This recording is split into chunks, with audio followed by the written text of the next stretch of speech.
First of all, a huge debt of thanks to Francis Ronaldson for being so understanding about this book and allowing me to subvert her joyful reunion with John for my own dark fictional purposes. The real-life story has been the happiest event. Enormous thanks to my amazing agent Felicity Blunt. I count myself so lucky to have you on my side. Thanks also to Lucy Morris, an absolute rock of strength through the roller coaster of publication. Francesca Pathak, my editor at Orion, thank you again for your absolute connection with this story and for helping me to make it immeasurably better. My thanks to the whole team at Orion. I have had so much help with the researching of this novel. First and foremost, I must thank the psychotherapist and addiction counselor Paul Sunderland of Outcome Consulting Limited for his insightful wisdom into the hidden trauma of adoptees and for generously sharing his knowledge with me. Joel Harris is a fictional character largely inspired by my conversations with Paul and his groundbreaking research into this area. Thank you to the adult adoptees for allowing me to join your equine therapy workshop and for sharing those most poignant and memorable days. Claudia Navanetti for your insights into adoptee psychology, and Dr. James Stallard for fielding endless psychiatric questions. Professor Andrew Stahl, my thanks for your memories of the Slade in the early 1970s. I loved hearing them. Thanks also to Joe Volley for the same.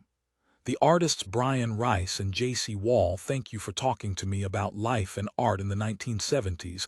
I so enjoyed the day we spent together. Portrait painter Sid Dye, thank you for allowing me to join your life class and for your invaluable insights into painting and drawing.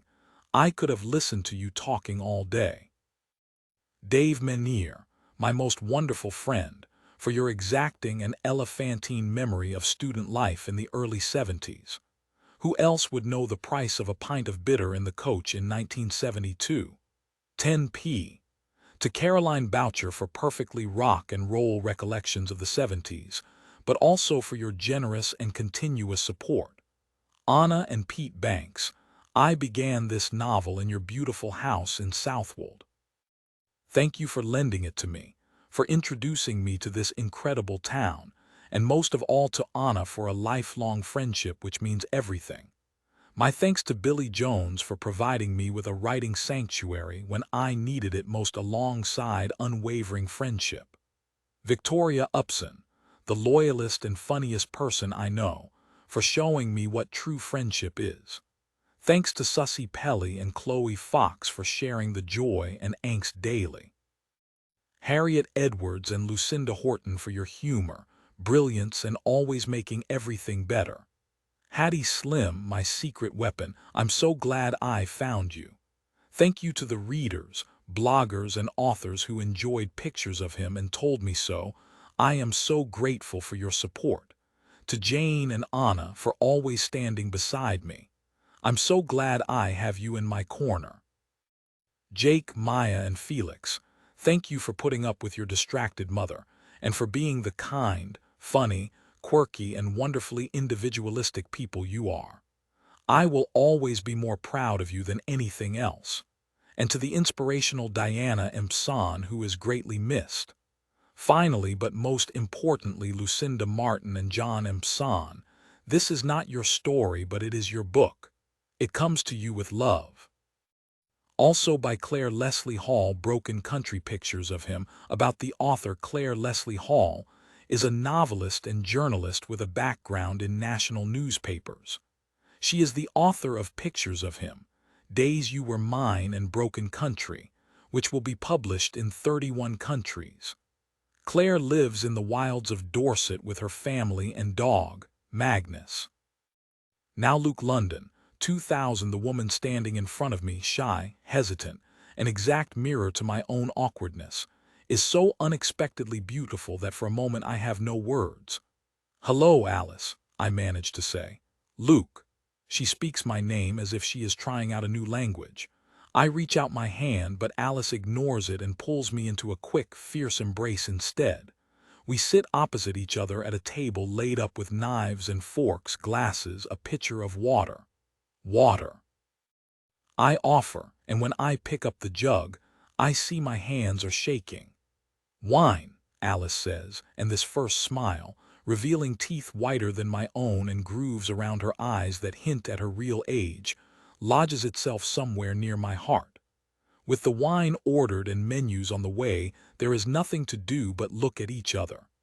Alice sent recent photographs of herself along with her introductory letter, so her beauty should not have come as such a shock, not like this. But she is clearly struggling with my appearance too. You look so like your father, I'm completely stunned. Richard Fields, he's my girlfriend's favorite artist. We just couldn't believe it. There is something in Alice's face here, a lightning flash of pain or sorrow, but she steels herself to carry on. What made you decide to find me? I turn over different beginnings in my mind. The years on the rugby pitches, looking at the touchline and wondering if my real mother was one of the women gathered there. The blonde in the fur coat, the lady with the ponytail. And later, the years spent locked in my bedroom, curled up in fury after another row with my parents, consoling myself with the thought that at least my actual mother, the person I truly belonged to, was someone different. And then once I'd met Hannah, the endless questioning. Don't you want to meet her? Don't you want to know what she's like? It's true that my girlfriend's persistent fascination with my real parentage was a driving force behind this sudden reunion. But the real reason my tiny brown-eyed, long-lashed boy lies draped in his mother's arms several miles away. I think it was the day Samuel was born. That would do it, Alice says. I watch her swallowing back tears, but I feel no guilt. She had a baby and gave him away. I'm a father myself now, and I will never understand it. How old is he? 3 months. Alice places a hand against her heart as if she's compressing a wound. Oh, she says, though the "oh" is really a gasp of pain. I think this is going to be even harder than I thought. We look at each other, this woman and I, both wanting to run but trapped by the glass and cutlery-lined beechwood table between us, by the polite convention of going through with our hastily arranged, leisurely repented lunch. It's all right, Alice says with a brief, businesslike smile, as though she's shrugging herself into the position of adult, of parent. If we take it slowly, we'll be fine. Let's start with the easy stuff. Tell me about your girlfriend. I met Hannah at the opening of a mutual friend, Ben, who has had the balls to dedicate his life to painting, subsisting on government handouts, sleeping on sofas and working right through the night to produce edgy, instantly recognizable portraits that have been compared, strangely enough, to Richard Fields. Hannah was filing a piece about him for her paper, and I watched her walking around the gallery with her notepad, pausing in front of each painting before she scribbled down her thoughts. I wondered what she was writing, who she was, whether she was single. I liked the way her curly dark hair fell across her face, obscuring her eyes. She pushed it back, tucked a thick strand behind her ear, but moments later it broke free again. When she started talking to Ben, dressed in an unfamiliar suit with his dirty white trainers, I decided to head over and say hello. A moment's awkwardness while I waited for Ben to finish speaking. There's never been any question in my mind that I'd do anything but paint. It might have been nice to earn lots of money doing something else, but that wasn't an option. I'd never let anything get in the way of my painting. He looked up and saw me. God, don't just stand there listening to me being a dick. Our friendship goes back to prep school, 2 misfits in a blur of dull entitlement. This is Hannah, he said. She works for the Times. She does have a proper job. What about you? Hannah asked me, artist or proper job? Oh, I prefer to feed off other people's talent. Luke's an A&R man, Ben said, with the note of pride that is always there when he tells people about my job. He was running his own record label at 25.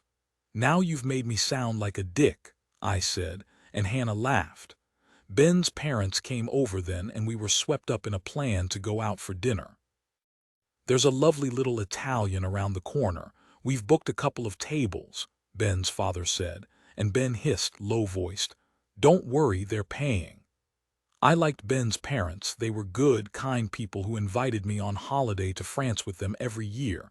But without saying anything, Hannah and I dropped back, slowing our pace until soon we lost sight of Ben's entourage altogether.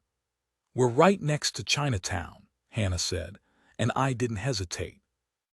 Within minutes, we were sitting opposite each other in a booth in one of my favorite restaurants. I liked her impeccable rolling of pancakes, 2 slivers of spring onion laid head to toe alongside a neat stripe of hoisin sauce, modest slices of duck that she took time to select, no fat, no skin. While we ate, she told me about growing up in North Cornwall in a house by the sea. "Our house is on the path to the beach. When the tide's coming in, you can be swimming in the sea in 3 minutes flat. We used to time it. I was surfing by the age of 8, and when I was older I spent every summer working as a lifeguard." She told me about warm nights spent on the beach, sleeping out in the open, first with her parents, then with friends. They'd gather mussels and cook them over a campfire, drinking hot chocolate from a thermos. On Midsummer's Eve, the whole village goes down to the beach and builds a big bonfire. People bring food and tell stories, and everyone is there, young and old. I miss it sometimes. When I'm late for work and shoving my way onto the tube without bothering to apologize, I wonder what the hell has happened to me. She laughed as she said this, but all I could think was, "You're perfect. That's what's happened to you."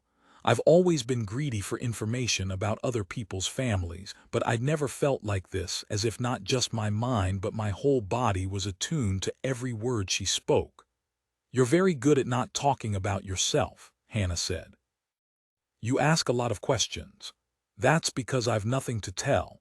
I had a nice, safe, comfortable childhood in Yorkshire with parents who were quite a bit older. I'm an only child. They adopted me when I was just a few weeks old." "You're adopted," Hannah said, now vehemently interested, a reaction I find peculiarly female. "Men basically don't give a shit how you came into the world." "I love a mystery," she said, and that was the first time she asked me about my birth mother. "So this is Hannah." Alice has laid out the photographs I brought with me like a hand of solitaire, and she examines them one by one. She's looking at my favorite photo of Hannah. In it, she's behind the wheel of a tiny little fut-fut boat we hired on a whim one afternoon in Falmouth. It had a top speed of about 10 miles an hour, this boat, and Hannah, who has a powerboat license, who surfs and sails and could probably skipper a 100-foot yacht if you asked her to, found it hilarious. She's laughing so hard in this picture you can see both rows of teeth. Her eyes are scrunched and her head is tipped right back. It makes my heart ache a little just to look at her and to remember that most perfect afternoon. Just this, I would be lost without her. She looks like a good person to have on your side. Alice's astuteness is a chest thump to the heart, as though this woman, this stranger who once carried me in her womb, is still so connected to me she can read my innermost thoughts. "That's me on my 7th birthday, I say, pointing to an image of me and 3 other friends holding sausages on sticks ready to cook on the barbecue. My birthday falls in May and I can still remember the scorch from that day. We had homemade lemonade that was too bitter for my friends and a cake in the shape of the TARDIS. And here I am at school playing rugby." I point to the adjacent photo. "You went to boarding school. How old?" 8. "That's far too young," Alice says before softening it, "in my opinion." I wonder if I should tell her about the tearful departures, the utter desolation of the Sunday night drive back to school. The first time my parents dropped me off I was too shocked and excited to cry much. The second time I knew what was coming and I clung to the car door handle and ran halfway down the drive with them before my father accelerated away. I'd hesitated before including the photograph of Christmas lunch, me aged 12, sitting at the table with my parents and grandparents. My father is standing up to carve the turkey. My mother is handing me a plate crammed with meat and vegetables. We are all wearing paper crowns and there is cracker debris scattered across the table. When I look at this photo, I think, quiet, lonely, bored. To me, it is glaringly obvious that I didn't fit in. But Alice sees something different. She sees the way my mother is smiling at me as she hands me my plate. She sees tenderness, familiarity, ownership. So that's her, she says without looking up, and now I understand. My adoptive father means nothing to Alice. It's all about the woman who replaced her. How does she feel about you seeing me? Your mother. I hear how the word hurts her. She doesn't know. I haven't told her. I probably could, but how to explain my mother's froideur around the circumstances of my birth? She told me I was adopted when I was 8, just before I went away to school. Why did she give me away? I asked. It is, after all, the only question. She was a young girl who got pregnant by mistake and she needed to get on with the rest of her life. Do you think she ever wonders about me? She doesn't need to wonder about you. She knows you are happy, that you have a wonderful life, one she could never have given you. She knows you are lucky. Lucky, so lucky, the mantra of my childhood. I cannot bring myself to share this detail with Alice, who seems nothing like the casual, carefree girl my mother described as she sits all broken-looking, surrounded by my childhood photographs. Luke, she says, and it still sounds as if she's testing out my name, as if she expects me to be called something else. Charlie, the name she gave me. I won't ever try to be a mother to you. That would be foolish. Shall we settle for friends? She picks up her wine glass and waits for me to do the same. We clink glasses, this beautiful 47-year-old woman and I, two strangers in a restaurant, connected by a past I have yet to understand. Then Alice London, 1972, the hard slap of a magazine dropped from above makes me look up. This is what sex looks like. The voice, strangely graveled for a non-smoking 19-year-old, belongs to Rick. The face and torso now displayed beside my pseudo-cubist still life is Jacob Earl, the dark-eyed, high-cheekboned singer of Disciples. He's on the front page of Sounds magazine, black shirt unbuttoned, chest gleaming, objectified just like a page 3 girl. Gig at the Marquee tonight. We're going, Rick says, glaring down at my canvas. Think the apple might work better in blue. He says it lightly to be helpful, but with each new and perfect intuition I feel the familiar drifting to self-doubt. Am I as good as everyone else? Do I truly deserve my place here, one of only 12 students accepted on the fine arts degree at the Slade, renowned as the best art school in the country? Rick is the kind of artist, sculptor, ceramicist, embroiderer. He can excel in any medium who doesn't really need to be here. He's already it, the tutor's darling, the art school's mascot, the collector's early hunch. Last week he sold a self-portrait, his whole face rendered in vertical stripes of green, to a man who turned out to be the owner of San Lorenzo. I can imagine Mick and Bianca eating their gazpacho while Rick gazes down at them with his sharp blue eyes. This afternoon's session, printmaking with Gordon King, is the one I dread the most. A former pop artist, he distanced himself from the movement some years ago and now speaks about it only with distaste. His work sells for thousands of pounds and hangs in the permanent collection of the Waitekapel Art Gallery. He swept into the Slade 4 years ago and turned its printmaking department on its head. It is said that he can make or break a career, and 3 of his proteges now sell on Cork Street. Rick is his favorite. He can stand beside him eulogizing his color choices for a full 5 minutes. Gather round, people. See these pinks and greens and browns. See how the cherry blossom gorgeousness is offset by sludgy olive and shit brown. This is color calibration at its best. Today I am working on a lithograph of a favorite tree, and I am hopeful that all the nights I've spent frying my brain reading about tonality and chromaticism might finally pay off. Once I've drawn the outline of my tree, a mesmerizing, strangely humanized oak, onto a block of limestone, I'm going to wash over it in a restricted palette of yellow, red, black, and white. I've been practicing for this moment all week, mixing up little tubes of paint in my student bedroom until I came up with 3 perfect shades of skin. Soon the tree's branches will become flesh-colored limbs, the thick round trunk a torso, its ribs defined by hand. I'm going to call it Metamorphosis 1, a pleasingly Kafkaesque title and the first in a series of tree people. But Gordon doesn't wait to see this transformation. "Surely not another tree," he says, arms folded, mouth tight, hovering beside me. "What is it with you and trees?" And something crumples inside me. Instead of standing up to him, as I do every day in my mind, I say, "I don't know, I just like them." "Well, I like ice cream, but I don't paint it every bloody day. Move on now. We need to see some development. This is sub-level standard." In the pub, Rick feeds me gin and tonic and holds my hand while I cry. "I shouldn't be on this course, I'm going to drop out." We have the same conversation every week, always after Gordon King's class.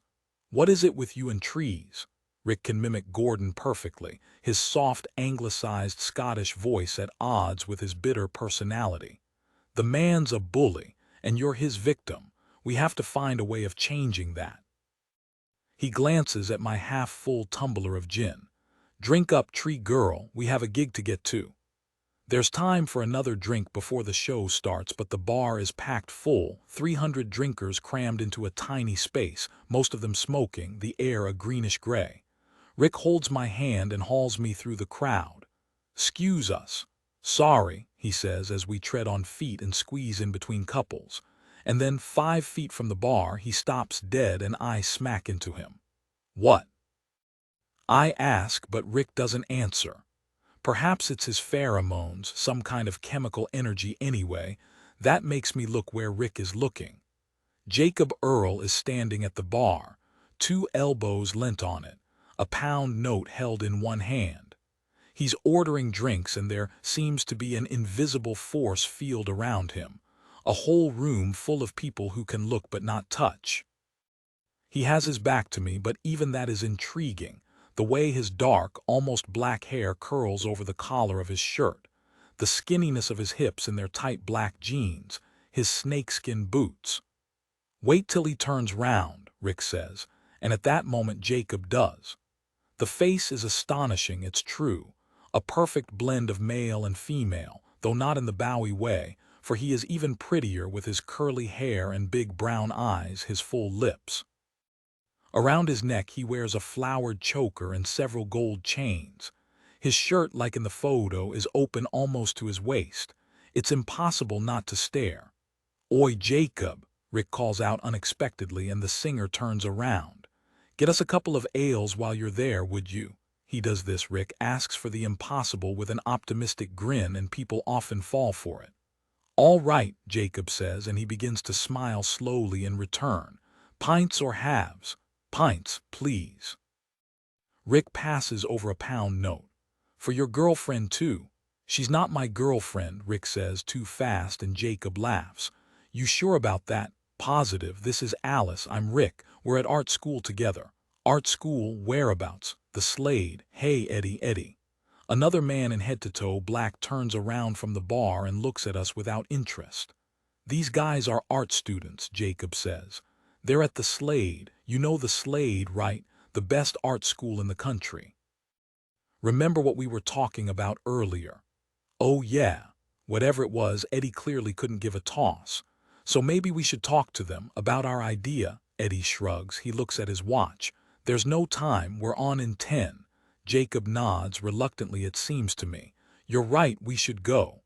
He looks at me with a final heart-shattering smile, and I return his gaze, heat flooding to my cheeks. "Well, enjoy the show," he says. "See you for a drink afterwards." Waiting for the band to come on, the small, dark room now crammed with bodies and pulsing with the collective energy that accompanies anticipation. I am preoccupied with the beautiful singer.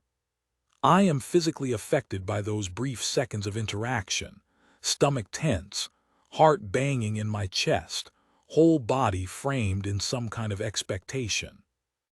I assume I'm going to like the band. Everyone else seems to, but when they finally come out onto the stage, all of them in black, the density of their opening chord, simultaneous drums, guitar, and a long drawn-out vocal, leaves room for nothing else. I am immersed in the music in a way I never have been. My eyes scan each musician, the drummer, the bass guitarist, the backing singers, 2 girls, 1 guy, before returning each time, as if magnetically pulled to Jacob. Never have I seen someone so effortlessly at ease with himself, singing so close to the mic that his lips almost touch it, dancing across the stage between vocals, though dancing is not the right word for this strange, hip-swinging side shuffle. It might look odd on anyone else, but not him, with his pretty boy thinness and his cool, jerky moves. But it is the words he sings that tip me headfirst over an invisible line to a place where I can no longer remember a time when Jacob wasn't the headline in my thoughts. The first song, Sarah, about breaking up with a girl, is the embodiment of sadness. I want to be Sarah, I want to immerse myself in Sarah's sorrow. Does he write his own songs? I ask Rick without taking my eyes off the stage. Rick laughs also without shifting his attention. Of course, he's a god. What to say about the next hour, the 2 of us wrapped in sound and visuals and private fantasy. As a whole, an all-male 3-piece consisting of singer-guitarist, bass player and drummer, plus for tonight the trio of backing singers. The band seems to exist in permanent frenzy, explosive riffs, each one longer than the last, extended drum solos that are exhausting in their demand for focus. But it's the quieter moments I like best, the slow, somnambulant drift into ballad, lyrics that pierce the heart with their compelling sadness. For the final, tortured love song, Jacob sits on the edge of the stage, singing into the microphone with his bluesy Americanized voice, honey-flecked with gravel.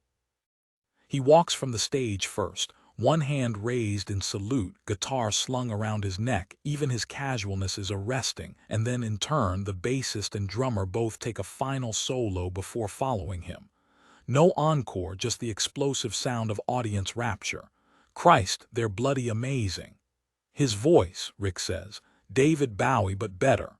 His face, Mick Jagger but cuter. Rick raises his brows and tilts his head to examine me. And finally, he says, the girl made of ice begins to thaw. Now, Luke, we live in a 4-bedroomed Victorian terrace in Clapham, bought with a legacy from my father. None of our friends live in a house like this, but then our friends still have both parents intact. My father died from spleen cancer 2 years ago, a hard, horrible ending that left my mother and me alone.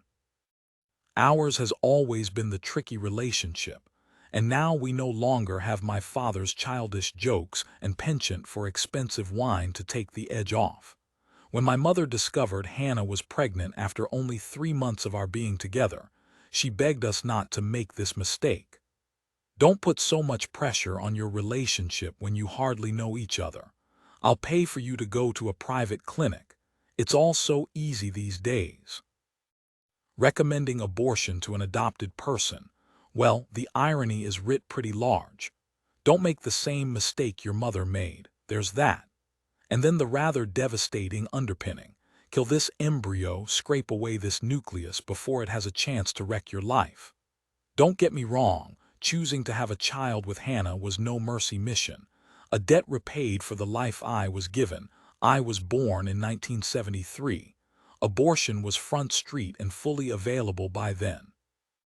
Simply that the prospect of beginning a life with this cloudy-haired girl, with her pink Cornish cheeks and the optimism that precedes her into every room, was an adrenaline shot to the heart. And I wanted a child, this child, in a way I'd never wanted anything before. This afternoon, arriving home after my momentous lunch, the front door is wrenched open even before I have my key in the lock, as if my girlfriend has simply been waiting the other side of it. "Oh my God," she says, grabbing my hand and pulling me into the house. "How are you?" The way Hannah cares about me, her concern, her interest, sometimes I feel I can never get enough of it. I try to be nonchalant, never to show how much I crave the full beam of her attention, but inside I'm just like a child. Look at me, Hannah, look at me. I'm good, I think, I say, kissing her. Where's the baby? He's asleep. Come on, he won't wake for a while and I want to hear everything. Sitting across the table from Hannah, holding hands, I feel the first small rush of elation. I've found my real mother. I like her. I like having her in my life. Start at the beginning. What does she look like? How to describe another beautiful woman to your girlfriend. With honesty, I decide. She's tall and dark and sort of amazing looking. People were staring at her. It was like having lunch with Helena Christensen. And before you ask, no, I do not fancy my own mother. Instantly, Hannah is laughing. I'm not surprised she's beautiful, she says, getting up from her side of the table and walking round to mine. She presses her lips to my mouth. A quick pinch to my inner thigh and my groin fires in response. Shouldn't we be making the most of him being asleep? I slide both hands inside her t-shirt, inch by inch moving up her belly towards her breasts. Oh God, she says. What I love about Hannah is that our passion is equally matched. One expert touch and she'll drop everything, the burn between us mutual and instantaneous. Harder with a baby, of course, especially when that baby sleeps sandwiched between you at night. She pushes my hands away. Later, she says, I need to hear about Alice. I tell her the few details my birth mother shared about her life. She lives in Chiswick, she's single with no other children, she's an artist. She paints portraits of pets for rich old ladies. What about Richard? Hannah is a die-hard Fields fan. We have a print of one of his most famous paintings, The Exhibitionist, on the wall opposite. It's a portrait of a show-off dancing for her enraptured parents. She's overweight and dressed in a sequined purple leotard and top hat. You can tell she isn't very good by the gawkish positioning of her limbs. She and Richard are still best friends. They talk every day, see each other most weeks. She didn't tell me much about them being together. I got the impression it was just a fling. He's gay, after all. Do you think he might be up for an interview? Hannah has the grace to laugh as she says it. At the Sunday Times culture section where Hannah works, there is an unwritten hit list of ultimate but almost impossible to get interviewees. Richard Fields is at the top of that list, and Hannah has been trying to get a profile piece with him for years. You're a hard and ruthless woman. Doesn't my 27-year heartache mean anything to you? Your heartache is the perfect in. Surely he wants to meet his son. You've a lot of catching up to do. I get the feeling it's just me and Alice for now. She didn't mention Rick much. That's what she calls him, not Richard. Can I meet her? Hannah grabs hold of my hands. She kisses one, then the other. Her excitement is so different to mine, pure, uncomplicated. She sees Alice as the plot twist in my story, the beginnings of a mystery solved. We could ask her for lunch. She can meet Samuel, her grandson. It might be too soon for her, I say, thinking it's definitely too soon for me. Did she tell you what happened, why she couldn't keep you? Not really. I got the feeling it was too painful for her to talk about. I guess Richard didn't want to go through with it. They weren't in love or anything. Hannah smiles and reaches for my hand. The parallels in our stories, albeit 27 years apart, are uncannily similar, except that we chose to have the baby, to keep the baby, to treasure the baby. I'm sad suddenly for Alice and for myself, for the life we were never allowed to have. I remember so well the day Hannah turned up on my doorstep, red-faced from crying. Instantly, I feared the worst. Here it comes, the ending I project over and over. Rejection that burrs in my veins no matter how hard I try to ignore it. But it was the exact opposite of what I thought. I'm pregnant, she said, and it was all I could do not to laugh, for those seemed like perfect, shimmering words to me. I wondered why she was crying. Is that so bad? I asked her, and she stared at me confused for just one moment before her face slid into a grin that cracked my heart in two, and we springboarded into a future neither of us had anticipated. Then Alice, I love the life drawing class. It's the highlight of my week. I love Joseph, the Spanish model, who sits huddled in his blue dressing gown, waiting for the lecture to finish and the drawing to begin. I love Rita Miller, the life tutor, who speaks so passionately at the beginning of each class and always fills me with renewed confidence for my time here. Gordon King takes me down. Rita Miller builds me back up, week after week. And I also love the fact that within 30 seconds of seeing Joseph stark naked, I am able to scrutinize and measure his genitals as if sketching an arrangement of fruit. Every week Rita tries to teach us about observation. Beginners think freedom is the greatest thing, she says. But most beginners don't have any freedom because they are in bondage to their limitations. Before you can be spontaneous, first you must learn to see and have a command of the language that enables you to express what you are seeing. She flicks her hand towards the small platform at the front of the class. Joseph, I think we're ready for you. The life model removes his dressing gown and folds it carefully on the chair before ascending the platform. He drapes himself over a green Hessian screen, notes of a crucified Jesus there, a posture that has clearly been pre-designed by Rita. Head turned to the side and tilted down, each arm stretched out, wrists limp, hands dangling. He is rather Jesus-like with his sculptured face and his thin, impeccably defined body. Flat stomach, those strong, muscular thighs, hands with long fingers curved now into the position of claws. Think about what you see, Rita says. Think, not gawp. I'm not talking about folds of skin or the underlay of bones. She points to Joseph with a flourish and he gazes back dispassionately. What we're looking for are those links and underlying patterns, those insights and sensitivities that at first seem hidden. Without observation, you have no content. When I look at Joseph, I imagine his backstory.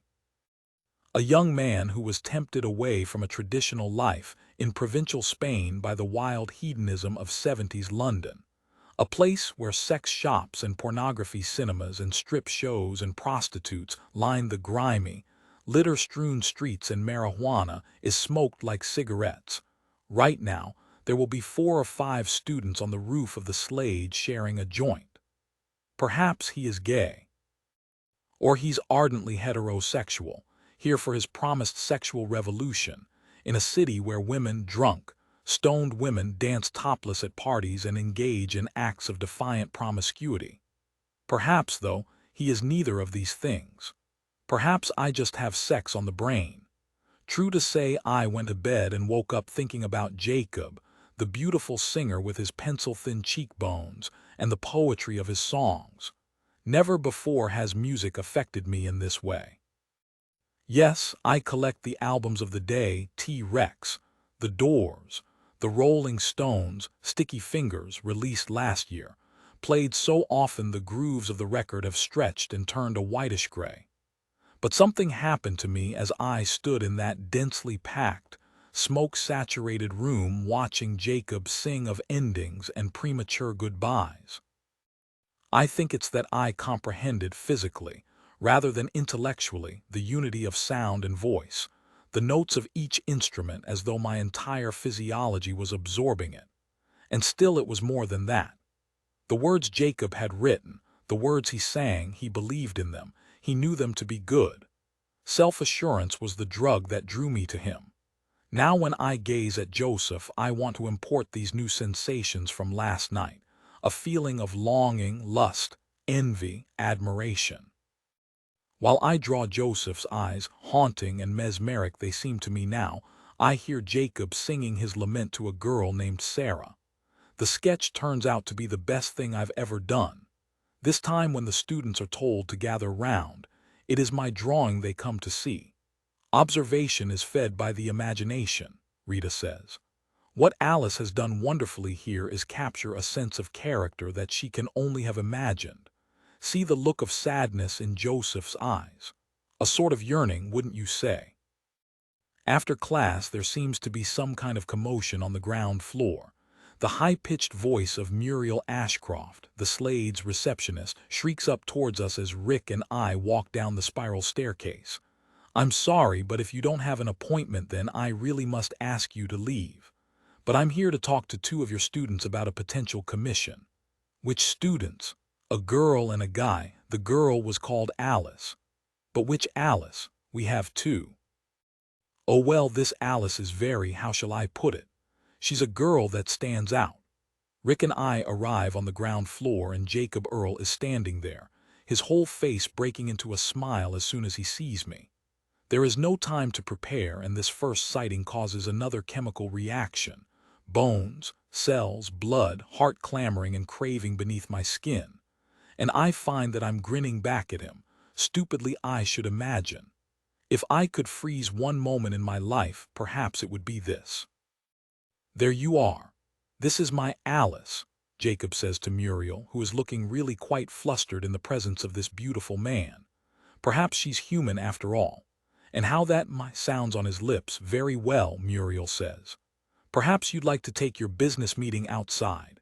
Jacob is taller than I'd realized and dressed again in black, a shirt with flowing sleeves, a long scarf patterned with brown and cream feathers, flared black jeans, and the snakeskin boots of last night. The three of us walk out of the front door, down the steps, and into the courtyard. Thought you guys were going to stick around for a drink, Jacob says. The bar was packed, Rick replies. The bell for last orders had rung, we wouldn't have got served. Not much point sticking around when you can't get a drink. He laughs, and Jacob does too. So, I wanted to talk to you about a potential project, a drawing project. He nods at our sketchbooks. I'm guessing you're pretty good at drawing. Alice is the star, Rick says. You should see what she's just drawn in class. What's the project? Potentially our next album cover.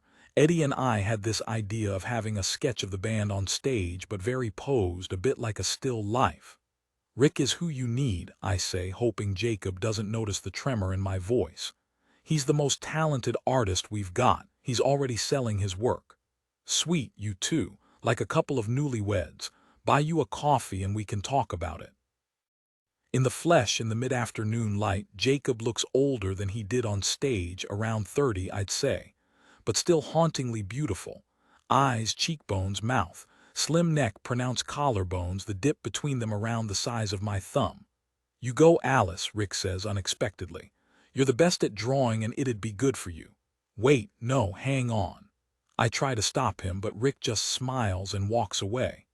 I'm meeting someone, he throws back over his shoulder, which is obviously a lie. Don't worry, Alice, Jacob says, strictly business. Though the way he says it, with eyes that are serious, a twisted mouth that isn't, makes me wish it wasn't just business. Do you like coffee? Yes, sure, coffee, tea, Coke, anything. Jacob leans in, his face now only inches from mine. I meant real coffee, Italian coffee, coffee that's more of a religious experience, coffee to blow the mind. I'm not sure I've ever had one like that. Then we're going to Bar Italia. He nods at the sketchbook under my arm. Bring your etchings. Now, Luke, the psychological wound of an adoptee is internalized at the very beginning of life. There's a prevailing sense of there must be something wrong with me. I am a disappointment. I am not worth keeping. Over time, these hidden insecurities can develop into something potent and perilous. Who am I? The Adoptee's Hidden Trauma by Joel Harris. Hannah has a new title for me. The Man with Two Mothers, she said last night in the darkness, stretching out across the baby to place her hand on my thigh. Today, with the arrival of my mother Christina for the weekend, it feels particularly apt. I return home from work and see her navy blue Golf parked up outside the house with a complicated cocktail of feelings. There is, I always feel, an undertow of resentment on both sides. Mine in having to feel gratitude for my rescue, hers for me not being the child she actually wanted. Her own flesh and blood baby was stillborn in her last month of pregnancy, and I don't think she will ever get over it. I find her pacing around the kitchen in tight little circles with Samuel draped across one shoulder. She is winding him maternity nurse style, or so I imagine. Having never actually come across one of these mythical creatures, I picture someone large and humorless in a starched white cap. Hello, darling. she says, and we attempt an air kiss with the baby lodged between us. Hannah is sitting at the kitchen table with about 1/4 of her normal presence. This is the thing I notice first when the two women in my life get together, how my mother saps my girlfriend's energy until she becomes almost someone I can't recognize. She says hi limply, and immediately I know something is up. "When did you arrive?" I ask Christina, trying to piece together potential disaster. "Oh, just after lunch." I found Hannah asleep in that chair with Samuel virtually sliding off her lap, so I persuaded her to go to bed while I looked after the baby. There's a small silence which my mother breaks with. "I cannot believe it was Samuel's first time in his cot. You two are hilarious." He screamed the house down. I don't look at Hannah. I know her tragic eyes will break my heart. One of the many things we are united on is our attitude to parenting. This baby, our son, no one else's, will never be allowed to cry, not if we can help it. He will be cocooned in safety, a nest of reassurance, powered by our heartbeats. No need for psychoanalysis. I was wrenched from my natural mother's arms and deposited in an alien environment, where, as Christina loves to recount with a seeming lack of perception, you cried and cried and cried for the first few weeks. Let's just say I am physiologically programmed to detest the sound of a baby crying. "Mum, I've told you that Samuel doesn't sleep in his cot." I fight the instinct to grab my son back and go instead to the fridge, where I take out a bottle of beer. "Drinks," I say. "What would you like, Mum? I think we've still got gin from last time you were here." My mother is here for 48 hours, and already I am struggling to think of things to say to her. The conversation never flows the way it does when Hannah's parents come up from Cornwall, those lovely, semi-drunken, laughter-filled nights when everyone talks at once. When I first met her family, I was stunned by what I initially saw as a lack of respect. Don't they ever listen to each other? I thought, as the sisters interrupted and vaulted from one topic to the next. No sentence finished, gravity, whenever possible, even the saddest of tales, traded for their easy laughter. And the touching, my God, I'd never seen anything like it. Knee-sitting and hair-stroking and hand-holding. These people were so goddamn tactile, and not just with each other, but with me too. Maggie, Hannah's mother, hugged me the first time I was introduced. A sluice gate, it seemed, for cheek pinching and hair ruffling, and the regular chest punches from Peter, her father, the slightly alarming knee-sitting from her younger sister Eliza.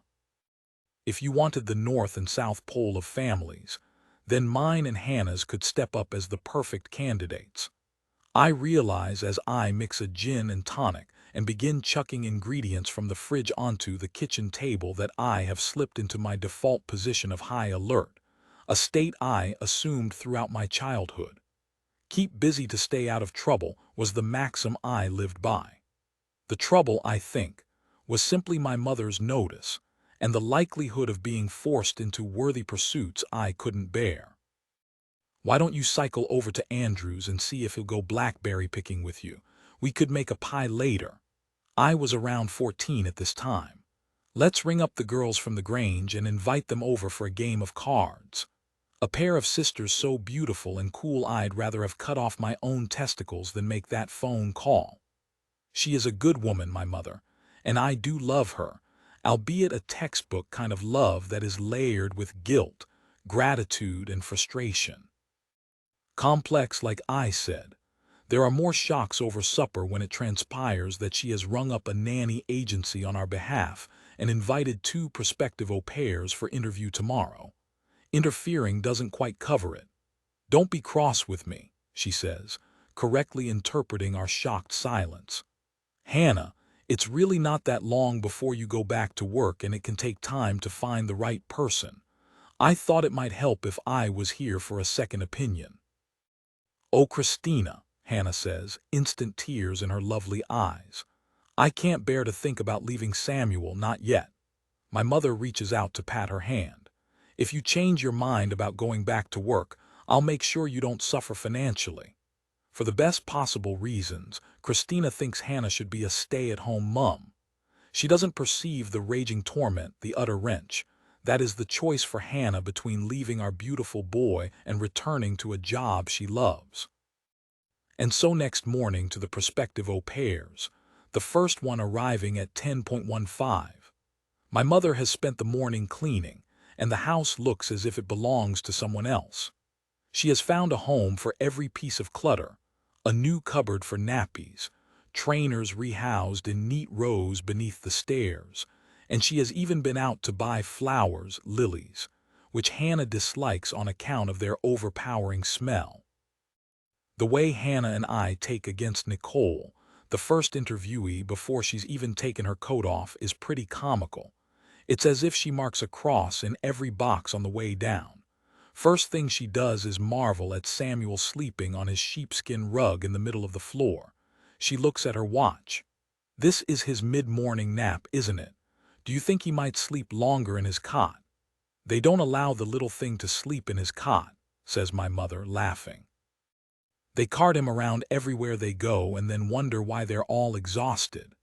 There follows a terse little discussion about Gina Ford, whose childcare manifesto was published last year. First present my mother gave us was the Contented Little Baby book, an advocate of early starts, rigid routines, and controlled crying, that last the most heinous in our minds. Nicole swears by Gina Ford, so there's little point her even sitting down. My mother asks the questions. The au pair provides the correct answers, certified first stater, recent, impeccable references, experience with newborns, while Hannah and I commune with our eyes. And I realize, looking at my girlfriend slouched in her chair, punishing Nicole with her feigned indifference, that none of this really matters. Hannah, me, and Samuel, our tribe of three versus the rest of the world. We actually like the next au pair, Carla, who grew up in Buenos Aires looking after her 6 siblings while her parents went to work. She falls upon Samuel, now awake and tentatively smiling, and asks if she can hold him. It's me and Hannah asking the questions this time, equally coded, and Carla aces every one. Do you think it's good to let a baby cry sometimes? My babies hardly ever cry. I wrap them up in a papoose and keep them close to me. They are happy. She laughs a lot, which reminds me of Hannah, and she kisses Samuel's cheek without asking us if it's all right. It is. But even so, after Carla has left, my mother says, "I could tell you liked her," and Hannah shakes her head. "Yes, but not enough. I can't imagine leaving Samuel with her. I can't imagine leaving Samuel, full stop." And seeing Hannah's closed-up face, my mother has the good sense to leave it there. "You'll find someone when you're ready," she says. "And if you want me to help out to begin with, you only have to say." An afternoon at the park, a garlicky roast chicken for supper, an intense evening watching our latest love film offering, American Beauty, with its opening masturbatory shower scene at which none of us laugh. Towards the end of the film, my phone pings with an arriving text and I pick it up, idle, scarcely even curious, until I see who it is from. Alice. Name in lights in red, inferno-esque flames. My heart on the floor. My mother oblivious. My adoptive mother, my real mother, despite the confusing terminology. Guilt I am used to, but this is something else. I feel like a cheat. Luke, the message reads, "Shall we have lunch again? It would be so lovely to see you." Back in our bedroom, I show the message to Hannah and she says, instantaneous reaction, "Fantastic, let's invite her over," and then claps her hand over her mouth.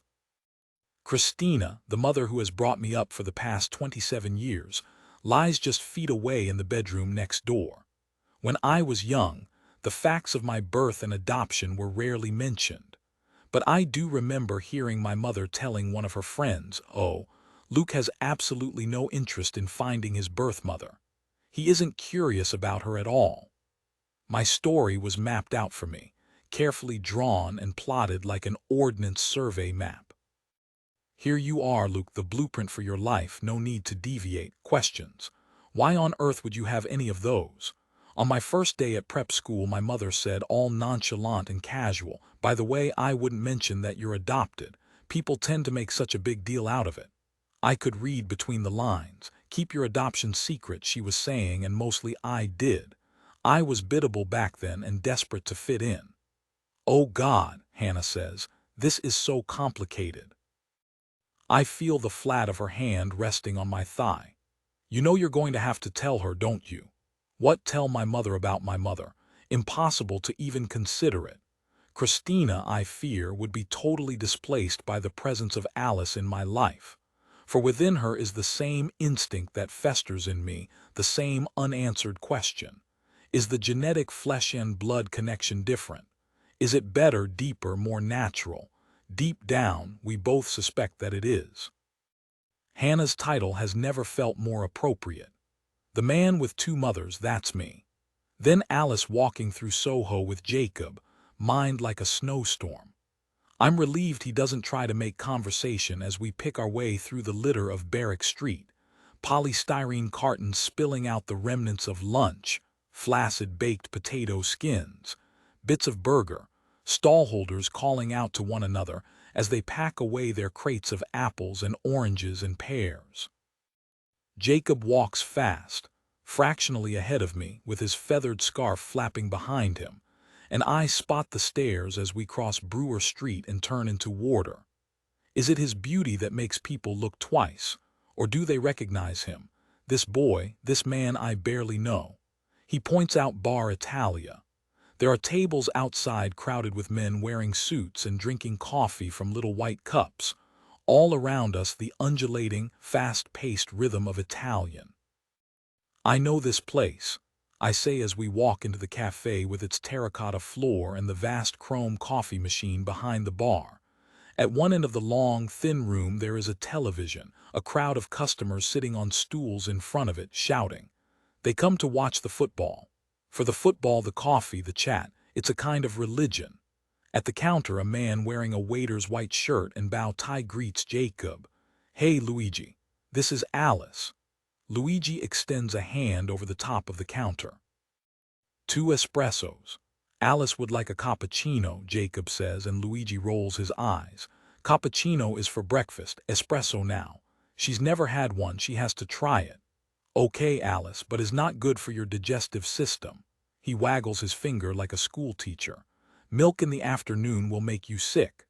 Sitting beside Jacob at the little red and white formica table, I fight through a wave of self-consciousness. When he looks at me with a small smile, I wonder if he can read my mind. Come on then, show us your etchings. I open up the sketchbook halfway through. I won't bore him with the early-stage tableaus, the solitary pair on a carefully pleated tablecloth, the vase of flowers, the basket of apples. As it happens, the page I show him is a portrait of Rick, drawn in the first week at college. He is sitting at his desk, chin propped in his hand, staring straight at me. It makes me smile just to see him. Your friend is right. You're very good. It's exactly like him. It's the first time I drew him and still the one I love best. Really not your boyfriend. No, everyone thinks we're together, but we're not. Sometimes I wonder if Rick might be gay. It comes out before I can stop myself. I shouldn't have said that. Why, I don't care. I might be wrong. I probably am. He smiles and says, Alice, I believe you, and I feel foolish for protesting so much. But I am as confused as everyone else that nothing has developed between Rick and me. He's indisputably handsome. He is the funniest, kindest person I have ever met, and since day one we have been inseparable. We are as close as any lovers, but, so far anyway, without even the tiniest spark of chemistry. Jacob flips a few more pages and then he comes to my oak tree. A tree that's actually a man, or a man that becomes a tree. And suddenly I'm telling him about my fascination for all trees, but particularly oaks. When I was a child growing up in Essex, I spent every spare hour in the fields behind the house, and the trees, especially in the dusk light, seemed to take on their own characters. I don't feel stupid telling him that they were like my friends, or that even as I've grown older, the character of a tree, the oaks in Battersea Park, the cherries and limes lining the streets of Notting Hill, has remained visible to me, as if I perceive trees in a way that no one else does. Luigi arrives with our coffees. Cappuccino for the young lady, espresso for you. I've had proper coffee before. My parents were devotees of rombouts. They treated themselves to one of the little plastic filter cups every Sunday after lunch. Although I wasn't always offered one, it depended on my father's mood. This is something different. Jacob watches me while I take my first sip. God, it's delicious. Another sip. It's like, well, I've never had nectar so. What would be the most accurate description of this creamy, mouth-exploding taste? Hot ice cream, Jacob laughs. That's exactly what it's like. I tell him about the Rombout's coffee, my father deciding whether or not I'd earned the right to one depending on my behavior that week. Homework done the day it was set, dressing properly for church, being on time, a whole mental checklist for him to riffle through each week. He sounds like a bit of a jerk. He's a canon at our local church. There you go. I don't like him very much. He's not nice to my mother. He preaches about human kindness in church and then treats her like she's a slave. He has a vicious temper and you never know when he's going to lose it. Sounds like it was time to get away. I'd like never to go back. Well, you don't have to. You're a free woman now. How old are you? Almost 19, I say, and Jacob laughs. I've let myself down with the almost. How old are you? How old do you think I am? I am confident enough now to look at him properly, examining his features as an artist might. The grooves around his eyes are quite deep, especially when he smiles. His front teeth are a little bit crooked and slightly yellowed from nicotine. Not that any of this detracts from his beauty, more I am measuring his flaws as an indicator of age, like looking into a horse's mouth or counting the rings of an oak. I think you're 30. Cheeky. 26. 7 years older, I find myself thinking. Is that an acceptable gap? And perhaps he is having the same thought because he says, quite a lot older than you. That doesn't matter, I say, and he smiles. It doesn't, does it? He looks at his watch. It's 10 minutes to 7. If we walk slowly, the French house will be open by the time we get there. Are you up for it? More than I have been up for anything ever. I wish I could communicate with Rick telepathically. If I could, I'd tell him that right now, right in this moment, I have never felt happier. Now Luke, reunions between an adopted child and his birth parent are often characterized by an intense honeymoon period which can feel a bit like a love affair. Who am I? The Adoptee's Hidden Trauma by Joel Harris. Samuel lies on his little sheepskin rug in the corner of the kitchen. Hannah arranges and rearranges the flowers she bought from the florist earlier. I am stirring apple sauce, checking the slow-roasting pork, salting the potatoes, and all with an undertow of frenetic excitement. Alice is coming for lunch. Earlier today, I got out the paint pot we keep under the stairs and painted over every single finger mark and smudge of dirt I could find. Hannah polished the dark brown furniture my mother gave us, clunky mahogany antiques that feel too old-fashioned for our home. A few minutes ago, she lit a diptych candle she'd been given for her birthday, and now the kitchen smells deliciously of roasting meat mixed with fig and fern. The table is laid with linen napkins bought earlier from the gift shop. I have even polished the wine glasses. Ridiculous levels of over-preparation, but it's the only way either of us can keep calm. When there's a knock at the door, 1 o'clock, she's exactly on time. My stomach swoops and I am momentarily paralyzed by a desire to run. Not towards the front door, but away from it. It will be fine, Hannah says, and she takes hold of my hand and pulls me out into the corridor, a gentle shove in my back until I am leading the way. I open the door and find Alice standing there, and there's a rush of chemicals, no other way to describe it, coursing through my veins, a surge of intensity that is like nothing so much as the feeling of being in love. She stands on our doorstep dressed in a blue denim shirt and white jeans, a paper wrap of sweet peas held against her chest. These are for you. She thrusts them at Hannah as she walks through the door, and Hannah presses them to her face and inhales. My absolute favorites, "Oh, Alice," she says, looking up at my birth mother, "you look exactly like Luke, and Samuel looks just like you too." Her voice wavers dangerously, and Alice reaches forward to pull her into a brief, spontaneous hug. "Believe me," Alice says, "I've done nothing but cry for the past few days." She releases Hannah and looks at me, a fractional pause. You'd need to be deeply attuned to notice it, and then we embrace too. How can I explain what it's like, this shyness, this shall we, shan't we first date, nest between mother and son? It's easier for Hannah and Alice, that's all. In the sharp, bright light of our kitchen, Alice spots Samuel on his rug and gives a little cry of anguish that seems familiar to me, perhaps from a lifetime ago, perhaps recorded somewhere in my cellular memory, who knows. "Just look at your little boy," she says. "He's you exactly, isn't he? Those eyes, my God." But then she moves away to look out at our little garden with its tiny bed in full bloom. Irises, freesias, delphiniums, my other mother's handiwork. She's a fanatical gardener. "What a place you have here," she says, and does Hannah notice the way Alice's voice shakes, her fight for composure? Her examination of the garden, I understand, is simply a decoy while she gets herself back together.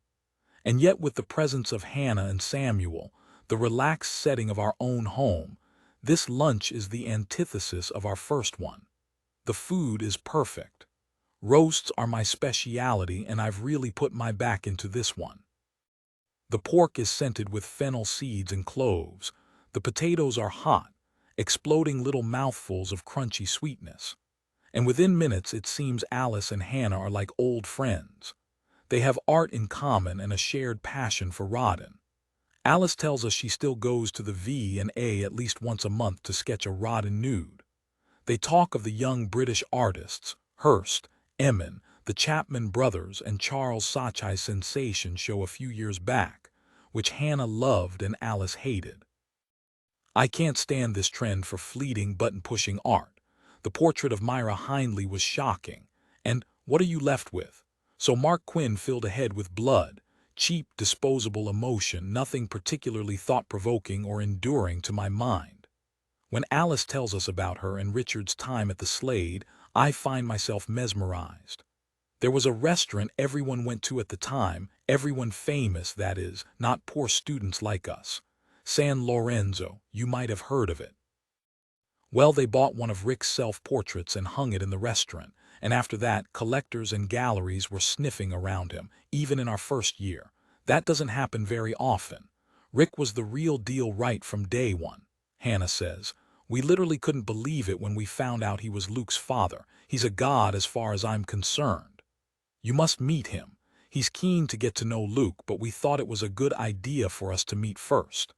"What happened with you and Rick?" "Do you mind me asking?" Hannah says.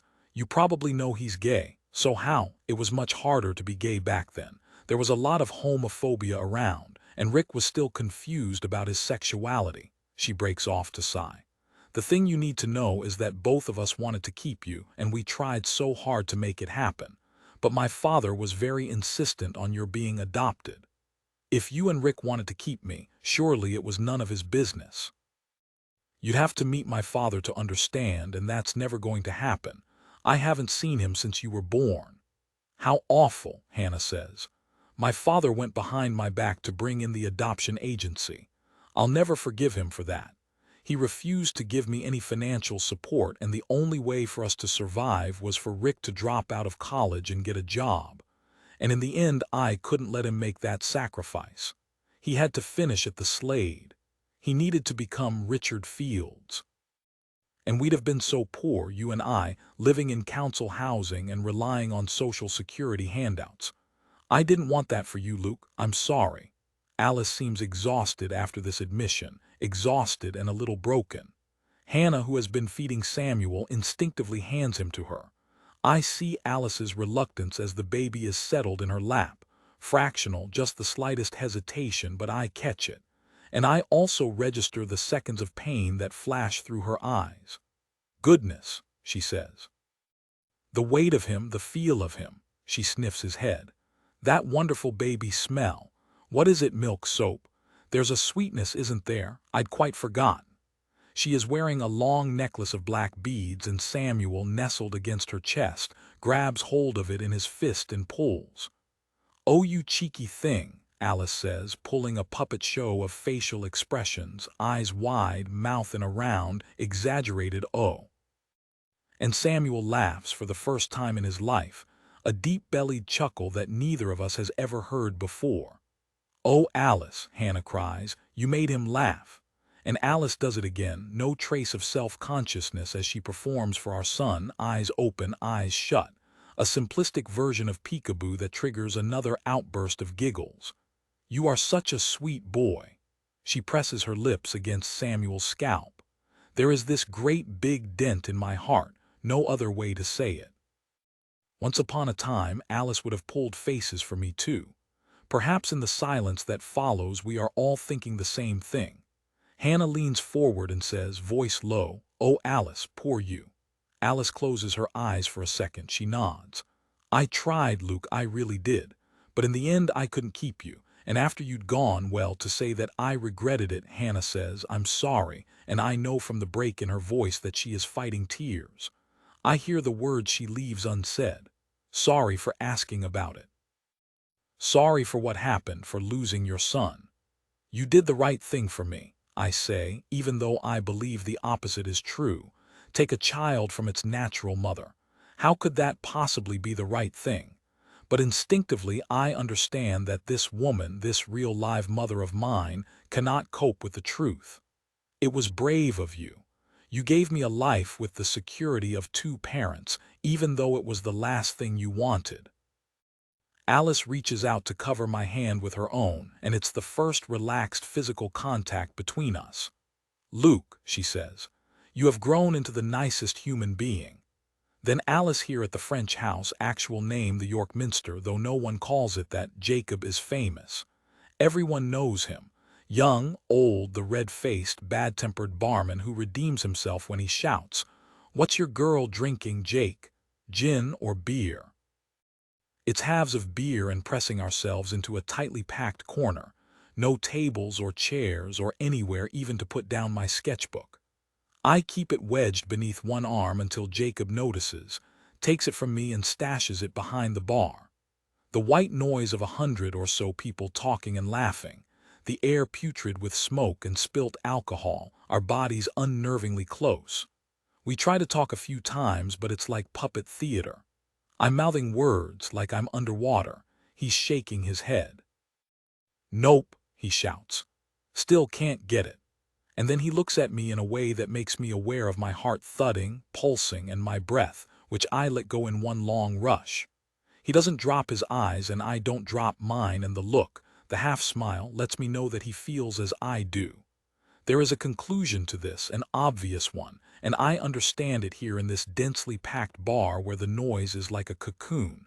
Just me and Jacob at its very center, no room for anyone else. I've made a decision, and the decision is this. If there's a chance to sleep with Jacob tonight, I'm taking it.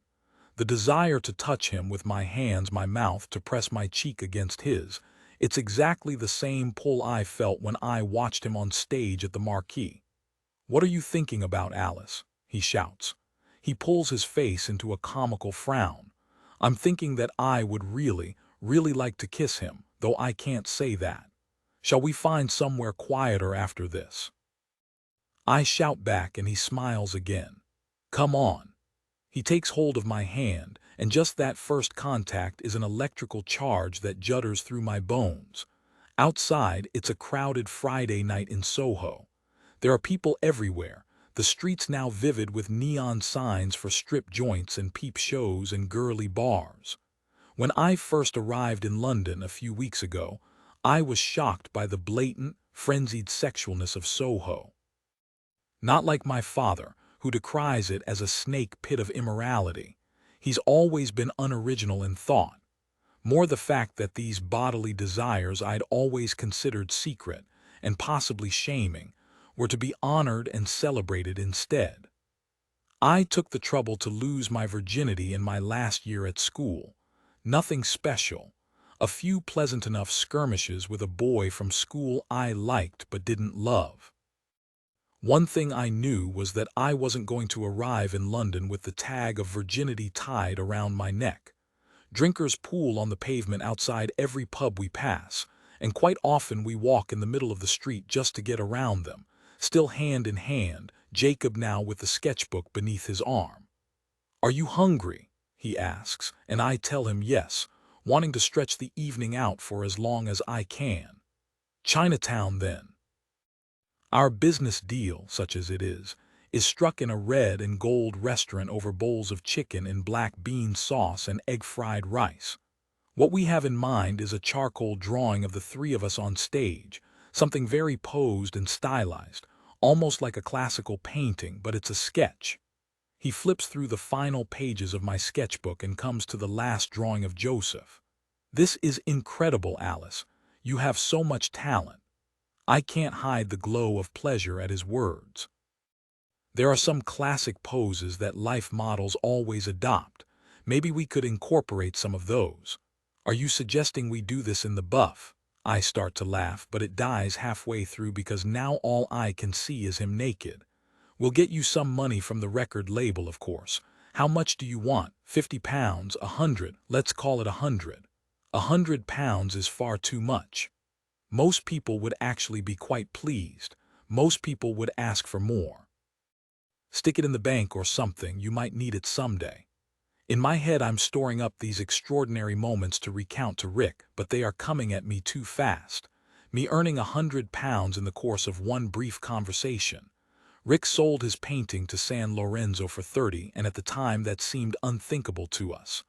What shall we do now? We could go to a club, but there's nothing open for an hour or so. But maybe you want to go home. I don't want to go home. So. Slight hesitation. "I live in Soho. You could come to my flat for a bit if you wanted. But is that what you want?" I nod because it's impossible to speak. The way we grin at each other then, a mutual smile that tips into almost laughter, is an agreement signed. In darkness now we pass doorways with red lights above them, others where girls stand outside, bare legs with fur coats, the standard uniform. Sometimes Jacob says hello. "Hi, darling," he calls, and the girls always know his name. "Hi, Jake. Should I call you Jake?" I ask, and he laughs. "I should think so. My grandparents were the only people who called me Jacob, and you wouldn't want me to associate you with them." His flat is at the far end of Dean Street, 3 floors up, he tells me, though the moment he has opened up the front door of the thin, tall house and pulled me inside, he kisses me, both hands clasping my face, the sketchbook thudding to the floor. "Next time," he says, stooping to pick it up, "let's leave the etchings behind." The front door of his flat opens into a large sitting room, painted wine red with purple and gold strips of fabric hanging from the ceiling like rows of hammocks. There are candles everywhere, dark red ones, stuffed into empty wine bottles with swollen bases. Beneath the window there's a low-slung sofa made of brown corduroy, almost hidden beneath a covering of cushions, 20 or 30 of them in orange, red, and purple, each one embroidered in gold and glinting with tiny mirrors. Jake picks up a box of matches and begins to light the candles.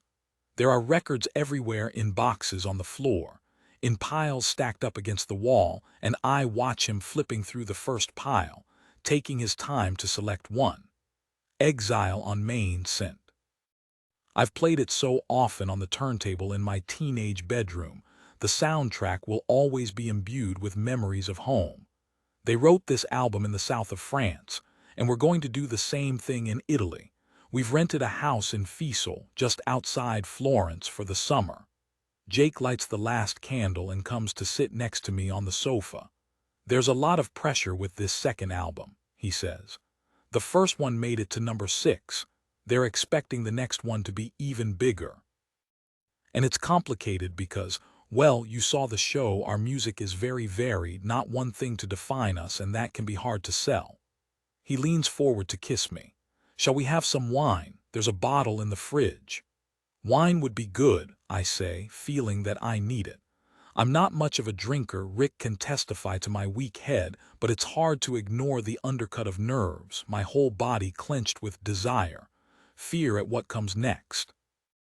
Jake returns with an opened bottle of Frascati and 2 glasses, which he places on a wooden coffee table covered in music magazines, including Sounds, with its arresting picture of him. This, more than anything, underlines the surreality of the situation. I'm about to sleep with a rock star. There on the table is the evidence. He sits next to me and kisses me again, more insistently this time, and I close my eyes, expecting more, but he draws away. I think we both want the same thing.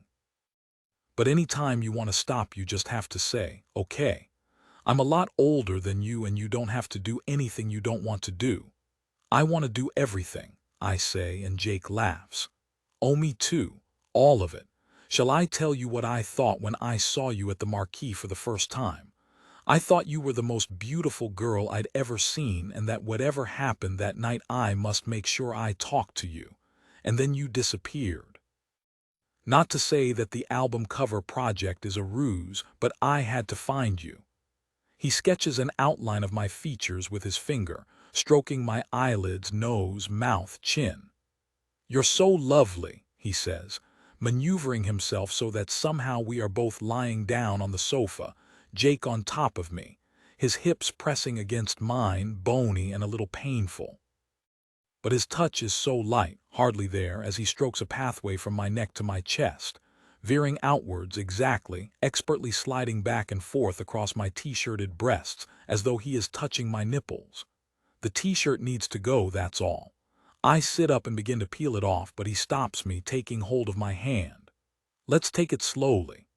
He presses his mouth lightly on top of my breasts, first one, then the other, then moves his hand inside my t-shirt, seeking each nipple in turn. I'm not sure I want to take it slowly, I say, and though his face is buried against my chest, I know he is smiling. You will want to, Alice Garland. I love the way he says my name, all the time, almost every sentence. On his lips it seems to transcend into something else, something poetic, majestic. He lifts his head again and stays there, not touching, not kissing, but the way he looks at me, the gravity of his dark-eyed stare, is more intensely sexual than anything that has come before. The waiting is the thing. The wanting is the thing, you'll see. Now Luke, adoptive parents often feel as if there's a chapter missing from the instruction manual. They can't understand the child's anxiety and feelings of shame, don't recognize the pervasive layer that runs right through them, the sense that I am flawed. Who am I? The Adoptee's Hidden Trauma by Joel Harris. We are on our way to have lunch with my father, my real, actual father, who just happens to be the renowned artist Richard Fields. Fields the artist is public property. His paintings sell for millions and hang in the world's most famous galleries, MoMA in New York, the Tate Modern, the Pompidou. We had to wait weeks to get tickets for last year's exhibition at the National Portrait Gallery. And yet little is known about the man himself, which is why Hannah is hoping to get an interview with him. He's gay, apparently, though never seen out with a lover. Alice says he is married to his art. And to her, of course, a couple throughout all these years, it would seem, just without the sex, or the baby. In the missing years, 27 of them, I have always been focused on my longing to know more about the woman who carried me in her womb and who must, I figured, have felt some connection to unborn me. Now I am about to come face to face with my biological father, and I'm not sure how I feel about it. Do I want a relationship with him, this man who supposedly nurtured me through the first weeks of life? If you'd asked me this before I knew my father was Richard Fields, I suspect I wouldn't have cared too much either way. Now it's impossible to get beyond the fact that my flesh and blood father has 2 whole pages dedicated to him in Who's Who. Richard lives in a converted warehouse on the edge of Smithfield Market, its walls painted blue-black like the old factory buildings in downtown New York. I press the bell. While we wait for him to answer, Hannah says, "I'm nervous," and I nod my agreement. But it's Alice who opens the door in a white shirt and dark jeans, her feet bare, toenails painted a surprising cobalt blue. Again, that strange, tilting feeling just to see her. "Hello, little family," she says, instantly putting us at ease. We follow her along a dark corridor, navy walls hung with Richard's distinctive portraits. If I were to describe them, I'd say they combine the wide-eyed psychological intensity of Lucian Freud with the angularity of Francis Bacon, the crudeness of Beryl Cook. The corridor leads into an open-plan space painted entirely white. Walls, floor, ceiling, and here at the other end of the room is Richard, coming towards us gripping a bottle of champagne by its neck. He is taller than I thought and almost boyish-looking with his blonde hair and tanned, handsome face. I feel suddenly, excruciatingly shy, and I force myself to meet his gaze while my stomach lurches with unease. But Richard puts down the bottle and opens his arms wide. "Surely this is one of those moments when we have to hug," he says, and his smile is so warm and friendly I feel myself beginning to relax. "My goodness," he says once he has released me. "Let me look at you. Do you know, I'm embarrassed to tell you this, but I once tried to draw you as an adult, or rather how I imagined you would look as an adult. A bit like a police photofit. It was terrible, and I see now that I got it completely wrong. You're far more handsome. You look well, you look just like your mother." For him, like me, it's clearly a difficult word. "Wait till Samuel wakes up," Alice says. "He's exactly like Luke, you will be amazed." Samuel is in his papoose, face buried in Hannah's chest, only his fine covering of dark hair visible. "Let's get stuck into this champagne," Rick says, leading the way to a pair of sofas at the far end of the room. I notice a tremor in his hands as he eases the cork from the bottle, and I am glad. I think perhaps he feels the same as me. It is entirely overwhelming meeting him on 2 counts. First, most incontrovertibly, for the fact that he is my real, actual father, but also his fame. I've never met anyone as well known as Richard Fields. It's a shock just to see him up close. A word about the apartment, quite the coolest, most lavish space I have ever been in, what you'd expect from a famous artist, only more so. The walls are hung with paintings, not just the portraits he is known for, but abstract landscapes too, with his well-documented fetishizing of color. Hills in burnt orange, trees that are neither purple nor silver but somewhere between the two. Above our heads is a chandelier, a waterfall of glass baubles suspended from thin wires. Even the sofas, low, leather and segmented to make up 2 corners, feel like they belong in a design museum. Rick walks over to the record player and puts on Blood on the Tracks, my favorite Bob Dylan album if I had to choose. We talk about music, and they marvel at the fact that we like all the same bands. For the first 10 minutes or so, I'm happy to sit back and watch. Hannah is used to talking to artists, and the 3 of them run through a praise of the biggest names, some of whom, Freud and Hockney, Richard actually knows. They are engrossed in their world, and it is the perfect foil for my observation. Surreptitiously, I'm looking at Richard whenever I can. I'm noticing his physique, slim and fine-boned like mine, though he is a good few inches shorter than I am. His blondness, his fair skin, his blue eyes are all his own. There's no doubt that I take after Alice. Personality-wise, he's funny, warm, and absurdly talented. I'd be happy to inherit any of that. Samuel wakes up crying. It always astonishes me, the 0 to 60 journey from comatose to full-blown rage, the few emotions he can express so stark and extreme. "I'll warm up his milk," Hannah says, passing him to me and following Rick out into the kitchen. It's impossible to talk or even think as Samuel arches his back and screams into my ear. I'm trying to console him, standing up, walking around, jiggling, shushing, but his rage, his hunger, clamor against my brain. There is something in his cry that taps into a primal instinct in me, each wail provoking a wash of instant coldness. When we brought him home from the hospital the first day, He woke in the middle of the night raging with hunger. And while we, brand new parents, switched on lights and found breastfeeding pillows, and handed this tiny, red-faced, screaming package from one to the other like an unexploded bomb, there was an unstoppable flow of tears running down my face. We got Hannah propped up against her pillows and the baby latched on and the lights switched off, and she reached out and took my hand in the darkness. "I had a feeling this was going to be difficult for you," she said, with the piercing insight that defines her. Now, as Samuel gears up for full-force rage, Alice is across the room in seconds. "Shall I take him for you? I remember how distressing it is when your baby cries. The pitch of the cry is designed to provoke you. Biological programming or something like that. I used to hate it." She takes Samuel and sits down with him in her lap, and though he still continues to cry, Alice is right. From a distance, the sound is more tolerable. He twists his head from side to side, opens his mouth and closes it again. "It's coming, little bird," Alice says, and when Hannah reappears with a bottle, she offers to feed him. "You can drink your champagne and look at Rick's paintings. I'm sure you never get a break." It's such a touching gesture, this, and also seeing Alice sitting there with our baby on her lap, my mother, in fact, with her grandson, fills me with unexpected joy. Rick's homosexuality is more apparent here in his private collection. Many of the paintings are of young men.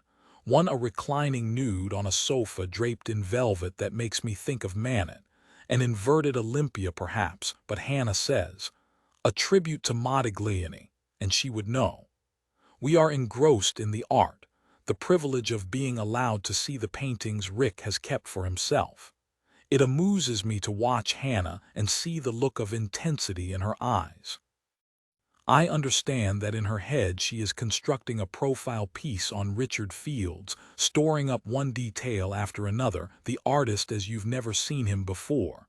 So it's a shock when Rick comes out of the kitchen, cries, "Oh, Alice," and drops a basket of bread all over the floor. "He's identical," he says, his voice devastated. "I know, but Rick, isn't it wonderful?" Approaching the sofa, stooping to collect the scattered bread, I feel as if Hannah and I are intruding on a private interior conversation. When Rick turns to us, he has tears in his eyes and he uses his index fingers to prevent them from spilling out onto his cheeks. "Sorry to be emotional. You couldn't possibly understand. But for me, it's like déjà vu. It's you, Luke. He is exactly the same as you. It's like being taken back in time to see our baby again." Our baby, the casualness with which he claims me as their own, I'm not sure whether to feel elated or destroyed. "I felt that too," Alice says. "It is a shock the first time." Rick seems speechless for a good minute or two. He stares at Samuel, shaking his head, and it is left to Alice to expertly diffuse the moment. "Look at that." She waves the empty bottle at us. "He's such a good baby. Aren't you, little bird, a very good baby? Is lunch ready? Need a hand?" Lunch is a work of art in itself. How many dishes on the table? 6 or 7 at least. Salad studded with pomegranate and feta, bulgur wheat flecked with parsley and tomato, an earthenware pot of chicken tagine, little dishes of hummus and baba ganoush, strips of flatbread, a plate of caramelized squash. It is almost too beautiful to eat. We sit opposite each other, Hannah and I on one side, Rick and Alice on the other, and from this vantage point I see how they are really the same as any couple. They pass each other dishes without asking for them and discuss the flavors, more common this time. "I like it better with the feta, don't you?" Rick even calls her my love. "More champagne, my love," he says. And soon, with Hannah's talent for unobtrusive but expert questioning, they are talking about when they first met at the Slade. "There were only 12 students," Alice says, "and they were all brilliant, although Rick, of course, was the best by miles. It was absolutely terrifying. On our first day, Gordon King came into the studio with lots of balls of string and said, 'Use the string however you want.' And so we strung it up in a sort of complicated cat's cradle right across the room. And the next day, it was a different tutor called Mick Moon, and he told us to dance in between the string, and so we had to come up with a performance piece. It was excruciating. Alice, remember Joseph, the life model? How can I forget? He was beautiful, Alice says. I think we were both a bit in love with him. Alice was so talented, the star of our year. You were the one selling paintings to famous restaurants. And you were working on an album cover. We were all jealous of that. Really? I ask. Which band? And Alice says, no one you'd have heard of. They broke up after that album, career over. Enough about us, Rick says. I want to hear about your childhood. I can't tell you how often I thought of you and wondered how the adoption was working out. Hoped it was, prayed it was, but we had nothing to go on. You can't imagine what that silence feels like. You make the decision to give up your child for adoption, and then you never hear anything about them again. There's not much to tell. My parents were quite a bit older than me, and my dad died a couple of years ago. I grew up in Yorkshire, in a village near Harrogate, and went to boarding school in Suffolk. My mother, always a word to snag upon, is very different to me. She's wonderfully kind and generous, and she loves me a lot, but the truth is, I take a swig of champagne Dutch courage for this surprising burst of honesty. We are not interested in the same things. I've never felt she understood me, and I don't say that to complain. I think I've been a mystery to her, and that makes me feel guilty. I was perfectly happy throughout my childhood, but I never felt like I fitted in. I was all wrong at school. I didn't care about rugby or cricket or being in the school play or any of that stuff. And it was the same at home. It's not that it didn't work, just I think that we all wanted it to work better than it did. I catch Hannah's eye, and she reaches out to squeeze my arm. She understands how I'm feeling, relieved to admit the truth, guilty at what feels like a betrayal of my mother. Rick says, that makes sense to me. Can you take a child from one environment and expect them to fit perfectly into another, alien one they are not genetically programmed for? His comprehension is hard to bear. He understands it now. Why did neither of them understand it then? Alice talks with derision of the life she and I might have had, living in a council flat, surviving on benefits. But what I see, crave, long for is the true connection between mother and son that has always been denied me. Rick says, the only thing Alice and I wanted to know was whether we had made the right decision for you. They are both looking at me now, intense dual stares that verge on pleading. I tell them what they need to hear. It was a good childhood. I wanted for nothing. There's orange polenta cake with creme fraiche for pudding and Persian coffee in tiny colored cups, royal blue, dark pink, jade and lavender, painted gold on the inside. Everything Richard Fields owns a statement of immaculate taste. Rick says, before you leave, I have something to show you. And I catch Alice's tiny, barely perceptible nod. The silent communication between these ex-lovers who have spent a lifetime as best friends. He goes over to a Chinese cabinet, another jaw-dropping possession, black lacquer covered with tiny birds in gilded cages, and comes back with a piece of paper in one hand and a pen in the other. He places the paper down on the table in front of us. It's a pencil sketch of Samuel, or at least that's what you would think. A close-up of him sleeping. Long lashes, fine dark hair, the pronounced bow of his lips captured to perfection, his head resting on a small, clenched fist. But at the top of the drawing, the year of my birth, 1973, and a name, Charlie. It's you, Hannah whispers, and I'm glad she has spoken because I'm not capable of it. I don't look at Alice, I don't look at anyone. Rick uncaps his pen and signs the bottom of the drawing with a flourish. Richard Fields, the same curly-Q signature, instantly recognizable to me from the print we have at home. He slides it towards me. It's for you, Luke, and my heart turns itself inside out. I pick up the drawing, this tiny time bomb from my past, and clasp it against my chest. I shake my head, too blown apart to speak, but Rick understands. I can see that. He reaches out and squeezes my shoulder quickly. It's absolutely miraculous to have you back in our lives, he says. Then Alice's sex with Jacob turns out to be a lesson in longing and waiting. He wasn't joking about that. The teasing, the painfully slow removal of each garment, the stroking of one part of my body, his touch so devastatingly effective that I no longer care about the noise I am making. And then, just when I think this is it, he begins all over again somewhere else. I didn't know that the feeling of his lips pressed against the arch of my foot could trigger a short, sharp pathway of desperation that leads straight to my groin. Or that talking, non-stop in Jacob's case, could drive me to the edge of insanity.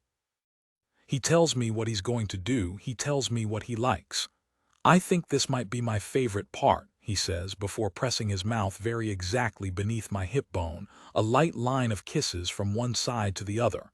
I sit up and try to kiss him too, but he pushes me down again gently. I'd like to do things to you as well. And you will. I'm looking forward to that. Always in his voice I hear the smile. He turns me over and I wait, unseeing for the feel of his lips, always longer than I want to wait, never where I expect them to be.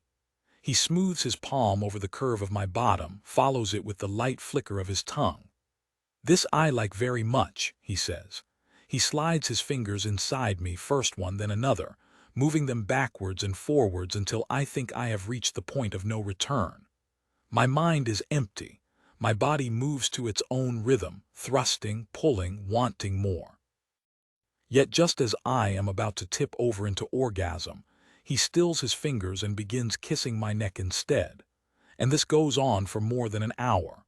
When we finally make love, I'm so riven by need I grip his shoulders tightly with my fingers and he laughs and says, "Ow, that hurts." And then neither of us is laughing. There's just the feeling of him being inside me at last and the euphoria of being able to finally give in. Afterwards we lie in stillness, hearts racing, and then Jake lifts his head from my chest and says, "Some business meeting," and my laughter verges on hysteria. Everything with him is magnified and I can't quite work out why. There's my inexperience, but I don't think it's that. I think Jake somehow is just more. He exists in high relief. We sit up, both naked on his corduroy sofa, but after his leisurely exploration of my body, I feel no self-consciousness, none at all. Jake passes me a glass of wine and I take 2 big gulps, one after the other. I need the alcohol to calm me down, he says. I feel completely wired. What have you done to me, Alice? There's no way I can go to sleep. Shall we smoke something? For the record, I'm the world's worst pot smoker, though I try to persevere. I watch him crossing the room again, and this time he comes back with a sweet tin, the kind my father keeps in the glove compartment of the car, and a blue striped blanket, which he hands to me. I wrap the blanket around myself and watch him work, opening up his tin to reveal Rizla papers, a lighter and a foil packet that contains grass. I've seen joints being built numerous times, but something about his skinny-fingered expertise connects with my brain and my heart and my groin. Already only minutes later, I long to be in bed with him again. He lights the joint, an elongated, tightly packed 3-skin, inhales deeply and passes it to me. This is probably the moment to warn you that I'm a lightweight. It's very mild, you'll be fine. I take several long, deep tokes, hearing the little seeds of grass crackle and pop, the tip of the joint burning vivid orange with flecks of yellow. I hold the smoke down in my lungs for a few seconds and exhale in a pleasing, dragon-like plume. I've kept going with the smoking thing because everyone does it and I want to fit in. I want my university years here in London to be the thing I dreamed of in my teenage bedroom, this vibrant, free-spirited Technicolor world where everything is possible. What are you thinking about? How much I want to be in bed with you, I say, surprising myself, though Jacob smiles. So now you can read my mind. He stubs out the joint in the ashtray, stands up and leans down to scoop me up into his arms, carrying me across his sitting room like a threshold bride.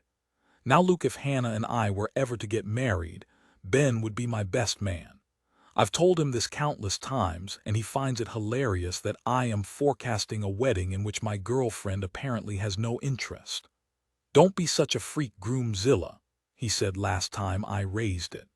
"You don't need a church service and a piece of paper. You and Hannah are the real thing." Tonight we're meeting Ben and his girlfriend Elizabeth at Kensington Place. Favorite restaurant and favorite people. I could not be looking forward to it more. Hannah is wearing a black dress from pre-pregnancy days, with tiny straps and multicolored zigzags across the front.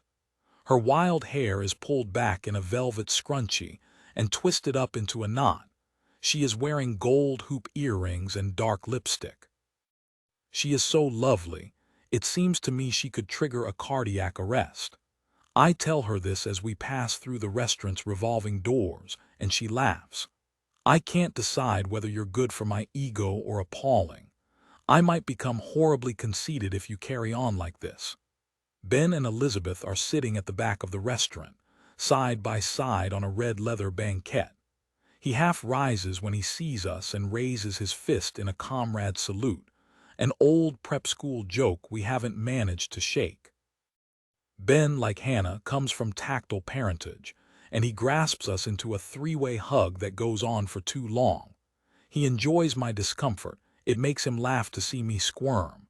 It's 6 weeks since we've seen each other, and there are vital topics to discuss. Most pressingly, what's it like having found my real parents? "I can't believe you haven't met them yet," I say casually, shrugging on this suit of normalcy to see if it will fit. "Me, son of Richard Fields and Alice Garland." "He's my dad, didn't you know, but I will never fool Ben. And how many times have you seen them exactly?" "Twice. Alice 3 times, Rick once." "I can't get my head round it," Elizabeth says. "I have 2 prints of his in my sitting room at home. It's like finding out you're related to Van Gogh." We all laugh at this, and when the waiter comes over with menus, Ben orders a bottle of champagne. "You found your real parents. This is big. This is huge. We should be celebrating." Ben knows better than anyone how much I've fantasized about this reunion over the years. He was the only one at school who knew I was adopted. I followed my mother's advice and kept the facts of my birth tightly wrapped in secrecy. There was one year when we shared a room, and after lights out the conversation invariably went the same way. In darkness, I could run with the fantasy. Was she a musician or an actress? This beautiful, loving girl who had fought hard to keep me. Did she live in London or Paris or Rome? Did she think of me every day as I thought of her? Turns out I wasn't so far from the truth. When the waiter comes back, we order without looking at the menu. Chicken and goat's cheese mousse to start for all 4 of us, followed by scallops for the girls, calves, liver for me and Ben. When you've found your favorite restaurant serving your favorite food, why would you bother to change? Ben wants to know every detail we can remember from the lunch with Rick. At art school, he was dubbed the new Richard Fields on account of his gritty, over-exaggerated portraiture. To say that Rick is his hero is missing the point. In his head, Ben is Richard Fields. Everything he owns is exquisite, Hannah says. Even the sofas are a work of art, and he's an incredible cook. Elizabeth says, and can you see them as a couple, back in the day? They still are in a way, aren't they? Hannah looks at me. It was like we were a couple and they were a couple. If you didn't know, you wouldn't be able to tell the difference. So why did they break up? Elizabeth is a child psychologist, and gentle persistence is her defining trait.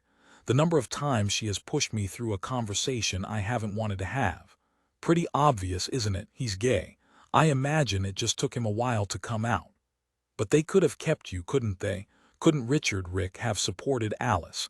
Couldn't he have left art school and gone out on his own? He had the talent. Ben intervenes as I knew he would. He picks up the bottle of champagne and pours the rest of it into our glasses, painstakingly divided so we all end up with the same amount. "Elizabeth," he says, "my love, my darling, you are trampling on our friend's feelings with 6-inch platform boots. He needs time to get used to it. Don't grill him." "Sorry, Luke," Elizabeth says, blowing me a kiss. "You can always tell me to shut up, you know that." Over dinner, Ben tells us about his latest portrait, a 40-something hedge fund manager commissioned by his wife.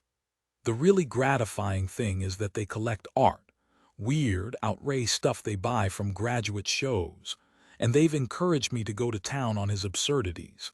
He has what I would call, Ben breaks off to laugh, an excessively strong nose, and I've exaggerated it to become the focal point. And he loves fishing, so we've got him in his waders with a Picasso-esque trout in the background. This is what I miss, Hannah says. I'm dreading leaving Samuel, but I cannot wait to start writing again, interviewing artists, going to shows. Have you found an au pair yet? Elizabeth asks. Not yet. The ones we like are always too expensive. The reality, the one we try to avoid, is that we can't really afford for Hannah to go back to work. She's going down to 3 days a week, which means her salary is virtually halved, and every childcare option we've looked at, including a nursery where the baby slept, tend to a room like an orphanage, Hannah cried when we left, would eat up all her income. We discussed the should she shouldn't she quandary endlessly, and we have decided that she should go back to this job she loves, arts correspondent on a national newspaper at only 27. If she doesn't return, someone else will be parked up at her desk in a nanosecond. And although she tears herself apart each night, talking, thinking, fretting about leaving Samuel, we tell ourselves she has at least to try it. But she'll effectively be working for free, just £100 or so left over at the end of each month.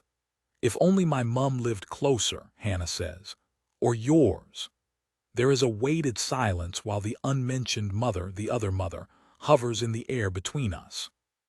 We don't really know Alice yet, I say, and also she works. She's an artist too. Not a bad idea though, Hannah says, kissing my cheek. We've got 3 mothers between us, maybe they could job share. We are paying the bill and ordering cabs to take us home when my phone pings with an arriving text. Alice. There you go, I say, flashing the phone at my friends, pleased as if I needed to prove her existence. She wants us to meet up with her and Rick on Sunday, I tell Hannah. Great, invite them for lunch. It's our turn. And then catching the look of wistfulness on Ben's face, she says, why don't you both come too? You're Luke's best friend, it's time they met you. Then Alice's eyes slide into class 10 minutes late, wearing the jeans of yesterday with a blue striped shirt Jake has lent me, which Rick notices immediately. He makes his eyes enormous and hisses, Alice Garland, have you been collecting scalps? We are in Gordon King's class, which is unfortunate because my mind is fried. My face raw from this morning's intense kissing, my groin aching, not unpleasantly, from a full night of lovemaking. I fetch the lithograph of the oak I made in the last session and begin to mix paint, 4 specific colors: titanium white, yellow ochre, cadmium red, and ivory black. This restricted palette, made famous by the Swedish painter Gustav Zorn, gives me all the scope I need for the microscopic metamorphosis from bark to flesh, or rather, a hue that can be perceived as both. There is an art to getting the right shades to effect the transformation, almost a kind of wizardry. I know exactly what is needed and begin with the gradual reduction of black and yellow ochre. I will use the resulting greens and browns for the first wash of color. Just looking at these tones of bark can transport me back to the old oak tree in the field behind my house, with a hollow big enough for me to hide in. I might make a version with the hollow painted on afterwards, symbolic of the emptiness inside my tree. Not much of a leap to remember the first time I hid within the oak, aged 12, the day my first full report arrived home from boarding school.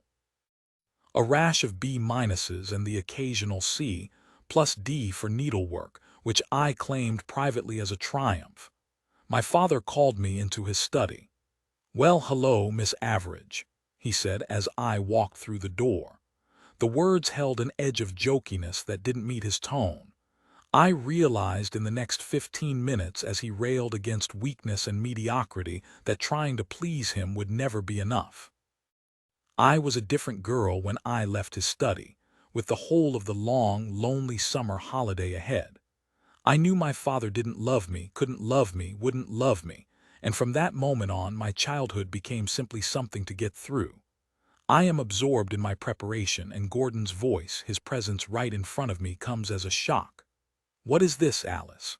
His voice is quiet, and I know from a whole childhood of experience that a quiet, measured voice can be the most vicious. "It's a tree," I say, not to be facetious, more as a preparation for what comes next, for the groundswell of indignation that will accompany my defense. I am a woman who paints trees, humanized ones. I am being paid £100 to capture the likenesses of a band who are being talked about as the new Rolling Stones. If you'd been on time, you would have heard what I said at the beginning of class. If your idea isn't working, then start again with a fresh approach. Don't waste your time and mine with repetition of a weak concept. Gordon, if you would hear me out, I'd like to explain why I'm painting trees and what it is I'm trying to convey. He nods his assent, his sharp-featured face tensed into acute irritation. I tell him about the series of people trees, caught at the exact moment of metamorphosis. I talk about why I've chosen the Zorn palette to find not just skin tone but the exact shade for bark, lichen and moss. I tell him that when I look at certain trees, I can see character and emotion, traits and flaws displayed in the gnarl and twist of the branches. I see gender, history, triumph, and disappointment. "Very well, Alice. Since you're so passionate about it, carry on." His voice is neutral, unexpressive, hard to read. But I am instantly buoyed by his change of heart, the first time he has ever listened to me. I am immersed in my work, and the next hour and a half flashes past, no thought for anything except the personality of my tree, strong, bold, confident. The way I am feeling today, as if I am wearing Jake's self-assurance along with his shirt. At the end of class, Gordon leans against the edge of his desk and waits for us to listen. In art, intellect is everything. Passion is everything. Curiosity is everything. If you have an intrigue, the essence of something you can dig and scrape away at until it becomes an actual concept, then pursue it. That curiosity and passion is the whole reason you are here. Across the other side of the room, Rick catches my eye and winks. "Victory to you, tree girl," the wink says. Our second business meeting takes place in the Coach and Horses. A chance to get to know the band, Jake says, and so I bring Rick along for moral support. The pub is crowded, but they're easy to spot, gathered in a corner, their own little pocket of black. Jake has his back to me, so it's Eddie who sees us first. "The art students are here," he says. Jake whirls around, pint sloshing over his hand, laughing as he pulls me into his arms. He kisses me on the mouth briefly, though just the lightest touch of his lips is a pathway of electrons leading straight to my groin. "Come and meet the boys," he says, introducing us to Eddie first, a James Taylor lookalike with the same strong brows and dark, shoulder-length hair. Then Tom, the drummer, who jumps up and shakes both our hands. "Jake's been telling us all about you, a pair of geniuses according to him." He's exaggerating, wildly. "Speak for yourself," Rick says. Jake has swooped upon a table littered with empty fag packets and scrunched-up bags of crisps, which he sweeps to one side. Tom brings over a tray of drinks, including a couple of pints for me and Rick. Jake, I notice, has switched to whiskey, which he drinks neat without ice. He says, "As you know, Alice is going to be working on our artwork for the album cover. We should probably tell her a bit about the record." "It's a rock album," Eddie says, "but with more ballads than the last one, so we need the artwork to reflect that. And the love songs are sorrowful and melancholic," Tom says. "That's the mood we want to convey. Can we see the drawing you did the other day? The expression on that guy's face is exactly what we're talking about. She's unfazed by nudity, by the way. We could all take our kit off and Alice would be there with her pencil measuring the distance between our eyes." Everyone laughs, including me. I feel myself beginning to relax. I'm not at all self-conscious flipping the pages of my sketchbook. until we come to the latest drawing of Joseph. "Wow, he's beautiful," Tom says, and there's a wistfulness in his voice. "What a face." "Jake is right. This is incredible work," Eddie says, and his approval, coming after a coolness I do not understand, gives me a little rush of satisfaction. "Are you sure you want a charcoal sketch? You don't want to try oils?" "Definitely black and white and sort of sketchy," Jake says. "I liked your idea of us posing as if we were the life models.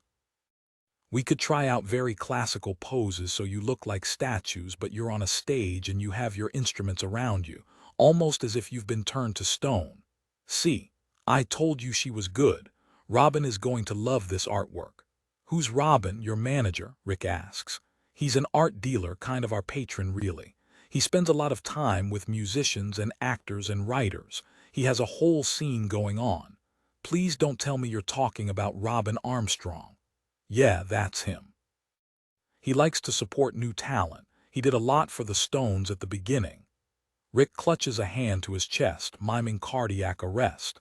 "The man is a god, and here you are just casually dropping his name into the conversation." Jake says, "You can meet him if you want. We'll introduce you."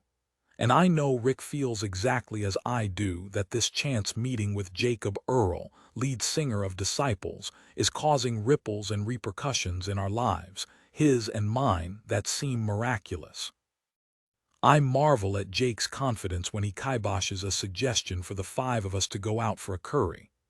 "Alice and I might make other plans," he says, standing up from the table and holding out a hand to me. And though Rick whistles and Eddie rolls his eyes and Tom laughs, no one seems to care. The moment the door to his flat closes behind us, things turn frantic. Grabbing each other, kissing, wrenching off clothes.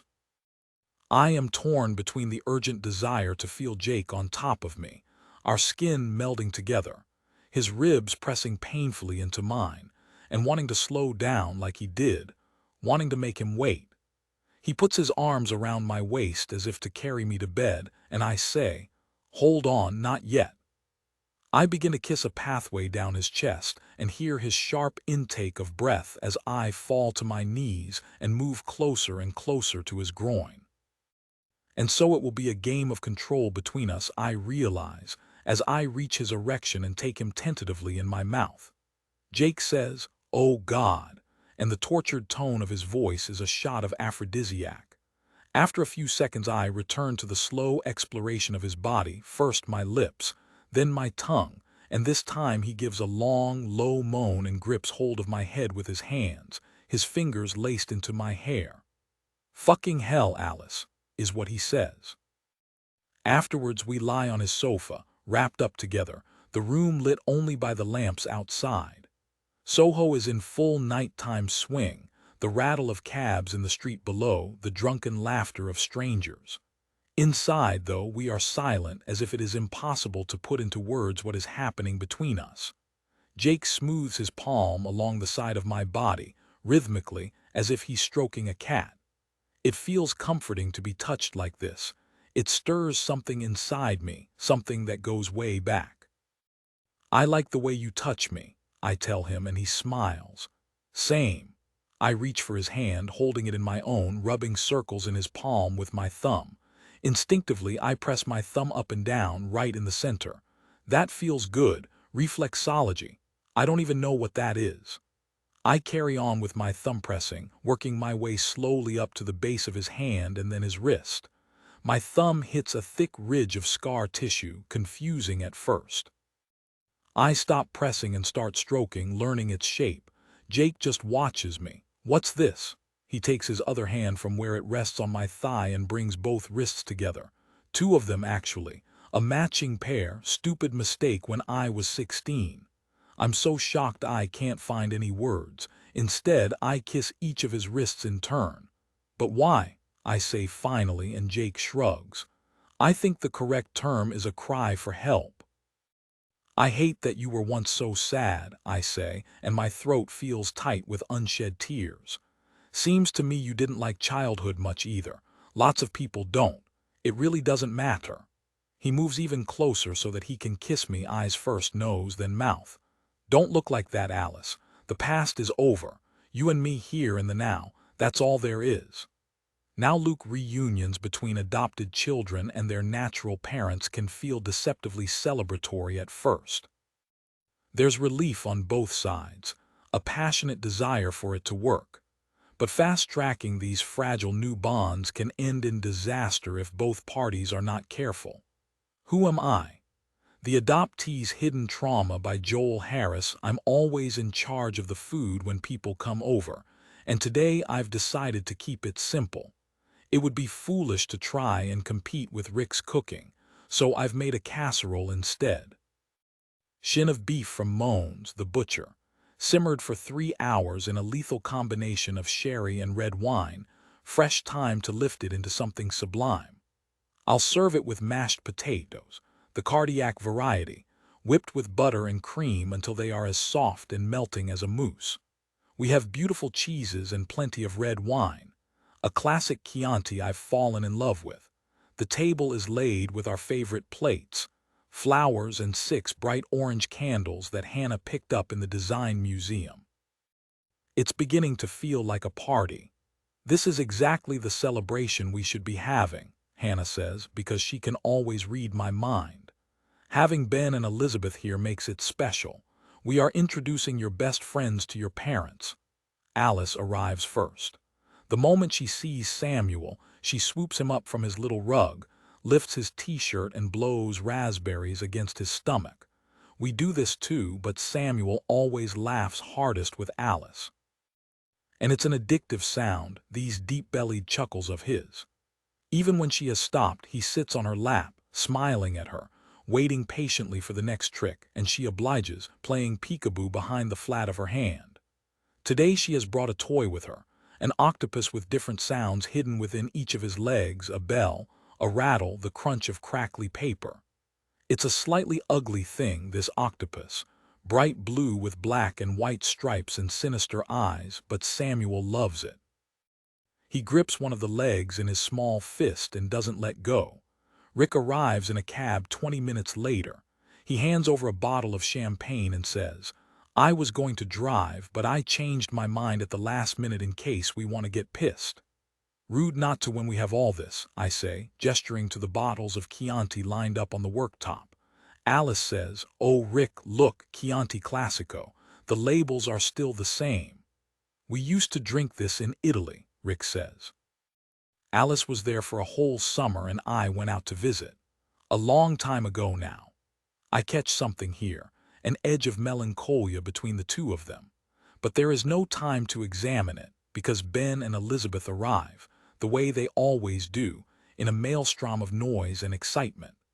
Ben is dressed in his yellow and black Rupert the Bear suit, bought in a charity shop 10 years ago and worn relentlessly ever since. Elizabeth is holding an enormous bouquet of flowers and a chocolate cake she made herself. Ben and Rick begin talking instantly, and while I race around the room filling wine glasses and checking the casserole and mashing the potatoes, I try to listen in. Rick says, "I checked out your website this morning. I really like what you're doing. Are you with a gallery?" I'm quietly proud when Ben tells him that he has already had 2 solo shows in London and 1 in New York. "Sit down anywhere," I say, carrying the casserole over to the table, and it turns out that Ben and Rick are opposite each other at one end while Alice, Hannah, and Elizabeth sit at the other. I perch in the middle, perfectly poised for both conversations.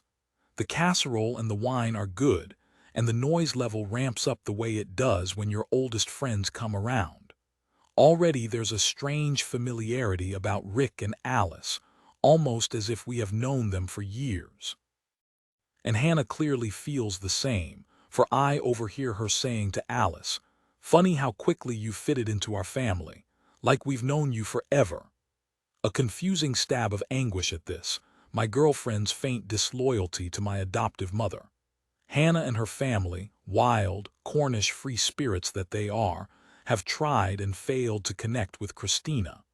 When Hannah first got pregnant and we decided to keep the baby, they invited my mother and me to Cornwall.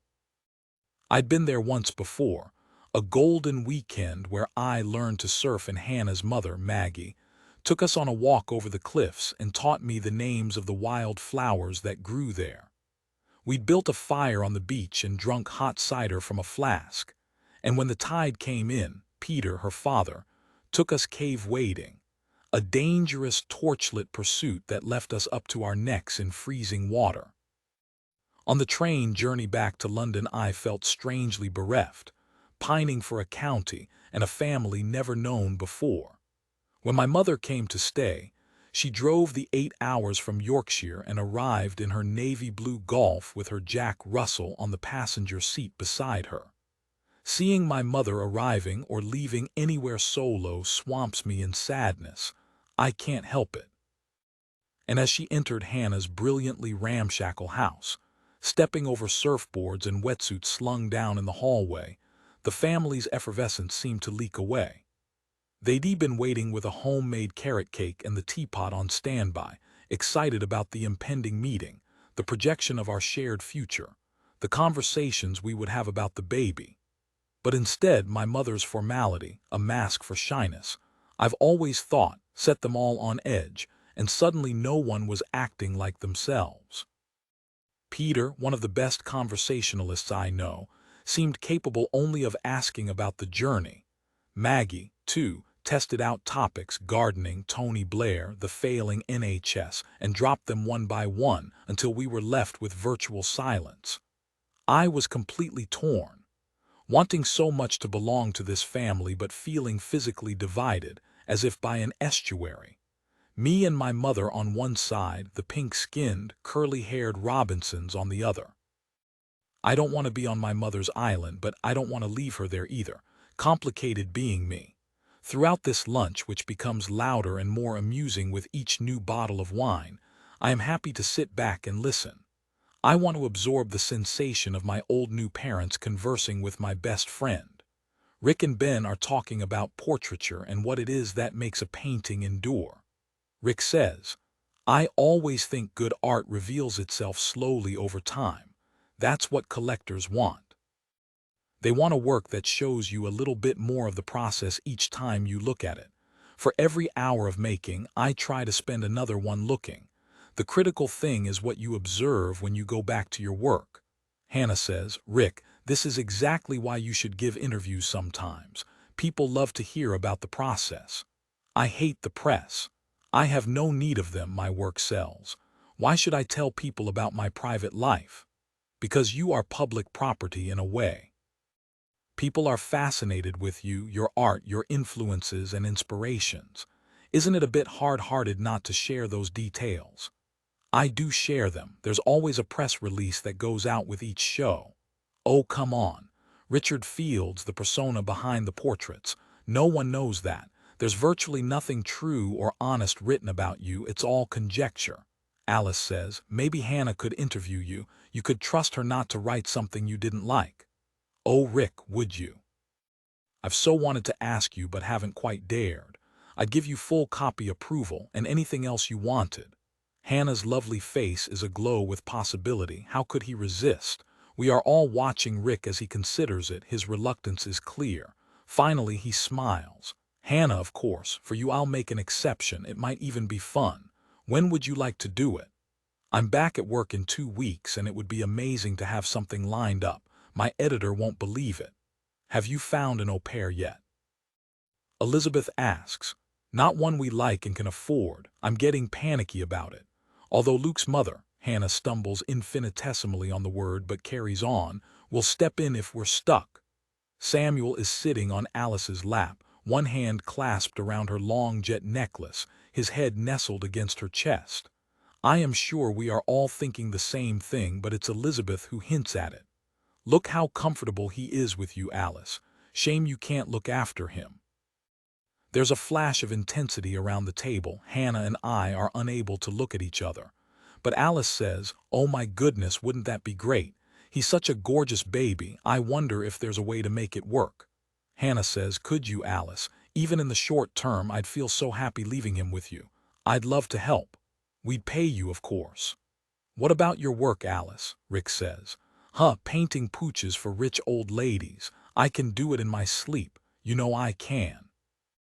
I'm not sure it's such a great idea. You did say you wanted to take things slowly, Elizabeth says, but isn't there something so lovely about the idea of Alice looking after her son's son, sort of full circle? A silence falls on the table again. Alice presses her lips against Samuel's scalp lightly once. It must have been so hard on you having to give Luke up, Elizabeth says, and I glance at Alice quickly. I recognize the fight for composure. It's a battle I'm going through myself. You have no idea. The pain in her face is almost shocking to see. I love Elizabeth, but for someone with a career dependent on her people's skills, she can be immensely tactless. Alice has made a hammock of her arms. Samuel is lying across them, feet and head balanced on her elbows. When she strokes his cheek, he smiles at her, full beam, irresistible. "It's tempting, little bird, isn't it?" she says, and Hannah leaps up from the table. "Luke, wouldn't that be the perfect solution?" "Let's have tea and some of Elizabeth's delicious cake," she says, just stopping herself. It seems to me, from adding to celebrate. Then Jake is cooking for Tom, Eddie, Rick and me, and he has thrown himself into it with his usual vigor and intensity. Not for him the standard student fare of spaghetti bolognese or macaroni cheese. We are having bouillabaisse, made from fish bought at Billingsgate Market this morning. He left the flat at 6 to get there before it closed. And tomatoes cooked in his oven for hours until they collapsed into a sweet, garlicky mess. He has made a roux to go with it, and a green salad dressed with olive oil bought from the chemist, with day-old panini donated by Luigi, grilled and rubbed with cut cloves of garlic. Where did you learn to cook like this? I ask him as I lay the table with additional knives and forks bought hastily from a junk shop near college. Books, he says. I found an old Elizabeth David cookbook, and I used to read it at night when I couldn't sleep. I've been collecting second-hand recipe books ever since. I want to ask him why he couldn't sleep, but we are so brand new, he and I, and his face closes up whenever he talks about his childhood, so I allow the moment to slide. Rick arrives first, a relief for me, with a bottle of wine wrapped in a twist of white tissue paper on which he has drawn felt-tipped stars and crescent moons interspersed with smiley faces. He is wearing purple corduroy bell-bottoms and a white peasant top bought, he told me, in a boutique in Neal Street selling exclusively female fashion. "Let me tell you," he said, "I was not the only male browsing the rails, and they were not shopping for their girlfriends." "Wow," he says now, looking around Jake's burgundy, orange, and purple sitting room. "This place is cool, the vibe of a strip joint if you know what I mean." Eddie and Tom arrive and we all squash around the tiny kitchen table with our tumblers of Mattias Rosé. Jake and I have been together for almost 3 weeks, and I know he is holding this dinner so I can get to know the band. "We're family to each other," he told me. "Especially me and Eddie. The two of us grew up in the same town." There's nothing we don't know about each other. I forced myself to ask Jake about Eddie then. Why is he so distant with me? It's as if he doesn't like me. "How could anyone not like you?" Jake said. "It's just that he's protective of me. He knew my family, especially my wicked grandfather." He laughed as he said this, but I caught the sudden darkness in his eyes, a film of gloom, and he's been looking out for me ever since. I can tell Jake has relayed some of this conversation to Eddie because there's a noticeable difference in the way he treats me tonight, asking me questions about college and home. "Alice's father is a prize jerk by all accounts," Jake says. "Oh yeah, the wannabe vicar. Isn't he a church warden or something, Alice?" Rick asks. "A canon. He gets to dole out communion on Sundays. He loves that. And sometimes he gives the sermon, and if he doesn't, he gives it to my mother and me at the lunch table. He did a whole sermon about Soho that he called Sohodom and Gomorrah. Everyone laughs at that. Eddie says, 'Have you heard about this gay and lesbian march that's happening? Your father will be apoplectic when he finds out. Apparently everyone is going to walk to Hyde Park, kissing and holding hands in the street. I think it's brilliant. We should all go along and show our support. Am I the only one who sees how still Rick becomes when he hears this? I've suspected he is gay all along, but he keeps his sexual identity resolutely hidden, even from me, his best friend. Are you gay, Rick? Jake says casually, almost in passing, and for a moment the air around me freezes. I force myself to meet Rick's gaze, and I see the shock that comes into his face. Shock, confusion, then something else. All of a sudden he's laughing. Oh my God, fuck. Yes, I am gay. He says it slowly, like an announcement. I just haven't admitted it to anyone before. He's looking at me and I'm looking at him. It's often this way with us, as if there is no one else in the room. I reach out across the table to grab his hand. Alice, he says, I'm so proud of you, I tell him. And then we are all laughing and Eddie thumps Rick on the shoulder and says, well done, mate, who the fuck cares, gay, straight, bisexual, whatever. Rick shakes his head. That was so much easier than I thought. When did you find out you were gay, or did you always know? Tom asks. At school, when I was maybe 16 or 17. Up until then, I was putting up posters of Bridget Bardot and hoping I might feel something. I've spent years hiding who I am, pinning my hopes on marriage and kids and the whole heterosexual dream. Like that was ever going to happen. The night turns into a celebration.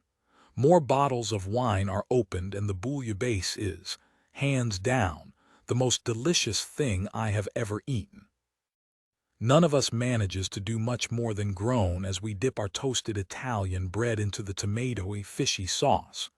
Even the salad with its sharp garlicky dressing is an explosion of flavors in the mouth.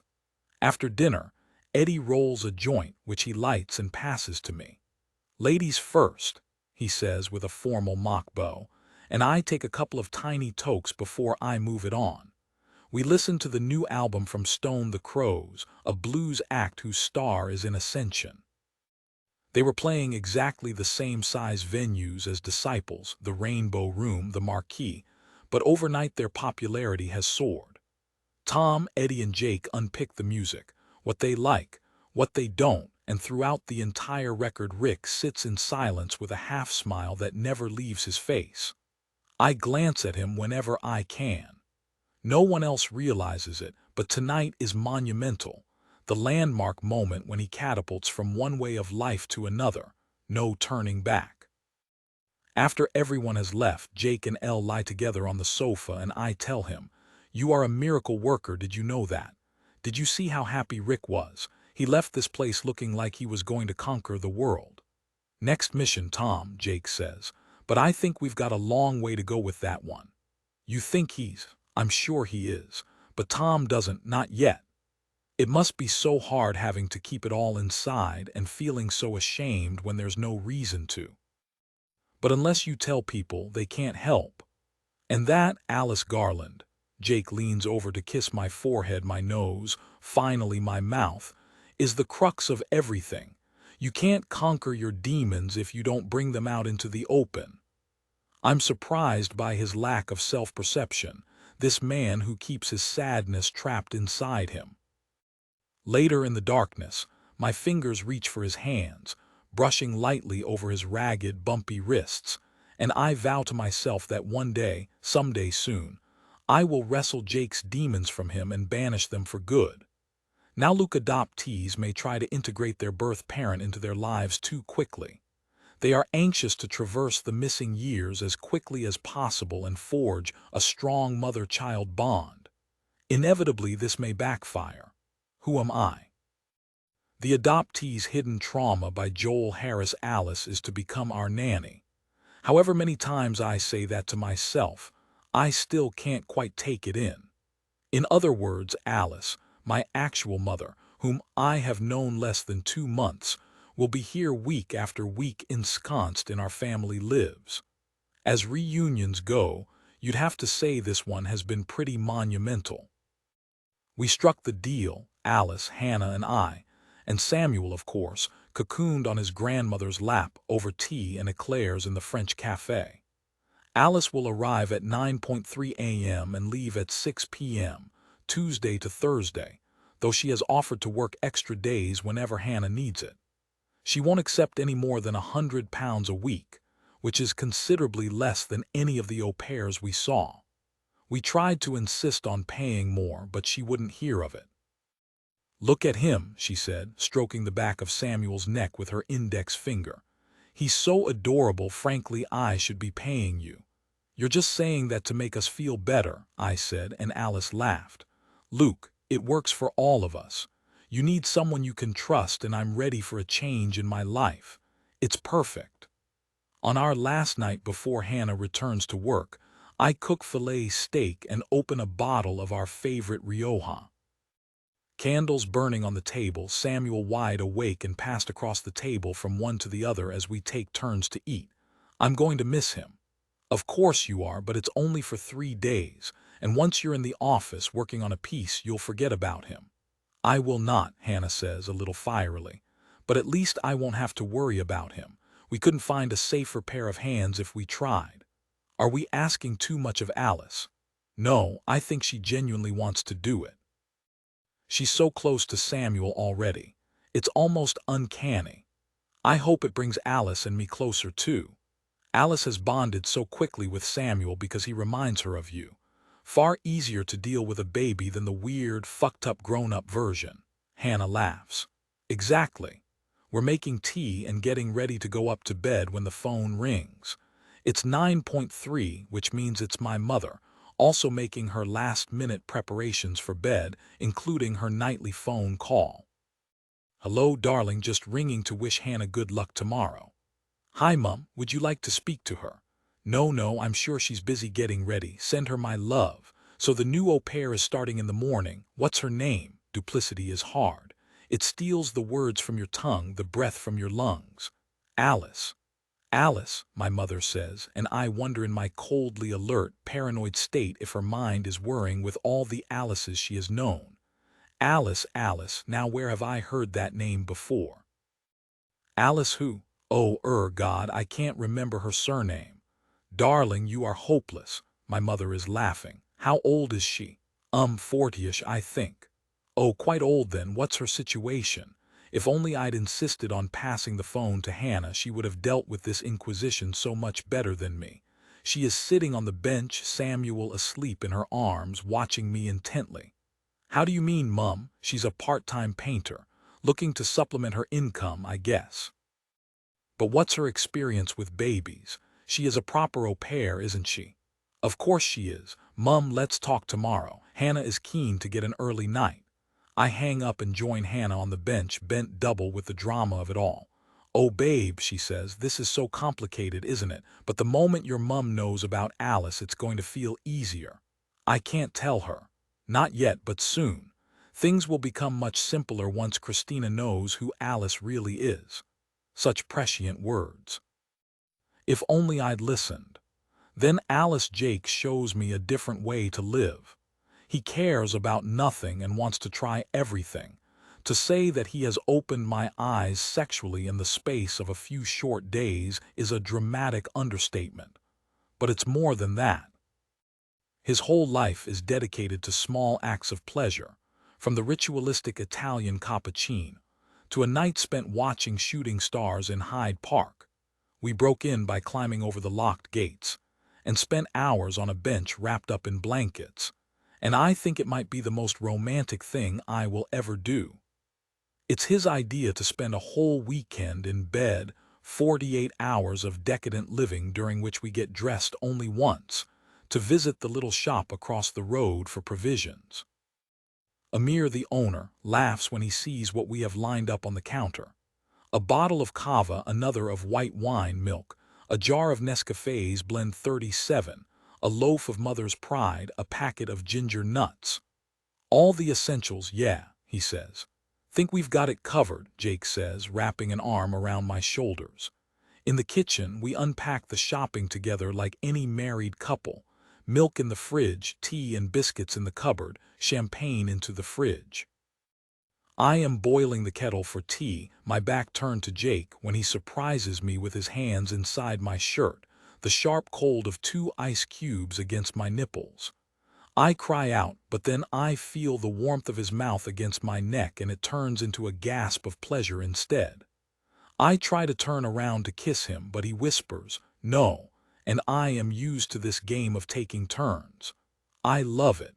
I live for it. "We're going to need a lot of time, a lot of weekends," he says afterwards, as we lie on the brown sofa, and our future of committed eroticism stretches out in front of us, a whole infinity of lovemaking. Jake carries the television into his bedroom and we watch one show after another. Doctor Who, The Goodies, Parkinson. There's an omnibus on Andy Warhol and the two of us watch entranced. Like everyone else, we're fascinated with Warhol. So much has been written about him, but it's rare to see him on TV, the man famed for his fiercely guarded privacy. Rick is going to be as big as Warhol, if not bigger, I tell Jake. I overheard Gordon saying so the other day. Jake picks up my hand and kisses it without taking his eyes away from the screen. I live in hope that one day, Alice Garland, you might actually believe in yourself. You're just as talented as him. We drink the champagne at 2 o'clock in the morning out of cheap tumblers bought with green shield stamps. I recognize them because we have the same ones at home. My father often makes my mother a gin and tonic in one of these glasses, his own evening whiskey in fine crystal inherited from his parents, small, everyday acts of pettiness intended to grind her down. Why do you put up with him? Because we're frightened of him, his temper, the rages that can blow up from nowhere. He's tolerable most of the time, but when he drinks, it's a nightmare. Alcoholic. I don't really know. It doesn't seem to take much to make him turn. 3 glasses of wine and he'll fly off the handle.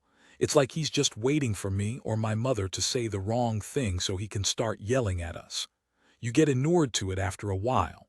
My mother just drifts off into her dream world, and I suppose I close down a bit more each time. I felt like I was marking out the time until I could leave. "Poor baby," Jake says, kissing me. "I hope he never hurt you, physically, I mean." "No, sometimes I thought he might, but he always pulled himself back at the last minute." Jake is quiet for a moment. "My grandfather was violent all the time, but I never let him break me." "You really hate him, don't you?" He shrugs. "He's dead, so I guess I just need to let it all go." In the morning, we are in the bathroom together, Jake shaving in front of the mirror, me about to have a shower, when I open up the cabinet to look for soap. And there inside are 2 boxes of medication I am instantly drawn to. I take them out and look at their names. Phenelzine and Largactil. They look nothing like the antibiotics I was prescribed throughout most of my childhood for recurring tonsillitis. Phenelzine. I sound out the word like a child learning the alphabet. These look heavy-duty. "What are they?" Jake puts down his razor and turns to me, his half-shaved chin segmented by white foam. "Antidepressants and antipsychotics. I've been on them for years, ever since I was 16. Psychotics. That doesn't make me a psycho if that's what you're thinking, just a depressive, but not anymore. I stopped taking them a while ago. I hate the way they fur up my brain. I can't write properly when my mind is all blurry, it slows me down." He takes the first packet of pills from me and starts popping them out one by one into the lavatory. "What are you doing?" "Moving on, like I should have done a long time ago. This is all happening too fast. I want to stop him, to snatch the pills out of his hands and put them back in the cupboard, just in case. I am just getting used to the information that Jake has spent the past 10 years on heavy medication, and now, in a heartbeat, he is throwing it away. What if his symptoms come back? I feel in this moment completely out of my depth. "Jake, stop. Shouldn't you talk to the doctor first? Do I seem depressed to you or euphorically happy?" "Well, happy right now, but I watch helplessly as he picks up the next packet and empties out the contents. "Come here," he says. He closes the loose seat and sits down, pulling me onto his lap. "I promise there's nothing to worry about."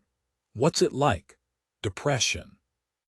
I nod, too full of the moment for words, too fearful of what I'm about to find out. It's like being underwater while the rest of the world rushes by. You'd like to come up for air, only you have no energy, none at all. You might as well be paralyzed. So instead you exist in a curled-up ball of bleakness. I press my cheek against his, eyes squeezed shut. My tears are a weakness when he's been through so much. Alice, look at me. I open my eyes and he kisses me. There's no need to be sad. You have to believe me when I tell you that it's over. I've felt good for a long time, even before the cataclysmic, life-changing arrival of you. Do you believe me? Yes. Good. In that case, only 2 rules for the rest of the weekend, he says. No clothes to be worn at any time and no more questions. I was in love, you see, and I wanted more than anything to believe him. Now Luke, when Alice arrives each morning, Samuel and I are waiting for her. She always knocks, never uses her key, and I throw open the door with a flourish. It's part of our stand-up routine. Alice pulls one of her funny faces, mouth and eyes remolded into a surprised O, and is rewarded with an instant chuckle. Samuel stretches out his arms and leans his whole torso towards her. This day after day after day. Traitor, I say, handing him over with a goodbye kiss, and Alice says what she always says. Don't worry about us, we'll be fine. It's hard to know how we managed without her. As well as looking after Samuel all day, she washes and irons his clothes, cleans the house and cooks for us. Hannah and I come back to these beautifully prepared dishes, shepherd's pie, tagine, lasagna, classic fare, but always with an undercut of sharpness, chili or ginger or preserved lemon. I find myself looking forward to her food from mid-afternoon onwards. She buys us things too, even though we ask her not to. Fresh flowers every week, clothes and toys for Samuel, little gifts of chocolate from the delicatessen. Today Hannah is interviewing Rick, a lead feature for the Sunday Times culture section. Returning to work with a Richard Fields profile in the bag, she jumped straight to the top of the class.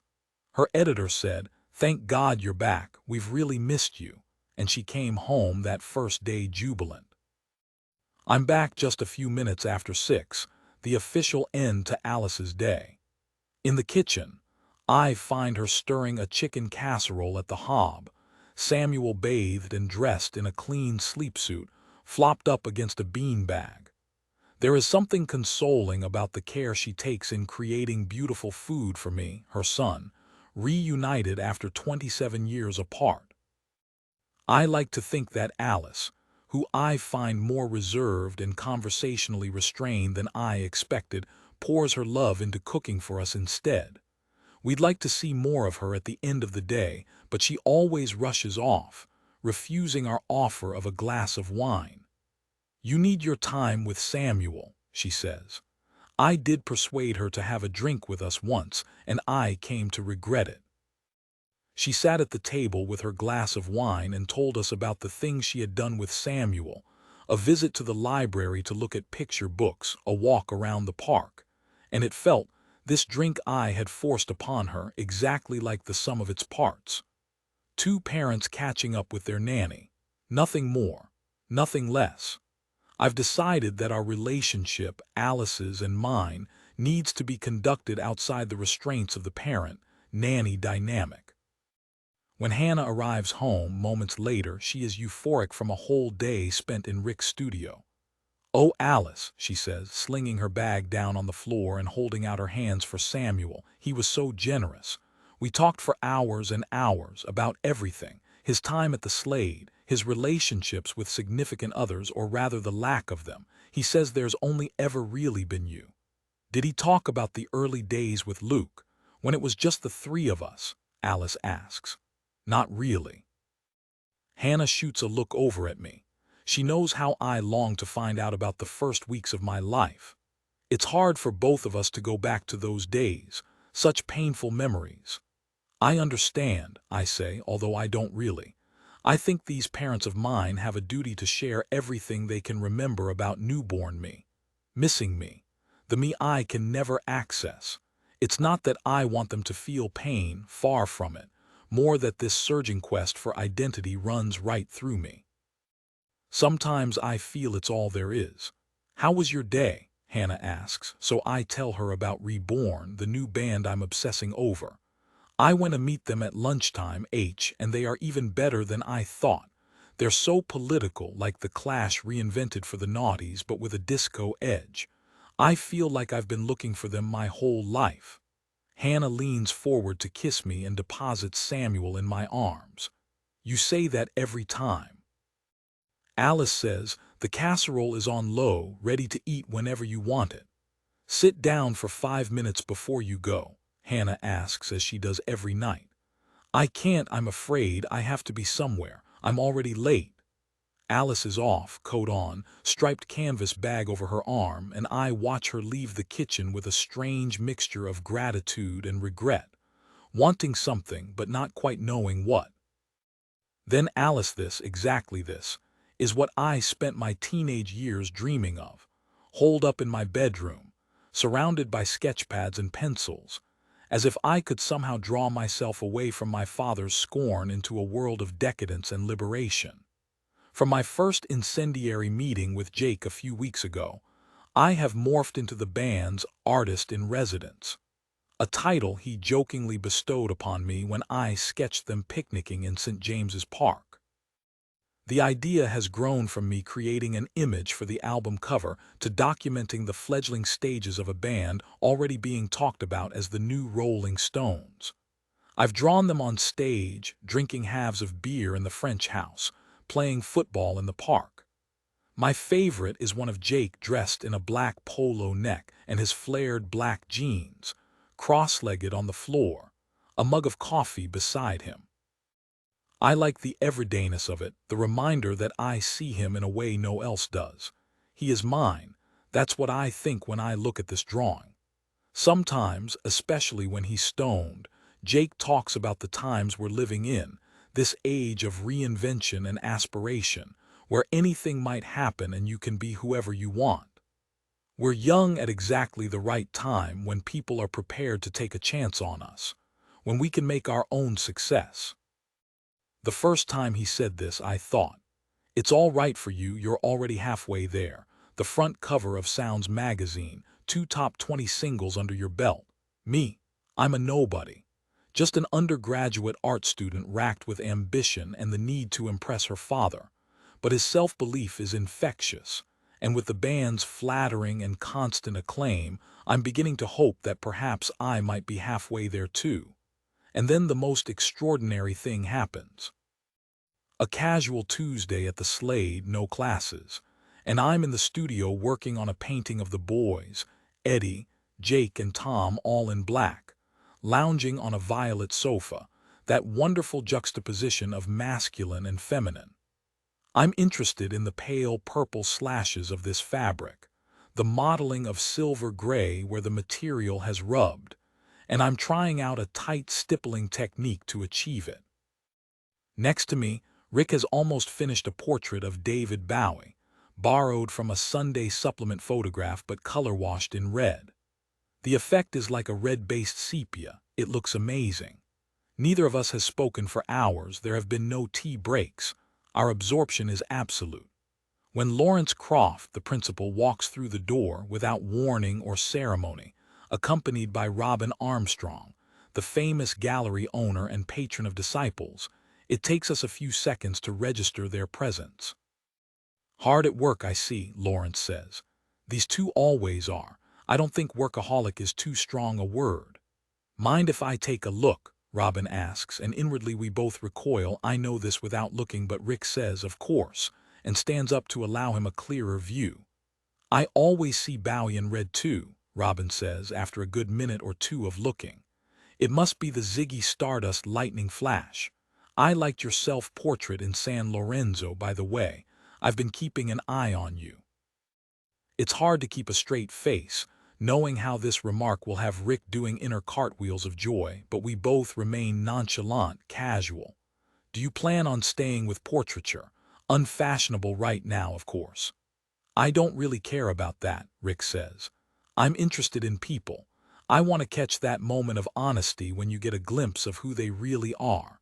I'm quite ruthless. If there's no chemistry between me and the sitter, I'll just abandon it halfway through.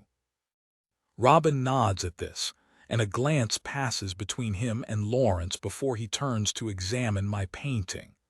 I've come to know these boys rather well, and your likenesses are exceptional. Jake tells me you're documenting this phase of their career with informal sketches. To begin with, I was working on artwork for the new album, but the project has sort of grown. I think there might be something more interesting to be done with this, given that Disciples have a record to promote, one I'm keen to support however I can. Why don't you and Jake pop into the gallery tomorrow evening? Bring any finished sketches with you and we'll have a proper chat. The Robin Armstrong Gallery is in Duke Street, next door to the Bernard Jacobson Gallery, which has a Lucian Freud charcoal in the window, a nude woman with unevenly sized breasts and cartoonish kohl-rimmed eyes. Freud gave a lecture in our first term, 100% attendance from students and tutors, and a relatively forgettable seminar about color. The thing I remember most clearly is the coffee afterwards, where he was to be seen locked in earnest conversation with a gaggle of pretty female students. To see Freud displayed in the next-door window, to know that I am about to have an informal chat with one of the most revered gallerists in London, is to tremor with nerves. But I have Jake by my side, the top half of his body almost hidden behind my one finished canvas, the boys picnicking in Hyde Park. He pauses just before we reach the door. "Alice," he says, lowering the canvas so that I can look into his eyes. "There is absolutely nothing to worry about. The gallery is closed, but an assistant unlocks the door for us and shows us into Robin's office, bypassing walls hung with his most famous clients, Gillian Ayres, Peter Sedgley." In contrast to the sparse, white-walled gallery, the office has the feel of an old gentleman's club, or at least how I'd imagine one. Deep red and chocolate-brown colors, a magnificent leather-topped desk where Robin is sitting, an ancient-looking Chesterfield sofa for his visitors. The room is crammed with artifacts, carved ebony heads, a marble nude, a framed series of painted gradient circles, each one more intensely colored and mesmerizing than the last. You realize on entering that here is a man who has dedicated his life to beauty. He is dressed in a navy velvet suit with a pale yellow silk shirt, and he stands up as we walk in, arms around Jake in an enveloping hug, for me a European kiss on both cheeks. He gestures to the sofa, and the three of us sit like potted peas, me in the middle, flipping through my sketchbooks. At first Robin says nothing, and I fill the silence with background noise about each sketch. It's easier when I'm talking about Jake, my specialist subject. I'm able to tell him why I think something works and what I was trying to achieve. Together we examine a drawing of Jake sitting up in bed bare-chested, notepad balanced on his knees. He is songwriting and completely absorbed, one of the best times to draw him. I've caught the abstraction in the way he concentrates, an almost dreamlike quality, yet his focus is so absolute it's as if he is surrounded by an impenetrable wall. For me, this works because Jake is unguarded, lost in thought. It's obvious to the viewer that he's thinking about a song, and I think it shows the effort and intensity that goes into the creation of the music. Do you know, Alice, I rather think you're on to something. Robin stands up and walks back to his desk. "You'll be with the band in Italy, I assume," Jake says.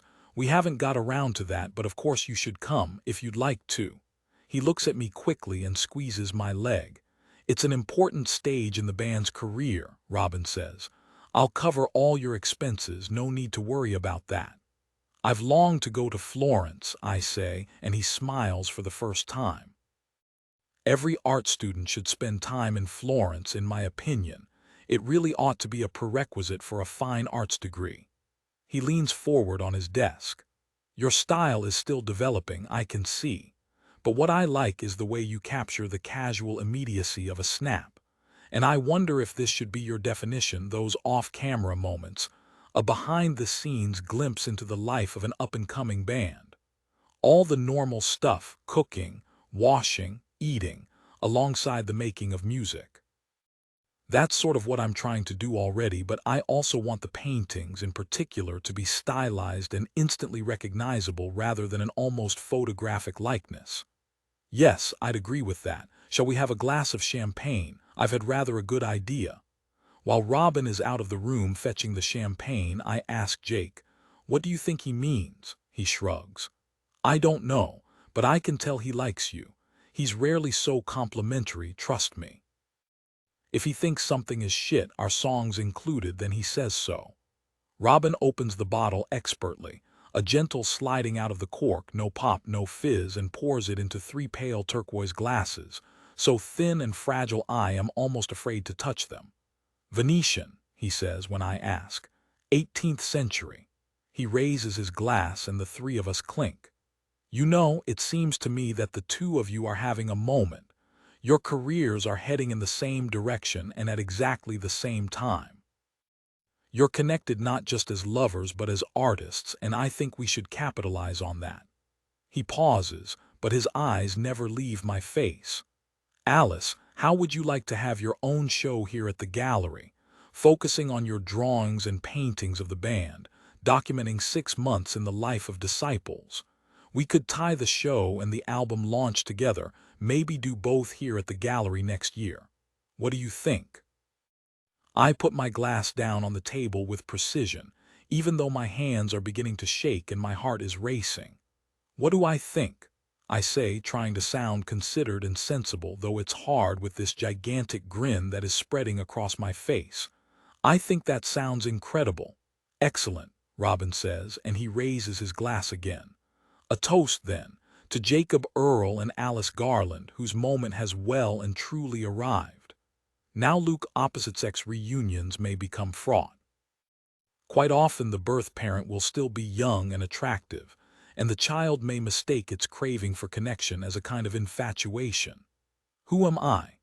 The adoptee's hidden trauma by Joel Harris. I'm on a date with my mother, or at least that's how it feels when I arrive home and find Alice applying lipstick in front of the mirror.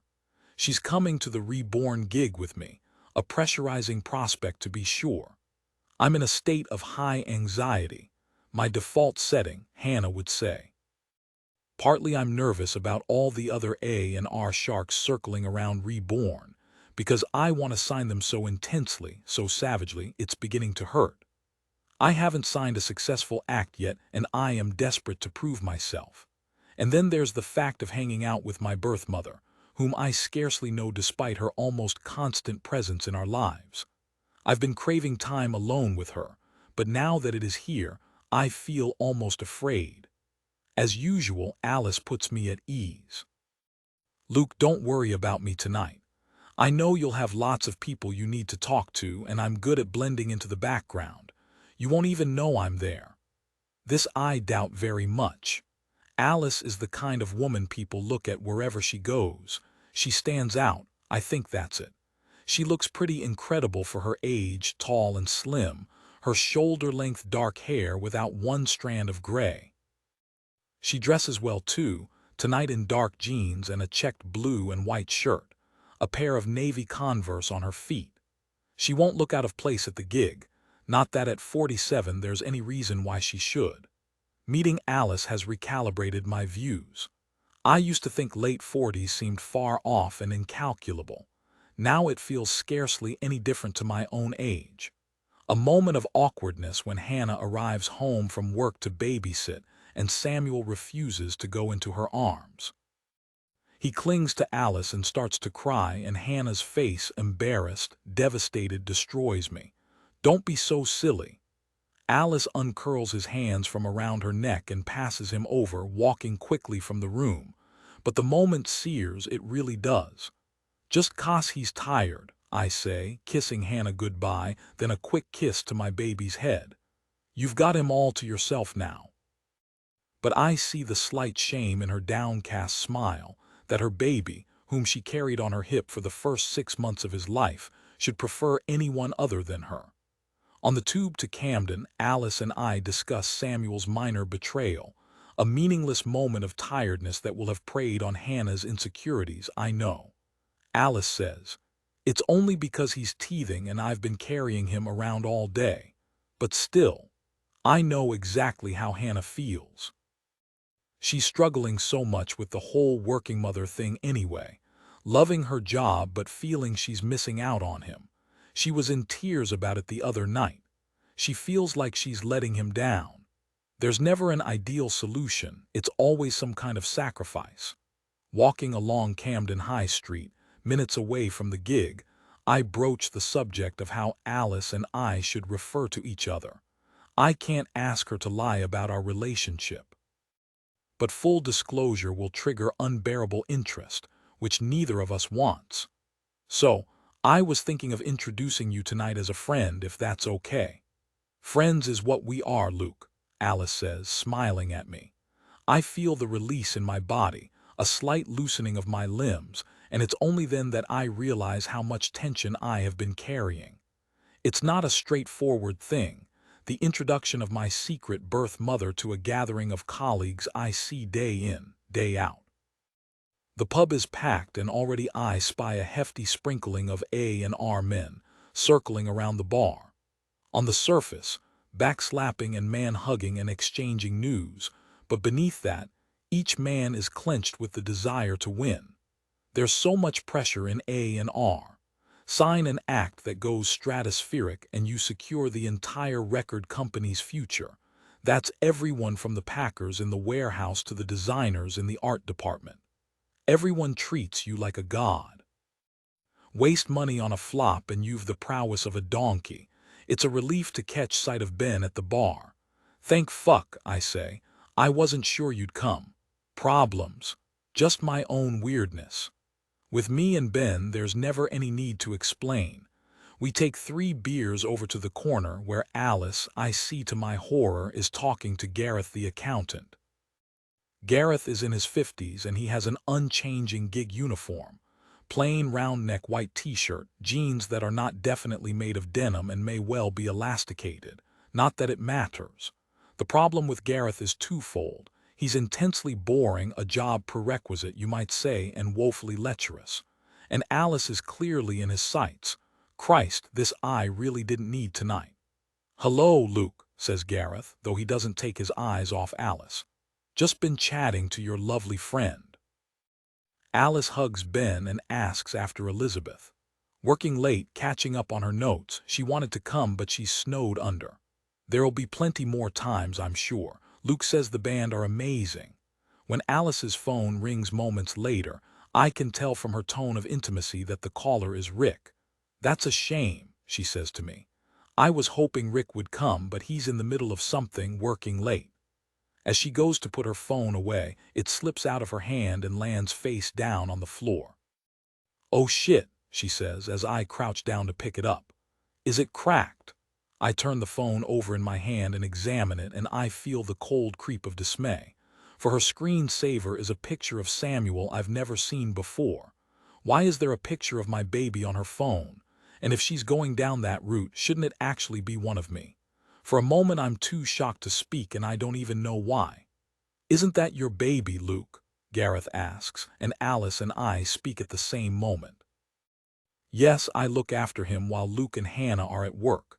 Alice is my birth mother. The surprising admission slips out. She's Samuel's grandmother. There's a tense little moment of silence while Alice and I stare at each other, heat rising in her cheeks. Oh, cat's out of the bag, Ben says. It is rather, Alice says, but she's smiling.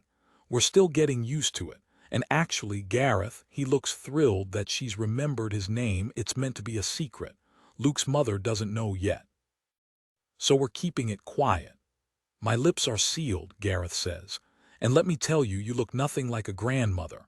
It's the moment of levity we need. I'll catch you all a bit later on, Alice says, grabbing the opportunity to move away. I'm not good in crowds. I'll probably stand at the back. Reborn aren't due on for another 10 minutes, but it's already impossible to get anywhere near the stage. Time Out ran a feature last Friday. I guess that's how the punters have got hold of it. I think momentarily about the band in the dressing room. Wonder if they're nervous or reveling in their moment in the sun. While I wait, I exchange nods with the other A&R men, all of whom I know. There's an unspoken code at a gig like this. One where we are all fierce competitors. Every label wants to sign Reborn, though only 3 or 4 of us have the money, and it's nonchalance. If conversations must be had and we're all keen to avoid them, the subject matter is kept light and brief. I spy Joel Richardson, boss of Universal, in a corner, flanked by 2 of his A&R guys, Matt and Tommy, both friends of mine, if that's what you'd call our nights out on the lash. Pre-Hannah days, Friday nights that might start at a gig and move to a club, then someone's flat to see in the dawn. Too much booze, too many drugs, hangovers that destabilized me even then. Good times that felt in retrospect like anything but. Ben and I are standing in the middle of the crowd, jostled and jarred from every side, toes stepped on, elbows in backs, the slosh of spilt beer as it lands like raindrops on my jeans. I'm happy here, a few rows back from the mosh pit but up close enough to see, feel, immerse myself in the act. No place for a chat, but I find myself shouting above the noise anyway. Did you think it was weird that Alice had that picture of Samuel on her phone? Weird how? She's looking after him all day. Of course she's going to take pictures. You're right, I'm the weirdo, I forgot, Ben laughs. Alice is in for a shock when she finds out what you're really like. The band are about to come on, there's a surge, a momentum, both the pushing as the crowd tries to pull closer and the palpable energy of expectation. How many people in this tiny room? 150 at most. Yet as the band walk out, Daniel, the lead singer, first, then Arlo, the drummer, Ingrid, the guitarist, and finally Bex on bass, it's the cheer of a stadium. Straight into their first song, Special, a punky electro number that is a guaranteed hit, I'd say. The first 3 songs are classic Reborn, emotional turbulence and political rant hidden in a skillful rap of classic songwriting. Then they surprise the crowd with new material, a song I've never heard before and one that has veered into unapologetic disco, and an extraordinary thing happens. Halfway through, I realize the audience is dancing. A&R men don't dance. A bit of gentle nodding at most, foot tapping if you must. So this feels kind of momentous. I glance across at Universal, still clustered together, a trio of men, and see that even Joel Richardson is swinging his hips and patting the air with his palms, an enthusiastic post-rave gesture that is almost endearing. The band leave the stage after exactly 30 minutes to overwhelming rapture. It's no longer a question of whether they will be huge, or even when. Their fame is here, their moment has come. The bar is rammed, of course, and it takes Ben and me a good 10 minutes to get served, all the time looking around for Alice. How can someone as conspicuous as her, tall, head-turningly good-looking, have evaporated like this? I wonder if she abandoned the gig halfway through. How can Alice have just disappeared? I say more than once. Do you think she bylayed? Mate, Ben says, you're alarming me. Just relax about Alice, okay? She's a grown-up. She does her own thing. And she probably doesn't get off on pints of beer being chucked all over her. Alice appears from nowhere just as we've got our drinks and Ben passes her his beer. Have this, he says. I'll go and get another one. Oh, no need, I'm off now, just wanted to say goodbye. And Luke, the band are fantastic. You're really on to something. I can see why you're excited about them. Won't you stay for a quick drink? I've hardly seen you. Where were you standing? Ben is staring at me intently, probably trying to communicate the integral message of be cool, as he has so many times before. At the back, I get panicky if I can't find my way out. Well, at least let me walk out with you to say goodbye. Don't worry about that. You'll want to talk to the band, won't you? Don't miss your chance. We'll catch up when I come next week. Do we need to have words? Ben says when Alice has gone, our catch-all phrase for when one or other of us, usually me, is losing our shit. I can't help being a bit needy. I'm an adoptee. With 2 brand new flesh and blood parents and one extremely loving adoptive mother. Don't make this harder than it needs to be. You're right, I say. I know you're right. You know what Elizabeth would say right now. Boundaries, my friend. Alice has them, but you don't. We all need boundaries. Then Alice, we glide down the King's Road in Robin's open-top car, a shining cream and silver work of art that draws cheers and yells of appreciation from pedestrians and hoots from other drivers. E-type Jag, Jake says, incredulous that I don't know. The most glorious car ever made. We have borrowed Robin's car so that we can drive to Essex to have lunch with my parents, more of an order than an invitation. When I rang home to ask if they'd post my passport, my father said, "If you're planning on going to Italy with some youth we have never met, think again. You can come and get it yourself." My mother wrote to me the same day, and I spied her round, girlish handwriting with the same pit of gloom that accompanied most of my childhood. Her missives, dictated by my father, have been checkering my life since I started at boarding school. We thought you might have the decency to introduce your new boyfriend to your family. We haven't heard from you all term. Come for lunch on Sunday. Driving out of London along the Bayswater Road, lined with its cheerful display of bad art, clunky nudes and one-dimensional still lifes proudly tacked to the railings, T-Rex turned up to distortion volume on the car stereo, I feel calm and hopeful.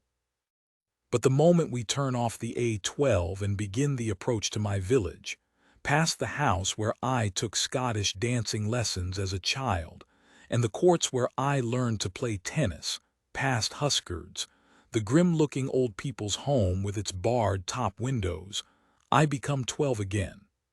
Frightened of my father, ashamed of my mother, her weakness, her cowardice, her lack of self-respect. I suppose I love her in some far-off way, but she never once stood up for me. She watched my father berate me for kicks and allowed her silence to be his accomplice. "You're quiet," Jake says, reaching out to take my hand. "How bad can it be?" But I can't find any words to answer him. "You didn't tell me you lived in a mansion," he exclaims as we turn into our drive. "We only own part of it." I am still too choked for proper conversation. It is a vast and beautiful house, mostly red brick, with black and white gables and 3 tiers of long, thin windows running across its facade. It was bought as a whole by my grandparents in the 50s and then carved up, so that we only live in the middle section, a large-roomed, high-ceilinged flat overlooking the rose gardens below. A retired schoolmaster lives in the top flat, originally the servants' quarter, and a couple of bad-tempered Scottish pensioners inhabit the ground floor, and this, growing up, was my day-in, day-out demographic. I hesitate at the side door, the entrance to our flat, and consider ringing the bell, but the door is open and I remind myself that I am not a visitor, that this is my home. "Hello," I call, and my voice sounds thin and false even to myself. In these last moments I'm uttering a silent plea. Please, can it not go too badly? Please, can my father be all right? The stairs lead to a landing where I would expect my parents to be waiting, but it's empty. "They must be in the kitchen," I say, and we follow the smell of roasting chicken down the dark corridor. "Smells delicious," Jake says, still believing this is a normal family gathering. I'm starving. In the kitchen, black and white tiled floor of my youth, both parents are at the aga with their backs to us. "We're here," I say, and my mother turns immediately, a wooden spoon held aloft. I see that she is wearing makeup, lipstick, blusher, and eyeshadow, an unusual event in her world. She's dressed up too, in a bright blue trouser suit, the jacket zipped and belted, an orange silk collar peeking out of the top. "Hello," she says, holding out her hand. "Hi, Dad," I say, but my father doesn't answer. He continues to stir a pan as if he hasn't heard us. I see Jake dart his eyes at me and then my mother, trying to gauge the situation. Are we being ignored? "Hello, Dad," I say, louder this time, and I watch my mother slide her eyes away from me. She's not going to help. She doesn't offer Jacob a drink, always my father's domain. If he doesn't give her a glass of wine, then she goes without. She stands with her gaze averted, as though she's fascinated by the rose bushes below. Eventually, perhaps only a couple of minutes later, though it feels longer, my father turns around. He is smiling, if you can call it that, and I see that while he has been making the gravy, he has drunk half of a bottle of red wine. "Hello, daughter," he says, a name he never calls me. "Or perhaps you have absconded from that role. Perhaps you are now emancipated from your parents." "Of course not. Dad, this is Jacob." The best recourse when my father is in this mood is to try and move things on, although with 3 glasses of wine inside him I'm not optimistic. "Good to meet you, Mr. Garland." Jake extends his hand, which my father ignores. Instead, he allows his eyes to travel over Jake in expressionless assessment. I feel him registering the shoulder-length hair, the flowered choker at Jake's neck, the long bead necklaces I considered asking him not to wear. "Well, lunch is ready. Come and sit down." We are eating in the kitchen, the table already laid with knives, forks, and 4 glasses, although my father doesn't pour me any wine. He refills his own and then pours a couple of inches for Jake and my mother. Our boundaries are set. Lunch is to be an endurance test. You throw a new lover into a situation of extreme awkwardness, and you see a different side to them. I would never have expected Jake to try so hard with my mother, asking her about the roses in the garden below. I think they are classic tea roses, and perhaps the purple ones my father cuts across her. "It's not our garden." "But you have a garden here. There's so much space." "Yes, an acre the other side of the house. We grow vegetables," I say, surprising myself and perhaps my parents with the pronoun. "Courgettes and beans, potatoes and carrots, all the usual. We have fruit cages too, with red currants, black currants, and raspberries in the summer." My grandparents lived on a farm. I spent a lot of my childhood there. My grandmother grew every vegetable you could think of. They were almost self-sufficient. "Sounds idyllic," my mother says, and I feel hot with shame. Jake's childhood was the exact opposite of idyllic. This trip to Italy. My father has no interest in small talk. Who pays for it? Well, the record label is paying all our recording costs, and we have a sponsor who has rented the house for the summer. And why does Alice need to be there? She's making a series of drawings of the band. Didn't she tell you? She's going to have an exhibition at the Robin Armstrong Gallery. Alice doesn't communicate with her parents anymore, my father says, refilling his glass. I could protest, but what would be the point? When I started at art school, I told myself I would ring home once a week, then once a fortnight before it slipped to every month. What happened, I think, is that with the space and distance to review my teenage years of repression and isolation, my parents morphed into caricatures. The tormenting bully, the muted wife. For the first time in my life, I was away from them. I could be whoever I wanted to be, and the freedom was addictive. I didn't want to be reminded of my home life, which became in my head a swirling underworld of doom. It suited me to live as if my parents didn't exist. "Student life is pretty hectic," Jake says. "It doesn't leave much time for anything else." "Art school, swanning around drawing some pretty nude model, you mean?"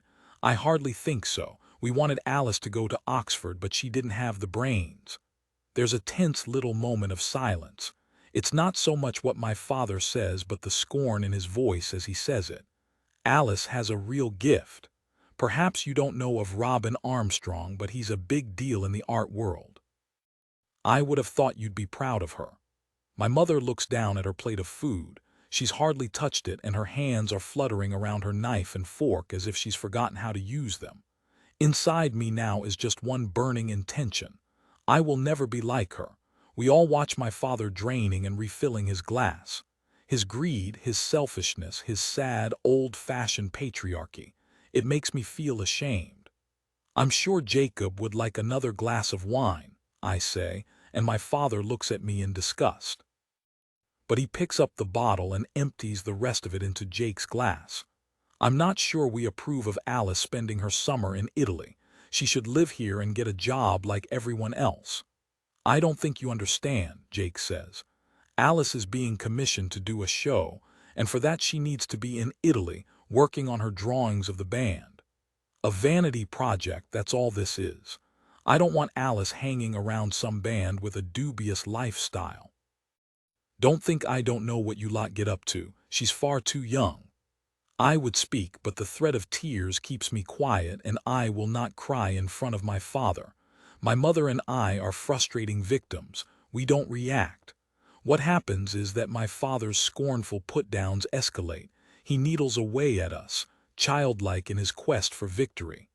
I think you might be surprised by how hard-working we are. Jake's voice is soft, polite, but I know without looking at him that inside he is clenched with anger. Ha! My father takes a sip of his wine. Jake, I notice, hasn't touched his. I understand the rebellion. What is it, if you don't mind me asking, that you object to? Alice is being paid for her work. This commission will earn her far more money than a summer job washing dishes or whatever else you had in mind. I object, the word imbued with hostility, viciousness, the way only my father can, to all of it. Our daughter is 19. We don't want her spending a summer with your lot, picking up all your habits, drugs, free love, whatever else it is you're into. It's not up to you, I say, pushing my plate away and standing up. I think you'll find it is for as long as this is your home. The moment erupts. I don't want it, I say. I don't want this home. If I were you, daughter of mine, I would take that back right now. We stare at each other, my father and I, with our matching masks of rage. Why, on the one day when it mattered to me, could he not have behaved? Hate does not have enough bite for how he makes me feel. No, I won't take it back, because I meant it. Then get out. Go on, get out right now. My father's face, always flushed, has turned an alarming shade. Purple matter would be the closest. I used it in Gordon King's class last week.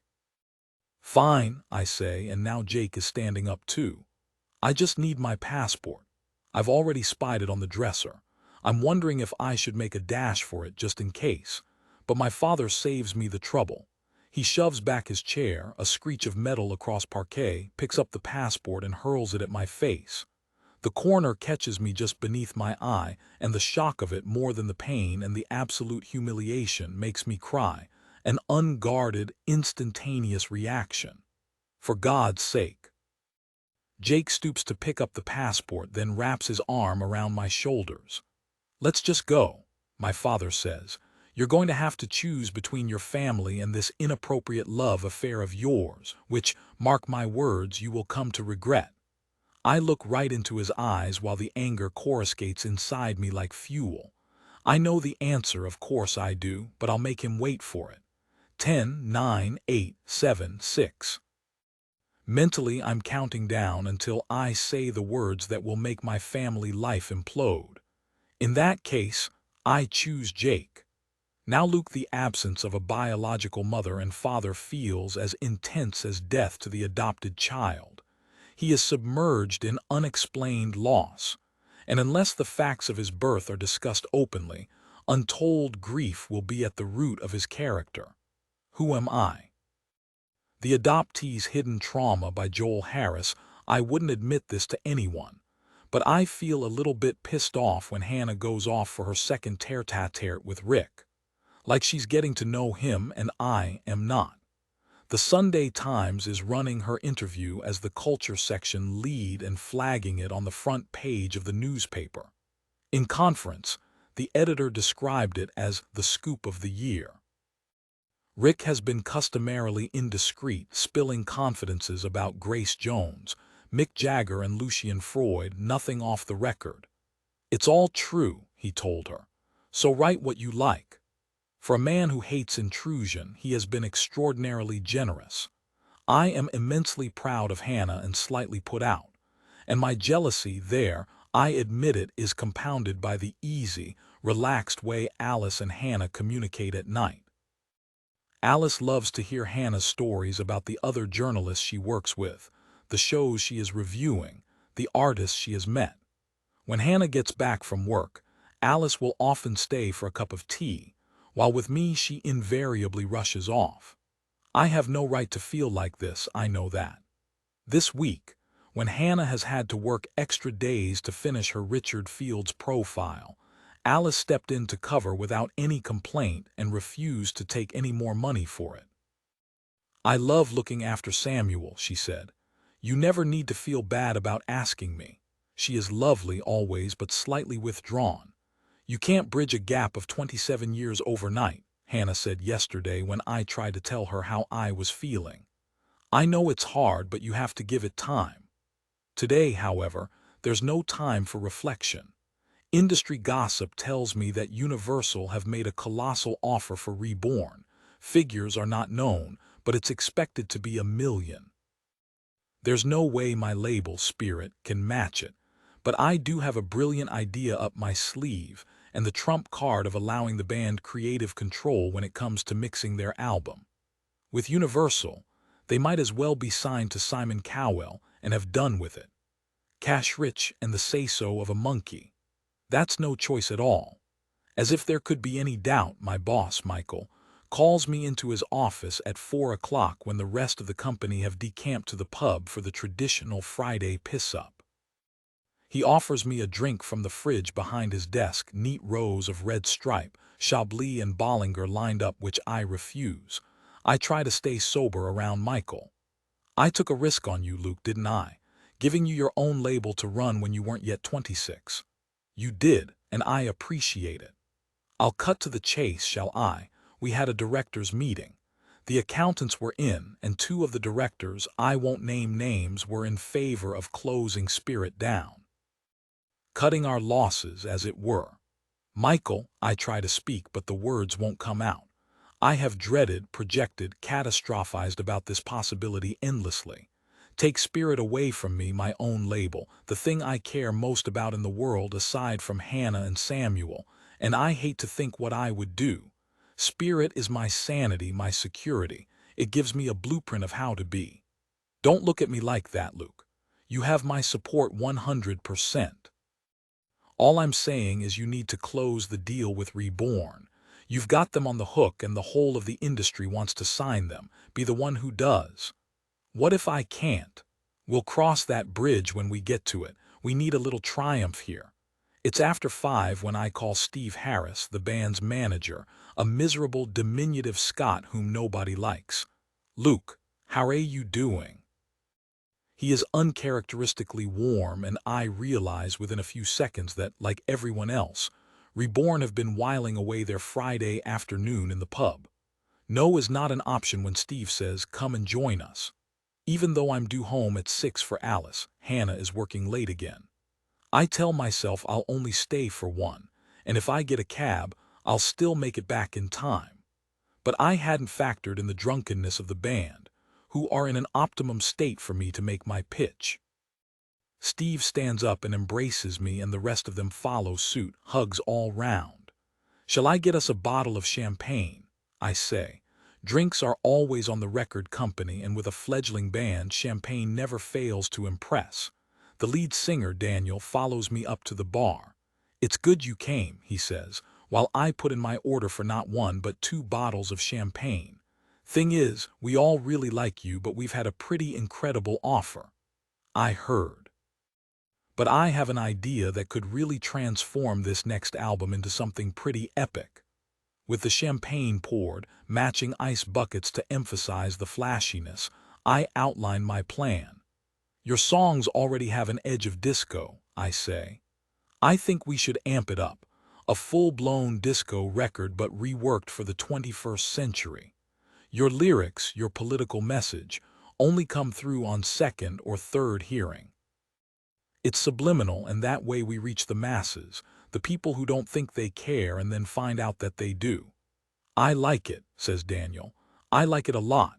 Like it, shouts Bex, the bassist, slamming down her glass so that champagne slops out onto the table. It's genius. I refill everyone's glass and bask a little in the acclaim. I feel almost lightheaded from the specter of success.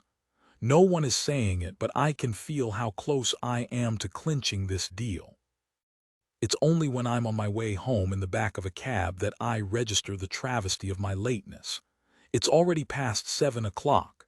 Hannah will be furious. She reminds me on an almost daily basis that we must never take advantage of Alice. I'm just about to walk through our gate when the sight of a navy blue Golf parked up outside the house stops me dead. My mother's car. I stand there staring at it, frozen in the horror of the moment, champagne fizzing in my veins. How can I have allowed this to happen?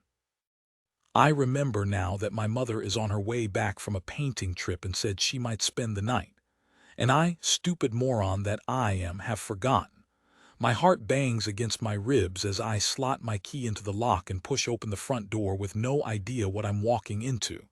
My two mothers are sitting together at the kitchen table. "There you are, darling," says Christina. "We were starting to get worried.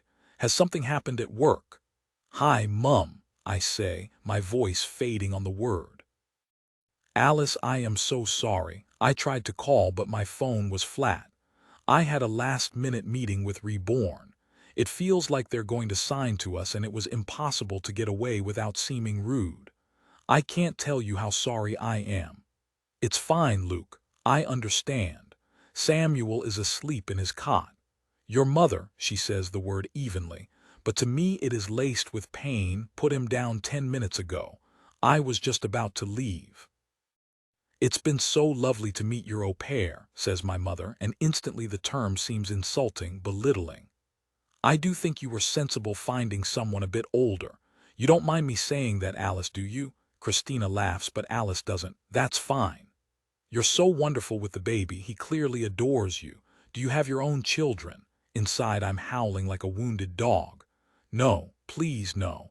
I try to meet Alice's eyes. The sorrow I am expecting to find there will be my punishment. But Alice doesn't look at me. "Sorry to rush, Christina," she says, ignoring the question. "But I must get going. I have to go and see someone and I'm already late. Have a nice evening. I'll see myself out." My mother crosses the room for one of her air kisses, "Darling, hello," and I hear the click of the front door with a plunge of sadness. Do you know, I had the strangest feeling that I'd met Alice before. Of course, that's impossible, isn't it? She's nothing like I expected.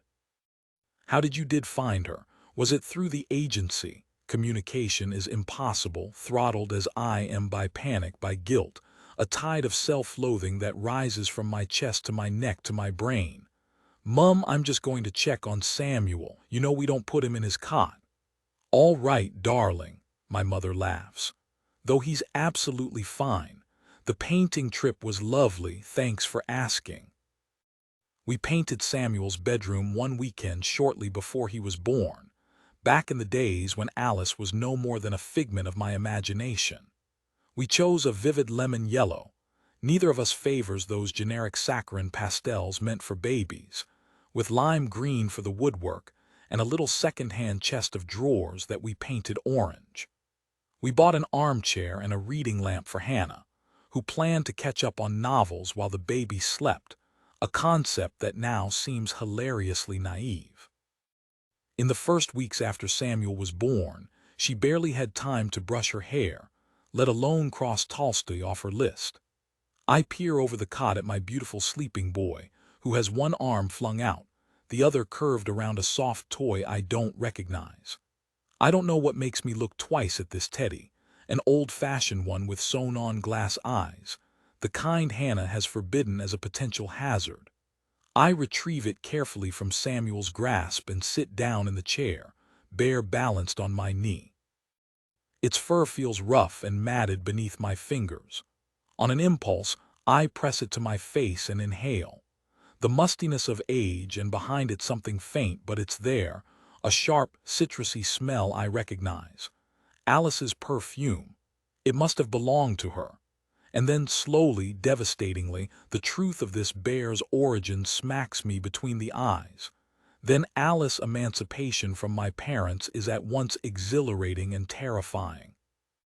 I have stood up to my father for the first time in my life, and although I cry throughout most of the journey home, Jake driving with one hand on the steering wheel, the other clamped around my own, beneath the tears is the fierce thrust of pride. I am not like my mother, and I never will be. "Actually, this is all very hip," Jake says, emphasizing the word because he always knows how to make me laugh. We are living through the decade of liberation, and you, Alice Garland, are at the coalface. I move my belongings, 2 paltry black bin liners of clothes and books, and about 100 sketch pads, out of my student lodgings into Jake's flat.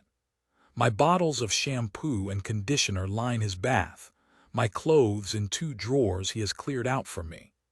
"Let's buy you things to make this place feel more like yours," he says on the first night, as we lie naked and entwined on his brown corduroy sofa, surrounded by candlelight. "Everything I need is right here," I say, smoothing my hand across the S of his body, his thigh curving into his hip, the dip of flesh beneath his rib cage. But Jake shakes his head. "I'm serious. I want this flat to feel as much yours as mine." He takes me to nice Irma's floating carpet to stock up on wine-colored bean bags, joss sticks, a rug of swirling brown and orange, a wall hanging of a bejeweled Shiva. He loves to surprise me with gifts, small things to begin with. An orange jug he has filled with sunflowers, a pair of striped woolly socks he bought at the market because my feet are always so cold, second-hand copies of A Room with a View, and the leopard in preparation for our trip to Italy. Then one afternoon I come back to a little wooden desk in the corner of the sitting room, the kind we used to have at school, with a lid and a hole for the inkwell. Jake has filled it with my sketch pads and watercolors, my pencils in a holder made from a baked beans can wrapped in bright blue paper. It's so touching, this gesture, that unexpectedly I find myself crying and he pulls me into his arms, his face anxious. "It's meant to make you happy." "I am happy," I say, crying even more, though I'm laughing too. "I'm your family now, and you are mine. We don't need anyone else." Now our evenings are spent working, me drawing at the little desk, Jake on the sofa or the floor, picking out chords on his guitar, writing lyrics in his notebook. If he's songwriting, we work in silence, the focus of one motivating the other, so that often it will be 1 or 2 in the morning before we stop. We'll go to bed exhausted and fall asleep straight away, but then I'll wake again a few hours later and realize I'm alone. I'll stumble through to the sitting room and Jake is always there, surrounded by candlelight, hunched over his guitar. Once I stood in the doorway watching, and the expression on his face shocked me. I knew I was witnessing something private, something he always tries to hide. I crept away and went back to bed, but it was impossible to forget the pain I'd seen, pain and something even more menacing. To me, standing there, it looked like hatred or despair. With his music, at least, Jake's self-belief is unfaltering. He never has any doubt about whether he has what it takes to succeed. When Robin offered me a show at his gallery, I had second thoughts immediately afterwards. "I'm not ready for this," I told Jake again and again, until he finally became impatient. "How can you expect people to believe in you if you don't believe in yourself? Robin hasn't offered you a show as a favor to me. He's a businessman. He thinks your work will sell. He knows it will." Jake tells me, and I know he is right, that a childhood lived in the shadow of a volatile and vengeful father has corrupted my self-confidence. But slowly I am learning. Robin Armstrong, more than any other dealer and gallerist in London, has the power to accelerate an artist's career. It's hard not to feel like an imposter when it's me, not Rick or any of the other star students from the years above, who is getting this break. As soon as Lawrence Croft hears of my impending show, he calls a meeting with Gordon and Rita. "I can safely say we've never had this happen to a first-year student before. Congratulations, Alice," Lawrence says. "What an opportunity. We must think how we can best support you." "You deserve this," Rita says. "The work you've been doing in class recently is outstanding. You've really put the hours in." That, at least, is true. These past 2 weeks, Jake and I have barely slept, working through the nights. And how I have loved it, the silent consensus that the two of us are wholly committed to our art. It is Jake who has made me feel like an artist and not a fraud. Gordon says, It seems to me that next term Alice should be allowed to focus solely on her work for the show, and this can count towards her degree. Rita and I can oversee her progress with one-to-one tutorials. It's true that you have great skill, Alice, and you deserve to succeed. But the thing that really distinguishes you from your associates is your grit. Later Jake takes me to Kettner's, our customary haunt for celebrations big and small. We order 4 Seasons pizza and drink house white from a small carafe. The thing about you, Alice Garland, he says in a mock Scottish accent, is that you're full of grit.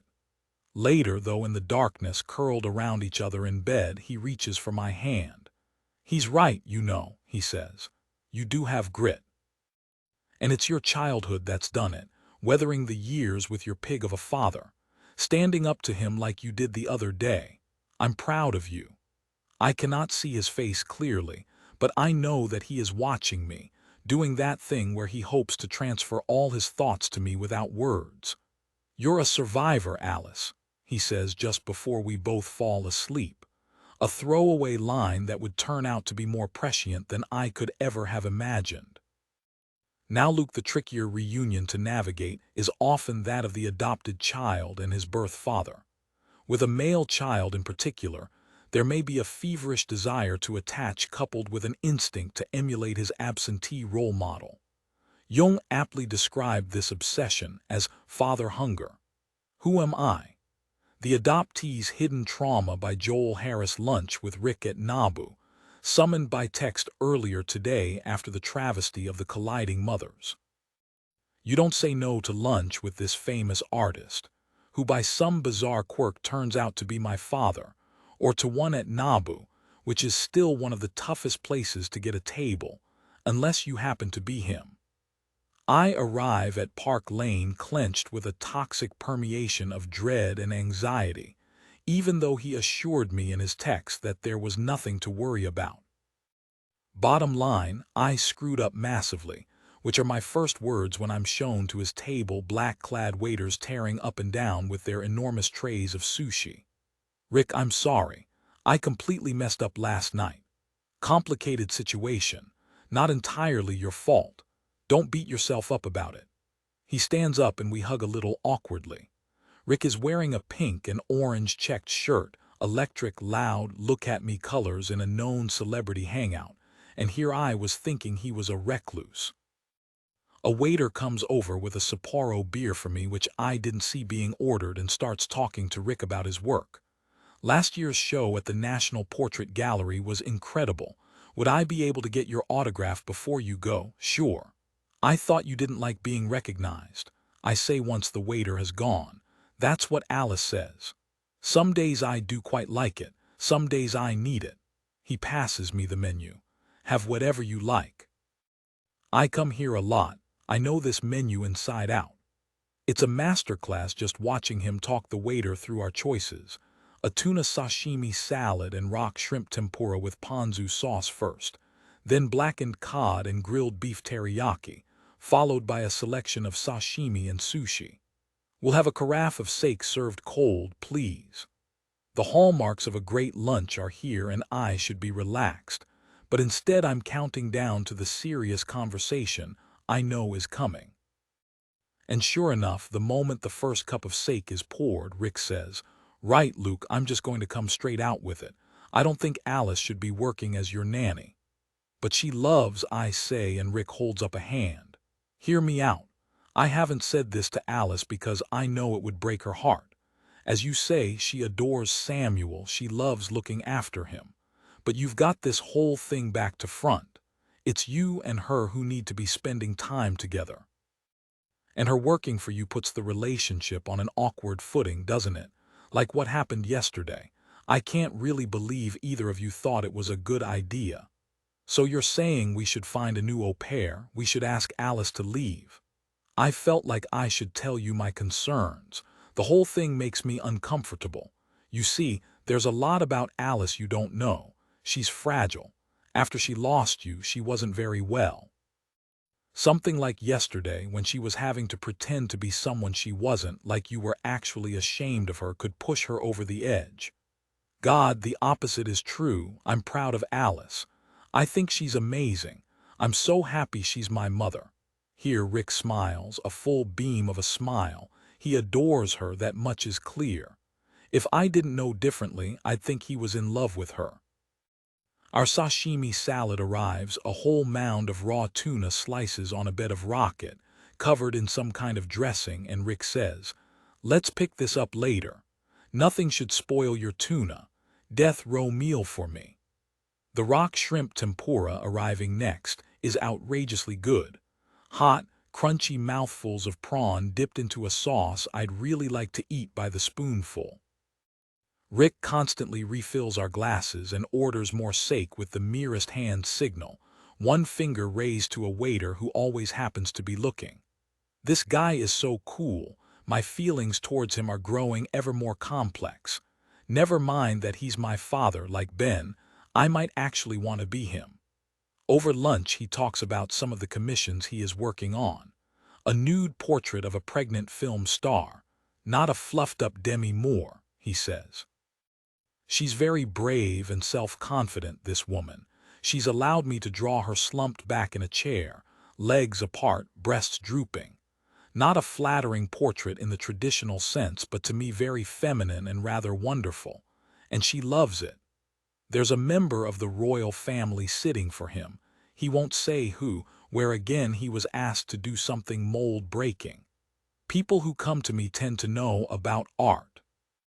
They are looking for something that will interest them and they think I can deliver it, he says, without a note of arrogance, just the self-belief that must come with years of acclaim.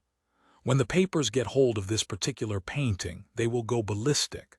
I can hardly wait. We talk about Graham Sutherland's portrait of Churchill, the one he hated. That was a groundbreaking portrait in many ways, presenting such a famous man, warts and all. Of course, others before him had done that. Rembrandt's commitment to naturalism was considered merciless at the time, but it was unusual for someone so famous to have a portrait without all those conciliatory nips and tucks. Fueled by sake and beautiful food, our mood lightens throughout lunch. I tell Rick about a recent meeting Hannah had with Jay Jopling, sharing the most salacious details, and he retaliates with gossip about Lucian Freud.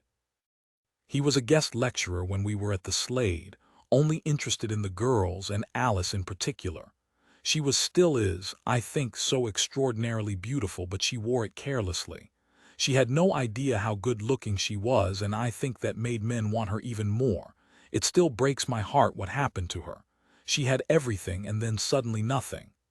I don't know anything about that time. Alice never wants to talk about it. She was so talented. The only one in our year to have a show, which was unheard of for an undergrad. She would have made it as an artist, definitely. But why couldn't she go back to it, after me? She was traumatized. She shut down inside, and it took her years to be able to function again. And she lost her character, her spark. It never came back. That must sound dramatic to you, but that's how she was. And she never talks about that time now, not even to me, because I don't think she can say the actual words. I notice that Rick has tears in his eyes as he tells me this. I feel a little like crying myself. But that's exactly why Hannah and I wanted her looking after Samuel, because of the way she lost me. We could tell it wrecked her life. One baby can't make up for another. You know that really, don't you? It's more that we wanted Alice to become part of our family, only it's not really working. I feel childish saying this, but I'm jealous of the way Alice and Samuel have bonded. I feel a bit left out. Luke, that's exactly it. But I don't see how we can ask her to stop looking after him, even if we wanted to, which we don't. You're probably right. Let's try a different tack. I think you and Alice need to get to know each other better. Spend more time together. That's what's missing at the moment. You know, don't you, that you're going to have to tell your adoptive mother about Alice sooner or later. There is time now to examine my reasons for not being honest with my mother. Number 1, I'm an only child and my mother is a widow. I was shipped in many years ago to resolve the grief of her infertility, a wound that still fuels her sadness almost 3 decades later. Secondly, my mother has made it clear many times that she thinks I have no interest, for which read no business, in finding my real parents. Controversial suggestion, Rick says, when I tell him this. But how about you put yourself first for a change? It's a radical idea, given that I have carved a career out of pleasing other people. I'm not sure I could do that. Why not? I'm scared of rocking the boat. I've spent my whole life trying to keep it steady. My mother is prone to depression, but I've only recently understood that. As a kid, I thought her black moods, those periods when she pretty much refused to talk, were something to do with me. I thought I didn't live up to her expectations. I wasn't the child she wanted. You were the only one we ever wanted. He says it quietly, carelessly, but his choice of word, this use of we, wedges itself inside my heart. Why didn't you keep me then? It is the only question, and he must have known I was going to ask it, yet I see real pain flash into Rick's face. It was Alice's decision, and she made it for my sake, though she'd never admit it. She thought I would jeopardize my career by not going back to art school. We were so young and we had no money, and she didn't want you to grow up poor. She convinced herself that giving you up was the ultimate sacrifice. Trouble was, she never got over it. Impulsive and fueled by sake, I just want to make amends. I want Alice and me to fast forward through the decades of pain, hers and mine, the two of us grieving in our separate universes. It's my suggestion to extend the day and go and find her. And Rick knows exactly where she will be. Weekends she's always in her studio. We won't phone her, let's make it a surprise. Mentally, I haven't prepared for this impromptu meeting. I realize as we stand outside the door of Alice's studio half an hour later, Rick camouflaged by an enormous bunch of sunflowers. Sure, we shouldn't have warned her. Don't worry, she'll be thrilled. You and I are her favorite people after all. And she does seem ecstatically happy to see Rick, who is standing a little in front of me. I've brought you a surprise. Though her face falls instantly when she realizes that the surprise is me. Luke, I can't possibly let you into my studio. She looks a little older in this light, without makeup, streaks of white and blue paint in her hair, but lovely always. She's wearing a paint-spattered shirt and loose blue trousers, a pair of espadrilles on her feet. The sake swirls through my veins, my brain, while I try to make sense of what she is saying. Her body language is chilling, arms spread out as if physically barring us from entering the studio. I've allowed the lunch with Rick to lull me into a false sense of security. Alice is clearly reeling from yesterday's cataclysmic collision. I'm so sorry, I know how much last night must have upset you. It's fine, Luke. Really. You mustn't worry about that. The thing is, and now I'm going to completely spoil it, I'm working on a present for you and Hannah, and it isn't ready to show you yet. If you come in, it will ruin it. I laugh, relieved. You had me worried there. I thought you couldn't bear to see me. With good reason, it was inexcusable to forget about Christina coming. Don't be silly, she says. I understand, it's awkward for all of us. I'm just a bit protective of my art, that's all. She makes ironic speech marks with her fingers. In that case, Rick says, let's go to the pub. Luke and I are well on our way to getting completely smashed. May as well finish the job. He takes hold of Alice's arm. Just the three of us, he says, a bit like old times. Then Alice, none of us expected the unlikely alliance between Tom and Rick, a friendship that hovers on the tightrope of something more. Are they lovers? Jake asks me one night when we've left them drinking alone in the pub. I don't think Rick has lovers as such, not in the relationship sense. None that he admits to anyway. I think he's still getting used to the fact that he can be open about being gay. Tonight it's the four of us for Pink Floyd's The Dark Side of the Moon gig at Earl's Court, a show we've been talking about for weeks. There has been so much hype around this album. Everyone I know has had it on their turntable for the past 6 months. But to see it performed live in an arena like Earl's Court, with a troupe of backing singers and musicians, a backdrop of films and special effects culminating in the sound of an airplane crashing onto the stage during On the Run, Well, our minds are collectively blown. Us and Them is my favorite song on the album. I love its slow, soothing church-like beginning, the heartbreaking sweetness of Dave Gilmour's vocal when he sings, "We're only ordinary men," and then the exploding crescendo of the chorus, so dramatic and powerful and shockingly loud that my chest feels tight and I realize I am close to crying. Most of all, I love to watch Jake, who stands motionless, expressionless as if he is in a trance. I want to grab his hand and tell him, "This is going to be you." But he is lost to everything but the music. It feels, after the final encore, eclipse, 2 minutes, as if we have witnessed something momentous. When the band finally leave the stage, there's a fragment of stunned silence before the screaming begins. Afterwards, we try to find a pub that's still serving, but everywhere is shut. "We can't just go home after that," Jake says. "We need to mark tonight, we need an adventure." "Let's go somewhere," Tom says. "Like a road trip," Rick asks. "Exactly, where shall we go?" "My aunt has a place in Southwold right by the sea," Rick says.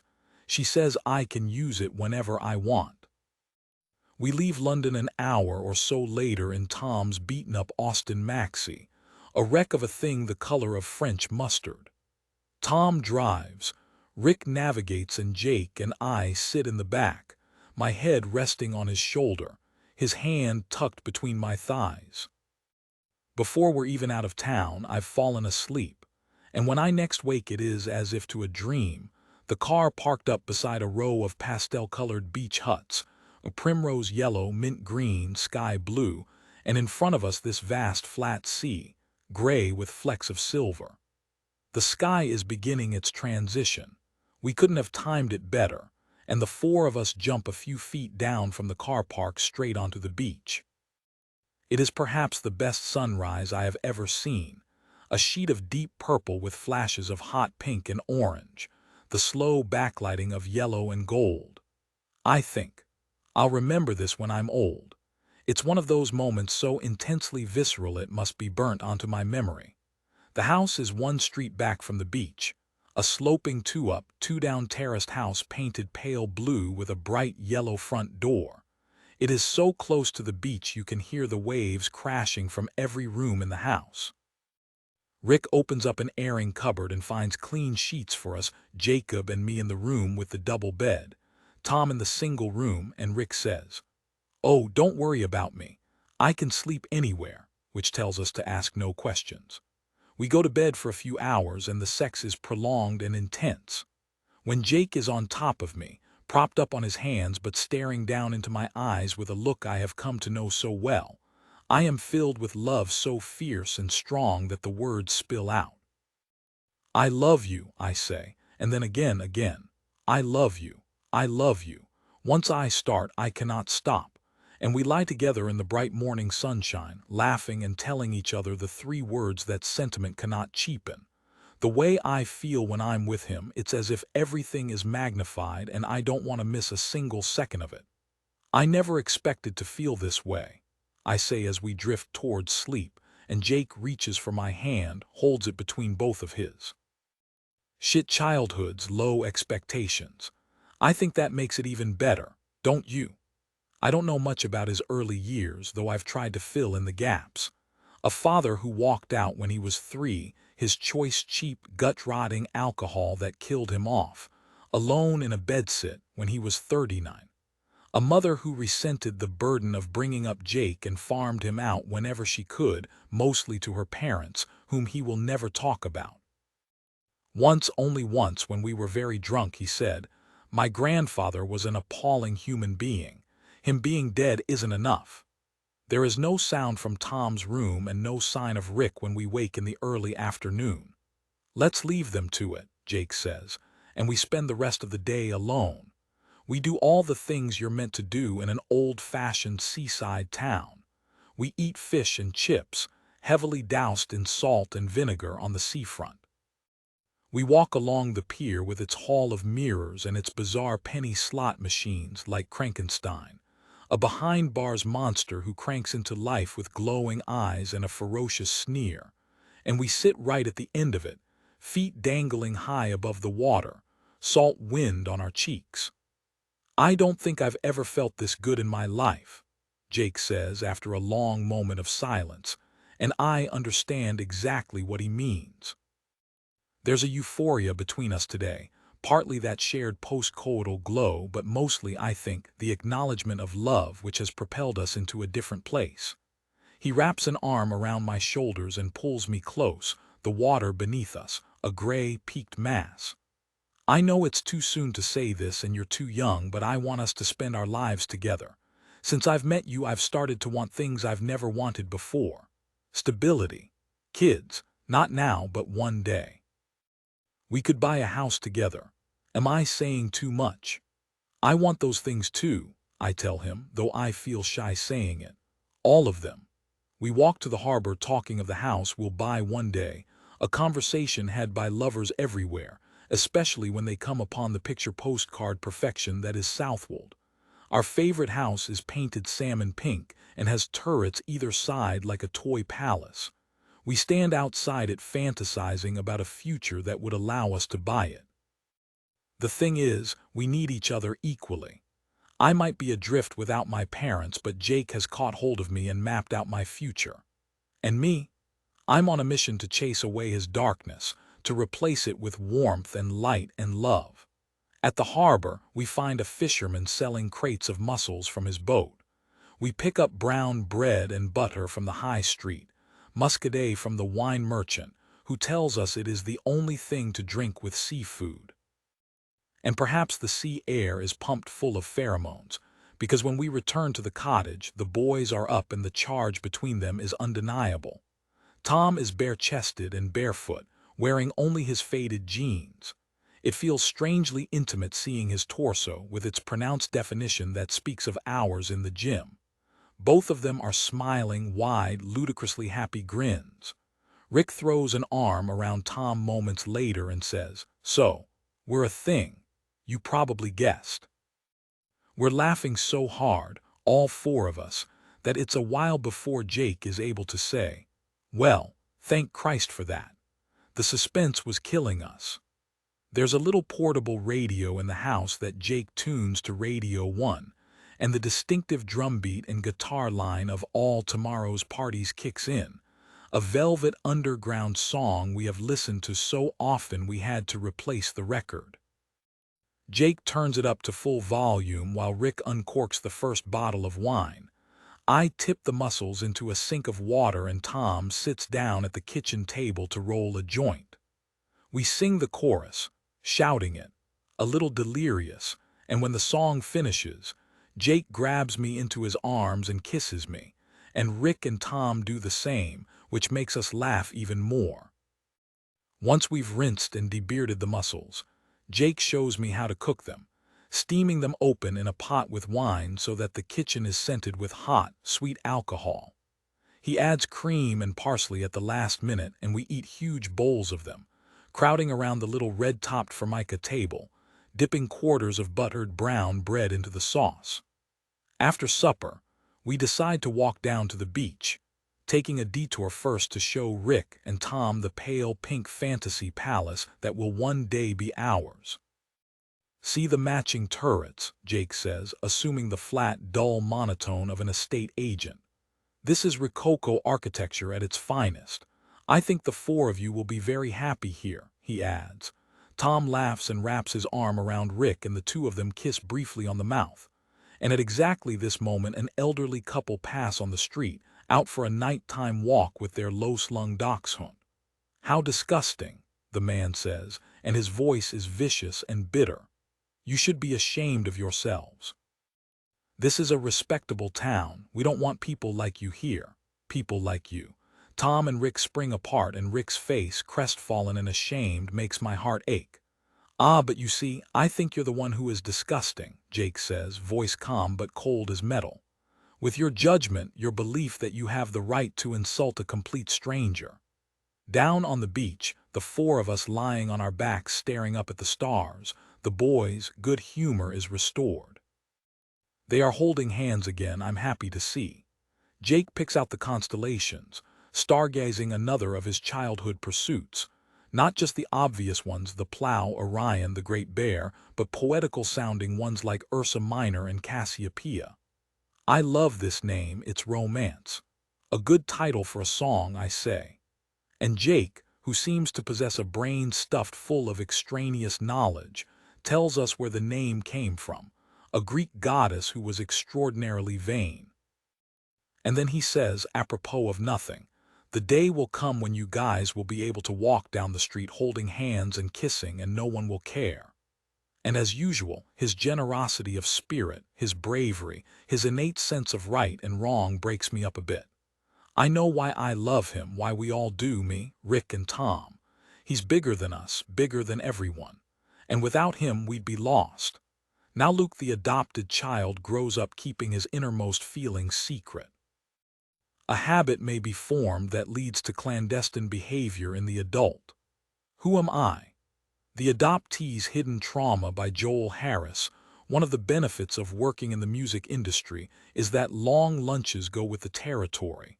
So there is plenty of time for me to pop back home, make myself a sandwich, smoked salmon and avocado on bread that has seen better days, and then head out to Clapham Common. I'd expected Alice to be here with Samuel napping on his little sheepskin rug, but instead the house is empty. It's my house, so why do I creep around it like an intruder, picking up Alice's things and scrutinizing them? A scarf that hangs over the banister, long, thin, and made of blue silk patterned with red and cream flowers. I hold it between my fingers. The material is beautifully soft. The instinct to put it up to my face and inhale comes from somewhere deep inside me. I've registered her scent, that same sharp, citrusy smell, more aftershave than perfume, before I drop it back on the banister, riddled with self-mockery. What kind of loser am I? In the kitchen, I see that Alice has already made something for our supper. Our orange Le Creuset dish sits above a gas ring ready for our arrival. I lift the lid and look inside, beef casserole with squishy-looking root vegetables and the delicious waft of red wine. She made us this casserole once before, and it lifts me up to think of her doing it, lovingly preparing a meal for her long-lost son, one she never expected to see, though I suspect she doesn't romanticize it in quite the same way.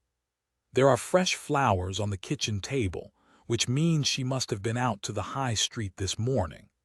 I picture her and Samuel buying beef from the butcher, carrots from the greengrocer, irises from the florist. I lean over to inhale the subtle sweet smell of the flowers.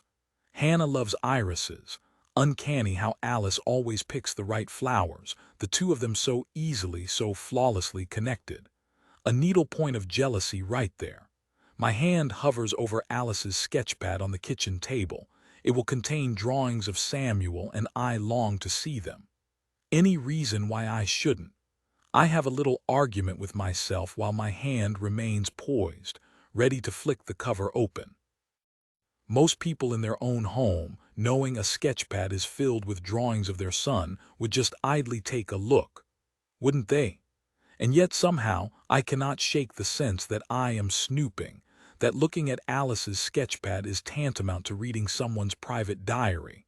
I won't allow myself to stoop that low. I'm hoping Alice will soon transfer some of her affections onto me. I'd hate to let her down. Instead, I make my sandwich, clearing up the debris, plate and knife washed, dried and returned to the cupboard, crumbs swept from the worktop, and then walk out into the early afternoon sunshine. I look at my watch. All this and it's only 1:3. There is still time to take a quick stroll around the park before I go back to the office. Our house is a 10-minute walk from Clapham Common, depending on which way you go. I take the shortcut through Grafton Square, a classical square with white Regency houses facing out onto a little playground, quick scout around to see if anyone is there, before coming out at the zebra crossing on the outskirts of the park. By entering the common here, you pass the hippie cafe, purple walls with spray-painted flowers on the outside, ramshackle furniture, vegan brownies and breastfeeding mothers on the inside. A cluster of mums at the picnic tables, chatting over bowls of lentil soup while their toddlers fight over the little tick seesaw. That will be us soon. I love Samuel at 6 months so much. His perma-smile, his wild, addictive laughter, his solemn brown eyes and fat pink cheeks. I know I will mourn the passing of each stage. At the new skate ramp there are two teenage boys 15, 16, passing each other like synchronistic weathermen as they execute their perfect mid-air turns. I wonder why they aren't at school, then wonder why I even care. I'm 27, not 50. I can imagine Hannah laughing at me. So go report them, Grandpa. Just beyond the skate park is the pond, filled with fat brown ducks gliding above a sheen of emerald scum. I search its perimeter casually, looking out for a tall, dark-haired woman pushing a buggy. She's easy to spot, this head-turning mother of mine. And at this moment, just as I'm about to leave, Alice and Samuel come into view. They are too far away to see me, loitering under a tree on the other side of the pond. From this distance it looks like Samuel is asleep, Alice walking slowly behind him, steering the pram with one hand, taking her time. The obvious thing to do, the only thing to do, is go and meet them, say hello, a quick chat with Alice, a cuddle with my son if he happens to wake up. Instead, I stand, rooted in the shadows, watching until my eyes hurt. For it's like watching a video of the missing weeks of my childhood, this unguarded view of my mother and the small child in her care. I am silent, motionless, transfixed, addicted to this fragmental scrutiny of everything I lost. Then Alice, the months in Italy are, without question, the happiest time of my life. Here, in a country that celebrates pleasure in all its forms, Jake is in his element. Although the band are writing and recording much of the time, we always walk to the cafe in the little square in Fiesole for our morning cappuccino, and at night Jake cooks pedantically Italian food, polenta, beans, pasta or risotto, and we drink Chianti that we buy from a vineyard in 5-liter flagons. This is the time when the band become my new family. Tom has always been warm and welcoming, but now I am becoming closer to Eddie too. I have understood his initial coolness towards me was fueled by a wariness that comes from having known Jake most of his life.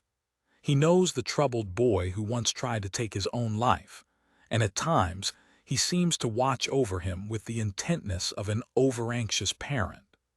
One morning, when we are both up earlier than the others, Eddie and I go for a walk through the hills of Fiesole. At this time of day, there's a coolness in the air and the surprising ripple of a wind feathering through the Italian oaks, still clinging to their greenness despite the months of sun. Eddie finds a porcupine spike on the dusty trail we're following and he hands it to me, ceremoniously, as if passing over a gift. "You're good for Jake," he says out of nowhere. "He's more stable than he's been. He still drinks too much, that worries me. We all do. But with him it's different. It's like a mood comes over him. He drinks to block things out, his childhood specifically." "What happened, Eddie? Will you tell me?" "His father was absent and his mother didn't care much. The real calamity was that he got left with his grandparents a lot of the time and his grandfather was not a nice man, but you know that, don't you? Not the details. I'm sure Jake will tell you when he's ready, but there's more to it than that.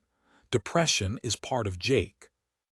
He needs to control it, but he also has to tap into it sometimes because those intense emotions feed into his songwriting.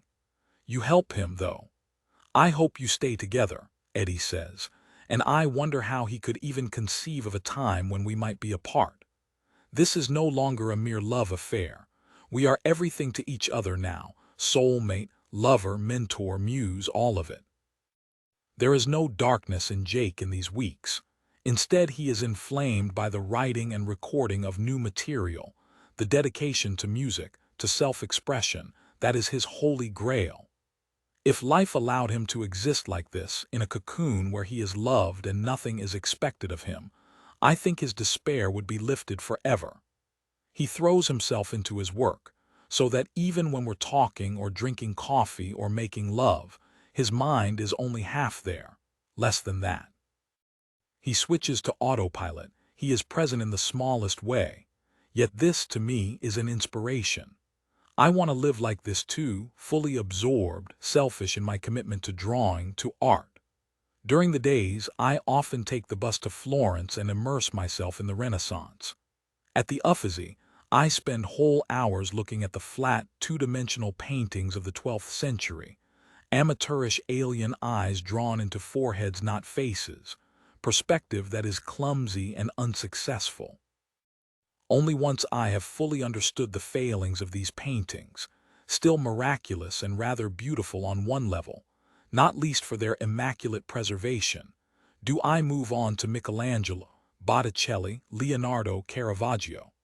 This intense study of the old masters teaches me more, far more than my first year at the Slade. I stare at these paintings, Botticelli's Birth of Venus, Caravaggio's Medusa, until they are imprinted behind my eyelids. I dream of them at night. I wake thinking of the vividness of Caravaggio's work, smiles that are twisted and cruel, toenails that are ragged and dirty. I am infatuated with his rendering of Italy's 17th century streets, dark, dusty, full of shadowy corners, doorways with worn-away lintels and peeling paint, rooms with bare walls and rough brick floors, the raw underbelly of Italy painted with a photographic precision. Gradually, my style begins to emerge. I have listened to Robin's advice, and my sketches and paintings combine the informality of a frozen moment with the classical influence of the Renaissance masters. I paint Jake, bare-chested in his faded, patched jeans, leaning against a womb-pink wall in the garden of our villa. He has one knee bent, foot pressed up against the wall, and he looks off canvas, his face in profile.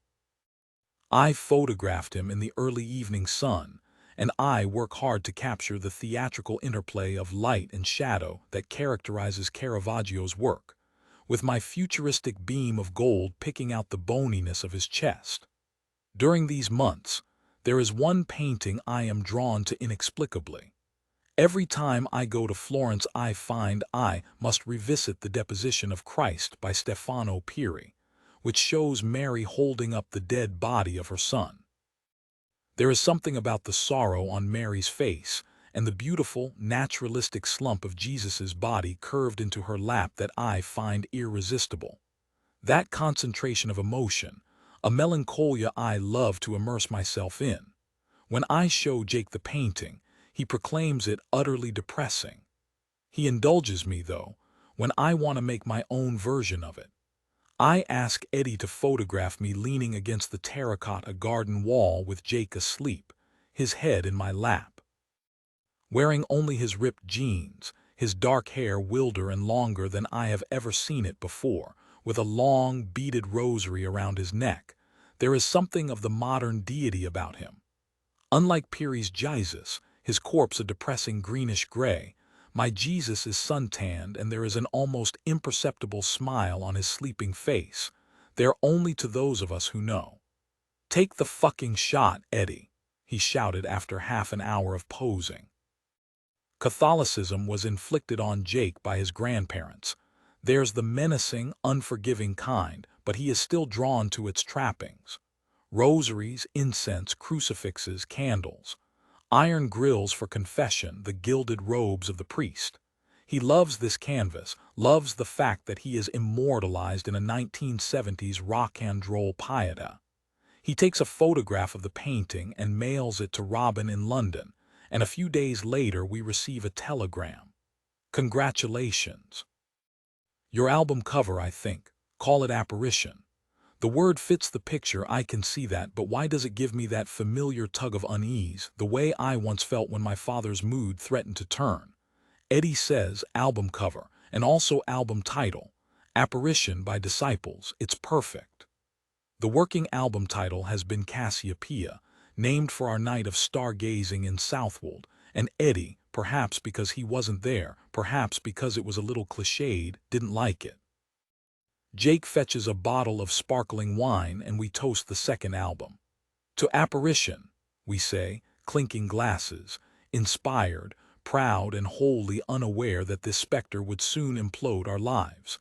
Now Luke, the power of the internet continues to astonish me. Less than 6 months ago, I typed my birth mother's name into a search engine and ping.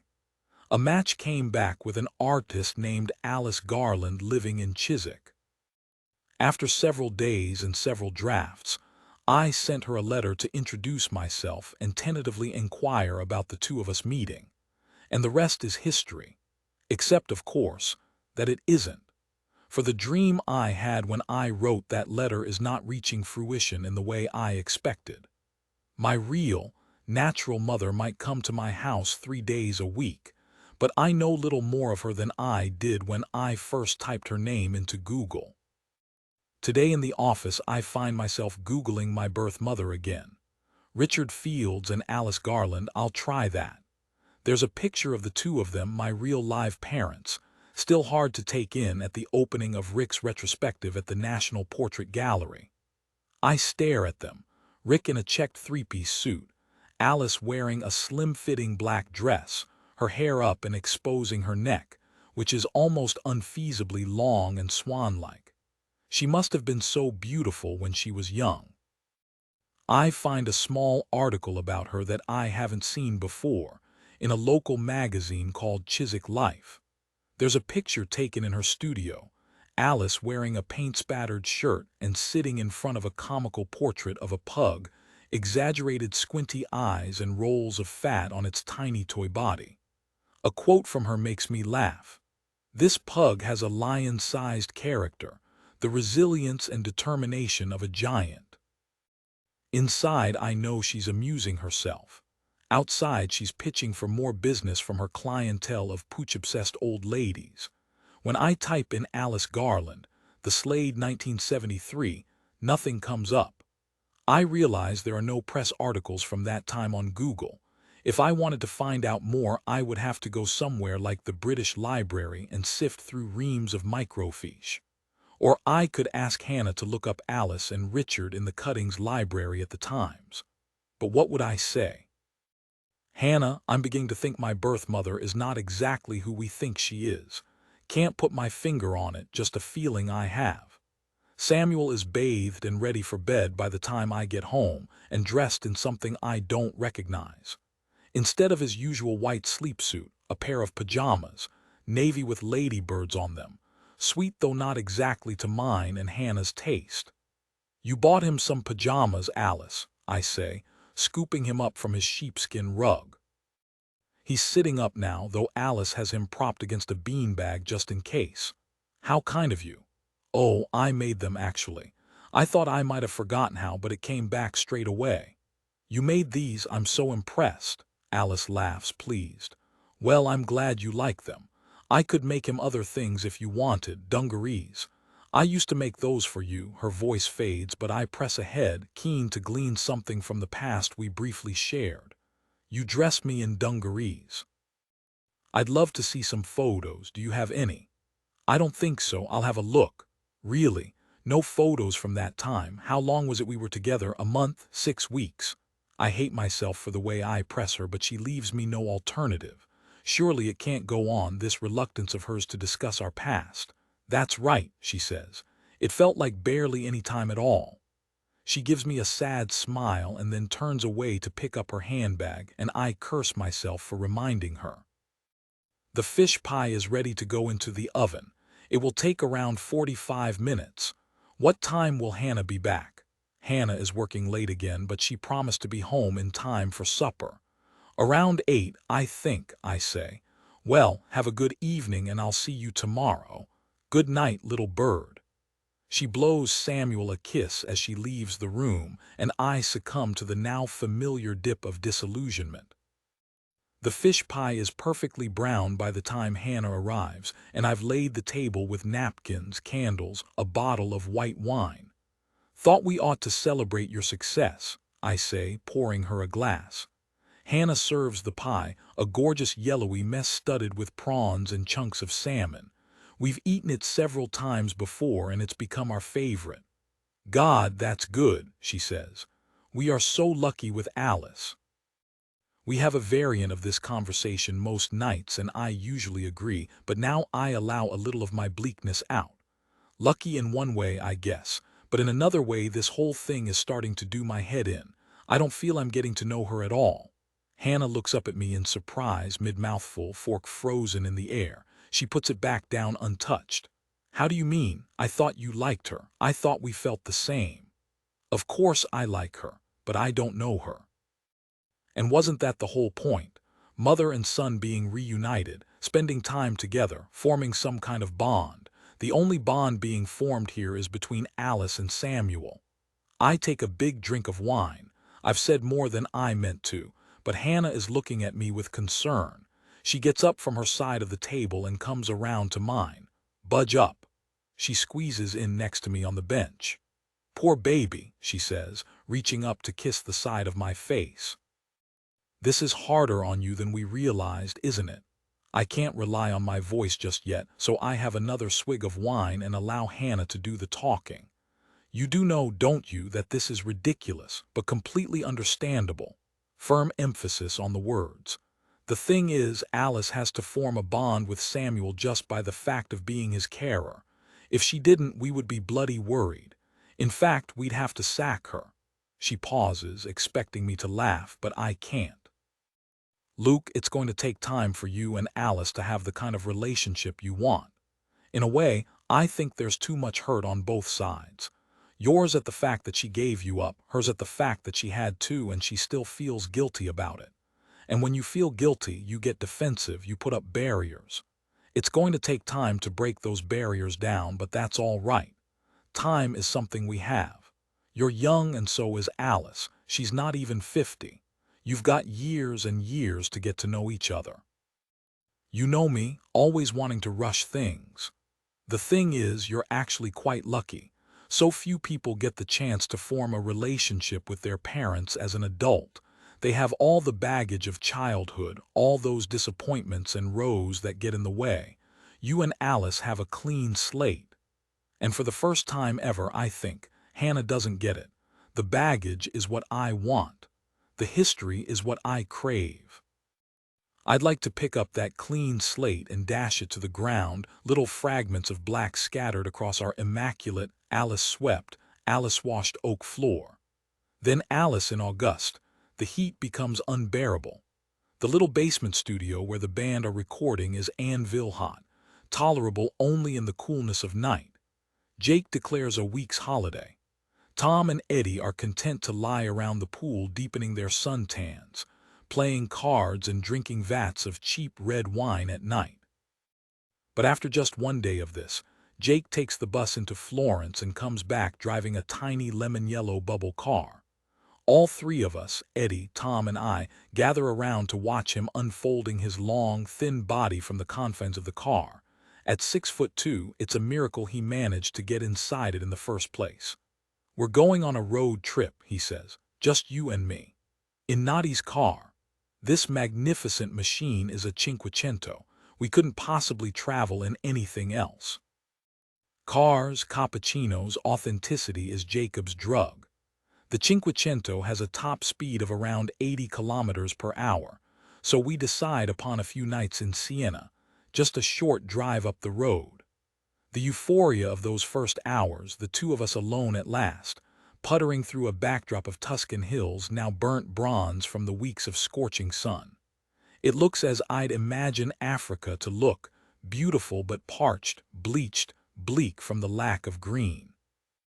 Jake turns on the radio and the opening bars of All Along the Watchtower start up and he says, "Fuck." We listen in silence, volume right up. And afterwards he tells me about seeing Jimmy play in a tiny little Soho pub called the Toucan. You knew he was different right away, even before the mental guitar solos. He had it like no one else, not Jagger, not Bowie, certainly not the Beatles. That was the moment I knew nothing else mattered apart from music. I came back from that gig and I began playing guitar obsessively, all the way through the night. Sleep felt like a waste of time. I wanted to be just like him. I taught myself to play bass and rhythm guitar. I felt like I needed to be able to do everything better than anyone else. He holds my hand and we're quiet again, and I know he's thinking about Jimmy, his death, a drug overdose that could have been prevented, people said, if only his girlfriend had reacted sooner. I remember her name, it's scorched into my memory, Monica Danneman. If she had dialed 999 half an hour earlier, he would probably still be alive. But he might have been brain dead, Jake says, as if we've been having this conversation out loud instead of in our heads. What must it be like to be Monica? Hard to see how she'll ever get over it. Hendrix's manager found a poem he'd written hours before his death, The Story of Life. A love song, really, to Monica, which talked of love being a series of hellos and goodbyes. A beautiful poem or a suicide note? No one will ever know. Jimi Hendrix's death affected all of us, but with Jake you can tell it's still raw. He rarely talks about his past and always tries to steer away from anything negative, but right now there's a surround of sorrow in our tiny little car. I reach out my hand, tanned brown from our summer of sun, and place it on his thigh. He picks it up with one hand and kisses it quickly before returning it to his leg. No words are ever needed. When we see a sign for a vineyard, Jake pulls off the road. We drive at around 5 kilometers an hour up a bumpy track riddled with potholes, olive groves on either side, and finally, after a long and jarring 5 minutes, a farmhouse comes into view, standard Tuscan fare of cream stone walls and a red-tiled roof. Behind it the sweep of a vineyard, acres and acres vanishing into the horizon. An elderly woman comes out to greet us, talking in fast, lyrical Italian that neither of us understands. We stare at each other in confusion. "Manger," she says, bringing her fingers to her mouth. "Si, Signora Grazie," Jake answers with the only Italian he knows. He mimes putting a bottle to his lips, head tipped back like a drunk, and she laughs. "Ovviamente, Chianti Classico." There could be no more perfect place for lunch than this. A little wooden table set up beneath the shade of a sprawling cypress tree.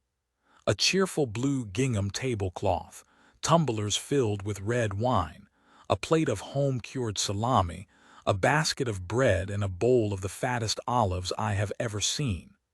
We eat greedily, assuming that this is it, but we are in Italy and we should have known better. Soon we are given bowls of truffle tagliatelle, wide ribbons of pasta that gleam with oil and taste more intoxicating, more sublime than anything I have ever eaten before. "Oh my God," we say to each other, over and over again.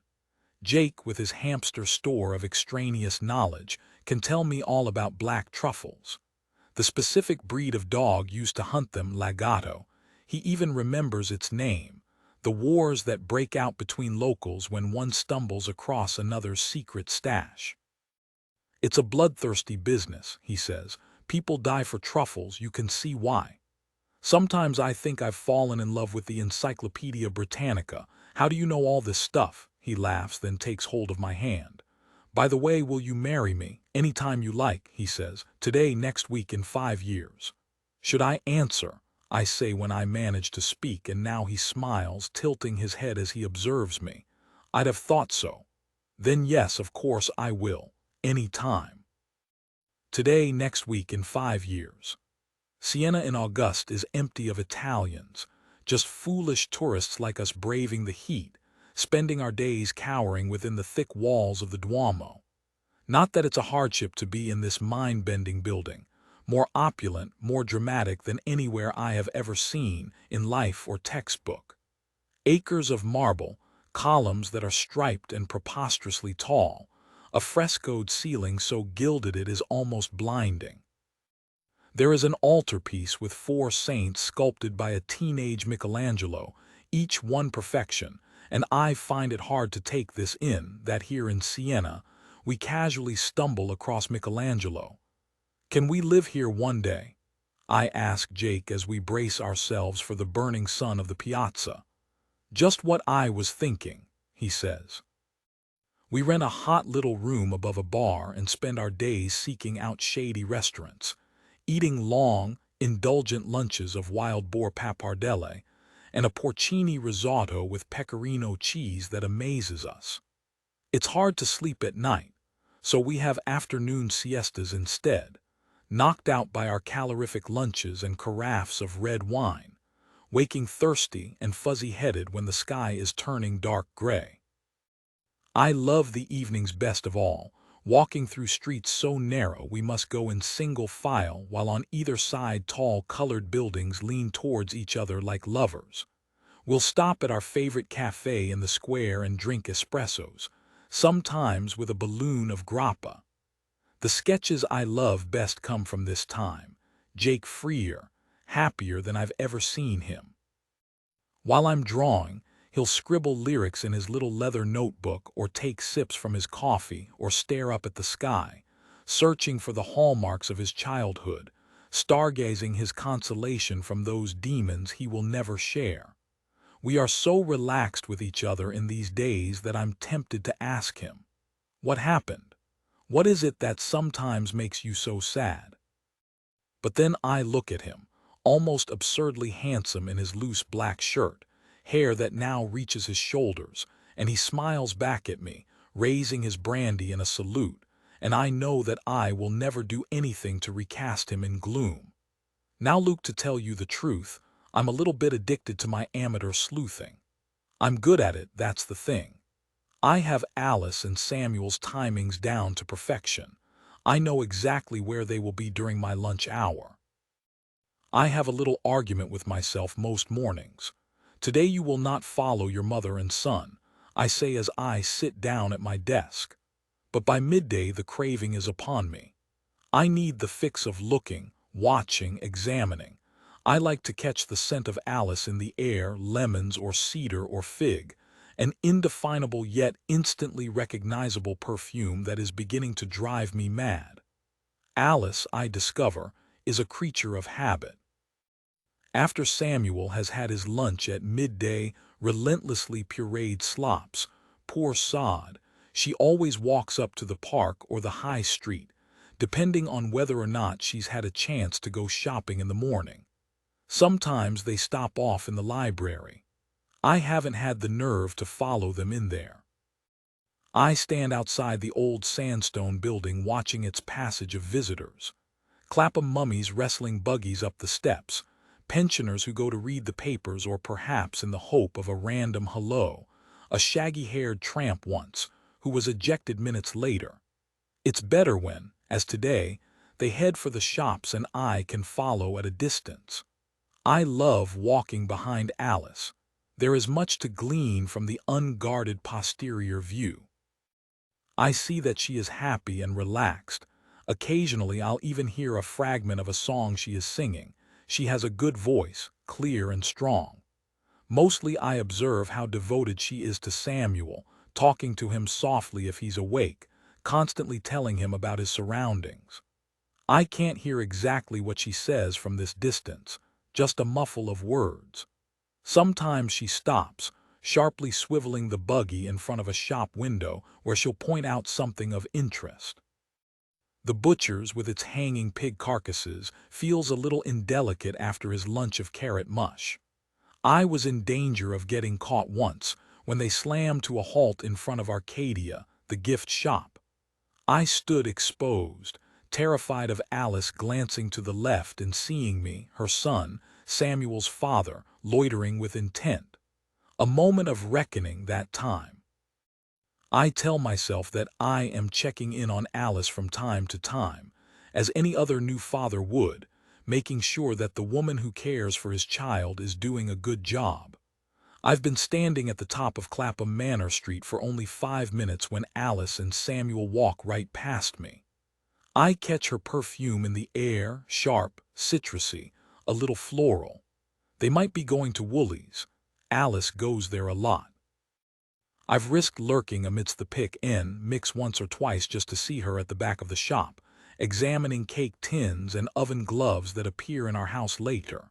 Another little Alice gift, Something useful, thoughtful, transformative like the corkboard she tacked up to the kitchen wall. "So we can leave each other notes," she said. "And I can buy stuff you need." Such a simple thing.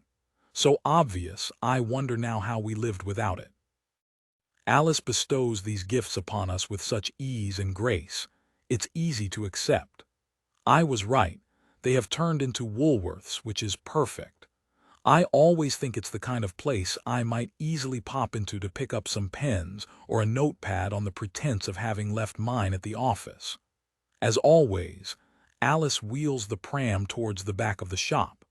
She is looking not at kitchen equipment or stationery, but the selection of toys on the left-hand side of the store. From a distance I watch her pick up a glove puppet, an orange, yellow, and brown chicken made of felt. She puts her hand inside it, snaps the beak at Samuel, and gives a pretty perfect rendition of a cockerel. Cock-a-doodle-doo. The whole of Woolworths must catch Samuel's hysteria, a joyful, infectious sound. I creep a little closer, addicted to the tableau between woman and child. I'm lurking 3 rows away, amidst a job lot of caterpillar boots, taking a pair from its box, sliding my hand inside one and holding it out for closer examination. The puppet routine continues. Alice has moved on to a furry alligator, emerald green with a lemon-yellow stomach and a crimson mouth. She snaps its jaw, hovering right in front of Samuel's face until she swoops down and pecks his nose. More wild laughter, and Alice is laughing too. There is no end to the fun these two can have together. I'm about to leave my post when a blonde girl with a toddler walks up to them. "Hi there," she says. "I've seen you at circle time in the library. How old is your baby? He's gorgeous." 6 months, almost 7, Alice says. "How about yours? He looks around a year older." "Yes, he's 18 months. I'm Kirsty, by the way." "Lovely to meet you. I'm Alice. And this, would you like to try them on?" The girl in front of me, green woolly's shirt of nylon, has a quizzical look on her face. Perhaps she's been watching me. Perhaps she's wondering why a young guy like myself is peeking over the shelf of boots to observe a middle-aged woman and a baby. But my mind is heavy with new intelligence, and it's an effort to speak. Alice didn't explain that Samuel wasn't her baby, a child she looks after 3 days a week. She acted as if he was hers. "No, I don't, thanks." I'm barging past the shop assistant, incapable of civility. Outside on the pavement, I run down the street, realizing after a minute or two that I am running away from the tube, not towards it, so preoccupied am I with this latest development. Is Alice pretending Samuel is her baby? Or am I, increasingly paranoid freak that I am, jumping to conclusions? If I told Hannah, apart from thinking I was a lunatic for spying on my mother in my lunch hour, not spying, checking up, she'd tell me not to be so ridiculous. I can even hear the words she would choose. Alice looks far younger than she is. She probably gets mistaken for Samuel's mum the whole time. Sometimes it's too boring to explain, that's all. And she is probably right. But that doesn't stem the cold spread of concern I feel in my lungs, my stomach, my heart. I'm your baby, Alice, me. Not Samuel. I'm walking down the steps into Clapham Common Station when the truth strikes me. I am jealous of my own son. Then Alice in the autumn. We are both working so hard we barely see each other. Jake is out most nights mixing the album. I might stay at college until 10 or 11, painting in a kind of fever. All those ideas and sketches from Italy now morphing into their color-heightened reality. Snapshot meets Renaissance. A style I am working on until I can perfect it. If I was expecting favored treatment at college, the girl with the make-or-break art show, the reality turns out to be different. The tutors are working me like a dog, even Rita Miller. I now have 16 drawings and 5 oils that I consider ready to show. But Rita says, "Good, but good is not enough. You are capable of better." Gordon walks around the studio considering each work in silence. "Not there yet," he says, although he loves the mock Pieta, Jake asleep on my lap. "This is sheer brilliance, Alice, and I'll tell you why. It's because I can see the layers in this painting. There's an intensity here, and the feeling that you're almost mothering this boy in your arms. It's painted with sorrow, or at least that's how I see it. I want to feel like this about every single painting. I want to look at them, stare at them until the hidden meaning becomes apparent. I am learning to immerse myself in feeling before I begin to paint. Each day I take one of the drawings. Today it's Jake bare-chested, in flared jeans, lying back against the lacy, absurdly feminine pillows of our Italian bed, the wrought iron bedstead framing his face, and think about what he meant to me in that moment. The drawings took a long time, sometimes a full hour, and you can see that he has forgotten I am here. He is lost in thought. Now, with intense scrutiny, I see I have caught his unguarded melancholy, an innate sadness he tries his best to hide. And I am on a journey of imagining. With his indisputable good looks, Jake has been portrayed as a sex object in the media. I see something different. I see a man on the brink of success if only his inner torment will allow it. All of this goes into my painting. I've captured Jacob's beauty but also his darkness, the side of himself he refuses to show. When Gordon King next comes into the studio, he stares at the painting in silence. Finally he says, "Bravo, Alice. This is what will distinguish you. Viscerality, emotion so potent you feel you can touch it." The band are putting the finishing touches to their album with the producer Brian Eno. If all goes to plan, the record will be mastered next month and released in February, timed to coincide with my show.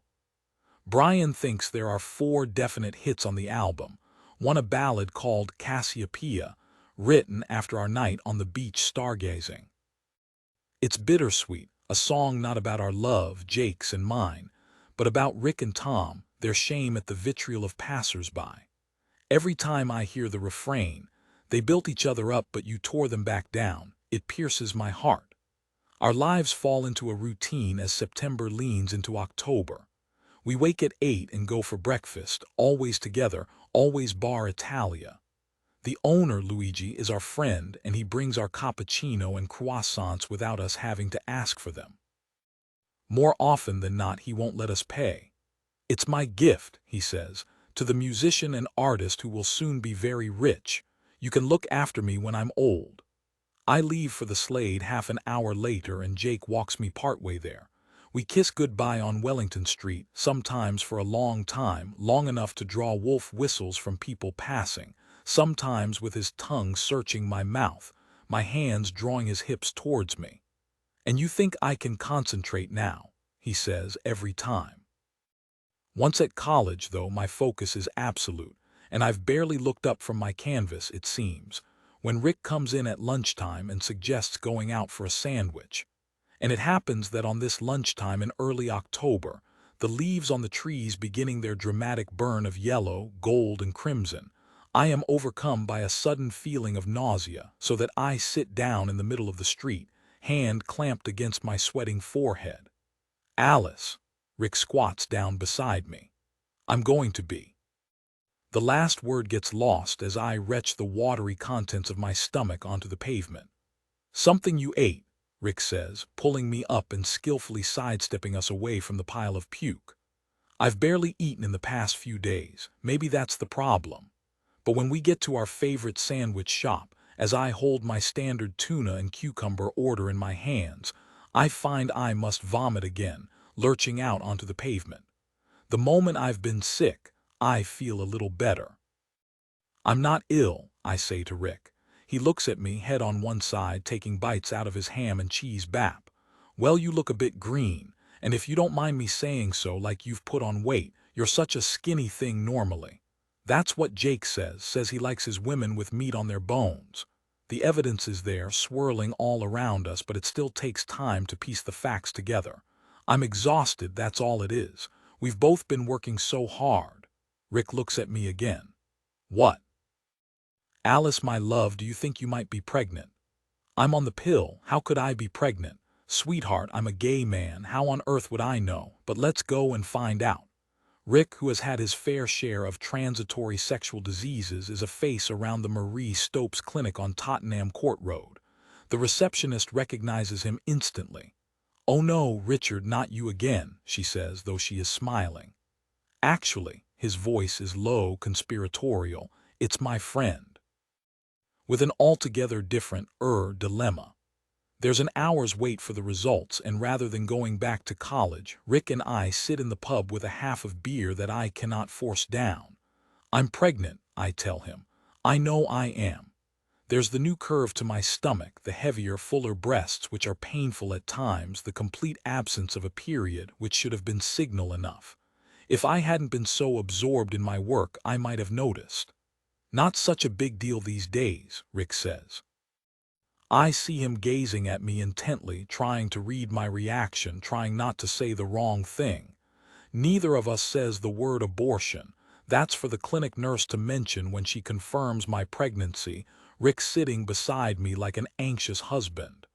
9 weeks, I'd say, maybe 10. Does that make sense? None of it makes sense. I'm on the pill. We've had this conversation already, the nurse and I. The fact that the pill is only 99% effective, and it's always recommended to use condoms as well, but no one ever does.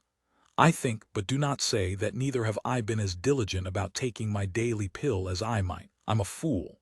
I have no one to blame but myself. "There's still time for an abortion," the nurse says. "But we need to get you booked in.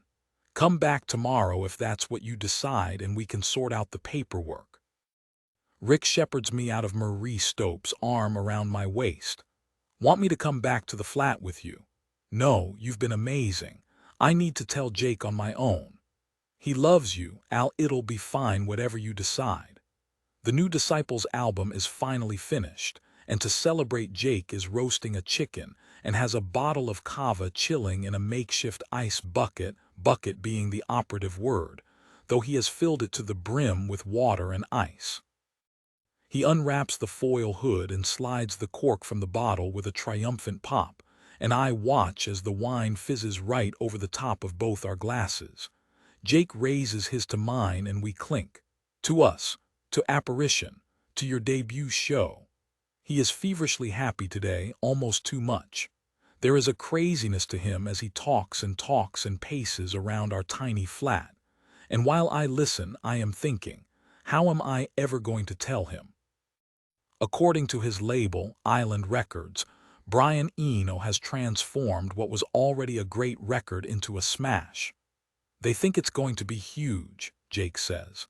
They actually said that, and normally they don't forecast. So Island are pushing for an earlier release. They want to get Cassiopeia on the Radio 1 playlist at the beginning of February. We might need to do the launch sooner if you can manage it. I follow him out into the kitchen, leaning up against the counter, watching as he takes the chicken from the oven and bastes it, my head full of the things I cannot say. "You're quiet," he says, sliding the bird back into the oven, and I tell him, "Just tired," though the words scream through my brain. "Pregnant. Abortion. Abortion. Baby." I watch Jake flipping through his box of records as he does every night, sitting back on his heels, pulling one out, considering replacing. It is part of our daily routine, this. It can take him 5 minutes or more to make his choice. In Italy, Tom and Eddie christened him the Vibes Master, but sometimes he took so long to choose, all 3 of us would shout at him, "Just play something." For Jake, though, it always has to be exactly right. So when he selects Leonard Cohen, songs from A Room, opening track Bird on the Wire, an anthem of freedom we both love, without warning I find myself crying. So much of our time together has been about freedom and liberation, about finding ourselves and proving ourselves, and now there is a tiny fragment of human that could change everything for us. And in some crazed way, I want it to. Jake catches me brushing the tears from my cheeks and is across the room in moments, kneeling before me. He takes my hand. "Is it the pressure of the show? If it's too much, we can delay the launch, I'm sure. I forget how young you are sometimes, Alice. I'm sorry." "It's not that. I'm excited about the show." "Then what? Tell me." "It's hard. Alice, whatever it is, you need to tell me. Give it to him straight, just like they did at the clinic. Okay, I'm pregnant, 10 weeks pregnant, almost 3 months. Shell shock words. Pregnant, yes. But how? I don't know. Sometimes I forget to take the pill. It's my fault. I'm sorry. You're sorry? I'm in shock. I'm confused. I cannot comprehend the expression of utter joy that transforms his face. Why on earth would you be sorry? He's grinning wildly and holding my hands, now kissing them, and I'm smiling too. In fact, all of a sudden I'm laughing. You think it's a good thing? Not good, number fantastic, incredible, amazing, you're having a baby. We're having a baby. Alice Garland, this is the best news I've ever had in my life. Now Luke, the separated adoptee and birth parent, are by definition strangers to one another. How can you understand who someone is and what they might be capable of when you have missed all the nuances, behavioral complexities, and fundamental background that has formed their persona? Who am I? The Adoptee's Hidden Trauma by Joel Harris on Saturdays. Hannah gives me a lion. Sundays are her turn, though she rarely takes it. I can't bear to miss out on any time with Samuel, she will say, appearing downstairs in the kitchen while the two of us eat our unvarying breakfast. Milk and baby porridge for him, toast and Marmite for me. I sleep late on this particular Saturday, exhausted perhaps by the combined stress of my job. Won't they close down my record label? And my ongoing disillusionment with Alice. I find my girlfriend and son sitting together in our small paved garden, Samuel leaning against Hannah's stomach, cradled between her thighs. He laughs in recognition as soon as he sees me, and Hannah says, "Yes, he's pretty funny, your daddy, isn't he? Do you realize you've slept for almost 12 hours? You must have been shattered." She stands up, passing the baby to me. "I was going to make bacon sandwiches and then we can go to the park." Sounds good. I'm starving. It's only once she's gone that I take in the retractable washing line, hung with a neat row of sleep suits, all white, the color Hannah likes Samuel in best. 8-bay bigros stretched out by pegs, drying in the midday sunshine, and at the end of them a teddy bear. There is a threatening tightness in my chest as I walk towards the line and unclip the bear, a sodden toy that now smells not of Alice's perfume and old times but of Purcell. I walk into the kitchen where Hannah is frying bacon, Samuel under one arm, the wet bear in the other. "You washed the bear." She turns around from the cooker, smiling. "Yes, and I cut off its eyes. They're lethal, those glass ones. I'm going to embroider some black ones on instead." "You cut off its eyes." I put Samuel down on his sheepskin rug as carefully as I can. And then I stand in the middle of the room, damp bear clutched to my chest while the years drop away. This bear was mine. This ruined, disfigured bear belonged to me back in the days when I belonged to Alice. The days when Alice cared about me the way she now cares about Samuel. I am struggling to breathe and there's a pain in my chest, sharp and insistent. I collapse onto my knees, arms wrapped around myself. "Luke," Hannah says, but she sounds distant as if I'm underwater. Her voice becomes shrill, frightened. "What's happening? What's going on?" The pressure in my chest is so strong I feel as if my lungs might explode. A panic attack. I've had them before, but not for years, not since Hannah. Breathe in, hold, and count to 4, breathe out. 1, 2, 3, 4. I know the routine. "I think this bear was mine," I say, kneeling up as soon as I can, surprised by the wetness on my cheeks. I hadn't realized I was crying. Hannah takes the bear from me and strokes its wet, matted fur, a gesture of unbearable tenderness. "This is about Alice, isn't it?"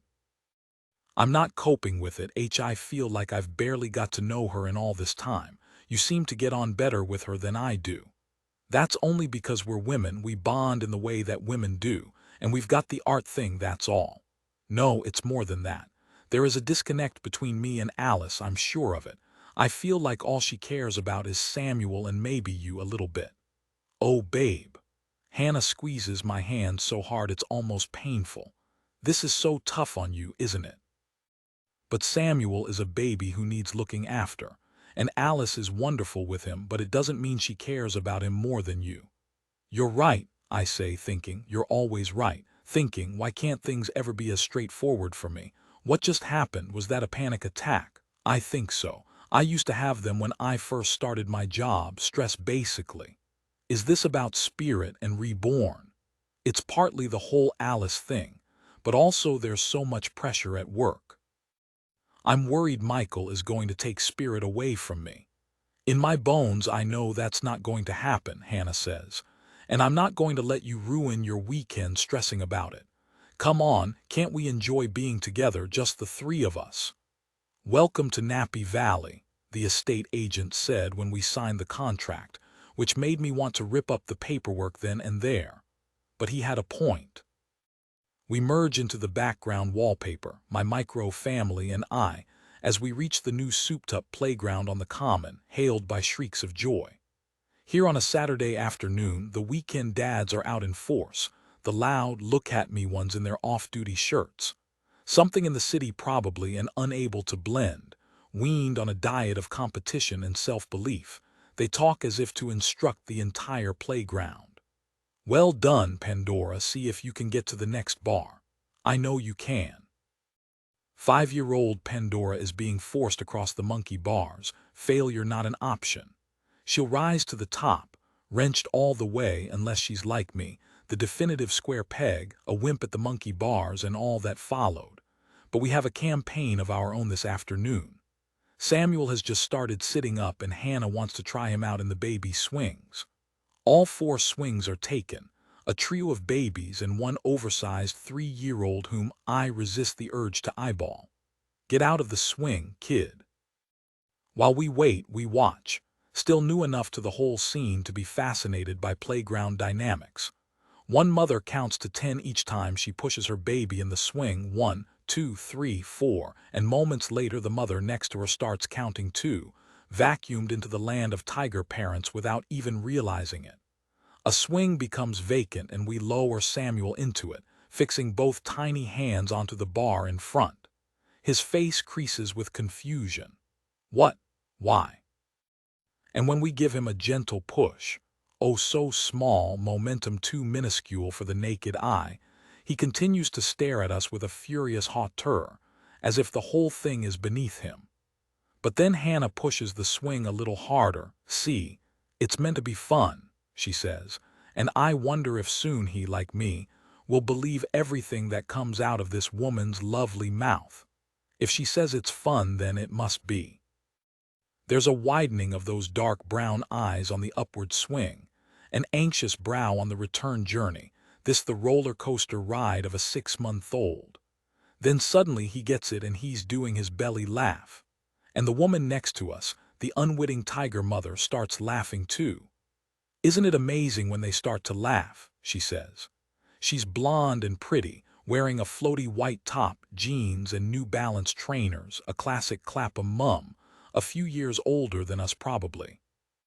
She and Hannah start talking and it turns out that our babies are just a few months apart and Sarah lives on the next door street. I feel Hannah's radar zipping up. Since returning to work, she worries she's missing out. On her days off, she'll wheel Samuel up to Starbucks and sit there with her solitary latte next to a gathering of intimate, laughing stay-at-home mums, wishing she could join them. But theirs is a different world, with their day-in, day-out meets at the library and the park and the music class. The doors are closed, Hannah an outsider looking in. Trouble is, you can't have it both ways, Christina said when Hannah mentioned she hadn't become friends with any local mothers. And I remember thinking, but why not? While Hannah and Sarah talk, I take over the swing pushing, rewarded each time by Samuel's laughter. I push him higher, nothing controversial, but this boy is a daredevil, and the harder I push, the harder he laughs. He's a thrill seeker, I say, returning to the conversation, and Hannah says, well, just look at the parents. Sarah says, I've seen your baby before in the library, only he was with an older woman. I noticed her first, she's tall and glamorous, impossible to miss. Is that your nanny? I remember thinking how fantastic she was with the baby, Actually, I thought he was hers and she was one of those older mums you see around. That's Alice, I say with the complicated blend of emotions that always accompanies this statement. Well, you're very lucky. She had him on her lap and she was opening and shutting books and he was roaring with laughter. It was mesmerizing. It's his laugh just now that reminded me. She seems great. Where did you find her? The seconds before I speak feel paralyzing, but Sarah doesn't seem to notice. She's a friend, I say, and Hannah jumps in with, do you fancy meeting for a coffee on one of my days off? I'd love to, Sarah says, fishing her mobile out of her bag to exchange numbers. As soon as they've made a plan to meet, Hannah scoops Samuel out of the swing and we say goodbye. See you next week. Bye Hannah, bye Luke, bye Charlie. Sarah laughs, pleased with herself. I remembered his name without you telling me. Oh, actually, he's Samuel, Hannah says, voice casual, as though this small slip-up means nothing, as though it isn't the first solid evidence of what I have suspected all along. Then Alice's pregnancy is a time of intense romance for Jake and me. My second trimester, when I feel extraordinarily well, coincides with a period of successive power cuts, and we live by candlelight. Jake always has 30 or 40 candles burning in the sitting room, stuffed into wine bottles with wicker casings or the battered candelabras he collects from Galbourne Road. Now we bathe by candlelight too if there is enough hot water, and if there isn't, we go to bed early and he reads to me, book in one hand, candle in the other, held close to his face like a Dickensian protagonist. Sometimes he reads poetry, not Blake or Keats or Coleridge, but the lyrics of Bob Dylan, Joni Mitchell, James Taylor, James Brown. There is one song in particular that he reads more than any other on these nights, Dylan's The Man in Me.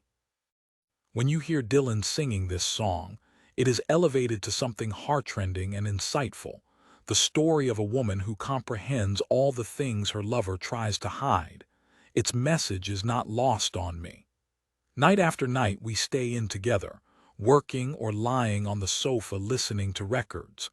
And I get used to it, this intense domesticity, a new grown-upness to our lives. Arriving home from college to the scent of something Jake is cooking for our supper. A bolognese he has simmered for hours, lasagna to rival the one we loved in Siena, the fish stew, which means a trip to Billingsgate. He keeps a bowl filled with apples and oranges and encourages me to eat as many pieces of fruit as I can. He buys a baby book that details every stage of the first year of your child's life, and while I have an extended bath, refilling it for as long as our hot water lasts, he will read out sections from it. He'll be laughing by the time he's 12 weeks old, or when he's 7 months he'll be crawling and trying to pull himself up on the furniture. There is no question in Jake's mind that we're having a boy. I hope he won't be disappointed if it turns out to be a girl.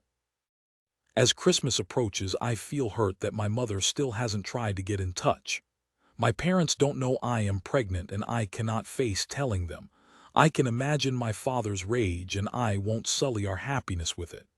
Instead, I send them a card I've made myself, a hand-painted winter scene, the kind of thing they like. Inside, I write the most innocuous message I can manage. Dear Mum and Dad, hope you have a good Christmas. Love from Alice, but nothing comes back. They know my address. I had to give it to them so my post could be diverted here. It would have been easy for my mother to send a card in return, but she is enthralled to her husband's diktat just as she always was and always will be. And my father never goes back on his word. He made me choose Jake rather than them, and mostly I am glad that he did. Naturally, Jake goes into overdrive with his Christmas preparations. We buy a tree and he lugs it home single-handedly, its tip trailing along the pavement. He won't allow me to carry anything because of the baby, even though we've both read the books and have learned that essentially I am meant to carry on exactly as before. In Barrack Street Market, we find colored lights and baubles and tinsel, and we pile them on the tree so that hardly a single strand of spruce can be seen. "It's a disco tree," Jake says when we turn the lights on for the first time and discover they flash on and off. Very now, very 70s. I've taken so much trouble over his presents for this, our first Christmas together. In the record and tape exchange, I find a Jimi Hendrix single, an original pressing of The Wind Cries Mary from 1967, with Highway Chili on the other side. It was expensive, which I'd expected. After Jimmy's death, his records quadrupled in price overnight, but worth it just to see Jake's face when he opens it. One lunchtime I take Rick to Liberty with me, an old-fashioned Christmas paradise with beautifully decorated trees on every level, themed in silver and white, the opposite of our cut-price disco extravaganza. "So what's it going to be? Jewelry, scarf, shirt, watch?" Rick asks. He has all of that. I'd like to give him something he can wear every day that reminds him of me, for when he's away on tour. "Why don't you get him some aftershave?" The lady at the fragrance counter is dismissive at first. Rick and I are dressed in our paint-spattered art student clothes, lemon-yellow dungarees for him, a loose white top and flares for me, and she clearly thinks we have no money. But I have been saving my student grant with exactly this intention, to splash out on something perfect for my lover. When I reach for a bottle of Eau Sauvage, price £7, the woman seems more interested. Rick dabs it on his wrist and holds it out for me to smell. "Bloody gorgeous, isn't it? I wish someone would give it to me. Maybe you could drop a hint to Tom." It's not Jake, though. It's two I don't know, suit and tie. The shop assistant laughs. "So what's he like, your boyfriend?" I get a little lost in my description. "Well, he's tall and thin, with long dark hair and a romantic kind of face, angelic, a bit like a Botticelli painting." Rick is tittering, though the woman manages to keep a straight face. "He's a musician, a singer and songwriter. He's artistic. He wears shirts with bell sleeves and velvet suits and lots of scarves and jewelry. He might like a unisex fragrance. Nothing too feminine," I say. "But frankly, nothing too masculine either," adds Rick, and this time the woman joins in with our laughter. "How about something Italian?" she asks, and Rick and I in unison cry, "Perfect." He's obsessed with Italy, we both are. We spent the summer outside Florence. She produces a beautiful turquoise bottle with a cobalt blue lid. "This is Acqua di Parma, a cologne, very fashionable in Italy and worn by women just as much as men." Rick and I inhale deeply. "Wonderful, smells like ferns," Rick says, "and lemons and cedar trees." "It's exactly right for him," I say, opening my purse to find the right amount of cash. We wake up late on Christmas morning, no church, another luxury, and Jake insists on bringing me breakfast in bed. Cappuccinos in polystyrene cups and fat slices of panettone from Bar Italia, which stays open every day of the year. "On the house with Luigi's love," he says, getting in beside me. He lifts the blankets and inches down to kiss my stomach. "Happy Christmas to you, baby," he says. He counts up the months on his fingers. "Next Christmas you'll be 6 months old. Imagine that. I wonder if we'll still be here in this flat. We'll never leave Soho, surely. Never. I can promise you that, unless we move to Italy. It is a perfect day, just the two of us. While a chicken is roasting, we listen to classical music, Brahms first, his violin concerto, and then Vivaldi's Gloria. It reminds me of my father for a moment. Anything choral and churchy always does, but I push away the image of my parents sitting down to a turkey alone. My father hogging an expensive bottle of wine, my mother cowering as he pours his third, fourth, fifth glass and the specter of incandescence rears its head. "What were your Christmases like as a kid?" I ask without thinking, and beside me Jake goes still. "Well, that depends on where I was. Sometimes it was just me and my mum on our own, and that was fine. But usually we were at my grandparents' farm, and quite often my mum left me there alone. She liked to get the sun at Christmas if she could afford it. She went to Spain, Morocco, the Canary Islands. I can sense the change in his breathing, and my own heart begins to pulse in return. I reach for his hand. I'm never going to ask you to talk about things you don't want to talk about. I know that.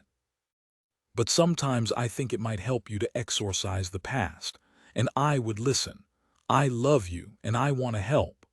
All right, he says, and he gets up and walks over to our tree with its twinkling, flashing lights and its baubles the colors of Quality Street. He picks out a package, flat, square, and wrapped in shiny red paper. I read the tag, "For you, Alice, with all my love."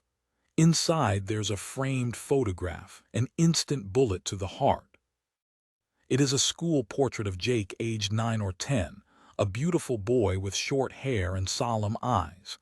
He is wearing a gray V-neck jumper, a white shirt and red and gray striped tie, and the thing that strikes me most about this picture, this textbook, cheesy school picture, is his refusal to smile. I found this photo and thought you might like it. I know you're curious about when I was a kid. He leans forward to kiss my face. I love it. You're so handsome, I say, looking at the photo. But you don't look very happy. Well, I wasn't. He gets up from the sofa and starts pacing around our tiny sitting room. I can hear the breaths he is taking, deep and longer than usual. My heart clenches in empathetic distress. My grandfather was into punishment. I think we can safely say he was a sadist. There were the regular beatings, he broke my ribs once, and there was the locking me out of the house in the middle of winter. I slept, or rather didn't sleep, in the car. But the thing that made me miserable was the way he talked about me, as if I was disgusting, the lowest form of species, corrupt, sinful, all of that.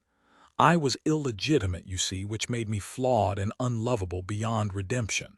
When I was young, it was difficult not to believe him. Sometimes it still is. Sometimes his is the only voice I can hear. I am crying as I stand up and walk over to him.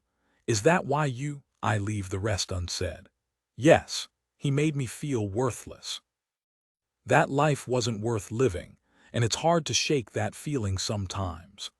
Oh, Jake, I can't bear it for you. My arms are wrapped around him, my face pressed against his chest. I hate the factualness of his voice. When he states these feelings, it's as if he believes they are true. For the past year, I've longed to understand his demons. I've thought naively that I could help him overcome them. Now I am beginning to understand how deep-rooted his self-loathing is. I'm not sure the baby and I will be enough to fix it. Please don't cry. I hate you being upset. Can we talk about something else now? Why didn't your mother help? I suppose she was a bit frightened of my grandfather. She must have known how violent he could be. But I think she was so committed to her quest for freedom, she didn't care about anything else. And then she met someone and she wanted to start over. And that meant leaving me behind. I just wish she'd had me adopted. I used to dream about it sometimes, this wonderful older couple turning up to take me away. I'd imagine their house, an old ramshackle farmhouse with a huge garden and lots of animals, ponies and dogs and cats.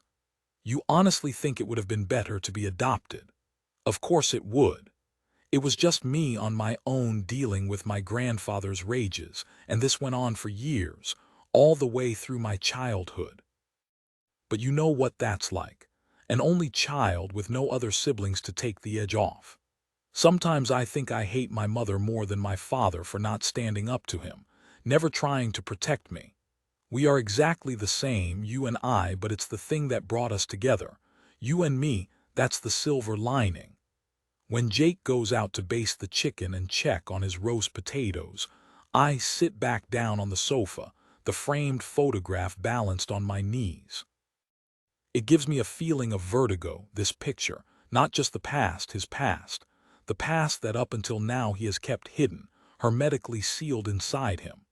I also feel, as I stare and stare at 10-year-old Jake, that I am looking into the future, and in some bizarre sense I am time-traveling forward to meet our unborn child. Now, Luke, as expected, Alice has a mini nervous breakdown when she sees the bear. I'm standing at the sitting room window, Samuel in my arms, waiting for her to arrive. Samuel is holding the bear, face outwards, with ugly new eyes on show. Hannah did her best, but essentially it's cut-price plastic surgery. A bear with caring black and amber eyes made of glass now has the flat, cold glare of cross-stitch. As soon as I hear Alice's knock, I bring Samuel to the door with me, our daily ritual. She makes her funny face. He laughs and reaches out for her, and then I'm off in a swirl of anxiety about the day ahead. This time, though, she spots the bear immediately and cries out. "What did you do?" Samuel is rolling his R's like a gift, but Alice ignores him. "This, you mean?" I point at the bear, acting casual, ignoring the dramatic plunge of my heart. Hannah has a thing about glass eyes. She thinks they're a choking hazard. But the words come out like sawdust, dry to me and to her. I understand the cruelty of the crime. "The bear was yours, Luke. It means a lot to me. Perhaps it was wrong of me to give it to Samuel." Her hesitation is enough. "Alice, let's have a coffee. I feel like we should talk." In the kitchen, I set Samuel down on the floor and he begins his exhausting new semi-crawl. Face plant, press up, chest forwards, face plant. Alice spreads the blue rug out across the floor and relocates Samuel to its soft woolen stripes. "The floor is too slippy, little bird," she says. The kettle is reaching boiling point. Thunderously loud it seems to me as I strain to catch the tone of her voice. How quickly the bear has become symbolic of the wrong we cannot right. Alice giving me away, me being taken from Alice, is a pie chart without an intersection, two spheres that cannot be blended, just like the worlds we inhabited. Separated, that's the word they should use for adoptees. A separated child, a separated mother. I bring a cafetiere of coffee and 2 mugs to the table, milk from the fridge. My hands are shaking. I abhor confrontation of any kind. We sit down opposite each other, and it's an effort for me to look up into Alice's face. But when I do, I find that, as usual, she is calmer than me, assuming her role of adult. I watch her bring her mug to her mouth, setting it down without taking a sip. Perhaps it's too hot. Perhaps she's just thinking. "You love that bear," she says, and each word lands on me like ointment. "Rick gave it to you, and from about 2 weeks old you used to sleep with a fist curled around an arm or a leg. You were too young for me to worry about glass eyes, or perhaps I was too young to understand about them. After you'd gone, I kept the bear with me. For years I slept with him on my pillow, and then I relegated him to a shelf, a reminder but nothing more. I told myself that was progress. It's the most she has ever said to me about the past. Samuel is making small moans that will soon evolve into full-blown tears, a little hee-hee noise that is hard to ignore. Alice gets up from the table and stoops down to collect him. "Come on up, my friend," she says, and she settles him on her lap, finds him the salt and pepper pots to play with, kisses the side of his face. "What was I like?" She looks at me surprised. "You were just like him, happy, always smiling and laughing. Happy, always smiling. I think of the way Christina often describes my first weeks. You cried and cried, you wouldn't stop, and it cracks my heart a little bit more. Alice." Her face, lovely as ever, is impassive.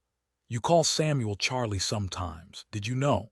"Oh, that. Yes, I can't help it. He's so similar to you at that age, I get confused." I'm nodding my head too many times trying to find the right words.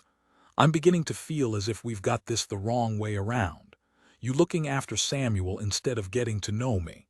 It was our fault for suggesting it in the first place, but I really think it's churning us up. Well, me anyway. I'm not sure it's very healthy." "It's about as healthy as you can get. We're family.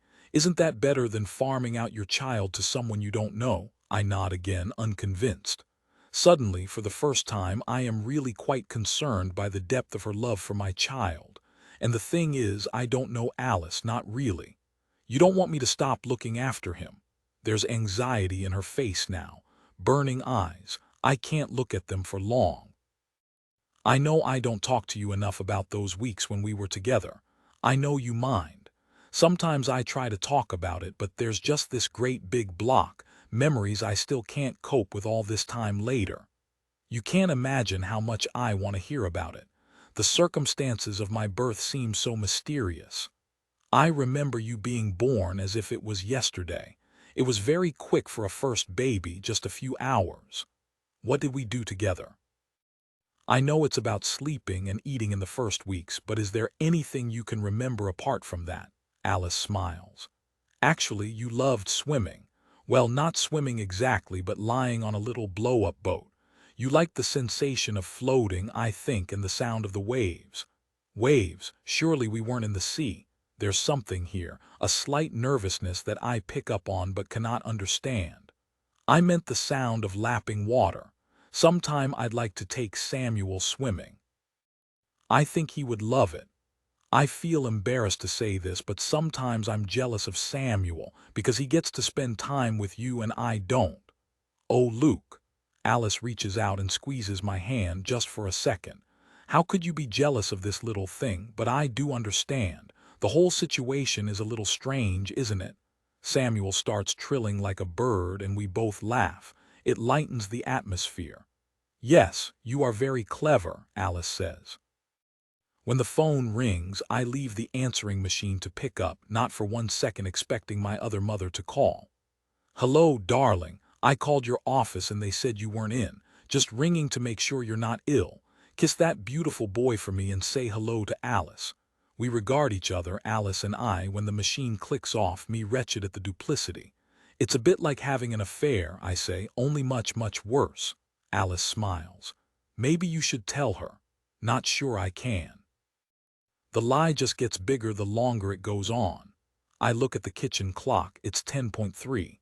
I should get going. I'm already late. I hope it was okay having this talk. More than okay. We needed it, Luke. Alice's eyes are her strongest feature, a deep black-brown framed with thick, long lashes, cartoonish eyes. I am churned up, same as you, but this helps. She drops a kiss onto Samuel's head. Being with him helps. Thank you for inviting me into your family. It was very generous of you. I'm trying to process this as I walk to the tube station, trying to understand why these final words of hers slither in the base of my stomach with the dull ache of unease. Then Alice, it is a cold night in late January when the phone call comes in. Jake and I are midway through a black and white thriller on BBC Two called The Deadly Affair. Leave it, Jake says when I start to get up from the sofa. They can call back. The phone rings on and on. It stops, then starts again 10 seconds later. Oh, for God's sake, Jake says, crossing the room and snatching up the phone. As soon as he realizes who the caller is, Jake turns his back on me. He is silent, listening to the voice on the other end of phone. I see, he says. He talks only occasionally, and I sit on the sofa, ignoring the television, trying to make sense of this one-sided conversation. No, I can't do that. Why don't you go if you care so much? I don't owe her anything. All right, I'll think about it. But believe me, I'm not going to change my mind. His voice crescendos on this last line. He slams the phone down and throws himself out of the room without another word. In the kitchen, I find Jake pouring whiskey into a wine glass. He fills it to the brim. I see how his hands shake as he puts the glass to his lips and swallows down an inch or two of liquid. He puts the glass down on the table. He still hasn't looked at me. What's happened? My grandmother died yesterday. My mum wants me to go to the funeral. Isn't she going? He shakes his head, meets my eye for the first time. She's not coming back from Canada. The flights home are too expensive. I'd go with you if you wanted. I am not going anywhere near that bloody hellhole. Why should I? Standing a few feet apart, divided by our little formica table, I can see that his whole body is shaking with anger or fear. I think of his confessions at Christmas, the childhood beatings, being locked out of the house on a freezing winter's night a bit like this one.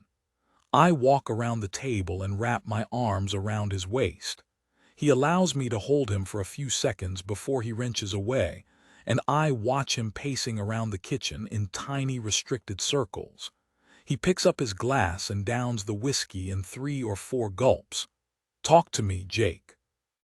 He sits down at the table, body curved away from me, face in hands, a cliché of despair. There's nothing to say, he says, and he fills up his glass again, though he lets it rest untouched on the table. Nothing. Thoughts and ideas run through my brain, but I'm scared to mention them. I am thinking, doesn't this mean it's over? Both grandparents dead, Jake freed from his childhood.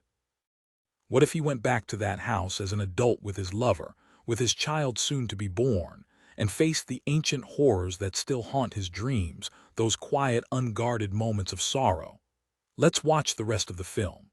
He picks up his glass and holds out a hand to me, and we return to the sofa, but it isn't the same. Jake might be watching the screen, but I know he sees nothing but his past. Grimness settles upon Jake like a cloud of dust. He is silent, preoccupied, haunted. The morning after the phone call, he says not one word to me. We shower and dress in silence as if we are flatmates and not lovers, and I see that the effort of acknowledging me is more than he can manage. We leave the flat together, and when I walk towards Bar Italia, he says, "I'm not going to bother with coffee today. You go." He reaches into his pocket and hands me a £1 note for my breakfast, but I shake my head. I won't bother either. "I'll see you later," he says. Then, "Sorry." I stand in the street watching him walk away, examining the stoop of his shoulders, his labored gait. I don't know what to do. At college, I try talking to Rick about it. He seems so down. One phone call and he's like a different person. I can't get any sense out of him. Maybe it's brought everything back. He probably just needs space, Al. At lunchtime, I go shopping for our supper. Jake always cooks, but I think that tonight I will surprise him. I will make my mother's chicken, mushroom and courgette casserole, the one fail-safe dish she taught me. Jake isn't in the flat when I arrive back in the late afternoon, and I miss walking into the strumming of his guitar, or the blast of the Rolling Stones or Fleetwood Mac from the record player. But I'm contented enough as I begin to prepare the casserole, rolling chicken thighs and drumsticks into a plate of seasoned flour, frying mushrooms, onions and courgettes into a soft, sticky mush, then browning the chicken pieces. By 8 the casserole is ready and Jake still hasn't come home. I turn the oven down to its lowest setting and then I pace around the sitting room, too stressed to listen to music or read or draw or do anything except stare out at the street below, my whole being waiting for the sound of his key in the door. In desperation, I ring Rick and catch him on his way out to meet Tom at the Coach and Horses. "Thank God," I say. "If Jake's there, ask him to ring me. I am going out of my mind. Tell him I've cooked." "Alice, my love," the unexpressed laughter in Rick's voice soothes me. "Do you think you might be overreacting just a teensy bit? You are 19, not 40, so what if Jake wants to go out and get smashed?" "You're right," I say. "I know you're right. But Rick," I catch him just before he hangs up. "Phone me if he's not in the pub, please." At 8:45, I turn the oven off and take out the casserole. I have no appetite for this greasy, pale gray sludge which used to be my favorite thing to eat not so long ago. I return to the sitting room and resume my wait, an unopened book on the sofa beside me, the television on with the sound turned low. Rick calls at 10. He's been at the Coach and Horses and now he's in the French house and there is no sign of Jake. He was here with Eddie earlier. They've probably gone on somewhere else. Maybe they went to get some food. Why hasn't he called me? We are interrupted by the beeps as Rick's money runs out. I sit in darkness for a while, the street lamps below throwing occasional stripes of light across the brown carpet. Jake is out getting drunk with his oldest friend, the one person who knows the truth about his childhood. There is no reason for me to worry. Why then, as I lie in bed, is my chest tight, my mind a blizzard of fear and anxiety? Beneath the romance and the passion and the euphoria of our love, there has always been this stubborn, inextinguishable truth. The man I love once tried to take his own life. I live in dread of that ever happening again. Now Luke Michael is in the States this week, and there's a holiday atmosphere at work. At lunchtime, we all disperse in different directions, some to the pub, some up to Wandsworth for an hour of retail therapy, and me to Soho for a liquid lunch with Ben first to Liberty. It's Hannah's birthday in a couple of weeks and I'm doing a Rex of ground floor accessories, Scarves, necklaces, bracelets, hats. She has unchanging but definite taste, which makes her easy to buy for. If it's crafted and handmade, she is certain to love it. Almost immediately I find the perfect thing. A black beaded necklace with hand-painted wooden discs, slightly gothic, shades of Madonna in her 80s incarnation. Hannah will love it. Without quite knowing why, I find myself taking the escalator up to the fragrance department on the first floor. The necklace was steep, 130 pounds, and Hannah would be cross if I bought her anything else. Why then am I uncapping bottles and spraying my wrists? Quick sniff, decisive shake of the head.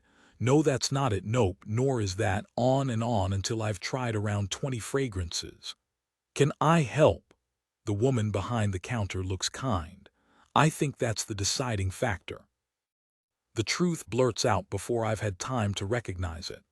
I'm trying to find this scent I keep smelling. It's driving me mad. But it's none of these. I wave my hand at the ranks of Chanel, Guerlain, Dior.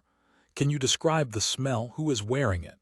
It's nothing like these perfumes. They are all too sweet, too heavy. It's light, lemony, spicy, and smoky. Hard to describe, and it's a woman I know who wears it.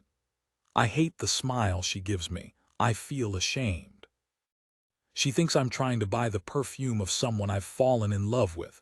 Perhaps she pictures me dousing myself in it each day like some kind of weirdo, one step away from wearing women's pants to work.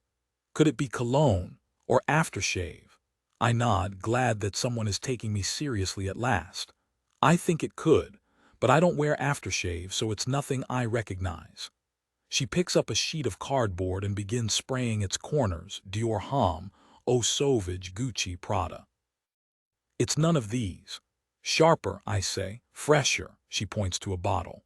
Long shot, she says, but this is Acqua di Parma, an Italian cologne that's been around for decades. A lot of women wear it.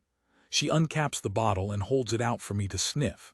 And there it is, the scent of woodlands and lavender and cedar and lime. It is all of these things, but critically, it is also the smell of my past. That's it. I'm not sure which of us is the more jubilant. I'll take it, I say, and while she wraps the bottle, I pick up the tester and dab it on my neck, my throat, my cheeks. Of course, when I get to the Coach and Horses and find Ben at the bar, he steps back from me in surprise. What the fuck? You're wearing perfume. He looks so shocked, I can't help laughing. I've been buying presents for Hannah in Liberty. He hands me a pint. Drink up, and man up while you're at it. Oh, it's good to be here in the company of my oldest friend, the two of us quietly celebrating. Him the fact that he has just finished a couple of commissions, Jude Law's Kids. Bit too pastel and cherubic for my liking, but it paid well. Me because Michael is away, and I can take a longer lunch than usual. I've been working flat out these past weeks, desperate to clinch the deal with Reborn and keep spirits safe. At night I dream about it. I dream of Michael appearing in my office, twisted and vindictive as he fires me. You're utterly hopeless, he tells me, a complete waste of space. This happens night after night after night. Yet when I wake, I understand that the dreams are not about work, not really.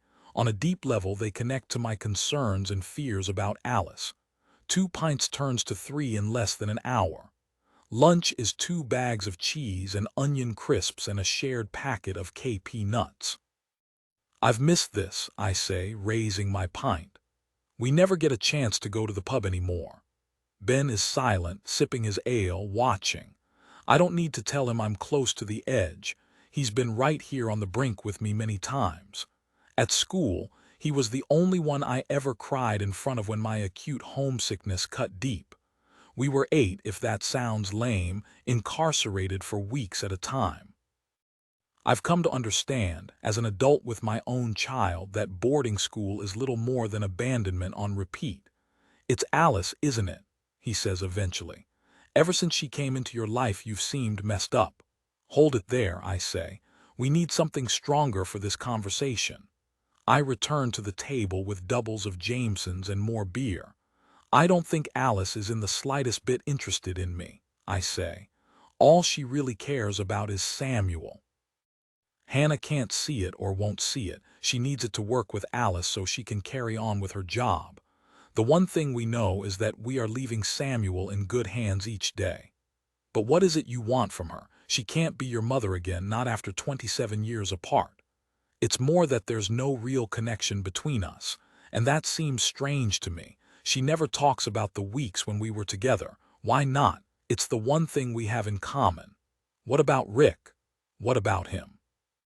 We've had a couple of lunches. He's great, but I haven't got to know him. He doesn't feel in the least bit like my real father. I see Ben's hesitation. I know him well enough to understand that he is weighing up whether he should tell me something. What? I say, impatient. Elizabeth doesn't think Rick is your father. You know what she's like. She never minces her words. For a start, you look nothing like each other. Rick has blonde hair and blue eyes. Also, he's gay. It doesn't make sense. Elizabeth doesn't believe he was Alice's lover. Why would Rick say he was my father if he wasn't? Why would he be on my birth certificate? Just a hunch Elizabeth had, probably nothing. Answer me this. Am I just being jealous and needy and insecure, or do I have a point? Ben stands up. More whiskey needed, I think, and yes, you have a point. It's almost 6 when our session breaks up. I remember nothing of the ride home, London blurring past. All I can think about, all I can feel, is a sort of disaffected rage, a venomous self-pity for my confused identity, my lone wolfness.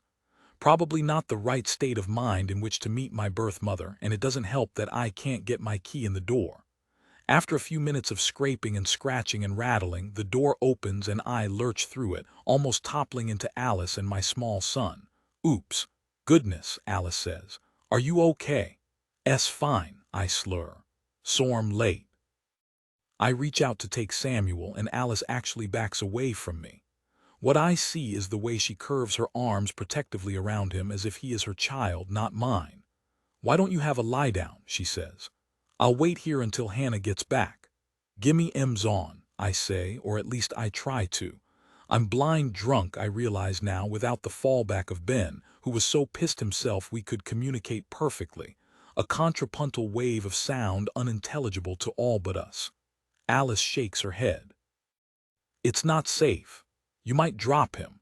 I'm not judging you, don't think that, just trying to make sure Samuel's okay. Hannah will be home soon. And now I am inflamed with rage, hurt, disappointment, self-loathing, of course, and it makes me vicious. Is my child not yours? You gave yours away, remember. I am crying as I haul myself up the stairs, clinging to the banister, step by step, until I reach the bedroom and throw myself on the bed, and mercifully my world soon turns black. But in the countdown to unconsciousness, in those final seconds, I am sure I see Alice's face at the door. My mother standing there, my child in her arms, silently watching.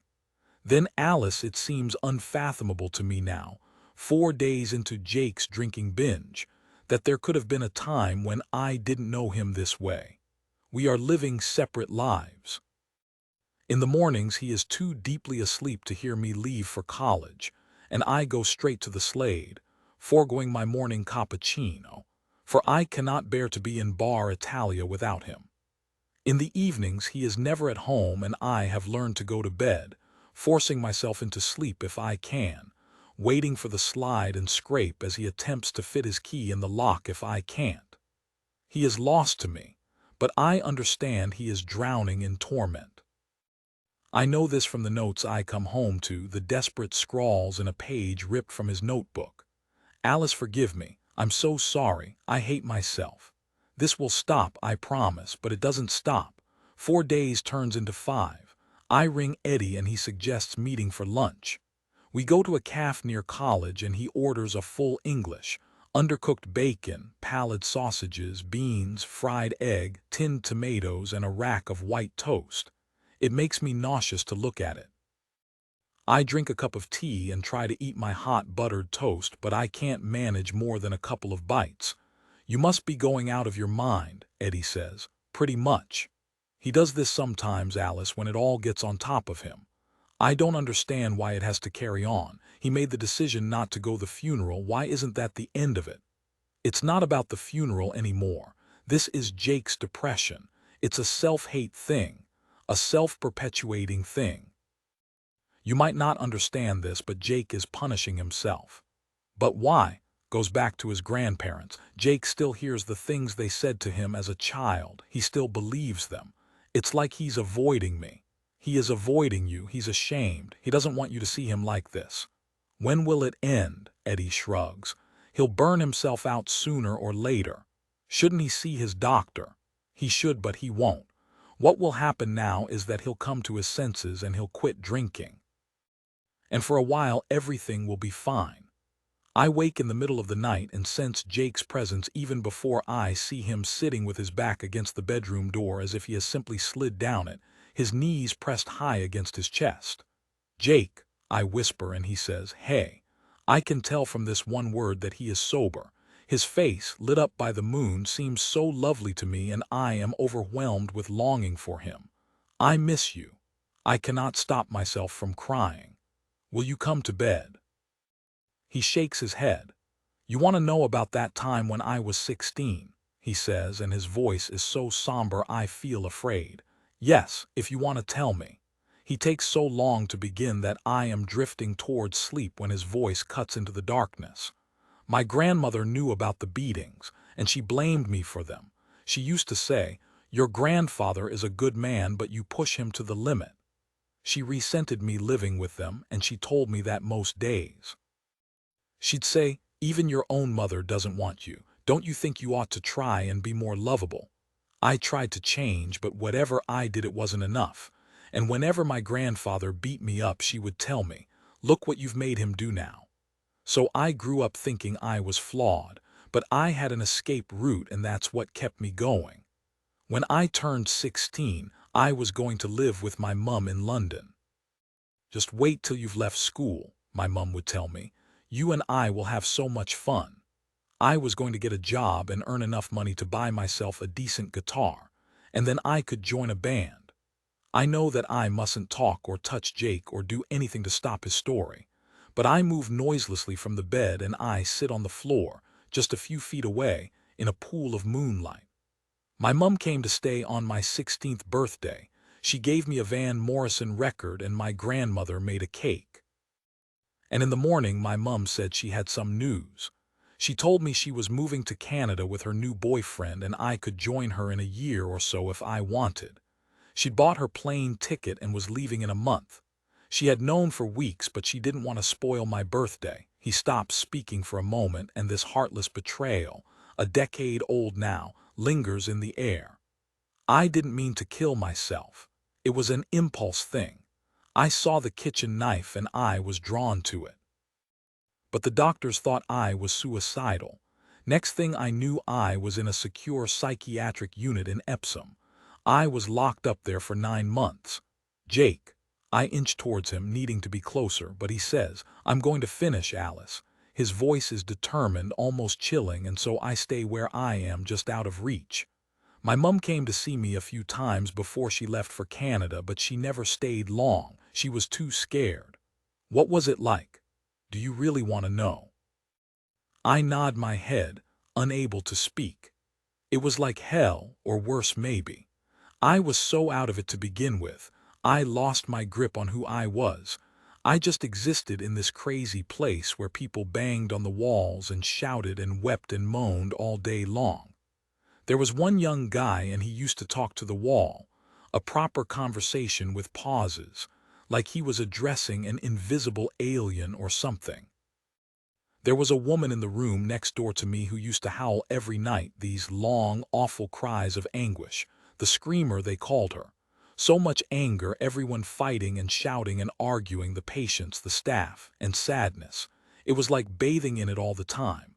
These people had nothing and no one cared about them. And suddenly I was one of them. Did you need to be there? Not for 9 months. I was depressed, not dangerous, but the doctors didn't care. They kept me pumped so full of drugs I just lay around in a ball of apathy. Those pills stopped me from feeling, from living. All I did was exist." He pauses. "Eddie saved me. He visited me every week, and he kept telling me, 'You don't need to be in here.' He was only 16 himself, but if he was scared, he never showed it. Why didn't you tell me this? Why didn't Eddie? Because mostly I can pretend it didn't happen.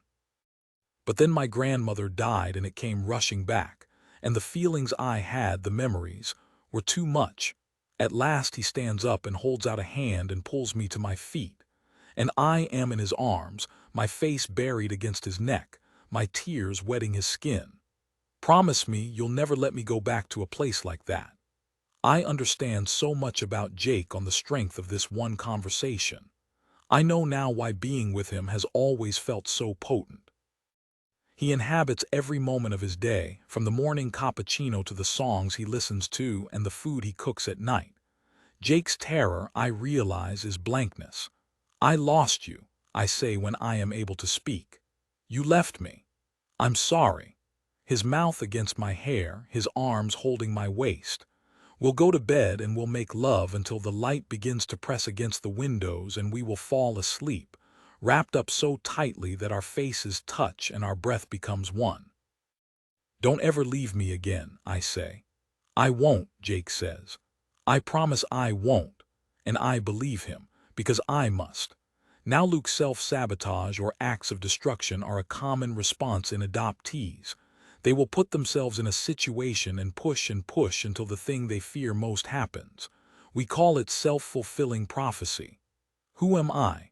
The Adoptee's Hidden Trauma by Joel Harris. On the outside, it must look as if my life has never been better.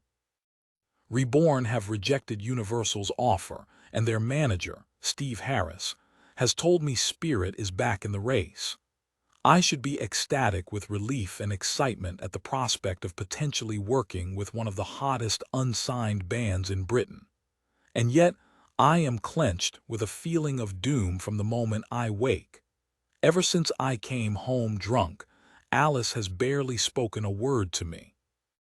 I'm convinced I have offended her, but I can't remember anything about that night other than me storming off to bed when she wouldn't let me hold the baby. Even Hannah, my glass-half-full 24/7 optimist, thinks she is being distant.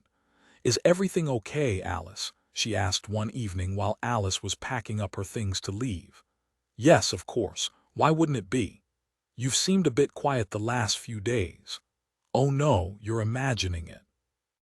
What I noticed was the way Alice managed to avoid eye contact with both Hannah and me. I saw how she rushed from the room the moment her bag was packed. But as soon as she had gone, Hannah said, "There you are, nothing to worry about." I keep up my lunch hour surveillance, sandwiches on park benches, a little light shopping on the high street. Sometimes I see Alice and Samuel, sometimes I don't. Even on the days when she doesn't appear, there's a tantalizing cloud of acqua di Parma in the air around me. I hear snatches of a lullaby she often sings to Samuel with her sweet, clear voice. Moonlight so sweet and pale from heaven falling, wavelets that murmur low to us are calling. I've heard it so often that the words and melody have saturated my brain. I fall asleep hearing it. I wake up anticipating it. Once, worryingly, I walked downstairs one morning and heard Alice singing in the kitchen.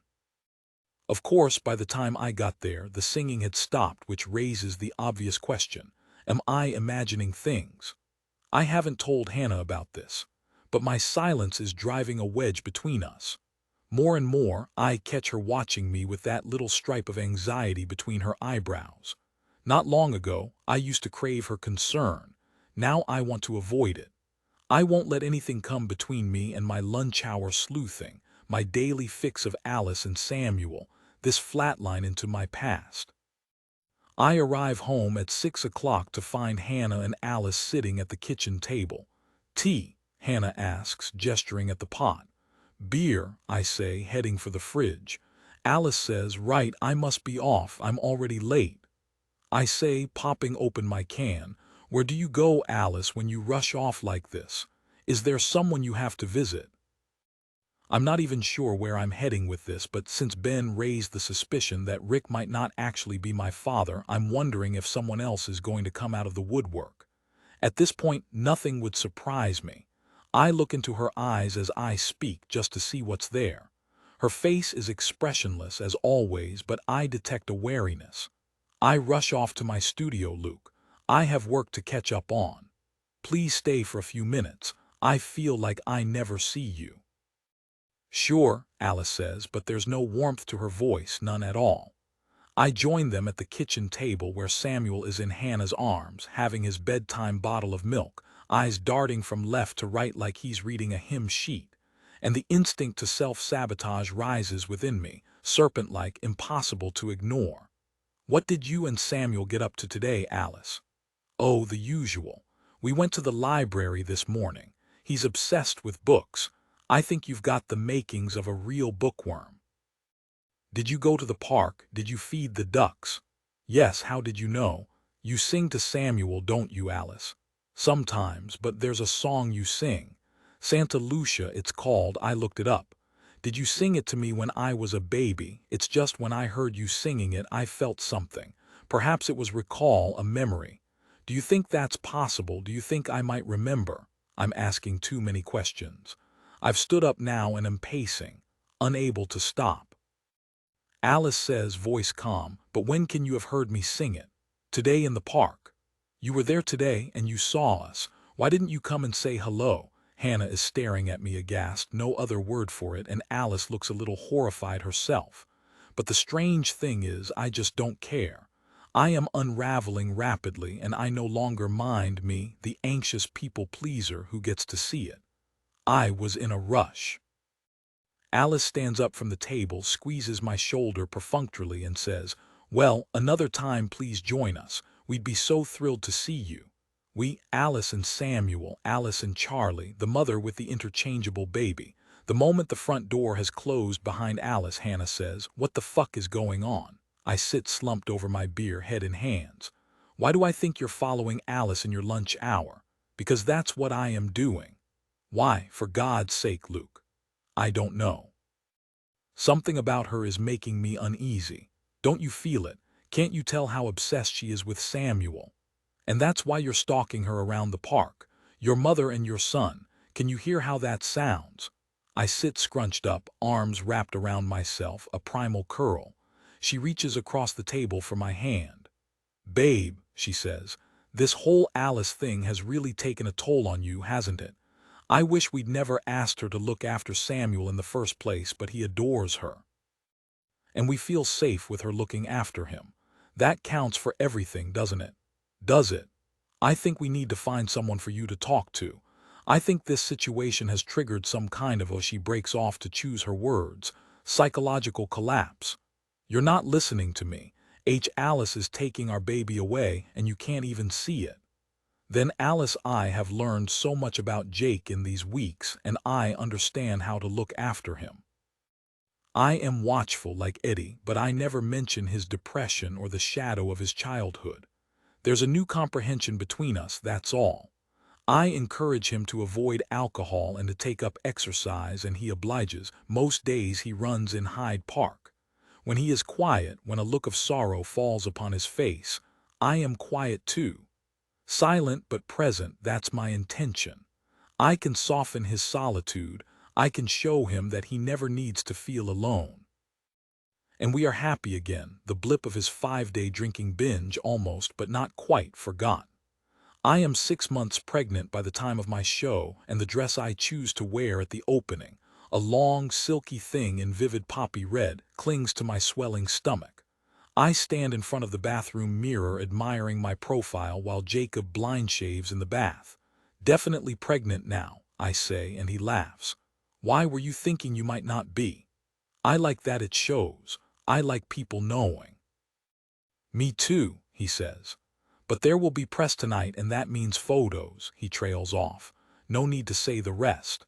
For I still haven't told my parents that I, an unmarried girl of 19, am expecting a baby in May. This shouldn't matter in 1973, but to my father it will be the worst of crimes. I am jolted back to one of his more cringeworthy lectures, post-church, mid-wine, during a lunch to which I had foolishly invited a school friend. The wine, as always, was just for him, the morality sermon custom designed for the 2 teenage girls at his table. The most odious part, I recall, was his slurred, cliched repetition of an old biblical verse. Who can find a virtuous woman? For her price is far above rubies, or words to that effect. The friend, Matilda, dropped me soon after that, and I never invited anyone home again. Even so, I feel a little melancholy getting ready for the biggest moment of my life, knowing the woman who gave birth to me, who brought me up to the best of her beleaguered ability, will not be there to share it.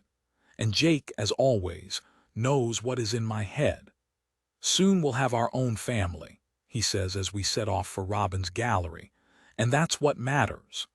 In both of us, a deep desire to give this unborn baby of ours everything we didn't have ourselves. Beyond words, beyond bone, he will be confident, loved, listened to, encouraged, allowed to veer from any path. Choice, freedom, unequivocal support.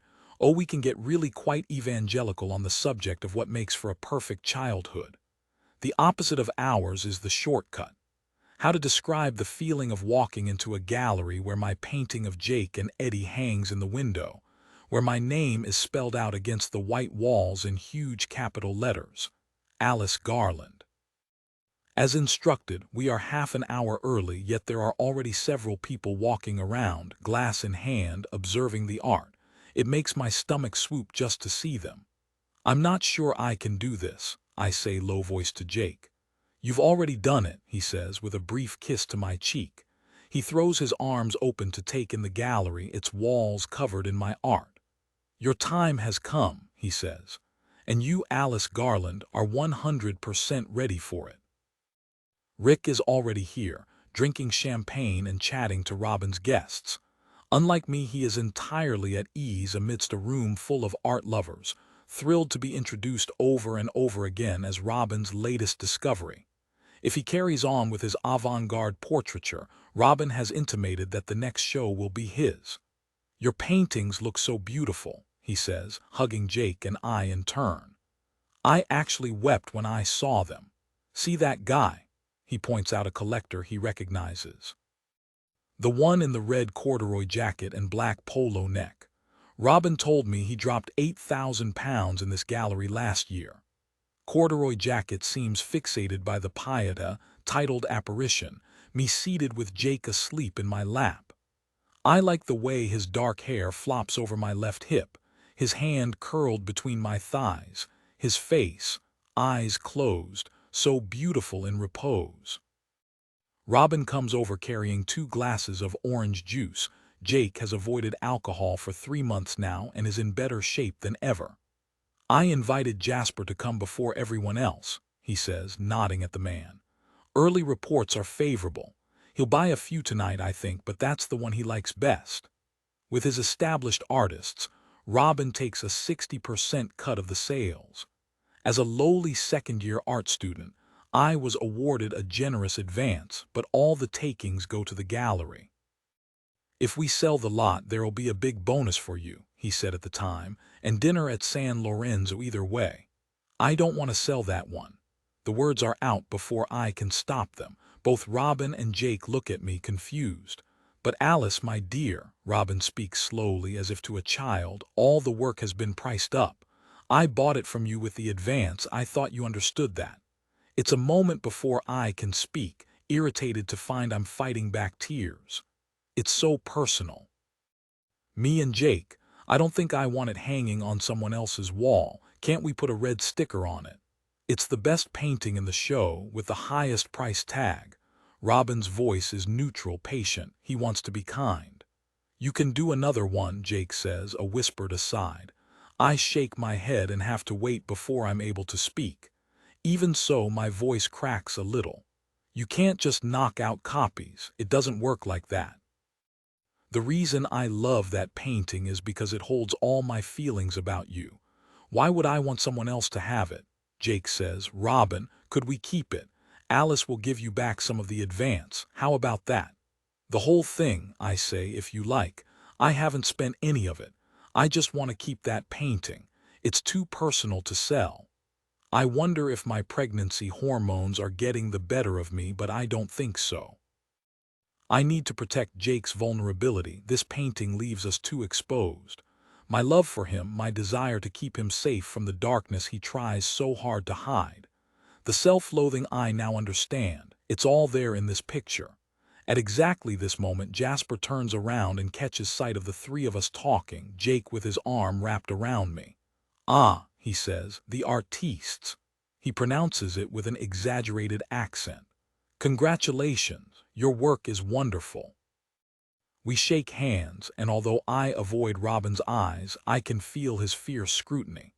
I know what he is thinking. Please don't mess this up. He may be at the top of the food chain, but he still has bills to pay. He can't allow an over-emotional girl to get in the way of his business sense. "I'm particularly interested in apparition," Jasper says. "The style is reminiscent of classical religious art. Is that what you intended? You spent the summer in Florence, I believe."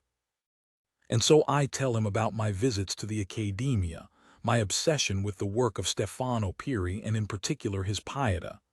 There was something so sad in that picture, sad but not in the slightest bit sentimental, almost as if it had been caught off camera. That's what I wanted to capture with this show.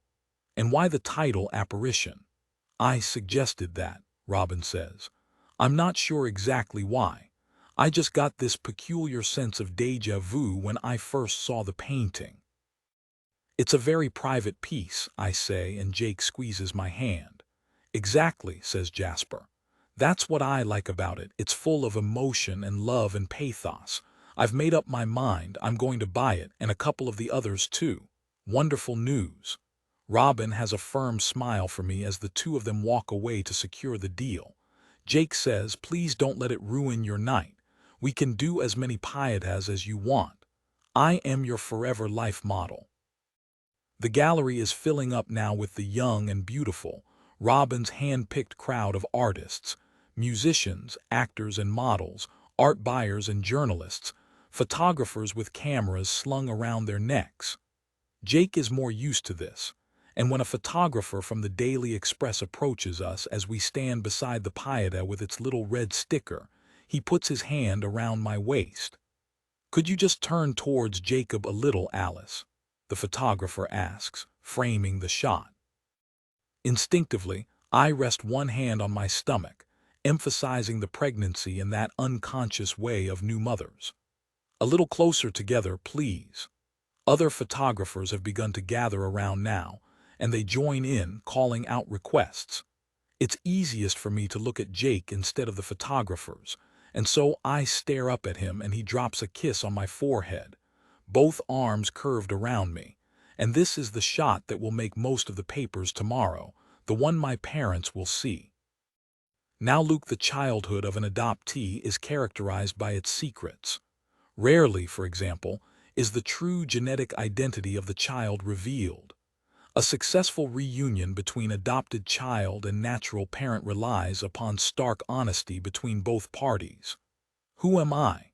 The Adoptee's Hidden Trauma by Joel Harris. Rick has a studio in Clerkenwell, a few blocks down from his apartment. I know exactly where to find him. I'm intrigued to see this place and a little bit excited to catch him unawares, but I hadn't counted on having to deal with his abrasive assistant first. Of course, Richard Fields has an assistant. Doesn't Damien Hirst have about 50 of them? I should have expected this. The studio, actually the ground floor of a former factory, has an intercom beside its locked double doors, announcing several companies and the intentionally misleading Fields. I press the buzzer and a male voice, not Rick's, floats towards me. "Hello, can I help?" "Yes, I'm here to see Rick." See my cunning employment of the abbreviation by which he is known to his friends. "Do you have an appointment?" The man seems unimpressed. "No, but if you tell him Luke is here, that will be enough." "Look, Luke, I'm sorry, but Richard cannot be disturbed when he is working. And if you were someone who knew him well, then I wouldn't need to tell you that. Perhaps you should tell him his son is here to see him. That might help change his mind." Electrifying silence between us. Then the buzzer goes and I push open the front door. Behind another closed door I hear male voices, Rick's slightly raised and his assistant's more of a murmur. They come out together, Rick frowning, the assistant, a tall man around my own age, with undisguised curiosity on his handsome, model-like face. He's wearing a white t-shirt that reads "Love is the drug," with paint-spattered Evisu jeans, the iconic E visible on both arse cheeks when he turns around. "Luke, this is a surprise. Just to say I hate, loathe, detest being dropped in on, and if it wasn't for your shock declaration about our relationship, you'd never have got past my assistant. This is Henry, by the way. But now that my concentration has been well and truly wrecked, what can I do for you?" I struggle momentarily for words. Why am I here disrupting this intensely famous artist who looks fucked off, to say the least? But then I remember, actually it's me who is fucked off. Shall I say in front of Henry? My voice is as hostile as I feel. Rick considers me in silence. He looks at the watch on his wrist, an elegant thing I've noticed before, silver with a navy blue face. "Is this your lunch hour? Shall we grab a coffee? I won't be long," he says to Henry, who is watching this interplay virtually open-mouthed. I follow Rick out of the building and along the street, and neither of us says a word until we reach a cafe with bleached wood floors, white walls, and two hostile-looking baristas standing behind a counter. "Best cup of coffee in London," Rick says. "There's a roastery out the back." He orders 2 espressos without consulting me about my choice, and we carry them through to a little courtyard at the back. Rick, who has always been warm, welcoming, fun, is none of these things. It's unnerving, this cool and silent scrutiny. He's not going to make it easy for me. "I suppose I should tell you why I'm here," I say, and Rick just nods and takes a small sip of his espresso. It's hard to begin with to enunciate the interior chaos, the slow and steady collapsing of my world, but once I've started, I find I cannot stop. "Things aren't going well with Alice." "Tell me about it," Rick says, voice heavy with sarcasm. "We grow more distant from each other every day. I don't even feel like she's an au pair anymore. She's become a complete stranger. And it hurts me that she cares so much more about Samuel than about me. I don't seem to interest her at all." "I'll stop you there, shall I? Can you actually remember what you said to her the day you came back pissed and tried to have a fight over Samuel?" A small nugget of unease that has been lodged in my gut ever since that day flares up. I'm dizzy with dread. "No." "Well, you reminded her that she had no claim on your child since she'd given her own away." "Fuck." I don't bother to hide the fact that I'm crying, tears that tip down my cheeks, and I couldn't care less. "She didn't give you away, she gave you up, with good reason. Can you really not tell the difference? You're angry with me." Rick shakes his head. "More worried than angry. Why do I feel like this whole thing is about to blow up in our faces? I didn't mean to hurt Alice. I lashed out because she's hurting me with her indifference. Isn't it obvious? I warned you about this, but you rushed in, you and Hannah, like a couple of bulls in a china shop. No thought for what might happen if it didn't work out. You're bloody idiots, the pair of you. I'm not sure how to patch things up with her. You could try saying sorry, that usually works." "I'm not sorry, I'm angry. With us for giving you up." Rick's voice has softened, his eyes too. There's the gleam of tears, a crack in his voice. "For that, yes, and for the fact that neither of you will ever tell me about the weeks when we were together. Where did we live? What did we do? Where are the photos from that time? You're my father, for God's sake. Why won't you tell me these things?" I glance up and catch a look of shame or guilt or fear on Rick's face, I'm not sure which. And suddenly I know with absolute certainty that Elizabeth is right. "You're not my father, are you? I'm on your birth certificate, aren't I?" "That's not what I asked." "You've been lying to me all along." "Why would you do that?" The rage is back. I slam my hand down on the table and my little espresso cup rattles in its saucer. "Do you think we're trying to deceive you or protect you? I need to know the truth. I need to know who I am. Is that so hard to understand? Are you my father?" It's a simple answer, Rick. Yes or no. We are staring at each other while our coffees cool on the table between us. Rick's face is kinder now. He attempts a smile. In the seconds while he chooses his words, I feel the rhythmic beating of my heart. "Tell me, don't tell me, tell me, don't tell me." I watch his mouth and his eyes searching for clues. I'm not even sure what I'm hoping for. Do I want Richard Fields to be my biological father or not? The hesitation, the seconds of waiting are too intense for either of us to breathe or take our eyes away from each other's faces. The answer is no. No, I am not your father. And yes, we lied to you. Your father, Luke, is someone else.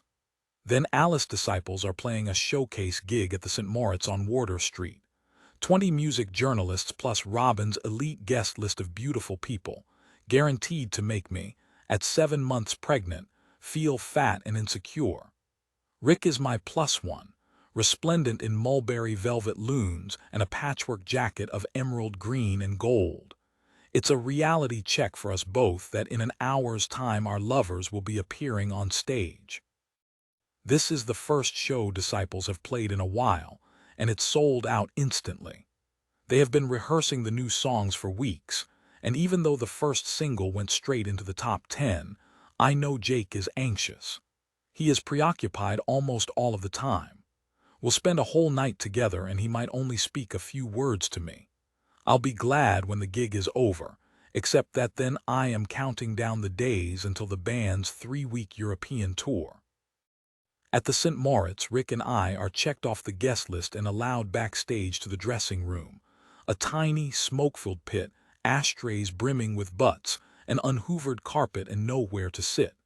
They are all smoking and passing a bottle of Jack Daniels from one to the other, and I watch, alarmed, as Jake takes a sip. "You're drinking," I say in as measured a tone as I can manage through the panic that throbs in my veins. "Just a little bit. I always drink before a show. I can't do it completely sober." "I'm nervous. What if the new songs bomb?" "You'll be brilliant," I say, wrapping my arms around him, but only briefly. I can tell he needs the freedom to pace. "See you on the other side," he says, and I hear the instruction to leave. "He's drinking," I say to Rick the moment we're outside the door. "Jake is in a good place now, you don't need to worry. Like he said, it's just a bit of Dutch courage." The St. Moritz is a dark, subterranean, cellar-like space, so thick with smoke my eyes sting. We find Robin at the bar ordering wine, looking at the bottle in distaste when it arrives. Utter plonk. I'll have to hold my nose to force it down. "Want some?" The three of us push our way through the tightly packed crowd until we're almost in front of the stage, bodies pressing in all around us. I feel a little panicky here, that sense of not being able to fight my way out.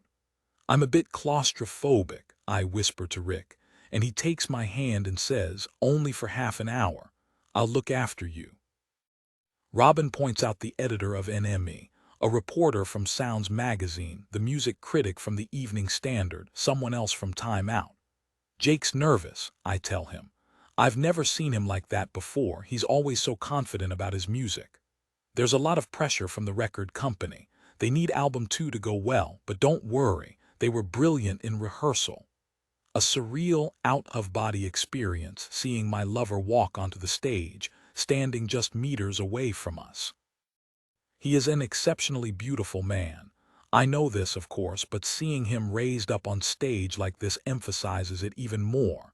It takes me back to that first gig at the Marquee, to the feeling of being vacuumed towards him. He raises one hand in salute and the audience cheers its welcome. Tonight we're playing the new songs from our album Apparition for the first time. We hope you like them. And with that, they're straight into Sinister, the rockiest number on the record. Jake is instantly at ease as he powers through the lyrics, mouth just centimeters away from the mic. His voice that addictive for me. Anyway, combination of purity and rawness. I should know by now how assured he becomes on stage.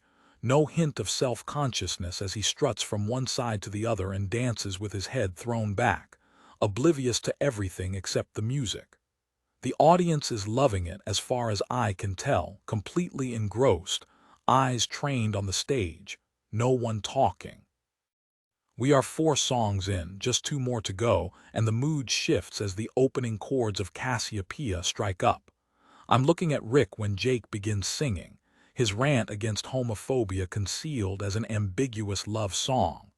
I wonder what Rick is thinking as he listens to the story of our night in Southwold, His face is unreadable.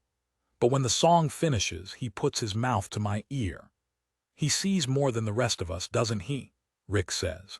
And I think that's exactly it.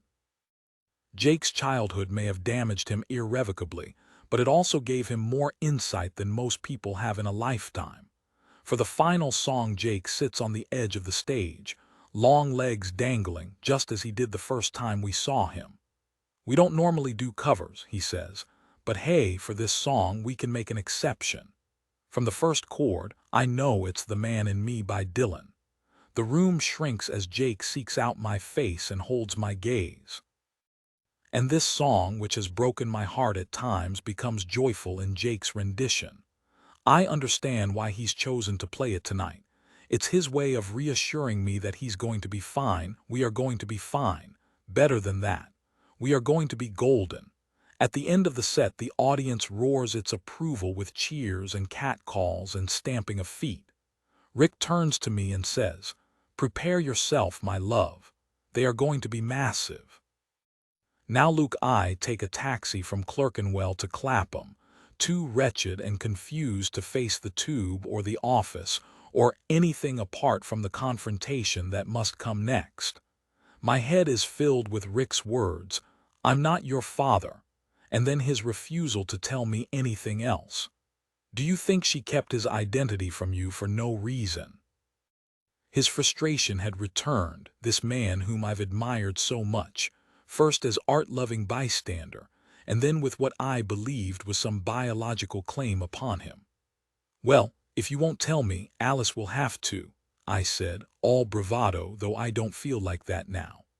It's around 2:3, several hours before I am due home from work, and as I put the key into our front door, I wonder momentarily what I will find on the other side.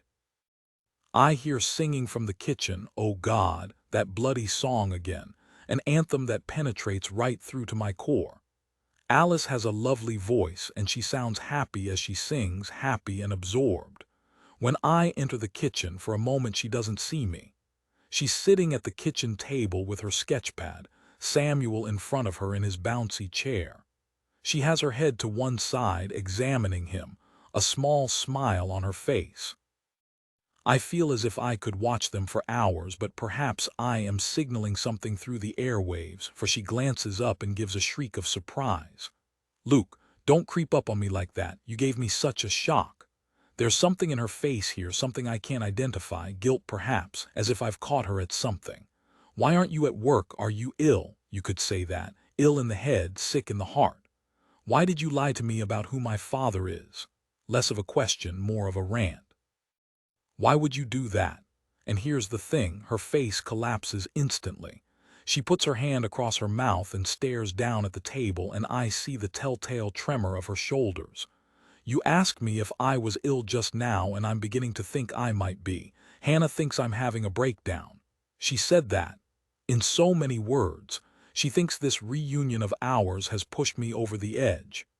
"Same here," Alice says with a small smile. And something about that smile, her casualness, snaps the final string. My rage is volcanic, bigger than me, bigger than everything.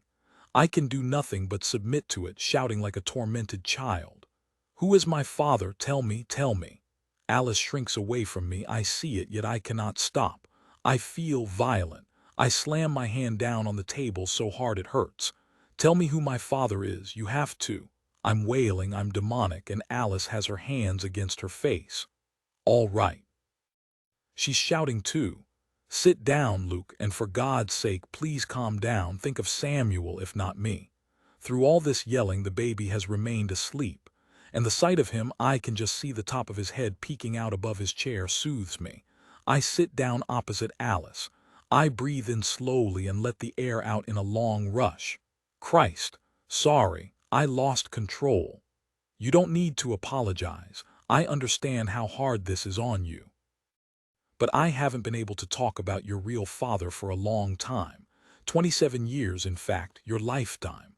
I haven't said his name out loud in all that time. I'm not even sure that I can." "Then write it down. Write me a letter. Just tell me the truth. Please, finally, can I know the truth? A letter is a good idea. There's so much to explain. Are you my mother, Alice, or is that a lie too? Of course I am. I don't understand why you would lie to me about Rick. Because your real father had gone by the time you were born and Rick stepped in and cared for you and loved you as if you were his. He was like your father. So he left you, my dad, your lover. He did, and I never got over it. Who was he, Alice? I'll write you a letter, Luke. I'll tell you everything, I promise. I'll do it tonight. Thank you, I'm sorry for shouting. I hesitate, unsure of how to continue. Alice says, go on. I want things between us to improve. She nods, but I see that again she is on the edge of tears. I hope that your knowing the truth is the right thing then. Let's start again. Can we do that? I remember now I've said it where this phrase comes from. My other mother, Christina, the word she always used when we'd had a fight. Shall we start again? And perhaps Alice recognizes its childish connotations too, for she laughs and holds out her hand for me to shake. I'm on for that, she says. We smile at each other, and there's a glimmer of understanding. You might call it progress. I should probably get back to the office. And that might have been it, the most constructive, bonding talk we've had for weeks. The promise that at last I'm going to find out the truth.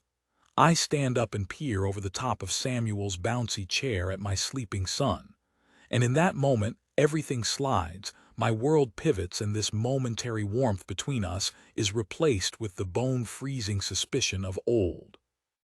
For Samuel is dressed not in the Gap t-shirt and combat trousers we favor, nor even in one of his sleep suits, but in old-fashioned orange and yellow striped dungarees that seem too small for him. Clothes that are old, dated, handmade. Clothes that belong to another time, another era, another baby. His clothes, I say, and I find that Alice is watching me intently. Just for the drawing, she says, but I know with a gut punch of instinct that this is not the truth. She is dressing up my baby like her baby. This little chat we've just had means nothing. All she wants is for Samuel to be me, to be hers. Alice wants her baby back.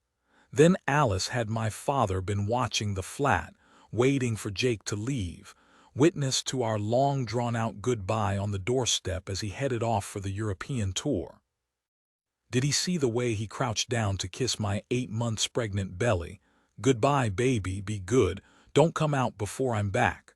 Or our final kiss, which lasted longer than any I can ever remember. The prospect of being apart is unbearable to both of us. Jake because he is obsessed with every aspect of this, my 3rd trimester of pregnancy, the final countdown until our baby is born.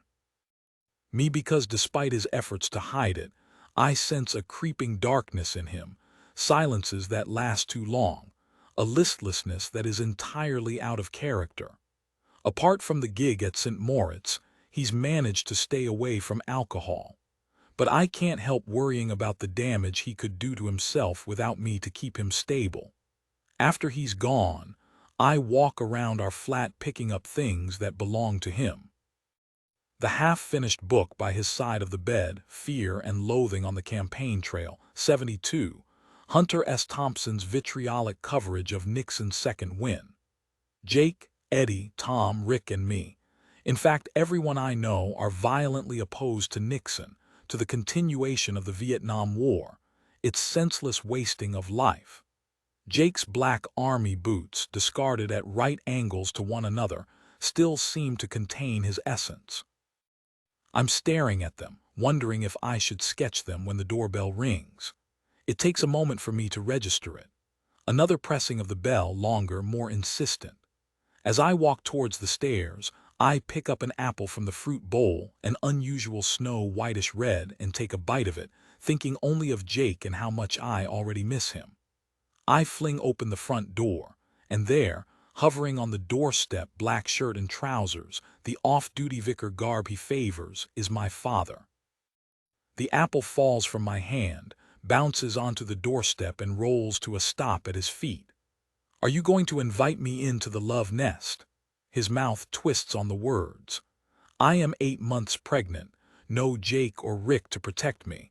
alone with this man who has cowed and persecuted me for most of my life. I don't say no.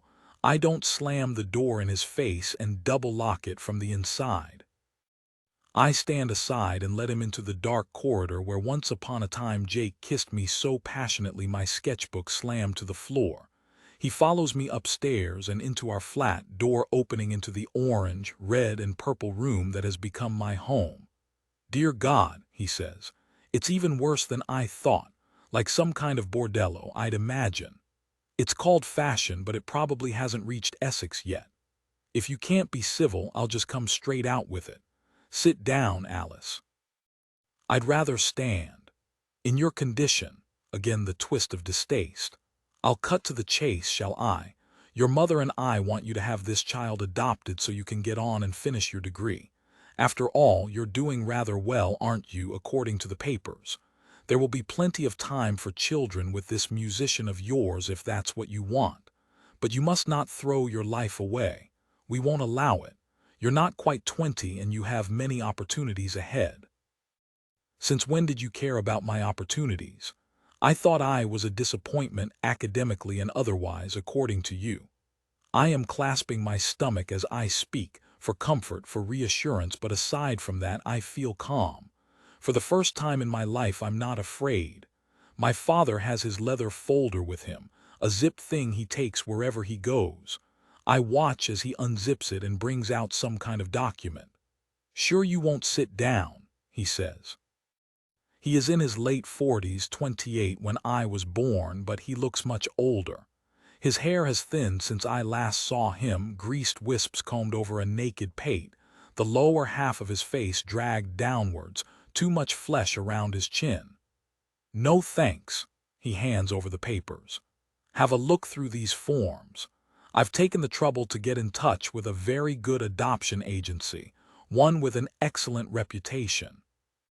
They have a couple in mind, respectable middle-class people from Yorkshire who would be perfect.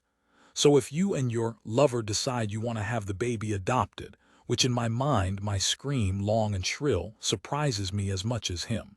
Get out of here. For goodness sake, don't overreact. How dare you? How fucking dare you?" My father strikes me hard with the back of his hand, a sharp smack to my left cheek that lands just beneath my eye, the sound of flesh meeting flesh. I crumple to the floor. He hauls me up. Foul-mouthed little whore. Violent eyes too prominent for their sockets, skin an alcoholic purple. I have seen my father's rages many times, but this is the first time he has hit me. And the strength of the blow, his choice of insult, reveals the depth of his scorn. I turn away from him, throw myself down on the sofa, face buried in the cushions. My sorrow is acute. Just go. When I force myself to look up again, he is still there, staring at me, a concentration of disgust gathered in his face. "You will leave," I tell him, "or I will call the police. You are not welcome here." I curve my hands around my stomach. I do not think the fall will have hurt my baby, but the surge of poison, the stress and anger coursing through my blood, what of that? My father points at the papers before he leaves. "I'd advise you to look over these," he says, and I hold my breath until I hear the click of the front door closing behind him. How many hours pass? 1, 2. I sit motionless on the sofa, too shocked, too downcast to think of crying. I miss Jake with a savage ache, but I won't tell him about my father's visit. I will never share the things that might push him down. I feel I can guard him when we are together. I can watch over him with vigilance and make sure he is safe. But I have no control with him away on tour. All I can do is make sure each phone call we have is a good one, and he hangs up feeling positive, calm, reassured. "What's wrong?" Rick says when I call an hour or two later. For a second or two I am too choked to speak. "My father came." "What did the bastard say?" Rick knows my father as a bully, not an abuser. I hadn't realized that myself until today. Not that I care, not that it matters. I'm a little flattened by it, that's all. "Can you come over?" "On my way."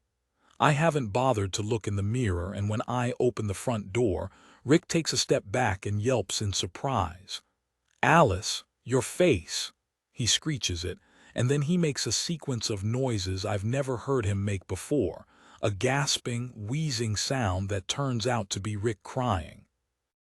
We sit on the sofa with a bowl of ice and water and a flannel that Rick presses against my swollen cheek, tears running down his face until I tell him, "This isn't really helping, you know."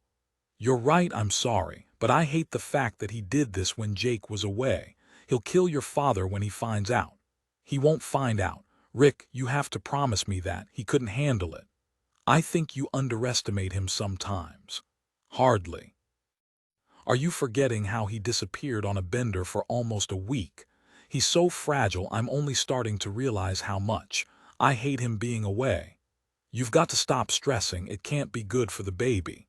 I just need him home. And he will be. Come on, let's forget about your father. Stop worrying about Jake.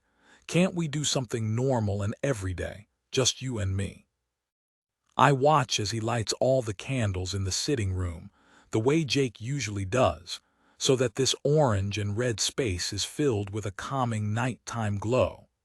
He makes tea in the cream and gold pot I bought at Portobello Market and flips through the stack of records, selecting The Dark Side of the Moon, a perfect choice. While we drink our tea, he flips through our book of baby names, reading out the most outlandish ones. Jake and I have already chosen our names. Charles for a boy, Charlotte for a girl, both shortened to Charlie. But I indulge Rick while he suggests Aristotle and Prospero and Cassiopeia for a girl. And soon I'm laughing, the horror of today almost forgotten as I sit drinking tea and laughing with my best friend and his pitch-perfect interpretation of normal. The last time, as it turned out, that my life would ever be normal again. Now look, it begins as a perfect Saturday. We sleep late, all three of us, or rather the late that is 8:3 and not 6 a.m., woken by Samuel, who rolls over and pokes his feet into my stomach. When I open my eyes, he is staring at me intently. I grin, a 0 to 30-second response when faced with this joy-giving human being, and he does his uproarious laugh, which is how Hannah wakes. "Hello, laughing boy," she says, kissing him. She reaches for my hand and pulls it up to her mouth. "It's Saturday," she says. 2 whole days of just being us. Breakfast in bed, I say. For 3, we get the weekend papers delivered, so I carry up a tray laden with tea and toast and the Saturday Times, a warm bottle of milk for Samuel. I open our curtains and the early autumn sun spears in through the window, a Star Wars beam of gold. We prop him up against the pillows and he reaches out for his bottle, snatching it rudely and shoving it into his mouth, a daily gesture we still find amusing. He guzzles with that fixated gaze of his, as if we starve him and this is his first bottle of milk in days. "Tea," Hannah says, kneeling up in my cult t-shirt and looking heart-takingly lovely with her flushed, healthy skin, her smile, her wild bedhead hair. "Hannah," I say, full of the moment, and she looks at me, still smiling. There are so many impulsive things I might say. "Marry me" pops into my head on a regular basis, but Hannah has her own unswerving beliefs on that score. "Marriage is more likely to lead to a breakup," she says, though she has no statistics to back this up. It's just her hunch, her distrust of anything official, she always the Cornish hippie at heart. I settle for "I couldn't love you more," and she laughs and blows me a kiss. "Ditto, you ridiculous man, Luke." Her hesitation is enough. I know what she is going to say. "Are you feeling okay?" I shrug. Yes and no. Last night, when I recounted the shocking revelation that Rick isn't my father, Hannah burst into tears. I think she is beginning to realize that I might have been right about Alice all along, and for once she is on my side, not hers. "But it's the weekend," I say, accepting my mug of tea. "Let's have a break from talking about Alice." We drink our tea reading Hannah's review of a new play at the Donmer Warehouse. Second reading for me, 20th for her as she checks for any last-minute subbing catastrophes. That inveterate ability to exchange lyricism for flat, joyless accuracy. When Samuel finishes his bottle, he flings it across the bed like a despot. Looks like breakfast is over, Hannah says. We plan our day while we shower, dress, and pack up the despot's essentials: more milk, a miniature pot of frozen pureed pear, the plastic set of keys he loves, his cross-eyed bear. Coffee first at the North St. Deli, which has a little garden in the back, then a walk around the common, stopping off at the playground for half an hour or so on the swings.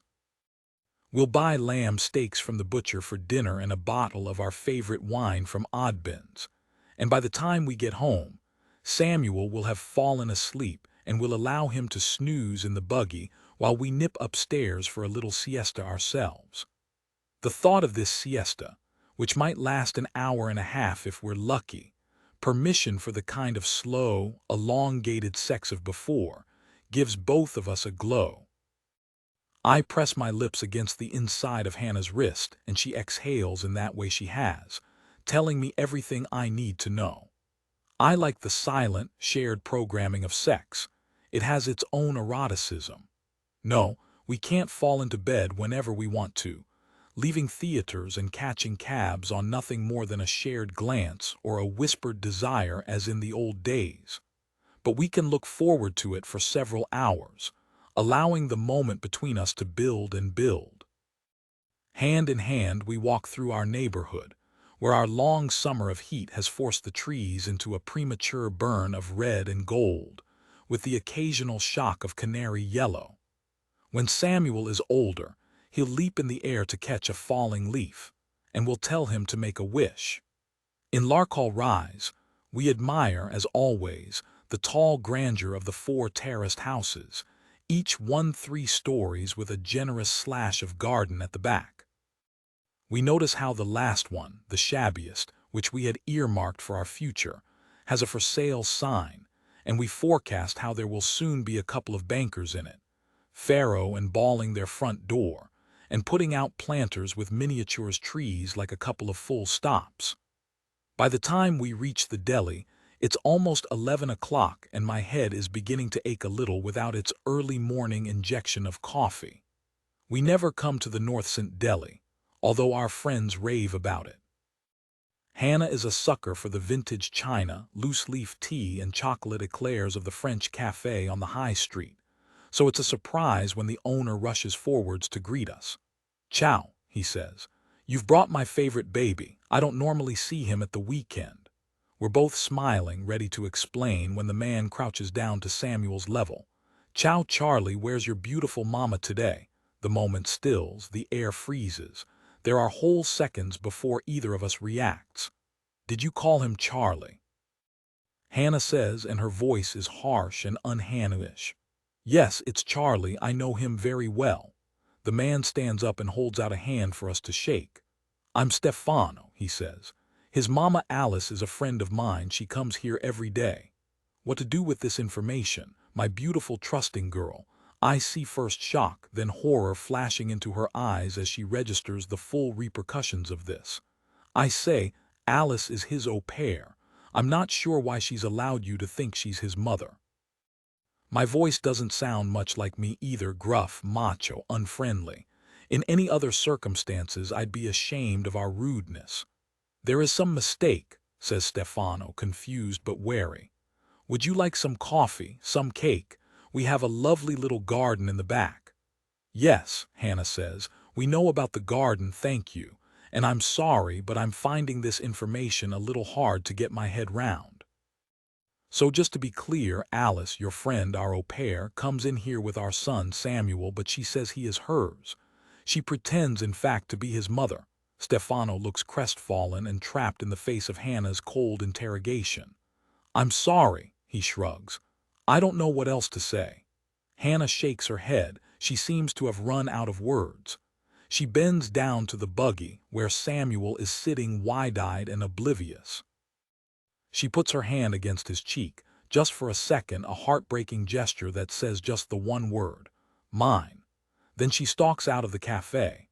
A few doors down, beside the entrance to the new gym we both belong to and never attend, she slows to a stop, hands to her face, curved over the pushchair, weeping.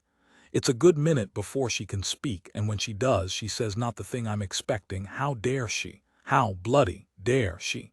But something else. Samuel thinks Alice is his mum. I'm so surprised I almost laugh. Samuel is 8 months old. His thoughts are centered on food and sleep.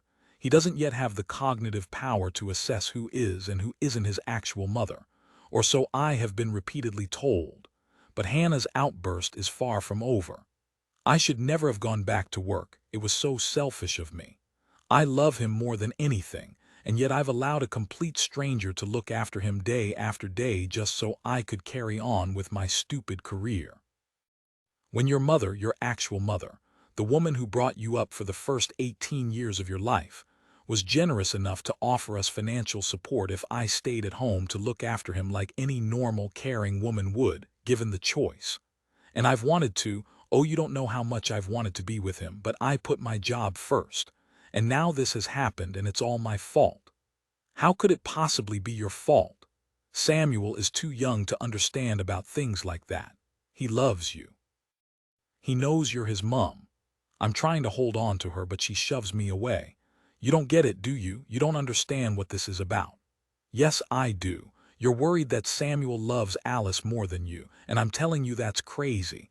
Babies don't have thoughts at this stage in their lives. They don't remember one day to the next. How can you say that when you're so fucked up about the first months of your life? I step backwards, a physical defense. The wash of shock makes me cold and alert. I can hardly look at her, this woman I love. Hannah starts crying again. I'm sorry, I didn't mean that. Samuel, marooned and motionless in his pram, begins to wail, and Hannah wiggles the handle distractedly, demonically. We used to be so happy, she says. We still are, aren't we? I cannot stand any threat to my existence. Surely she knows that. I'm an adoptee. I'm addicted to the status quo.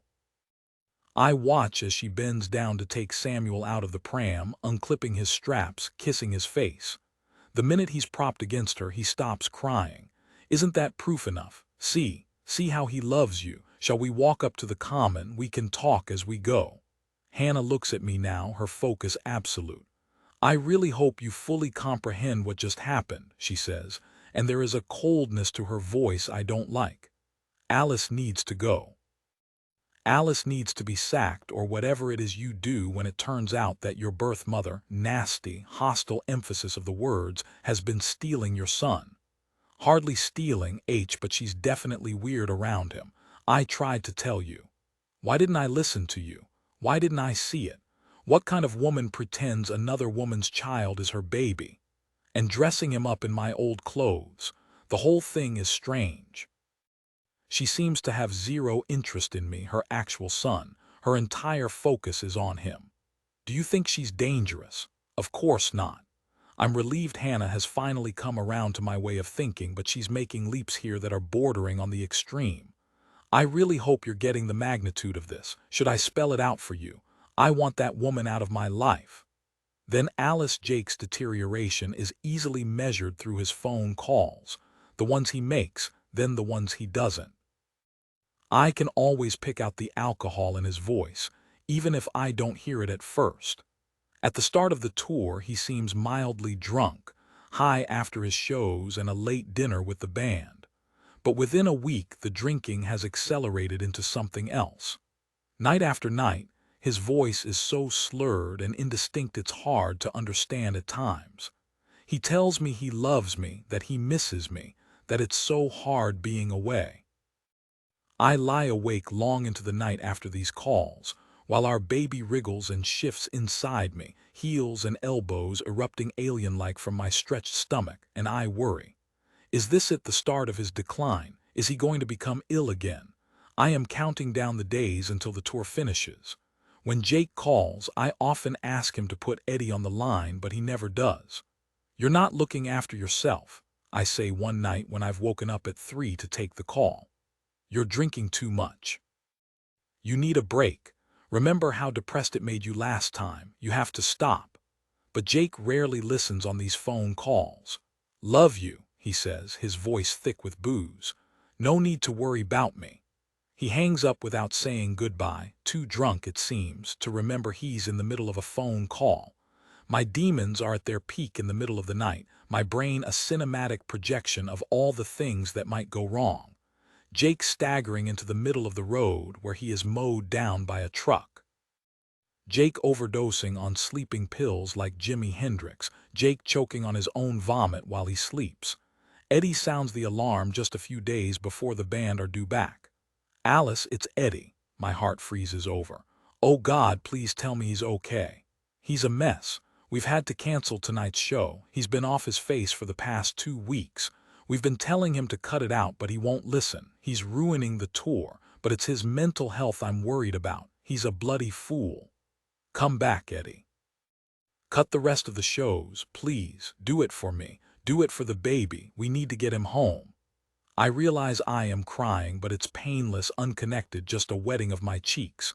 I think you're probably right. I'll talk to Tom. Jake's call comes in much later the same night. It's 3 in the morning, but that doesn't matter. I'm instantly awake on the second ring, waddling into the sitting room and snatching up the phone by the fourth. Hey, how can one short syllable contain such profundity? I know from this greeting just how far Jake has fallen. I've been so worried about you. Alice, he breaks off. Is he crying? Jake, are you there? Nothing. Please talk to me. I've missed you so much. There's a gasp, that's all, and then his voice so weak and stilted I find I am crying myself. I'm fucked, I think, so scared of everything. What things try to tell me? The trip home, talking, thinking, going to sleep, waking up, having a shower, none of it seems possible. Are you on your own? Where are the others? My voice sounds frantic even though I'm trying to stay calm. In the hotel. Jake, go to bed. Please promise me you'll do that. Everything will seem better when you wake up. And as soon as you get home, I'll look after you. You're going to be okay. Am I? He says, his last words before the line goes dead. Sleep is an impossibility. Instead, I lie on the sofa waiting for the pitch black of 3:3 in the morning to move towards dawn's pale gray sludge. The rattle of taxis, I long to hear that. Stallholders shouting out to one another a couple of streets away. The bar Italia opening up for morning custom. In Soho's silence I hear nothing but gloom. A telegram arrives at 9 in the morning and I'm almost too frightened to open it. I sit on the sofa, Jake's sofa, our sofa, a sofa with so many memories, holding the envelope between hands that shake. We've cut the tour. Arriving home tonight. Eddie. Half an hour later, telegram still clutched in my hand. I realize with an energy my heavily pregnant self has almost forgotten that I need to get the flat ready for him. Oh, the relief of having a purpose, as I haul my bulk from one room to the next, changing sheets, cleaning the bath, plumping cushions, replacing candles.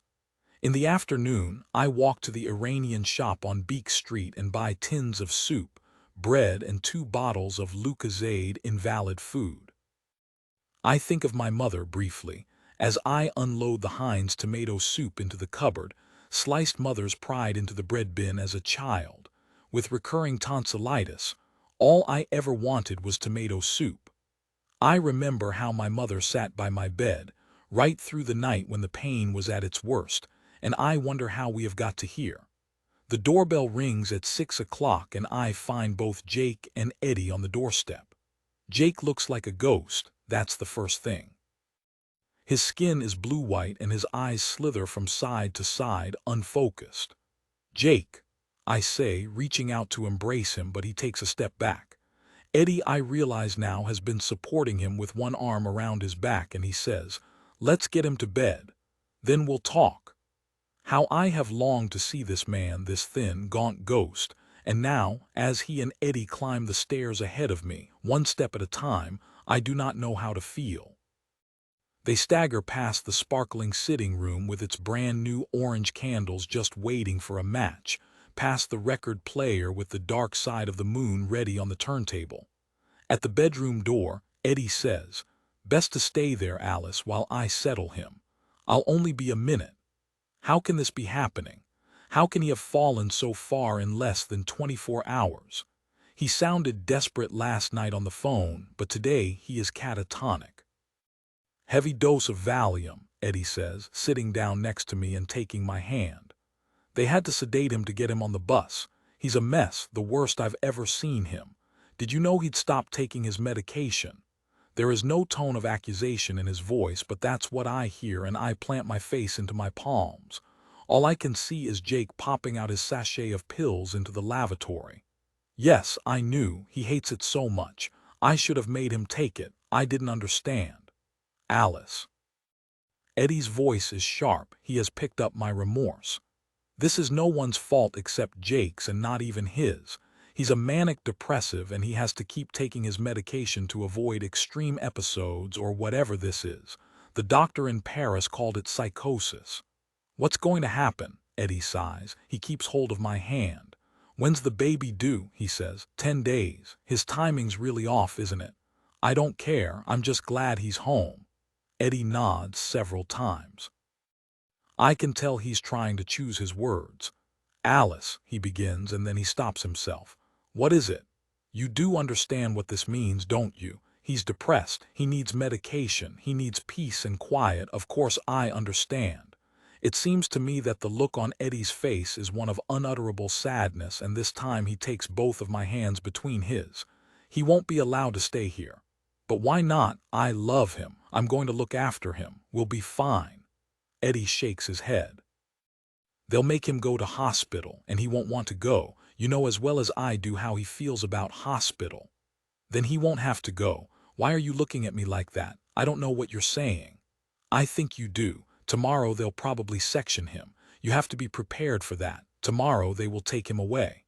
Now Luke, the adult adoptee, longs to experience the absolute love a mother has for her child at birth. But this is never going to happen.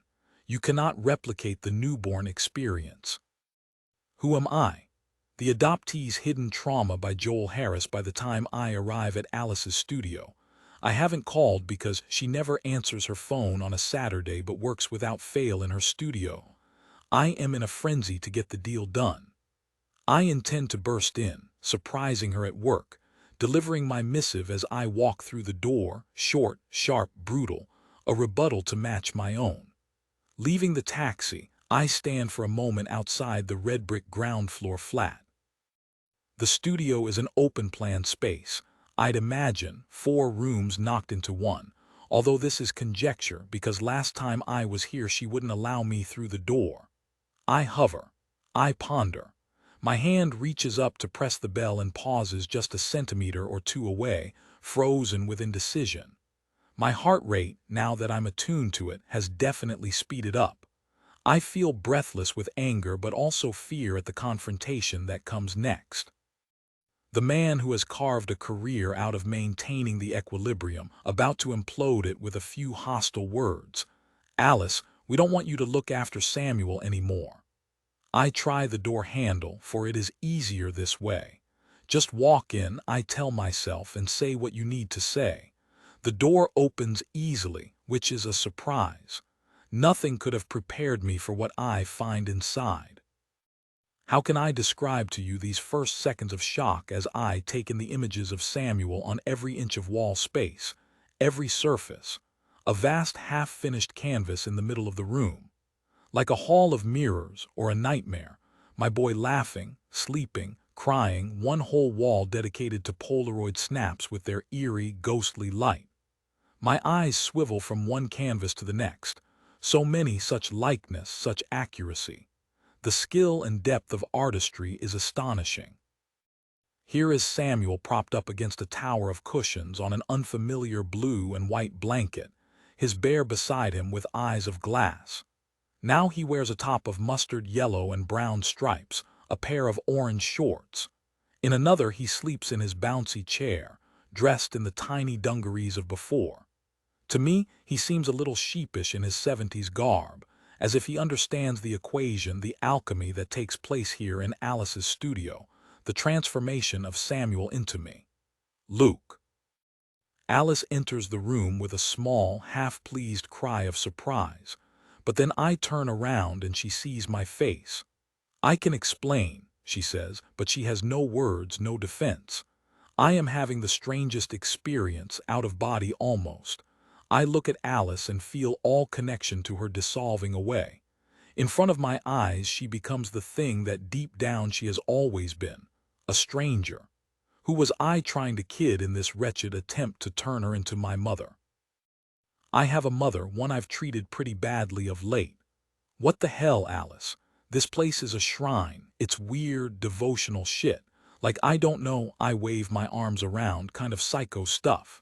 Our worst fears are realized is what I'm thinking, but as always, Alice's face remains impassive, her voice quiet.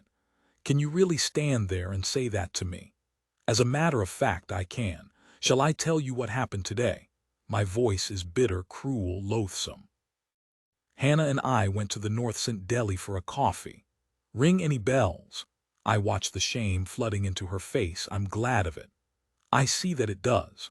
So what happens when Hannah, my voice falters a little on her name, and Samuel, arch overemphasis, and I walk into the deli is that a friend of yours, I believe he's called Stefano, rushes over to say hello to Charlie. He asks where Alice is, Charlie's mother. He says the two of you go there all the time. Can you even begin to imagine how that made Hannah feel? I am full of indignant rage and yet I'm crying. I feel as I speak with such contempt to my mother as though my heart is immolating. I am angry and ashamed. Alice says, I'm sorry. Sorry for stealing our son and pretending he's yours. Sorry for wanting him to be me. Look, I can see how upset you are and I can explain. Explain what? I gesture to the studio with its wall-to-wall Samuel. The evidence is all here. You want Samuel to be me. You want my baby to replace the one who was taken away from you. No, Luke, it's not like that, I promise you. But I don't want to listen to her. I know she is not to be trusted. You can't look after him anymore, that's what I came to say. This whole thing has been such a big mistake. Alice gasps. You don't mean that. Who else will look after him? You know how Samuel adores me. We'll work it out. My mother will help us to begin with. This incendiary word, mother. One I have stumbled on so many times. But not now. The difference between Christina and Alice has become starkly clear. One the woman who has looked after me my whole life, the other a virtual stranger. A dangerous one, it seems to me now. Alice begins to cry, both hands concealing her eyes, but I see how her shoulders tremble. I wish I could step towards her and put an arm around her and make things right between us. But here in this bizarre setting, with my tiny son looking down at me from every wall, I know things have already gone too far. I'm sorry, Alice, but Hannah is completely freaked out. She doesn't want you around Samuel anymore. I don't want you around Samuel anymore. Such hostile words, but I can find no other way to say them. There is a fury in me, and it's not all to do with this blatant idolatry of my small son. For Alice has done nothing but lie to me all along. This isn't just about Samuel, it's about the way you've treated me. Can you imagine what it feels like finding out who my father is after 27 years of not knowing, only to discover that actually it's not Rick, it's someone else entirely and you won't even tell me his name? You're right, Alice says, not looking at me, her gaze directed somewhere near the floor. I've made some bad mistakes, but I'm trying to fix them. I don't expect you to understand, but I've spent my whole life running away from it. It's so incredibly painful for me to face it. Oh, Alice, I say, and I think that in this moment perhaps there will be a way back for us. But then she blows it utterly with her next line. Please don't take him away from me. I won't be able to bear it. When can I see him again? Not you, but him. Not me, but Samuel. Goodbye, Alice, I say with a callousness I don't recognize in myself. Then Alice Jake is asleep, curled on his side, facing the window. He has a hole in one of his socks and the 3 middle toes have broken free. Something about those toes, that sock, breaks my heart. I sit down on the bed more heavily than I intended. I roll my bulk towards him, my arms wrapped right around his waist, our unborn child filling the gap between us, and this is how he wakes. He turns to face me. Instantly he's crying, tears that will not stop. Oh, Jake, I say, I love you so much. I wish I could help. He doesn't speak, not for a long time. The sadness in him is just too big. By the time the doctor arrives mid-morning, he has said only one word to me, sorry, and I saw the effort it cost him to speak. So much pain, and he has no way of expressing it. He is caged within his body, his mind in torment. The doctor is with him for almost an hour, and I spend the time pacing back and forwards from the kitchen to the sitting room, making a cup of tea that turns cold as I stare out of the window. "Shall we sit down?" the doctor says, finally coming into the sitting room and gesturing at our brown sofa. "I'm sure you must be very anxious with your baby almost due, and so I'm sorry for what I have to tell you. Jacob is very severely depressed. The important thing is that we've caught it. We need to get him into hospital right away and on to medication. I'll be able to organize a bed for him within a couple of hours, probably at the Maudsley. Not the hospital, please. Jake hates hospitals. I'm afraid so, and as a matter of urgency, you do understand, I hope, the severity of this depression. Will I be able to visit him? Of course. Perhaps not a good idea for the first few days until we can stabilize him. What if he doesn't want to go? Have you talked to Jake about this? He knows he needs to go into the hospital for a while. He's fairly resistant to it. But Alice, it's the only way. If he refuses to come voluntarily, then we would have to section him to keep him safe. He pats my arm before he leaves. Once the medication starts to take effect, you'll see a huge change, believe me. Jake is staring up at the ceiling when I return to the bedroom, but even from the doorway I can see the constant slide of tears running down his cheeks. He watches me come into the room. He taps the space beside him. I put out a hand behind me and lower myself in stages, a lumbering maneuver that would have made him laugh not long ago. He turns to face me and we lie there holding hands, not speaking. Sometimes the baby kicks or shifts position, and I'll capture his hand and hold it to my belly so he can feel it too. He doesn't smile, but he leaves his hand there long after the baby has stopped moving. The clock beside the bed is measuring out our time. 3 hours turns to 2 and then 1.5. And still we haven't had the conversation about the hospital. I don't have the strength for it. Eventually I get off the bed and start pulling clothes out of his cupboard.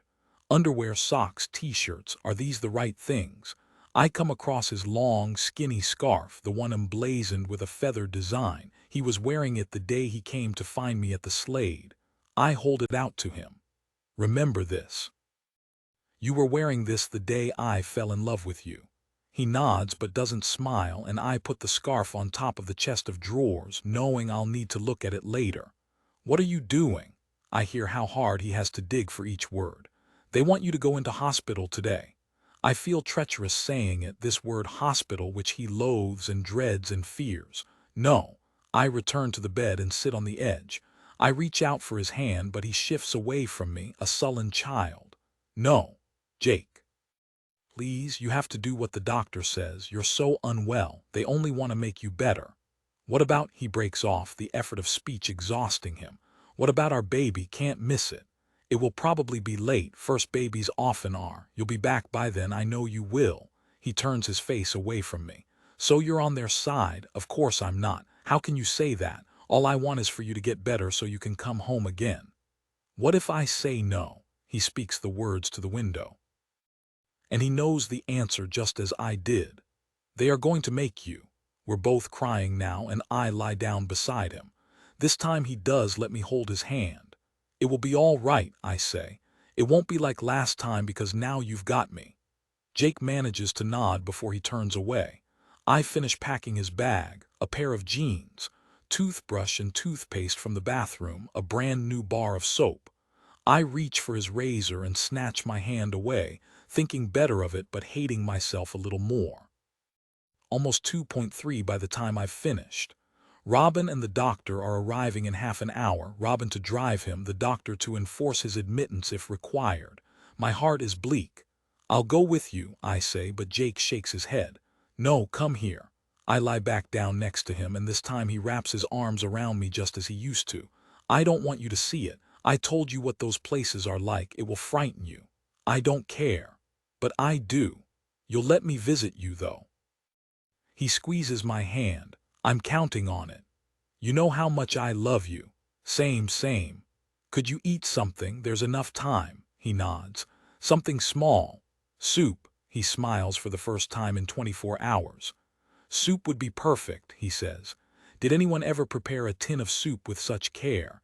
As if I can deliver all my love and hope and reassurance into this small bowl of vivid orange, the toast crisp and hot and buttered from corner to corner. While I wait for the soup to heat, I make myself a cup of tea and remember that I haven't eaten anything since a slice of toast at 8 o'clock this morning. I chide myself for not taking better care of the baby. I think that, with Jake away, I will go to the greengrocer and pack in all the healthy ingredients I can get my hands on. A last-minute nutrient boost for our almost-born babe. It's 2:45 by the time I make it back to the bedroom, enough time for him to eat the soup, which I have taken care not to overboil. I push at the door with my foot, but it doesn't budge. There's something jamming it from the other side. I put the tray down on the floor, a difficult move at 9 months pregnant. Jake, I call, pushing harder at the door so that it inches forward, but there is still something pushed against it, something heavy and hard to shift. Everything in my body, bones, blood, skin, heart, lungs, stomach, turns to ice. I shove against the door with my full weight, and then I see on the other side of it his feet, still in the holy socks, 3 toes exposed, and I know, oh I know, what I am going to find.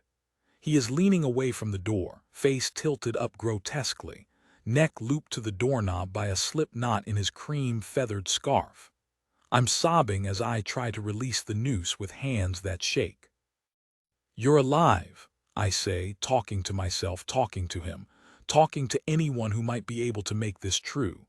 And his skin is still warm, that's the thing, but his body slumps forwards across my lap the minute he is released from the scarf, and his eyes are staring into nothing. I sit down on the floor, cradling him in my lap, my lover, my love, my darling. Now, Luke, I used to tell you stories about your father while you slept, whispering them into the darkness so your dreams would be filled with color and light and love. Of course you couldn't understand, but I wanted to somehow pass on to you the strength and passion of this most amazing human being as if by osmosis. I loved him, and not just because I'd fallen in love with him so passionately and intensely as a girl of 19. My first love. My only love. He was the person who inspired me and understood me, my mentor and my savior. You look just like him. So much so that when I first saw you in that restaurant, it was like him being brought back to life. It still is sometimes. The re-emergence of you, such a happy event, one I have longed for, has also brought me to the brink of despair. I'm not always sure I'll be able to bear it, this constant reminder of what I lost. And so I must tell you the truth about your father, write the words that I can never speak. The horrible, ugly truth and my part in it. I will spare nothing. Your father was Jacob Earl, the lead singer of a rock band called Disciples, set for great things. Their second album had just come out, and after he died it went a #1 in the charts. Jake had severe depression, which stemmed from a troubled childhood and pursued him as a young adult. He had good patches when he was happy and creative, and it was during one of those times that we met. He really believed he'd kicked the depression once and for all, and so he threw away the medication that was meant to keep him stable, and I allowed him to do it. I didn't understand.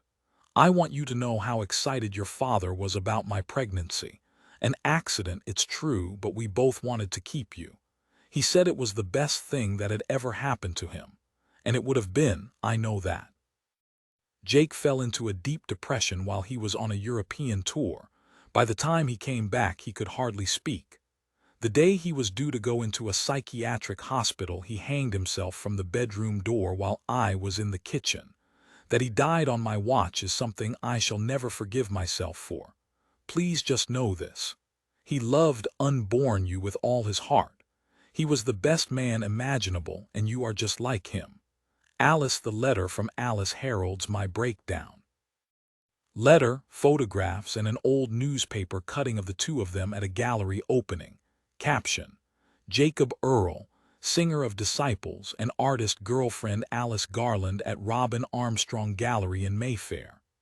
In the photograph, you can clearly see the swell of Alice's pregnant stomach. But the thing that derails me is the way these lovers are looking at each other, inflamed by love, at the height of their beauty, on the precipice of success. A snapshot of greatness. I hold Alice's letter in my hands, and I weep for the man I never met and the life that was taken away from her, and for things I cannot name. The crying lasts all day, and I can't explain it to Hannah, who fusses over me, trying to understand the mix of hopelessness and sorrow that has swept over me. How could she when I cannot comprehend it myself? It's dark when my mother arrives, summoned by Hannah at some point during the day. She sits beside me on the bed, holding my hand between hers. She calls me my poor boy. Her hands are warm, dry, and cracked from gardening. She smells of lavender soap. "Don't try to talk," she says when I begin to apologize. "There's plenty of time for that, and don't feel you need to explain either because you don't. I understand." "Alice," I say, and she shushes me. "It's all right. Hannah told me who she is, and I understand completely you wanting to find her. Don't feel bad about not telling me the truth. I understand that too." Her kindness is hard to bear, of course, and somewhere beneath the encircling madness, I realize it is guilt that pins me to the bed. Guilt about Christina, guilt about Alice. The man who hurt two mothers would be a better title. Who knew that a mental breakdown would affect the body just as much as the brain? For the all-encompassing dread I feel has given me limbs made of lead, a tight, bronchial chest, palpitations, sweats, dizziness, and a surfeit of panic attacks, one after the other, which convince me I am about to die. An emergency doctor is called out, and I weep for the duration of his visit while Hannah and my mother whisper to each other in low-pitched, anxious voices. I am crying for Jacob and Alice, of course, for the destruction of their dream, for the life the three of us were not allowed to have. I am crying for a man who was once so desperate he hanged himself days before his child was born. But I cannot find the words to explain any of this, and the doctor diagnoses burnout and prescribes antidepressants and a fortnight off work. After he's gone, Hannah lies down on the bed next to me and holds my hand while I cry. "You'll feel better as soon as the pills start to work," she says, and I manage to nod. "Do you think you might sleep?" She asks, and I close my eyes, feigning tiredness, relieved when she gets up and goes downstairs. All I want is to get back to Jacob. I cannot explain it, this bizarre communing with my dead father, but it is the only thing that matters, the only thing there is right now.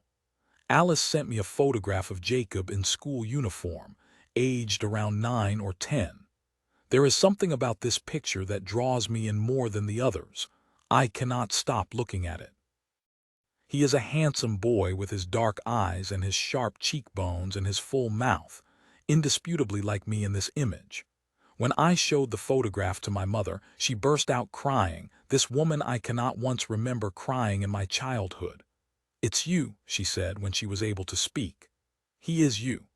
Now when I look at the photo, I absorb his solemnity, an adultness that belies his age. This boy who looks out at me knows more than he should. His life is not bikes and football and chips and chocolate.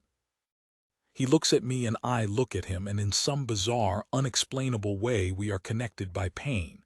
We know each other, we are each other. It is enough. Then Alice, he is dead. Not dead when I found him, not exactly, not clinically, not thoroughly. That happened in the ambulance minutes later, I am told. But my mind cannot contain this information, and so instead I lie in our bed, curtains drawn against the light, a covering of his shirts, the arms of them wrapped around me. Rick is here with me as the hours turn into days, and he doesn't say anything apart from my name occasionally, a whispered Alice, because he understands there is nothing to say. People come and go, Eddie, Tom, Robin. I talk to no one, Rick deals with it all. They speak of the funeral, a horrid, pulsing word, but I will stay here in my frozen state, and Rick will know without me telling him that this is all I can do. He makes me drink water and eat food, tiny doll-sized mouthfuls of bread for the baby, he says, and though the child in my belly moves and kicks and seems ready to fight its way out, I am no longer connected to it. Rick says, "Alice, are you going to stay here in this flat? Robin will cover the rent until you know what you're doing to do." And I don't like this conversation because he is forcing change right in behind my eyelids. "Stay here," I say, because although I am thinking of nothing, nothing is my chosen state. Somewhere in the hinterland of my consciousness I believe Jake is still away on tour, and I am waiting for him to come back. Rick runs a bath for me, water just above lukewarm. We don't want to boil the baby, he says, holding me steady while I step into the tub. He picks up the shampoo and massages it into my hair, and when I get out, he holds a towel for me and wraps it around me as if I'm a child. When I am dry, he passes me an old blue dressing gown of Jake's to wear, and it smells so strongly of him, the scent of cedar and ferns and lime, that I am jolted into real painful tears, as if I am crying for the first time. We sit together on the brown sofa, Rick's arms around me, and we cry and cry as the light changes in the window. "What will I do?" I ask him, and he shakes his head. "Somehow we'll get you through this. We'll take it minute by minute if we need to." The baby comes that night. I wake to find the sheets soaked beneath me, and I hobble through to the sitting room, where Rick is asleep on the sofa. "My waters have broken," I say, and he is fully alert before I've finished the sentence. Unbeknownst to me, Rick has been studying the baby books, and he knows exactly what to do. "We'll call the hospital and let them know we'll be coming in. But we don't want to go too soon or they'll just send us away again. We need to wait until your contractions are 5 minutes apart." It's almost comical sitting here with Rick, drinking tea in the middle of the night, him timing my contractions on his watch. That was a huge one. It lasted 30 seconds. Won't be long now. And though the pain is exquisite, I react not at all as each wave breaks over me. This is all I've wanted, for my body to be ripped apart by pain. The first hurdle at the Elizabeth Garrett Anderson Hospital is that they try to send Rick away. "Only family members or spouses," they tell him, and when I begin to cry, he shouts, "But I'm the baby's father, for God's sake. Doesn't that count for anything?" And I don't know if they believe him or if they are just trying to put a stop to my unending tears, but he is allowed to stay. The midwives think I am odd, strange, disturbed. The pain crescendos as my cervix dilates and my womb contracts and the muscles around my belly turn into a coating of iron, and I am addicted to it. "No." I shout through another contraction, waving away the gas and air, the offers of other medication, pethidine and epidural. But otherwise I am entirely silent, stoical. The midwives tell Rick just the slide of a solitary tear when I think how Jake will never see this baby. The final moments of delivery, the overbearing desire to push, not that I want to, just that I have to, and Rick crying out, "Here's the head. Oh my love, the baby is coming." The baby is out, the cord is cut. There is a newborn cry, tiny, tinny, a kitten's mule. "It's a boy, Alice," Rick says, and I don't need to look because I always knew that. He's first to hold the baby, wrapped up like a package in a perforated white blanket, just a flash of deep pink skin to behold. He walks around the small, hot room, gazing down at the bundle nestled in his arms. "You look like Joseph in the school nativity," I say, and he laughs, his loud, shouty laugh. "Here you are." He places my son on my chest. "Your turn." He unwinds the blanket from the baby's face, and we look at him properly for the first time. And right at this moment he opens his eyes, and then there is no mistaking him. And I bite my lip, but the tears won't stop coming, and Rick is crying too. The midwife is back with a clipboard. Mother's name Alice Garland, father's name Richard Fields, time of birth 6/17. Just checking all the details before we send this off. I see Rick look at me, and I give a tiny, sharp nod. Yeah, he says, that's right. And do we have a name for baby yet? Charles Jacob Garland, I say after a moment's pause, and my voice comes out strong and steady even though I've spoken his name out loud for the first time since he died. When the midwife has gone, Rick leans over the bed, over the baby, and puts his mouth against my ear. Alice Garland, you are a survivor, he says. And the thing is, Jake said the exact same words to me once before. And if he said it, if he believed it, then, I tell myself, it must be true. Now look, it is not unusual for an adoptee to wait until the wheels have fallen off and the car has crashed catastrophically before he seeks help. This is because an adopted child grows up masking or burying their true feelings. In effect, they lock them up in a safe and throw away the key. Who am I? The Adoptee's Hidden Trauma by Joel Harris. There are whole days when I cannot get out of bed. The tasks of showering and brushing my teeth and getting dressed overwhelm me.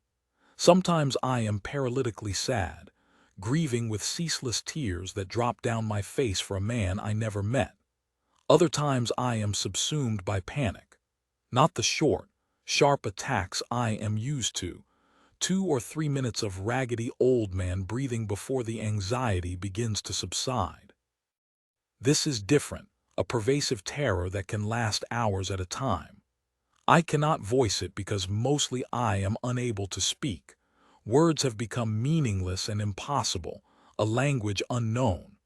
I feel as if I am slowly losing my hearing, my vision, and my mind. If only I could speak, I might break the penetrating quiet that surrounds, engulfs, and suffocates.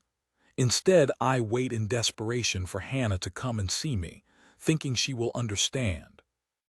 But when she does come, I turn my head away and look at the wall, and after a while she kisses me and goes back downstairs to my mother.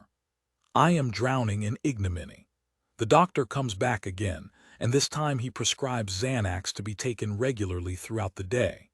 These small blue pills bring the first moments of relief, knocking me into a thick, exhausting sleep. I sleep through the day and night, waking for water and sips of soup before plunging back into chemical darkness. On his third visit, the doctor tries to find out more about my genetical history.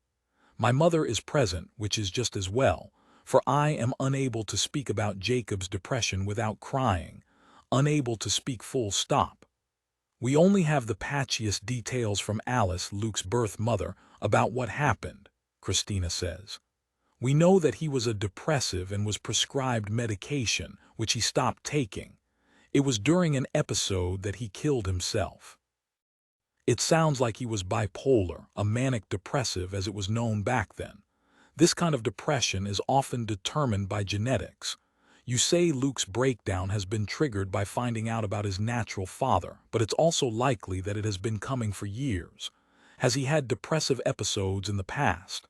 My mother turns to me with so much compassion in her face I have to look away.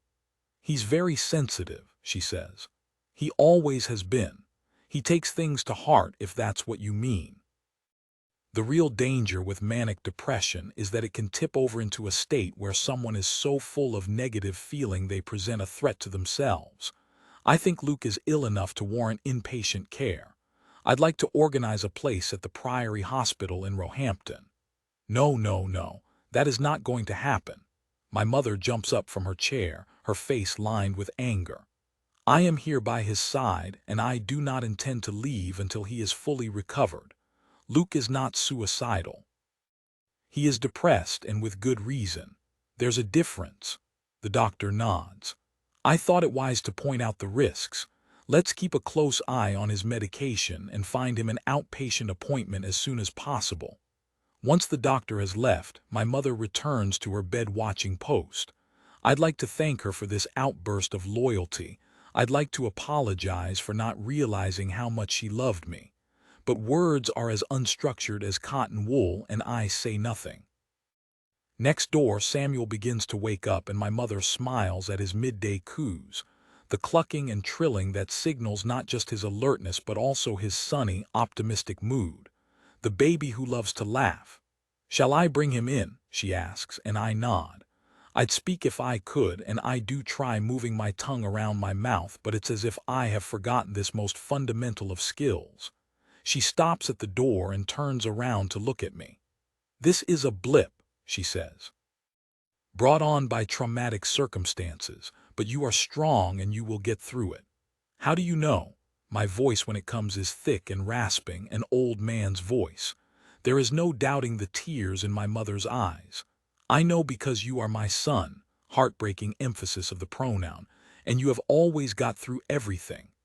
Then Alice, I suppose my parents would always have found out. They could have rung all the hospitals on a daily basis. Or perhaps the hospital rang them, informing the parents of this young, unmarried, seemingly deranged mother, who cries so hard when she feeds her baby. His small, soft head is soaked in tears. They arrive on the third day of my hospital stay, Charlie asleep in his tiny cot on wheels. I love it when they bring him in from the neonatal unit, wheeling him through for his 4-hourly feed. "Your parents are here at last, lovey," says Penny, my favorite nurse, with her soft Scottish accent and her bleached Norwegian blonde hair.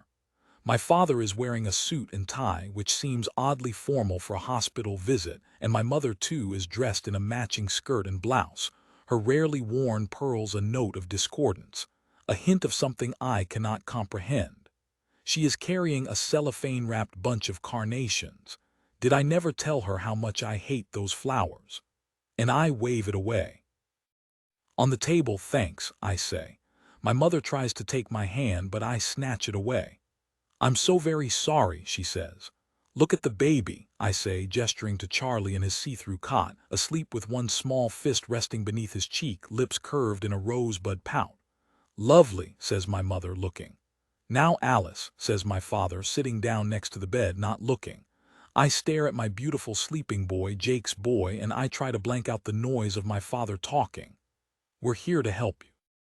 And we forgive you, absolutely. Let's start with a clean slate for all of us. I'm sure you want this baby, not this baby, my baby. Your child to have the best chance. And so we've asked Mrs. Taylor Murphy from the adoption agency to meet us here. Just for a chat, a preliminary chat, you understand, so that you have options. Fuck off. I'm not giving my baby up." This time he ignores the swearing. I never used to swear. It's been a surprise for us both, though I see the purple flooding his face, the violence in his gaze. "But have you thought about how you'll manage without your boyfriend to support you? And as your mother said, we're very sorry about all that. Alice, you'll have nowhere to live and no money. Please be sensible. Don't throw your life away. You could have a summer at home with us to recover and then go back to college in the autumn, and it will be as if none of this ever happened. Get him out." No one reacts.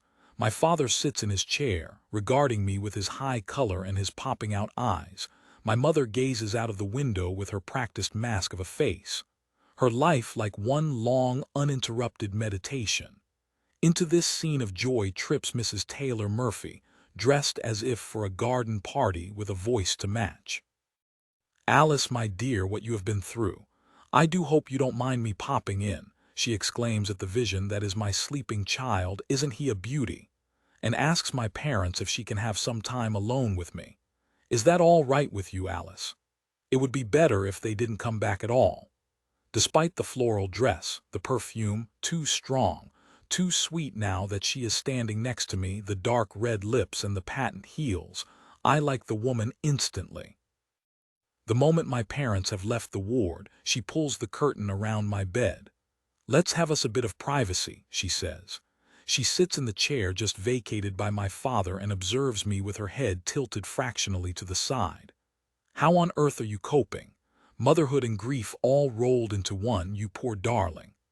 I allow her to take my hand while I sob, and she tells me, "Let it all out now, that's the only way.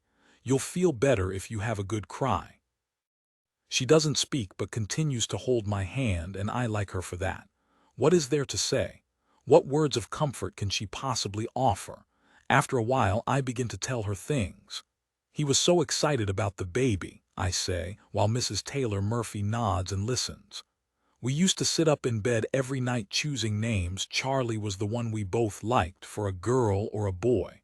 We would chat about our future, how we'd manage with my art and his music, how I'd finish my degree, how I'd cope when he was away on tour. We had it all worked out. I'm sure you did. He didn't mean to kill himself. I know he didn't. He just didn't want to go to the hospital. It was an impulse thing. What he wanted was to be there for me and the baby. It was one of the last things he said to me. It's such a tragedy. I cannot imagine what you must be going through. I don't want to give Charlie up. He's all I have left. I can understand you feeling like that. I know I would feel exactly the same. I will tell you something though about babies, Alice. They soak up their environment like a sponge, and this acute grief you're experiencing, it's going to affect him. I wonder if you can step outside of your own situation for a moment and imagine these two choices that Charlie has and see which one you think is better.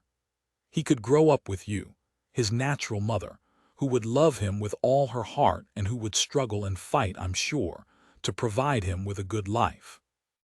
But it would be hard for you and for him. Hard to find enough work to support yourself. Hard to get back to your career as an artist. Hard to find anywhere decent to live. I think I'm right in saying your parents don't support your choice to keep the baby. My parents are shits. And then, Mrs. Taylor Murphy carries on regardless. Charlie could grow up with two parents who are desperate for a child, particularly a little boy, and have plenty of money to give him the best possible education, and a beautiful house in Yorkshire with acres of land and a swimming pool and a tennis court. I don't care about money. It's my child's life we're talking about. Exactly. You do see, Alice, don't you, how different those lives would be for Charlie? And the thing is, I do. Her words, her pitch, her bid for my boy, just this, it makes so much sense. I'm not sure I will manage to bring him up on my own. Where would I live? How would I finish my degree? How would I ever support us? I might be able to draw a single-parent allowance, but would it be enough to cover rent, food, clothing, heating, all those things I've never had to think about? I am 20 years old and I don't know where to start. Penny comes in now and wheels Charlie away for his bath. Cup of tea for you, my darling, and one for your visitor. And perhaps it is simply because my son is out of sight that when Mrs. Taylor Murphy brings out the preliminary adoption papers for me to look at, so much emphasis on that word today, I say, just tell me where I have to sign. I don't see my parents again, although I am sure Mrs. Taylor Murphy will have imparted the good news, the impending handing over of my son. Just before she leaves, she asks why I put Rick's name down on the hospital certificate instead of Jacob's. The nurses only allowed him to stay with me because he said he was the father. You know what, Alice? Maybe it's a good thing. Maybe in the future, when your child wants to contact you, he'll find two parents ready to meet him instead of one. And she gives me that little fantasy to hold on to, the prospect of meeting my child again once he's an adult. In our last days together, the nurses, aware that I'm having Charlie adopted, ration the time I spend with him. Don't let her get too attached, I hear one of them telling Penny, who smuggles him in outside of feeding time. It will only make it harder when she has to say goodbye. Goodbye. How is that even possible? I have an acute pain in my heart, physical, like the gouging of a javelin, every time I contemplate it. During the nighttime feed, 3 o'clock on the dot, I am left alone with him in the darkness, and I whisper my secrets to him, filling his tiny ears with hopes and dreams as the stars stud the sky outside our hospital window. You'll be like your father. You'll be tall and handsome and funny and brave. You'll be musical, artistic. I will love you all the way through your childhood, and when you're 18, we will find each other again. On our last day, Mrs. Taylor Murphy is due to arrive at 10 the next morning to take Charlie off to his foster parents. Rick comes to visit. Tea and biscuits, Richard, asks Penny, who loves Rick and always gives him extra custard creams. You're a Wonder Woman, Rick says. And do you think we could have a few minutes undisturbed? Just want to make sure Alice is all right about tomorrow. Leave it to me, says Penny, pulling the curtains around the bed. For a moment we just look at each other, no need for words. Don't bully me, Rick. He looks like Jake even now at a few days old. Imagine how much he will look like him when he's older, 12, 18, 20, and you won't be there to see that happen. How can you bear it? I don't have a choice, not if I want what is best for him, and I do want that more than you could ever imagine. Where would I live? In your squat? Rick shakes his head. He grins, then grabs hold of my hand and kisses it. The thing is, he says, I've just had the most genius idea. Now Luke, adoption is one of the last great taboos. No one talks about the fact that the adopted child might carry their relinquishment wound into adult life. It's like a conspiracy, everyone contriving to present a united view. Adoption is a good thing, a fantastic thing. How could you possibly think anything else? Who am I? The Adoptee's Hidden Trauma by Joel Harris. If you're going to go nuts, you may as well do it in the company of Kate Moss and Robbie Williams. I'm to be treated as an outpatient at the Priory, infamous rehabilitation center to burnt-out celebrities, but also home to some of the best psychotherapists in town. I am in my mother's car with all its checkpoints of familiarity. The flower dangling from the mirror, once a tasteful air freshener, now a defunct piece of cardboard. The folded rug on the back seat. The tin of sweets on the shelf beneath the glove compartment. Samuel is in the back, asleep in his car seat, one fist closed around his squinting old bear, a needle of pain each time I see it. A moment of misgiving when my mother drops me off in front of this palatial white building, turrets, arches and Doric columns for the celebrity breakdown.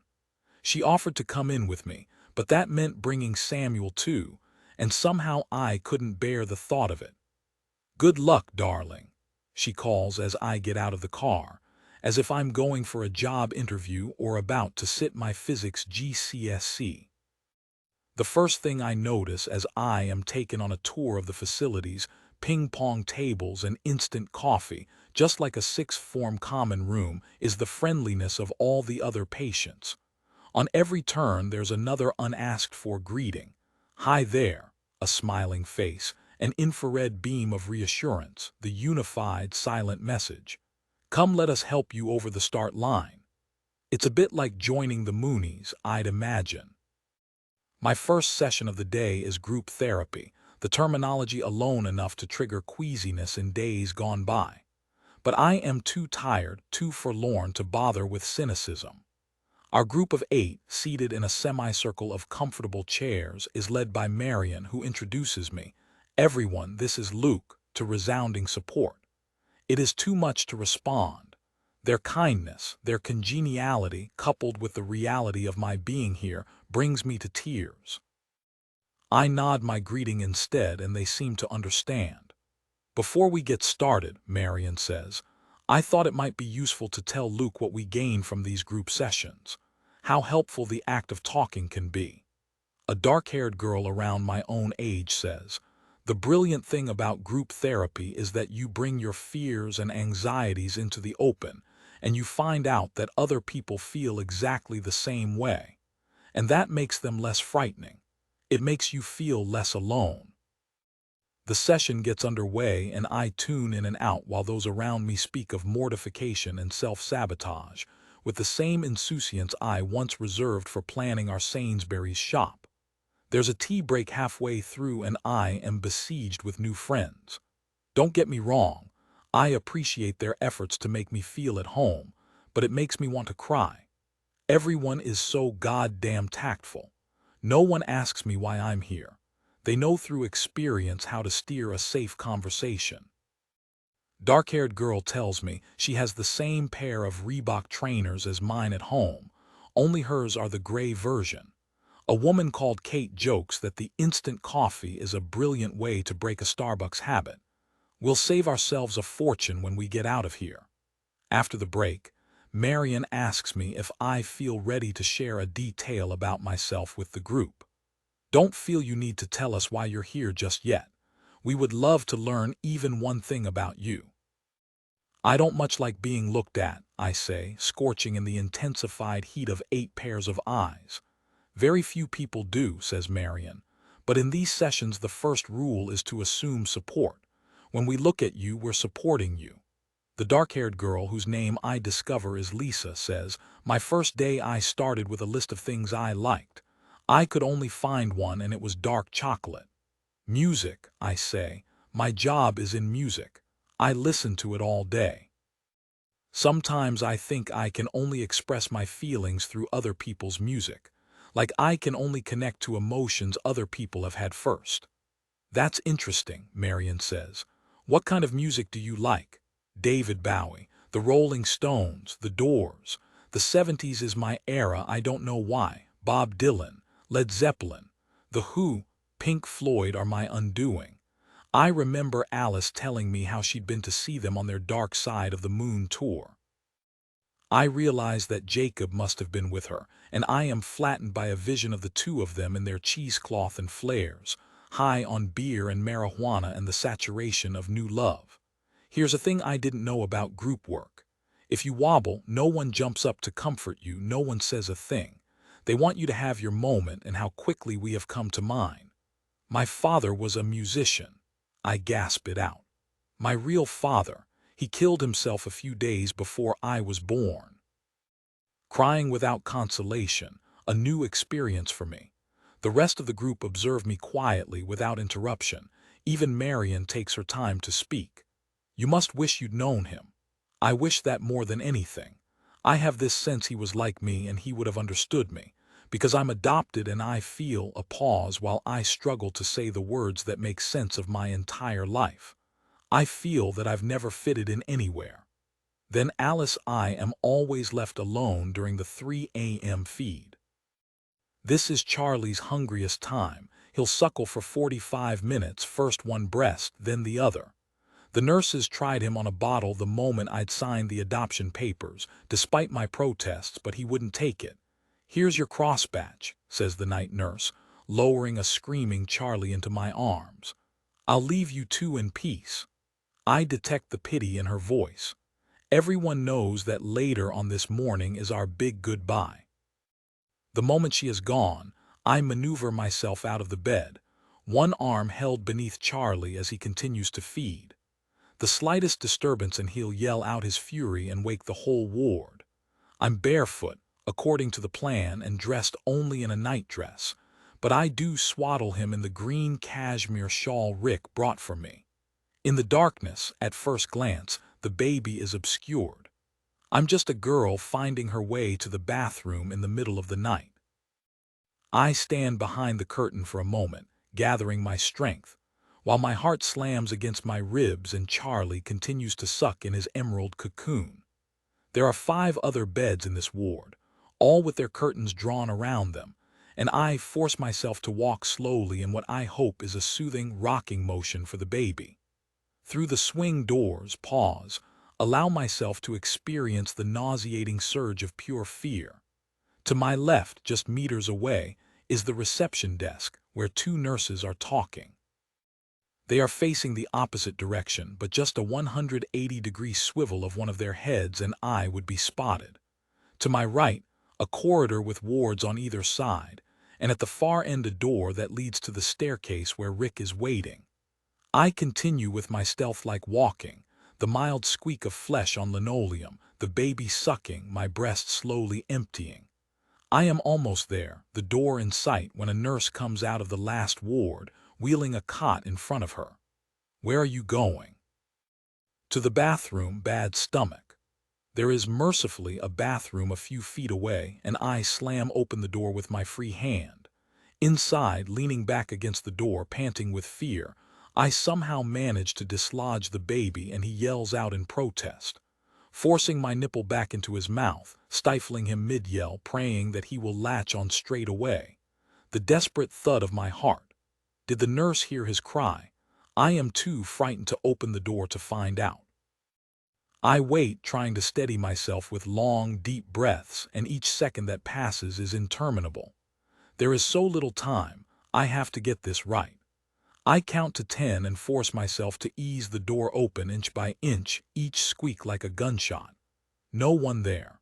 Across the corridor, running now, heart squeezing painfully, through the door to Rick waiting on the other side, his frozen, fearful face a match for mine. He wipes his forehead to mime relief and takes my free arm to help me down the staircase, one step at a time. We mustn't rush. We cannot risk jolting the baby again. 3 flights of stairs, our progress painfully slow. And at the bottom, more terror as we open the door to the ground floor with no idea of what or who we will find. But at 3:3 in the morning, the hospital is dead, and no one sees us escape through a back door into the night air. We are unchallenged, Rick wandering around a hospital where he has no right to be, me an undischarged patient, and the tiny package in my arms a baby with a new adoptive mother to meet tomorrow. Charlie has fallen off my breast now, but he seems quite content as I hoist him up over my shoulder, rubbing his back in soothing circles the way Penny taught me on the first day. I hear his sweet little belch against my ear, such a small, small thing, but it makes me cry, tears that drip down my face. To think I might have missed this. Almost there, my love, Rick says, pulling a key from his jeans pocket as we approach the car park. Check out our wheels, if you please. A dove-gray Morris Minor with red leather seats and chrome wing mirrors that beam out in the darkness. It's perfect. Where did you get it from? Robin gave me the cash. I bought it this afternoon. Robin knows, only that we're leaving, not where we're going. No one knows that. Not even Tom, he grimaces. Definitely not Tom. We are no more. We both lost heart after what happened, and don't look at me like that. Tom is the least of our problems. Charlie and I get into the back seat, and the moment the car pulls away, he falls asleep. I press my lips against his head, inhaling his smell, just the lightest touch so as not to wake him. I didn't know you could drive, I say. Of course I can, just haven't got around to taking my test yet. We lock eyes in the rear-view mirror, allowing our smiles to grow. Richard Fields, I love you, I say, and he blows me a kiss. Same here, Alice Garland. We arrive at the beach at sunrise, as if we'd timed it so that our new beginning would be filled with pink and orange and stripes of gold. Charlie wakes the moment the car stops, but instead of wailing for food, he gazes up at me with Jacob's eyes. Let's sit on the beach for a while, Rick says, and he takes Charlie from me, still wrapped in his green blanket, and passes me his jacket to wear over my nightgown. We arrived at this beach as the sun rose once before, Jake, me, Rick, and Tom. The grief is acute as we walk down to the water's edge, the crunch of sand beneath my feet, the salty air whipping my face, and I understand that it always will be. But I also know we'll be all right. One day, someday. I reach for Rick's hand and we stand together, the 3 of us, with the heat of the new sun on our faces. Now, Luke, the real architect of the brain is experience. And if you are abandoned by your mother at birth, your first experience is a sense of danger. Fear of the unknown can become truly terrifying to the adult adoptee. Who am I? The Adoptee's Hidden Trauma by Joel Harris. Joel Harris has become something of an expert on adoptee trauma. He has even written a report on it. An addiction counselor for almost 30 years, he explains he gradually became aware that adoptees were overrepresented in his clinics. In the following decades of research, both practical and theoretical, he realized that the trauma of adoption, or the relinquishment wound, as he calls it, is stored within the body. Adoptees, he says, are born with a trauma personality. It's quite common for an adoptee to have a fear of abandonment for obvious reasons, but coupled with the contradictory hunger to attach. And that abandonment feels life-threatening. Is there any bigger trauma than being separated from your mother, the one person you needed at the beginning of your life? I don't think so. I cry openly through these one-to-one sessions, partly with sorrow but also relief. For the first time in my life, my fucked-up-ness is beginning to make sense. Joel explains about the trio of grief that marked my beginning. Mine at being separated from Alice, Alice's at losing her child, and Christina's at her failure to have a baby of her own. You begin life, Joel tells me, with an impossible job description. From the word go, you have to be a son to parents you don't fit with genetically, and you are there to fix an enormous grief in them at not being able to have children.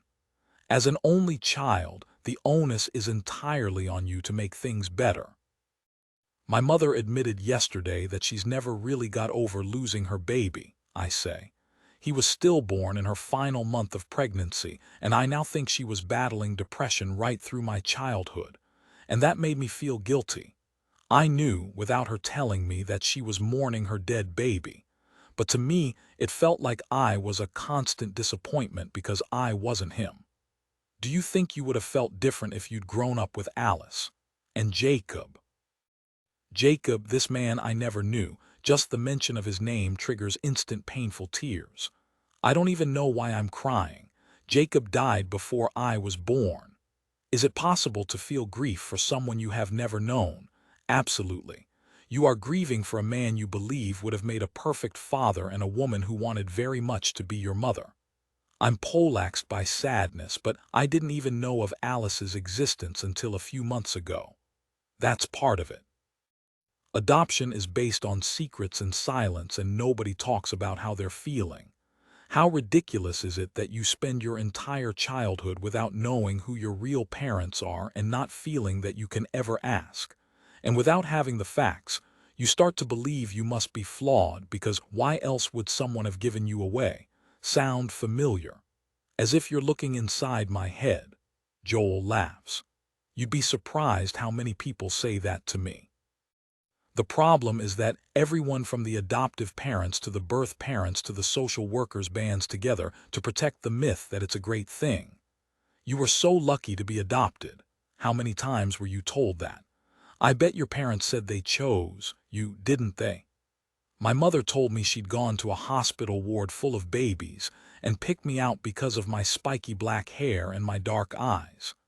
But you know that couldn't possibly be true, don't you? There's no ward full of babies ready for adoption like a supermarket pick-and mix. It's not a litter of puppies we're talking about. And anyway, Alice managed to keep me for the first few weeks of my life. Did she tell you what you were like? Happy, always smiling. I never cried, apparently. And when you arrived in your new home, what were you like then? I cried day and night for the first 3 weeks. My mother thought it was colic. I listen to a story like yours every week, and it amazes me that this great conspiracy still exists. Why don't people understand the trauma of relinquishment? That pain you felt as a baby is still there, Luke. It's locked away inside you. I've been crying almost without noticing for the last 10 minutes. Now I press a tissue against my face, holding it there with the palms of my hands. Inside me, there is a shaft of such intense sadness my heart is actually hurting. Our time is probably up, but Joel lets the silence run on. He waits until I take the tissue away from my face. We gaze at each other while I try to find the right words. Will I ever feel better? I think so. You're already beginning to understand the reasons why you feel the way you do. That helps, doesn't it? With therapy, you can learn to manage the trauma so you spot it the moment it walks through the door rather than waiting for it to knock you down. Most days my mother picks me up from the Priory, waiting in the car park in her navy blue Golf, with my small son and his ragged bear strapped into the back. Samuel always smiles as soon as he sees me. He has mastered his version of a wave, one hand flung out in recognition, accompanied by a whoop of delight. Sometimes I get into the back beside him. I kiss his face, his tight, smooth cheeks, his unfeasibly long eyelashes. My mother likes to brush his hair into a 1950s sweep-over. Hannah jokes that he looks like Laurel from Laurel and Hardy. "Hello, Laurel," I whisper as Christina starts the car and pulls away. And Samuel laughs and claps his hands, his latest trick, waiting for me to do the same. Then Alice, the £100 I earned for designing the Disciples album cover, the advance from my show at Robin's Gallery, means that Rick and I can survive the first few months of parenting. Stick it in the bank or something. You might need it someday. How long ago was it that Jake spoke those words, as if he had seen the future, could picture me alone?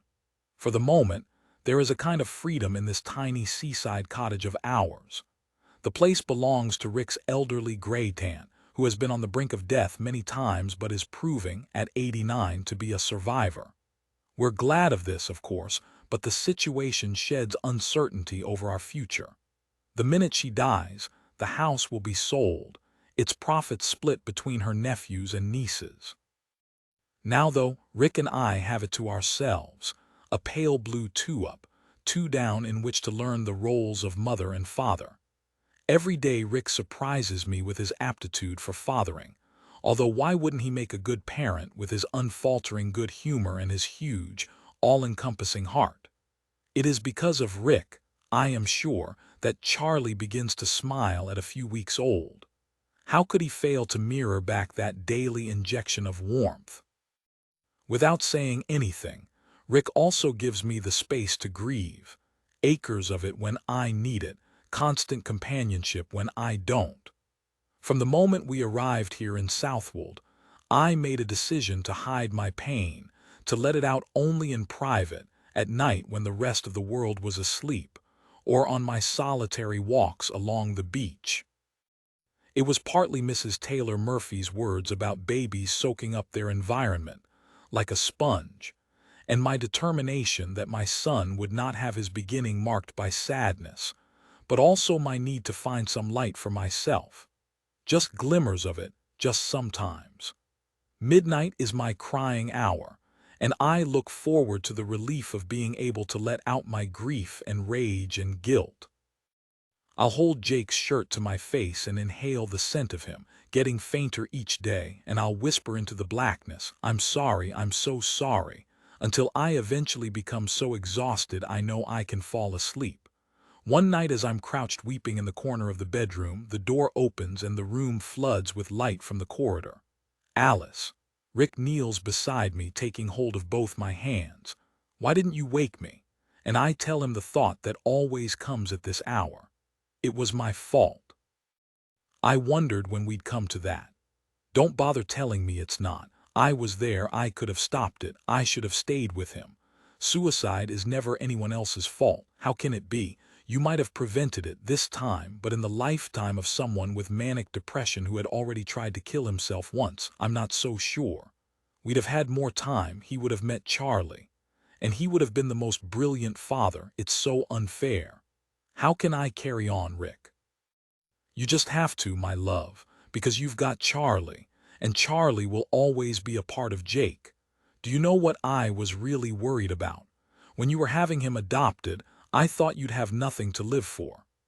That night Rick sleeps in the double bed with me, the baby sandwiched between us, holding my hand across his tiny back until I fall asleep.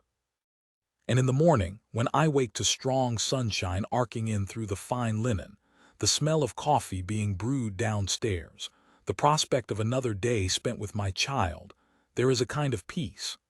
After a couple of weeks, I write a letter to my parents and Mrs. Taylor Murphy, which Rick posts to Robin in London to avoid our secret location being exposed. I tell them I'm sorry that I couldn't separate from my son in the end. Babies are happiest with their natural parents, I say. And it does seem to be true. Charlie has the sunniest of natures. Fed on demand instead of the cruelty of the regimented 4-hour wait. How I hated hearing him cry just along the corridor. I could always pick him out from the other babies. He is content to lie in my arms gazing up at me for most of the day. Rick gives him his first toy, an old-fashioned bear with eyes of amber glass, and he curls his tiny fist around its leg, holding fast.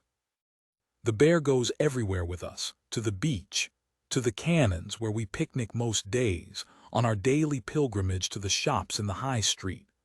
I learn how to make clothes, sewing them by hand, first for Charlie and then for myself. I buy fabric from the brightly colored bolts in the haberdashery shop on the high street and fashion dungarees and shorts and tops of orange, red and yellow. Sunshine colors for my boy. I make purple bell-bottoms for myself with flower badges stitched all the way along the outside seam, and when he sees them, Rick says, "You know, I think you could sell these."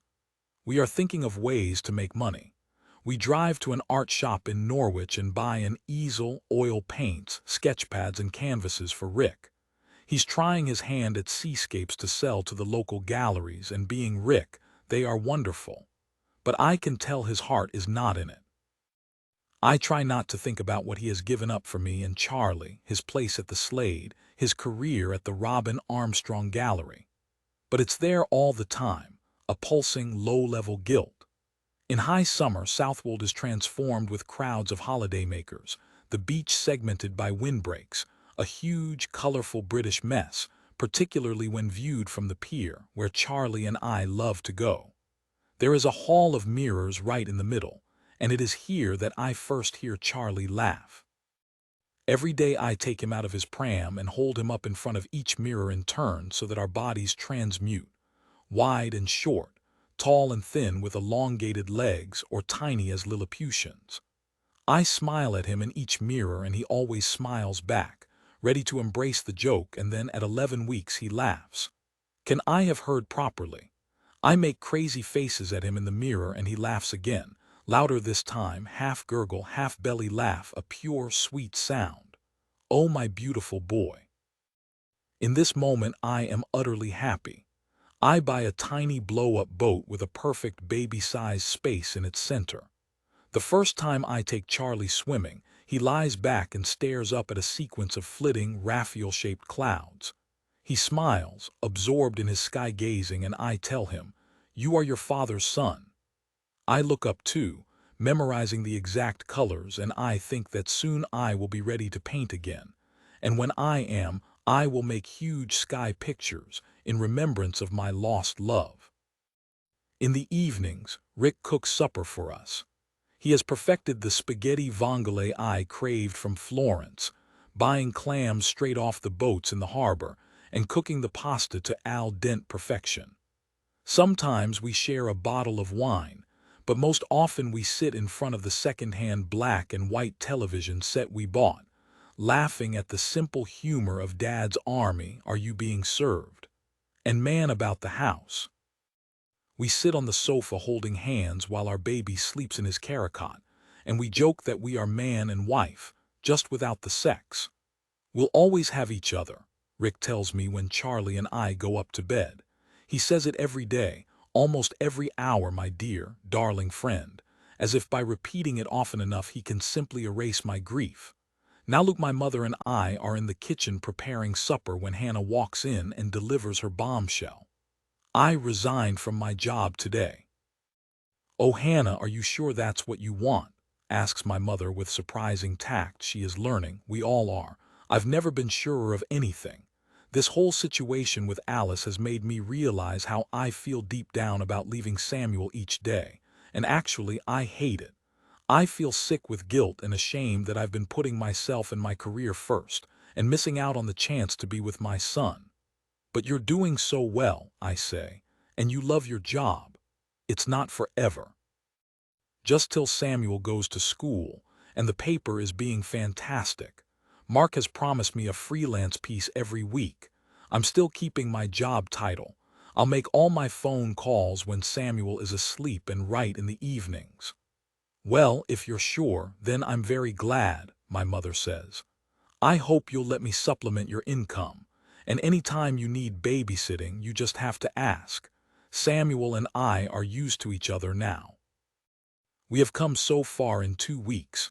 My mother, Hannah, and I, Christina, has helped me through this terrifying breakdown pretty much single-handedly, sitting by my side during the worst days and driving me to my appointments at the Priory. I feel closer to her now than at any time in my childhood. I am proud of the way she cares for Samuel, ashamed that I once considered her old-fashioned and out of touch. Hannah walks up to her and puts her arms around her, unthinkable not so long ago. Christina, you have been a lifesaver, she says, and we are so lucky to have you. 2 things of note happen in my first week back at work. On day one, Michael sends me the usual terse summons. Can you pop in for a minute? And as always, I arrive in his glass-walled office pumped with dread and expectation. Sit down, Luke. He gestures to a chair. Tell me how you are. What's been going on? Everything just got on top of me, I guess. It's hard to explain. Things at home, things at work. The doctor said I was emotionally exhausted, and that's how it feels. I can understand that. I've sometimes struggled with the pressure myself. I'm no stranger to the therapist's chair. He laughs at my shocked expression. Yep, even a tough old bastard like me. Well, you'll be glad to hear I've had excellent feedback from Reborn. They are this close, he pinches his thumb and forefinger into a minute gap, to signing to us. I've promised them you will put together an A and R pitch to seal the deal. Spend this week getting your ideas sorted and we'll present it to them next week. Tuesday, Wednesday, and Thursday pass in an enjoyable haze of research.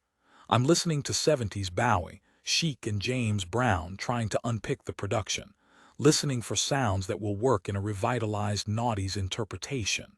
The Dark Side of the Moon, with an accompanying jab of regret, lives on the turntable, Bob Dylan and the Rolling Stones too. This is the part of my job I love the most. On Friday, just as the rest of the office is decamping to the pub for the weekly piss-up, a courier arrives with a square cardboard package for me. Nothing unusual in that. We're a record company. We get sent vinyl every day of the week. There's something about the writing on the front, though, that makes me look at the envelope for a long time. It's familiar, I know that, and my heart is aching even before I've opened it up to pull out a card and an old album from the 70s. The album is called Apparition. It went a #1 in the charts when my father died. I've done my research, I know the facts. I open Rick's card with hands that shake.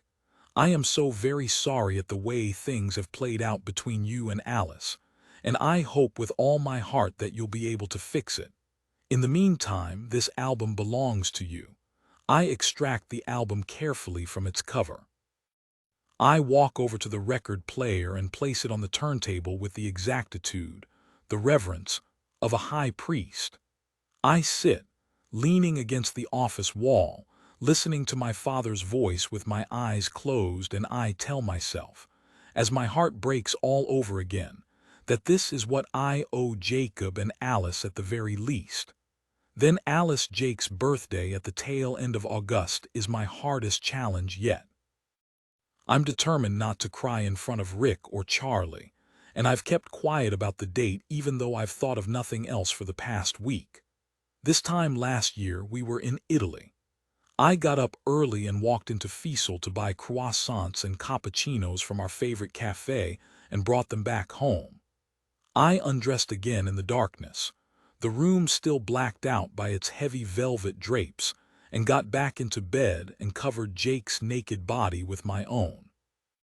I lay exactly on top of him, groin to groin, shifting from side to side, my breasts pressed against his chest, my mouth brushing his chin, his cheeks, his closed eyes. By the time he was fully awake, he was inside me exactly as I'd planned. He opened his eyes and said, "Christ, you're amazing." And the memory of this lovemaking fills me with a longing so raw and insistent I cry out. When I go downstairs to make breakfast for Charlie, Rick is already up, a pot of coffee on the stove. "Good morning, my love," he says, and I can tell instantly from the way he says it that he knows. And then I do start crying, even though I have tried so hard not to, and Rick comes over and puts his arms around me.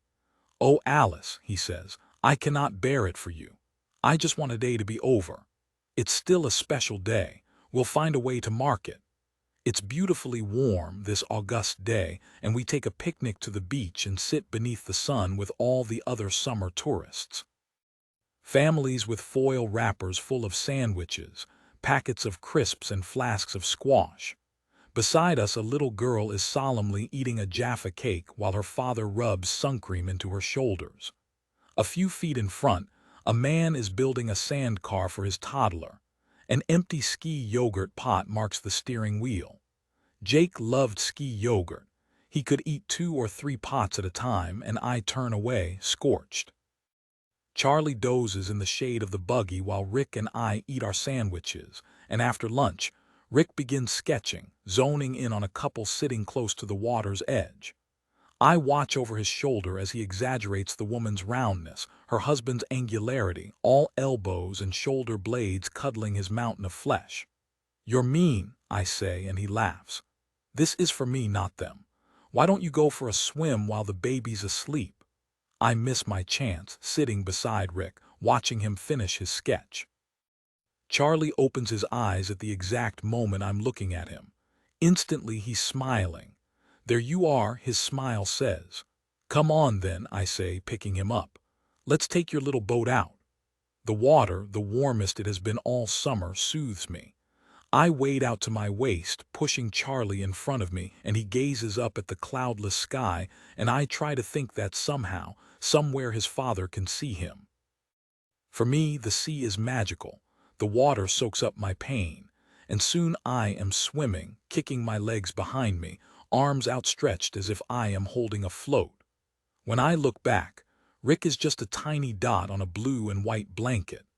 I could do this forever, the physicality so absorbing that for a while I am able to think of nothing. It's just me and my child and the motion of my legs through the water. It's only when Charlie begins to wail that I realize how far I've traveled. I turn the boat around and swim back to shore, kicking as hard as I can, but each cry of Charlie's cuts through me. Rick is waiting for us at the edge of the water, squinting through the sun. "For God's sake, Alice, you were ages. How can you be so selfish? You shouldn't take him out there for so long." It is the first time he has ever shouted at me, and my anger fires in response. "He's my baby, not yours," I say, hurting him in the only way I know how. "And he's fine. Here, you take him." I storm up the beach, intoxicated by rage, by anger. I walk all the way up to the cannons, where we have picnicked with Charlie so many times, and pace around them in tight circles, sobbing. I want to hurt someone, maybe just myself. I feel like smashing my fist into the black iron barrels until my knuckles splinter and my flesh rips. "I can't do this anymore," I scream to the ancient guns. I don't notice a woman sitting on a bench close by until she calls out to me. "What's wrong, my dear?" "My boyfriend is dead," I tell her. "He died. He's dead, and I need him. I need him so badly." And I cry, and this old lady, whose name I will never know, tells me to sit with her on the bench, and she holds my hand and says over and over again, "You poor thing, you poor little thing." She tells me to keep on crying. She says tears help, and perhaps she is right, because when I finally stop, I feel exhausted, but the pain is almost gone. It's muted and distant, and I know I can last for one more day. Back in the cottage, Rick says, "Alice, I am so sorry," as soon as I walk through the door. "No, I'm sorry, I didn't mean it." "There's tea in the pot," he says, pointing at the table, and neither of us mentions my swollen eyes. After supper, Rick takes a bottle of wine from the fridge. Vivid green glass, extended swan-like neck. He flashes the label at me. "Muscadet," I say, though what I really mean is, how could you? How could you remind me of that perfect weekend, you, me, Jake and Tom eating mussels and playing cards and drinking this wine as if our lives would continue to infinity? "Sometimes we need to remember," he says. We wrap Charlie up in a sweater and coat and hat and take the wine down to the beach.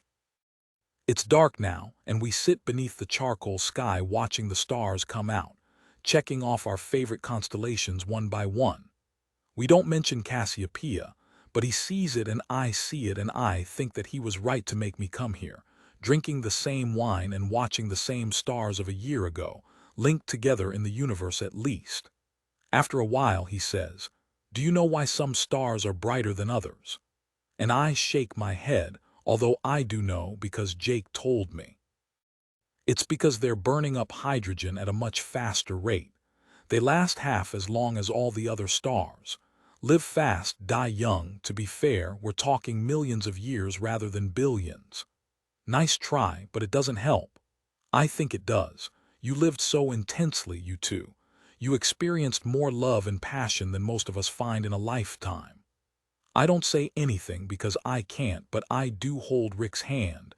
I do drop a kiss on my sleeping baby's head. I can't bring him back for you, Alice. I wish more than anything that I could, but you will always have me. Now, Luke, in my experience, adoptee and birth-parent reunions go wrong more often than they go right, sometimes catastrophically. Who am I? The Adoptee's Hidden Trauma by Joel Harris. My mother is installed for her fourth and final week of childcare, and I have to admit she's pretty good at it. She has somehow managed to get Samuel sleeping in his cot at night, and here's the thing, both Hannah and I love it. The freedom, she'll say, unbuttoning her pajama top while I watch from the bed. Exactly, I'll agree as she leaps on top of me, covering my naked body with her own. My mother has also got Samuel to wake later each morning, 7 instead of 6, by bolstering his diet. How many mashed bananas can one boy eat? And by putting him to bed an hour later each night, which means we have more time with him. We will miss her when she goes. On Friday, once the paper has been put to bed, there's a leaving party for Hannah at Le Pont de la Tour. Champagne and lobster for the whole of the culture team, subs included. She'll come back slightly pissed and tearful, and I intend to wait up for her, to soothe away any regrets about leaving. With Reborn poised to sign to us, a big meeting this morning should clinch it. I'm glad it's her giving up work rather than me, but I do feel guilty about it. I offered to cut back on my days, but Hannah refused, as I knew she would. Good luck, she says, kissing me goodbye at the door. I know you'll nail it. She looks irresistible in her black Joseph trouser suit and boots, her curly hair tamed temporarily, an unaccustomed stripe of lipstick on her lovely mouth. Hannah, I say, and she turns around, door half open, light from the street pouring in. You're amazing, I say, and she laughs. You're a sentimental fool, and that's what I like about you. I dress carefully for the meeting with Reborn in my dark gray Kenzo suit with a white t-shirt and my Reeboks. I know Michael will be in a suit instead of his jeans, a ploy he uses both to impress and to disarm. I'll do the same. My mother is in the kitchen with Samuel, preparing our supper while he sits beside her on the floor banging a saucepan with a wooden spoon. It's been nice seeing the calm, unhurried way in which she parents a small child, so I can imagine myself at the same age. Always there's the piercing that is Alice, the painful recall of her brilliance with our boy, but I tell myself it was complicated. It's not over, just on ice. A fraught mother-son relationship that can be rebuilt at any time. And this is how I sleep at night. The band arrive early, and they've dressed up for the occasion too, the boys in shirts, the girls in dresses. Stephen Harris, thank you God, spirit being, or whoever you are, is away on business in law. There are handshakes all round, no kisses or hugs, which underlines the somberness of this meeting. But Michael is not the CEO of the biggest independent in the music business for nothing. Great to have you here, he says, a small mafioso figure in his black suit and shirt. There's breakfast in the meeting room, let's get straight to it, shall we? And Janice, he adds to the receptionist as we pass. Categorically no interruptions for the next 2 hours, just take messages for us, please. The table is crammed with plates of croissants, pains au chocolat, and Danish pastries. There's a platter of beautifully chopped fruit, pineapples, peaches, a volcano of berries in its center. None of this will be touched. Instead, I pour everyone a coffee from the cafetiere, pleased that my hands do not shake, and we begin. I've been in this situation with Michael several times, and I know that he doesn't do small talk.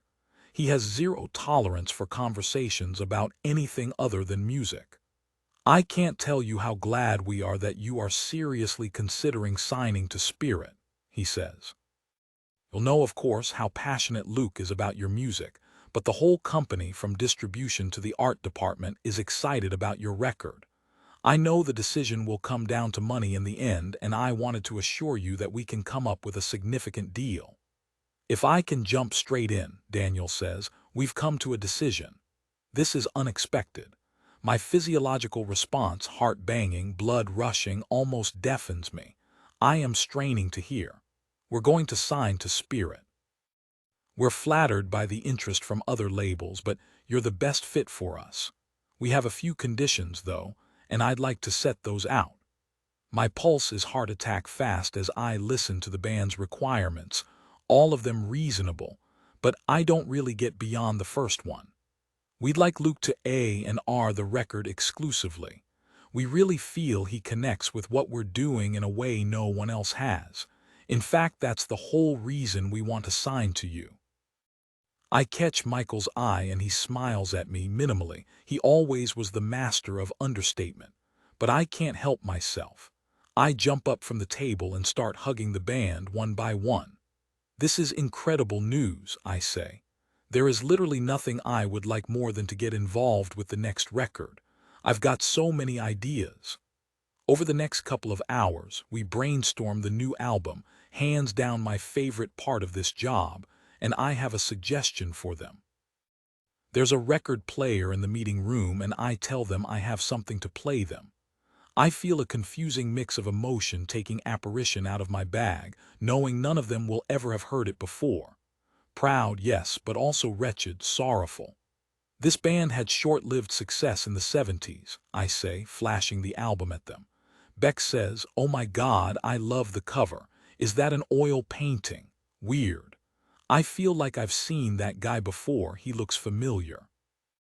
Disciples were a rock band, but they sang ballads too, and the songwriting is sublime. There's a track called Cassiopeia, and you can hear the influences of the time. It sounds very 70s. But there's also something about the song that stops you dead, and I've been trying to unpick what that is. Have a listen. I glance at their faces and I see that they are rapt, entranced, just as I was the first time I heard it. But mostly I'm communing with my dead father. I'm telling him, "Jacob, I think we've got this. You and me together, father and son." "Well done," Michael says. "When we've seen the band off the premises a couple of hours later, this is totally down to you and your musical integrity. One of the reasons you're so good at your job is because you understand about songwriting and you can talk to musicians about it. You'd be surprised how few A and R men actually can." I am sunning myself in this unfamiliar praise, deeply attuned to each word he speaks, trying to remember it exactly to tell Hannah later when Janice calls out to me from reception. "Hey, Luke, you need to call home right away. Your mum rang a few times and also Hannah. They need to get hold of you." And right there my world fragments into 1,000 tiny pieces. I take my phone out of my pocket and see I have 11 missed calls, 6 from my mother, 5 from my girlfriend. Hannah picks up on the first ring, which is in itself enough to terrify. Why isn't she at work? "For God's sake," she says, but she is crying too hard to finish the rest of the sentence. "Christ, what's happened? Is Samuel hurt, Hannah? He's gone." The sound that Hannah is making is horrible, not crying, more of a demented wail, the howl of a mother whose child has died. "Gone? What does that mean? Who has gone?" "Samuel." My mother comes on the phone, also crying, and this more than anything else acts as a trigger warning. My mother is not a woman who cries. Someone has taken Samuel from his cot. It happened when I was in the garden. I didn't have the walkie-talkie thing, but the back door was open and I always hear him. Alice. It must be. She still had keys, didn't she? No one else could have got in. And also he would have recognized her, so it wouldn't have been a shock. "I'm so sorry. Luke, are you there?" Am I? Not really. I am bent double, arms round my ribcage, searching for my breath. Alice has stolen my baby. And somehow, somewhere down deep inside me, I always knew this was going to happen.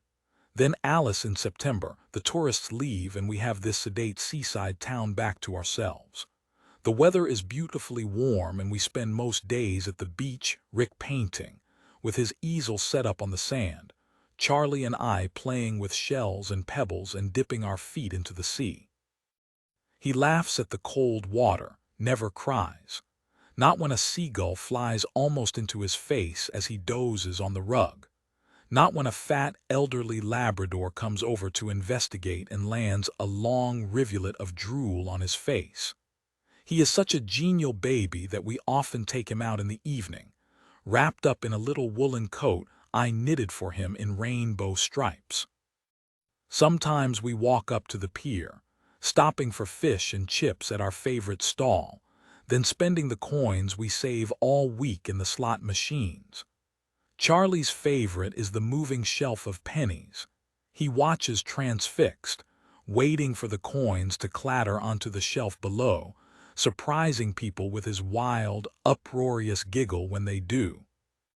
The nights are beginning to darken, but there's still enough light for our favorite walk to Walberswick, across the marshes and past the water tower, Southwold's famous beacon of ugliness. We'll always stop for a half of cider at the Anchor and share something to eat if we're feeling rich enough. We never talk about Jake, because I can't. As the weeks pass, it has become impossible for me to even say his name out loud, and Rick doesn't mention him either. It's as if there is a block in my throat. I can carry on just so long as I never speak of him. Say his name, Jake, or the fateful words he died, and I will fall apart. Alone in the blackness of night is when I think of him. I remember our most passionate moments. The first time we said we loved each other here in Southwold, that beautiful lunch in Italy when he asked me to marry him. The day he turned up at the Slade out of the blue asking to see a student named Alice. But most of all I love to recall those daily insignificances. The cappuccinos, the pizzas at Kettner's, the ritualistic lighting of candles. I think of us buying groceries in the shop across the road, or choosing our Christmas tree, or sketching and songwriting in silent companionship. That's where I go in my head at night, back to the days when taxis rattled beneath the sitting room window, and the air was scented with chicken and patchouli, and Jake was still alive. It is mid-October when a quiet comes over Rick, indistinct perhaps to anyone but me, but I know him and I can tell he is worried. Something's up, I say one night at the Anchor as we wait for our shared chicken chasseur to arrive. What do you mean? Something's wrong, come on, we tell each other everything. We've only got £100 left. What will we do when it runs out? You'll sell some paintings, won't you? I'll start making clothes. Our pipe dreams of the summer seem just that, fantasies we spun beneath the hot August sun. I spoke to Robin a couple of days ago. I asked him if he'd buy some of my seascapes. He was pretty harsh. He's a businessman and sometimes we forget that. He said, "You know that pedestrian shit doesn't interest me. And it doesn't interest you either. Are you really going to wreck your career for a child that isn't yours and a woman you don't love?" But he holds out a hand to stop me from speaking. He is mine, isn't he? In a way, and I do love you, Alice. In fact, I've been thinking, why don't we? I know what's coming before he says it, and I reach out and put my palm across his mouth. Don't say it, you beautiful man, you don't need to. Everything you're doing right now is enough. I take his hand and kiss it, and he smiles. All right, he says, but you're allowed to change your mind. The offer stands. If Rick and I were to marry, it would go some way to healing the rift with my parents, and also his, who still aren't speaking to him after he confessed to his love affair with Tom. I'm still old-fashioned enough to think it would be a good thing for Charlie to have two married parents. But how could I marry anyone who wasn't Jake? And how could I allow Rick to give up the chance of finding happiness with someone else? It's a sacrifice I could never let him make. The next day he takes 3 of his seascapes to a local gallery in town, and they offer to buy 2 of them on the spot for £5 each. They take 50% as commission, and he comes home and throws a £5 note onto the kitchen table. He's laughing as he says, "That's what they think I'm worth round here." But I cannot bear it for him. Rick, the star of the Slade, whose self-portrait hangs in San Lorenzo, who had a career lined up at Robin Armstrong if only he'd finished his degree and stuck with his edgy, instantly recognizable portraiture. But we carry on, Rick, Charlie, and I, as October turns into November, bringing with it a new chill and the prospect of a cold winter in our tiny damp cottage. I'm worrying too when we are down to our final 50 pounds, when the gallery says it has enough seascapes and perhaps Rick could try somewhere else. When Charlie gets his first cold, a nose that permanently runs, a cough that seems to get worse, not better. He doesn't cry, but nor does he laugh. He lies in my lap, listless and miserable. The impromptu fish and chips, the suppers in the pub, are forgotten now as we ration ourselves to a weekly budget of 10 pounds and eat baked potatoes and baked beans on rotation. At night, I hold on to Charlie in the darkness, his tiny fist in mine, wrapping myself around him for warmth. I talk to Jake, tearless now, asking him, "What shall we do? What shall we do?" And then one morning, just before the end of November, the answer comes. Now Luke, hysterical, frenzied, ferocious. I cannot find the right word for my passive, peace-loving girlfriend destroyed utterly by the taking of her small son.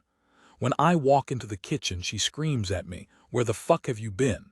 and collapses, sobbing, into my mother's arms. Rick is on his way. He's going to Alice's house and studio first, Christina says, looking at me over Hannah's head.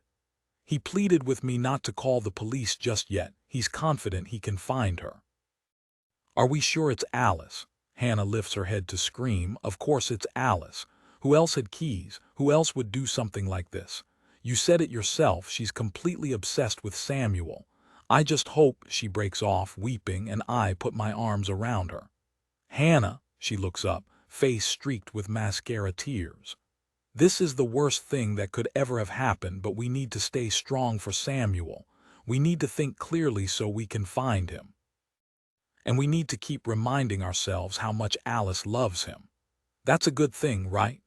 Samuel is everywhere in this room, the clean bottles on the draining board, the bouncy blue chair he is now too big for, the hand-painted fruit bowl, irregularly stamped with his tiny newborn feet. We laughed so much that day, dipping his naked feet into pots of paint, the look of haughty disgust that spread across his face when flesh met gloopy cold. When did you notice he'd gone missing? My mother puts her hand to her forehead as if checking for fever.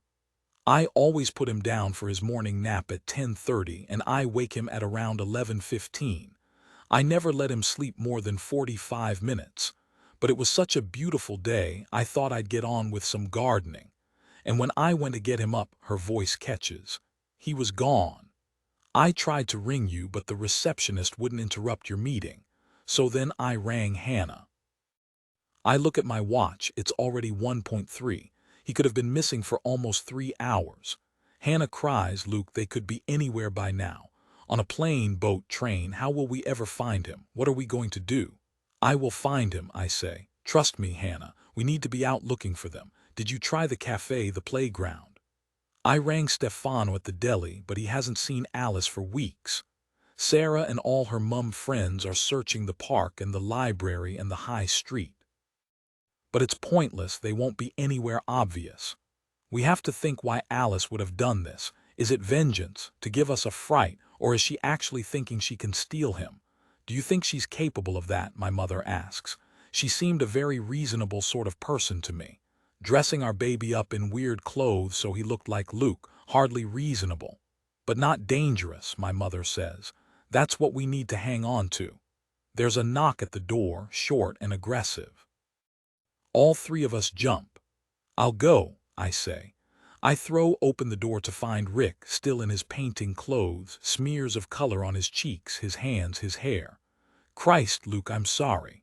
He opens his arms and we embrace, and now, for the first time, I am able to cry unexpected tears that run down my face. I am unself-conscious here in the arms of a man I briefly thought was my father, a man who still holds all the clues. When we part, he says, I've checked Alice's flat and studio and of course I've rung her mobile countless times. I also did a whistle-stop tour of all the places that mattered to her. Soho basically, Bar Italia, Kettner's, the French house. No one has seen her. We go through to the kitchen, where Rick apologizes to my mother and hugs Hannah, who, like me, finds herself weeping in his arms. "It's definitely Alice, isn't it?" she asks, and he nods. "I'm sure it is. She's been increasingly unwell these last months, and since you guys fell out, she's sort of lost it a bit. All she could talk about was Samuel and how she wanted to say goodbye to him properly. The thing is, in some strange way, I think she's reliving what happened with you all those years ago. She has tipped over into fantasy. But where would she go? Do you have any idea?" "I think I do. It's a gamble and I could be wrong." He hesitates for a second or two, and Hannah cries, "Tell us, Rick, please." "I think she's gone to Southwold." "Southwold?" Hannah and I speak at the same time. "That's miles away. Why on earth would she go there?" And it's the strangest thing, because Rick is looking at my mother and not us, and she is staring back at him with an expression I cannot read, as if they know something that we don't.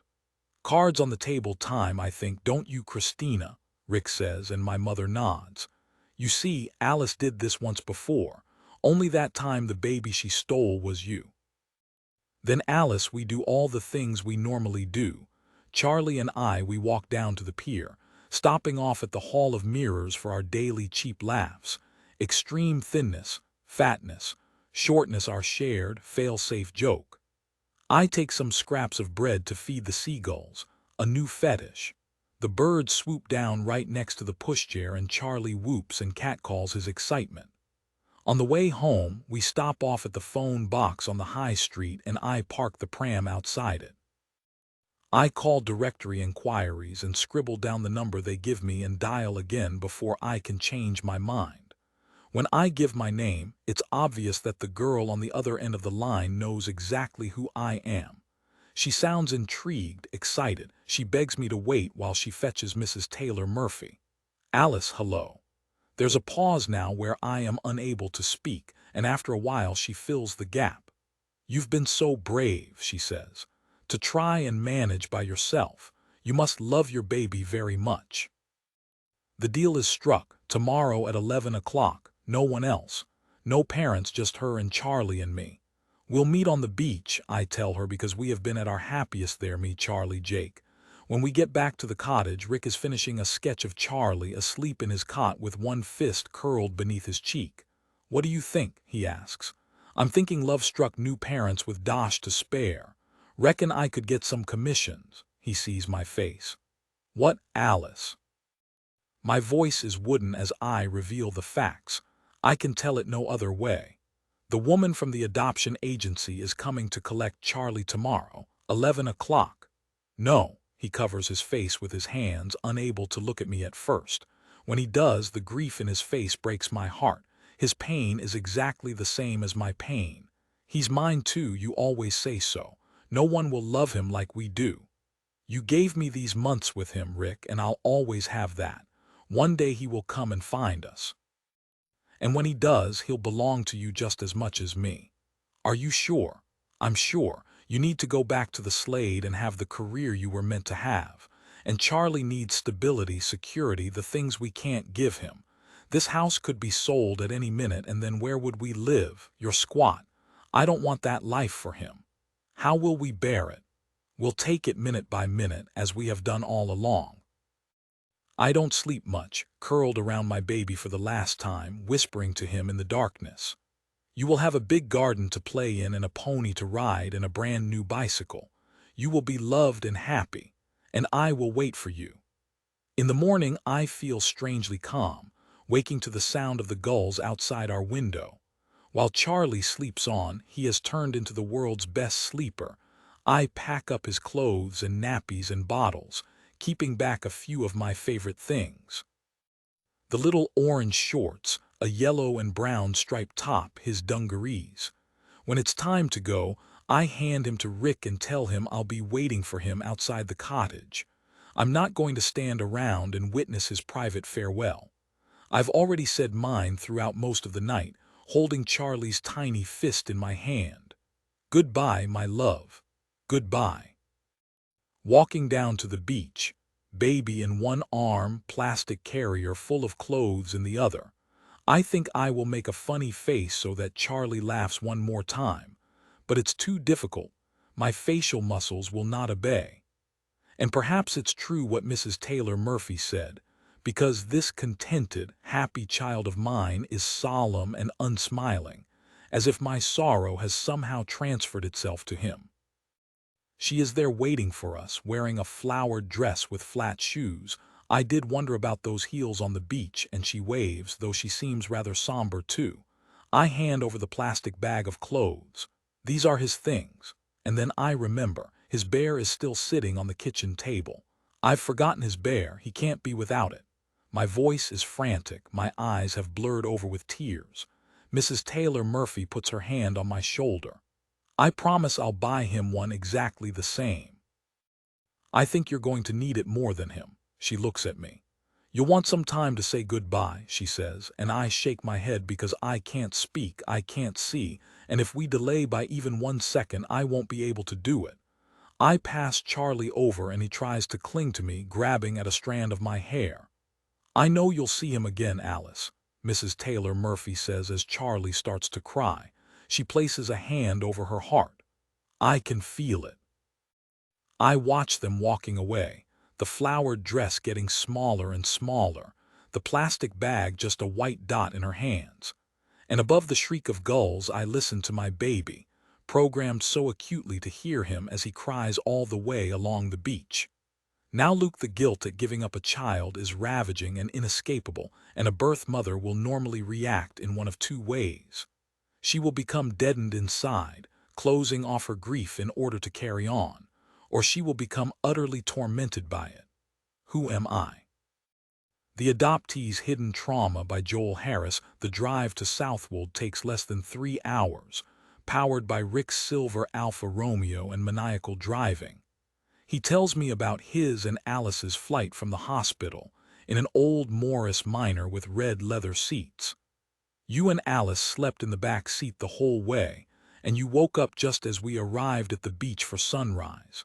In spite of all the heartbreak, it felt like a new beginning, like we'd been given a second chance.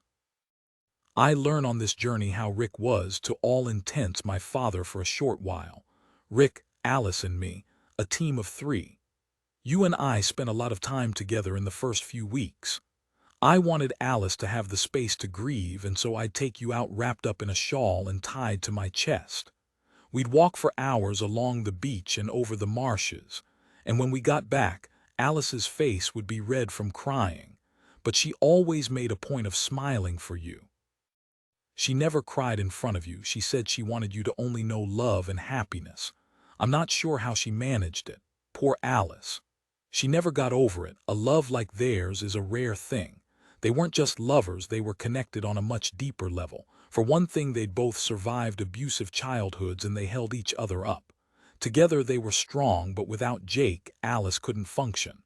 I asked her to marry me once. I thought it was the solution after he died, but she wouldn't have it. She's never loved anyone except Jake. I don't think she ever will. Did you have to give me up? I see the way Rick tightens his grip on the steering wheel. I understand that the question hurts him in the same way it hurts me. Perhaps not.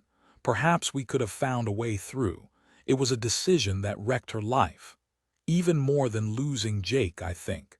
She closed off, lost her character, became someone else. I kept thinking she'd recover, but she never did. We are silent for a long time after this. It's Rick who speaks first. You look just like Jake, same voice, mannerisms, everything. It's almost unbearable at times, even for me. You think I remind Alice of him. I know you do. She told me she cried herself to sleep the day you first met. So happy to find you, so devastated all over again that she'd lost him. Why did she get so obsessed with Samuel? Because he's exactly like you. It was hard for me too, seeing Samuel the first time, don't you remember? It was like we'd got our baby back. Alice hasn't been very well these past years, that's obvious, isn't it? And I think she used to disappear into a fantasy world when she was looking after Samuel. In her mind, she allowed Samuel to become you, the baby she'd lost. She didn't mean any harm. It was the escape of a rather sad and heartbroken woman, but she went rapidly downhill when you stopped her seeing him. She was talking about Southwold all the time, the months we had there, the things we used to do, and I just wish I'd realized where it was all heading. She was fixated on saying goodbye to the baby. And did she call him Samuel?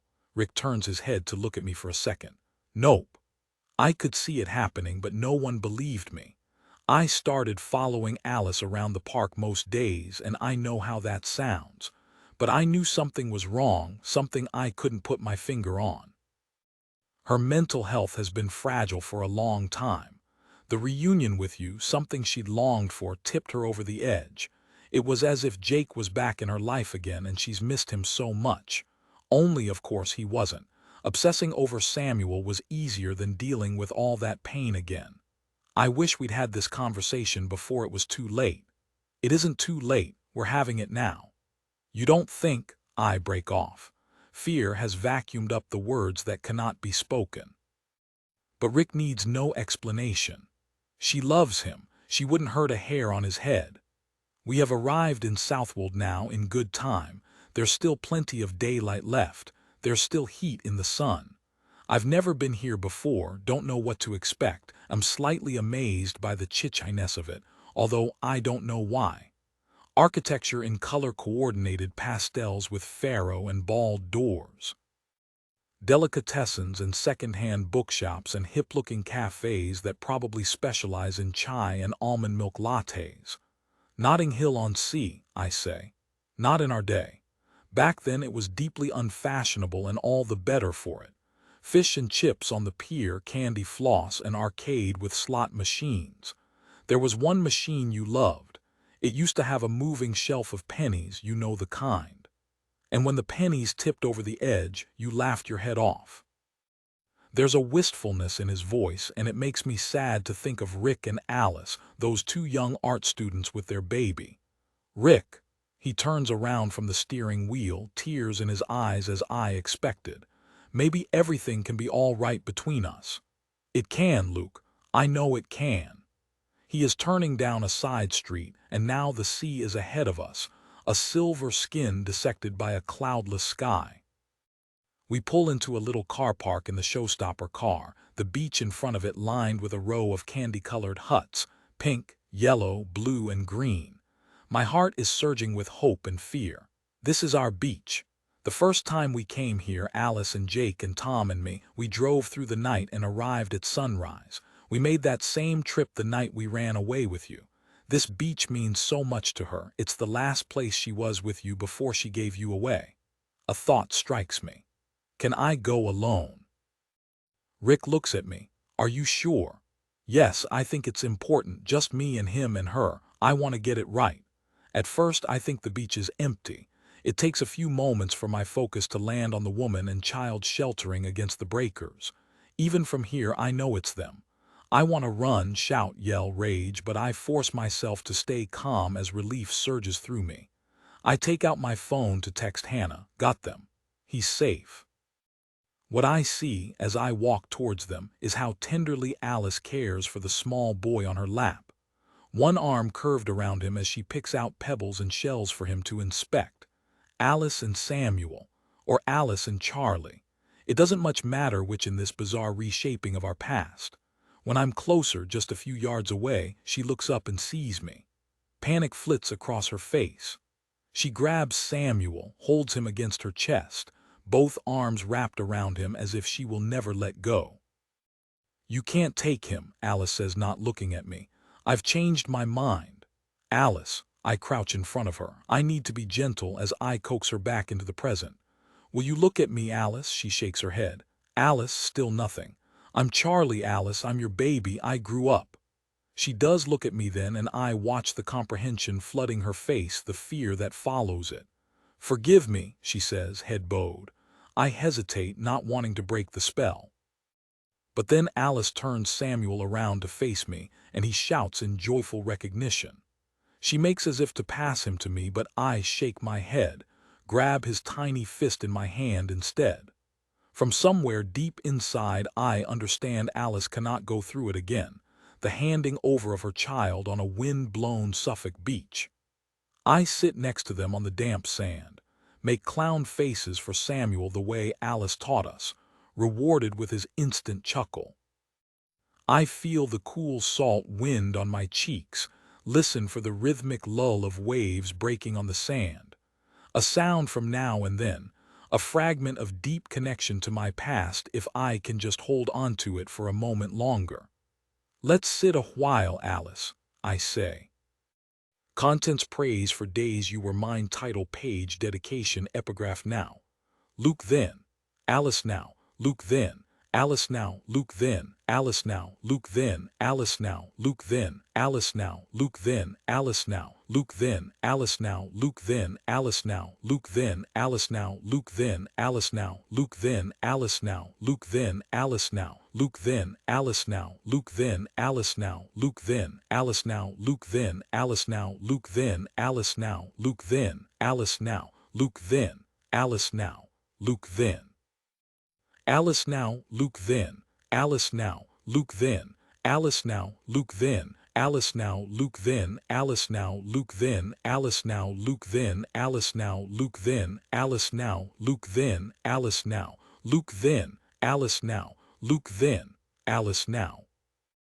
Luke Epilogue Acknowledgements Broken Country Teaser about the author Copyright Simon & Schuster Paperbacks An imprint of Simon & Schuster LLC 1230 Avenue of the Americas, New York, NY 10020 Simon & Schuster. Com. For more than 100 years, Simon & Schuster has championed authors and the stories they create. By respecting the copyright of an author's intellectual property, you enable Simon & Schuster and the author to continue publishing exceptional books for years to come. We thank you for supporting the author's copyright by purchasing an authorized edition of this book. No amount of this book may be reproduced or stored in any format, nor may it be uploaded to any website, database, language learning model, or other repository, retrieval, or artificial intelligence system without express permission. All rights reserved. Inquiries may be directed to Simon & Schuster, 1230 Avenue of the Americas, New York, NY 10020, or permissions at simonandschuster.com. This book is a work of fiction. Any references to historical events, real people, or real places are used fictitiously. Other names, characters, places, and events are products of the author's imagination, and any resemblance to actual events or places or persons, living or dead, is entirely coincidental. Copyright 2019 by Clare M. Son, originally published in Great Britain in 2019 by Orion Fiction, an imprint of the Orion Publishing Group Limited. As mine. All rights reserved, including the right to reproduce this book or portions thereof in any form whatsoever. For information, address Simon & Schuster Subsidiary Rights Department, 1230 Avenue of the Americas, New York, NY 10020. First Simon & Schuster Trade Paperback Edition, June 2025. Simon & Schuster paperbacks and colophon are registered trademarks of Simon & Schuster. LLC. Simon & Schuster strongly believes in freedom of expression and stands against censorship in all its forms. For more information, visit booksbelong.com. For information about special discounts for bulk purchases, please contact Simon & Schuster Special Sales at 1-866-506-1949 or business at simonandschuster.com. The Simon & Schuster Speakers Bureau can bring authors to your live event. For more information or to book an event, contact the Simon & Schuster Speakers Bureau at 1-866-248-3049 or visit our website at www.simonspeakers.com. ISBN 978-166-8210-499, ISBN 978-166-8210-55 ebook. To Cindy and John, with love, adoption can damage a child's sense of identity. It brings with it a rash of existential questions that remain unanswered. Who am I? Why am I here? Why did my mother give me away? Who am I? The Adoptee's Hidden Trauma by Joel Harris. Praise for Days You Were Mine, the grip of a thriller, but the emotional depth of a tragic love story. A heart-wrenching novel about families and love that will stay with me for a very long time. Francesca Jacobi, author of Bitter, I Lost Sleep Over This. A beautifully told story about the raw pain and ecstasy of motherhood. I Loved It. Jane Corey, author of My Husband's Wife. A sensuous, raw, intense, and captivating bittersweet story. Written in gorgeous prose. Caroline England, author of My Husband's Lies. I adored this powerful, emotive, and sensitively written story about love and loss. Louise Jensen, author of The Sister, haunting and heartrending. Victoria Selman, author of Truly Darkly Deeply, addictive and soulful. Clare. Leslie Hall writes about love so well. Hannah Persaud, author of The Codes of Love. Epilogue. Samuel is sitting on a rug in the middle of the floor, surrounded by gifts he has no interest in, and a wasteland of scrunched-up balls of wrapping paper he adores. He turned one today. Next year, Hannah says, we should just wrap up some empty boxes and give him those instead. We kept his birthday party small, my mother, Hannah and me, Rick and Alice. We're not ready to invite anyone else into our strange patchwork family, 2 mothers and a father who both is and isn't one. We are still feeling our way, and it is only thanks to Christina that we have managed it at all. It was Christina who persuaded Hannah to give Alice another chance. My adoption, she said, had broken something in all of us, me, Alice, and her. We were none of us to blame for what happened, not really, but what we could do was try to make things right. In other words, shall we start again? I think her efforts to help Alice mend switched something on in Christina. It's easy to forget she was once a woman lost in the past too, mourning a child that never lived. The Alice that has come here today is very different from the one we first met. She laughs easily. She asks us questions. Sometimes she'll even share details about my past. And she's painting again, not pet portraits or those odd pictures of Samuel, but vast great skyscapes which Rick says are brilliant and extraordinary, although we haven't been allowed to see them yet. Hannah has disappeared from the kitchen, and my heartbeat quickens when she comes back into the room, carrying a large rectangle wrapped in sheets of bright pink paper. Alice, she says, and am I the only one to detect the slight nervousness in Hannah's voice?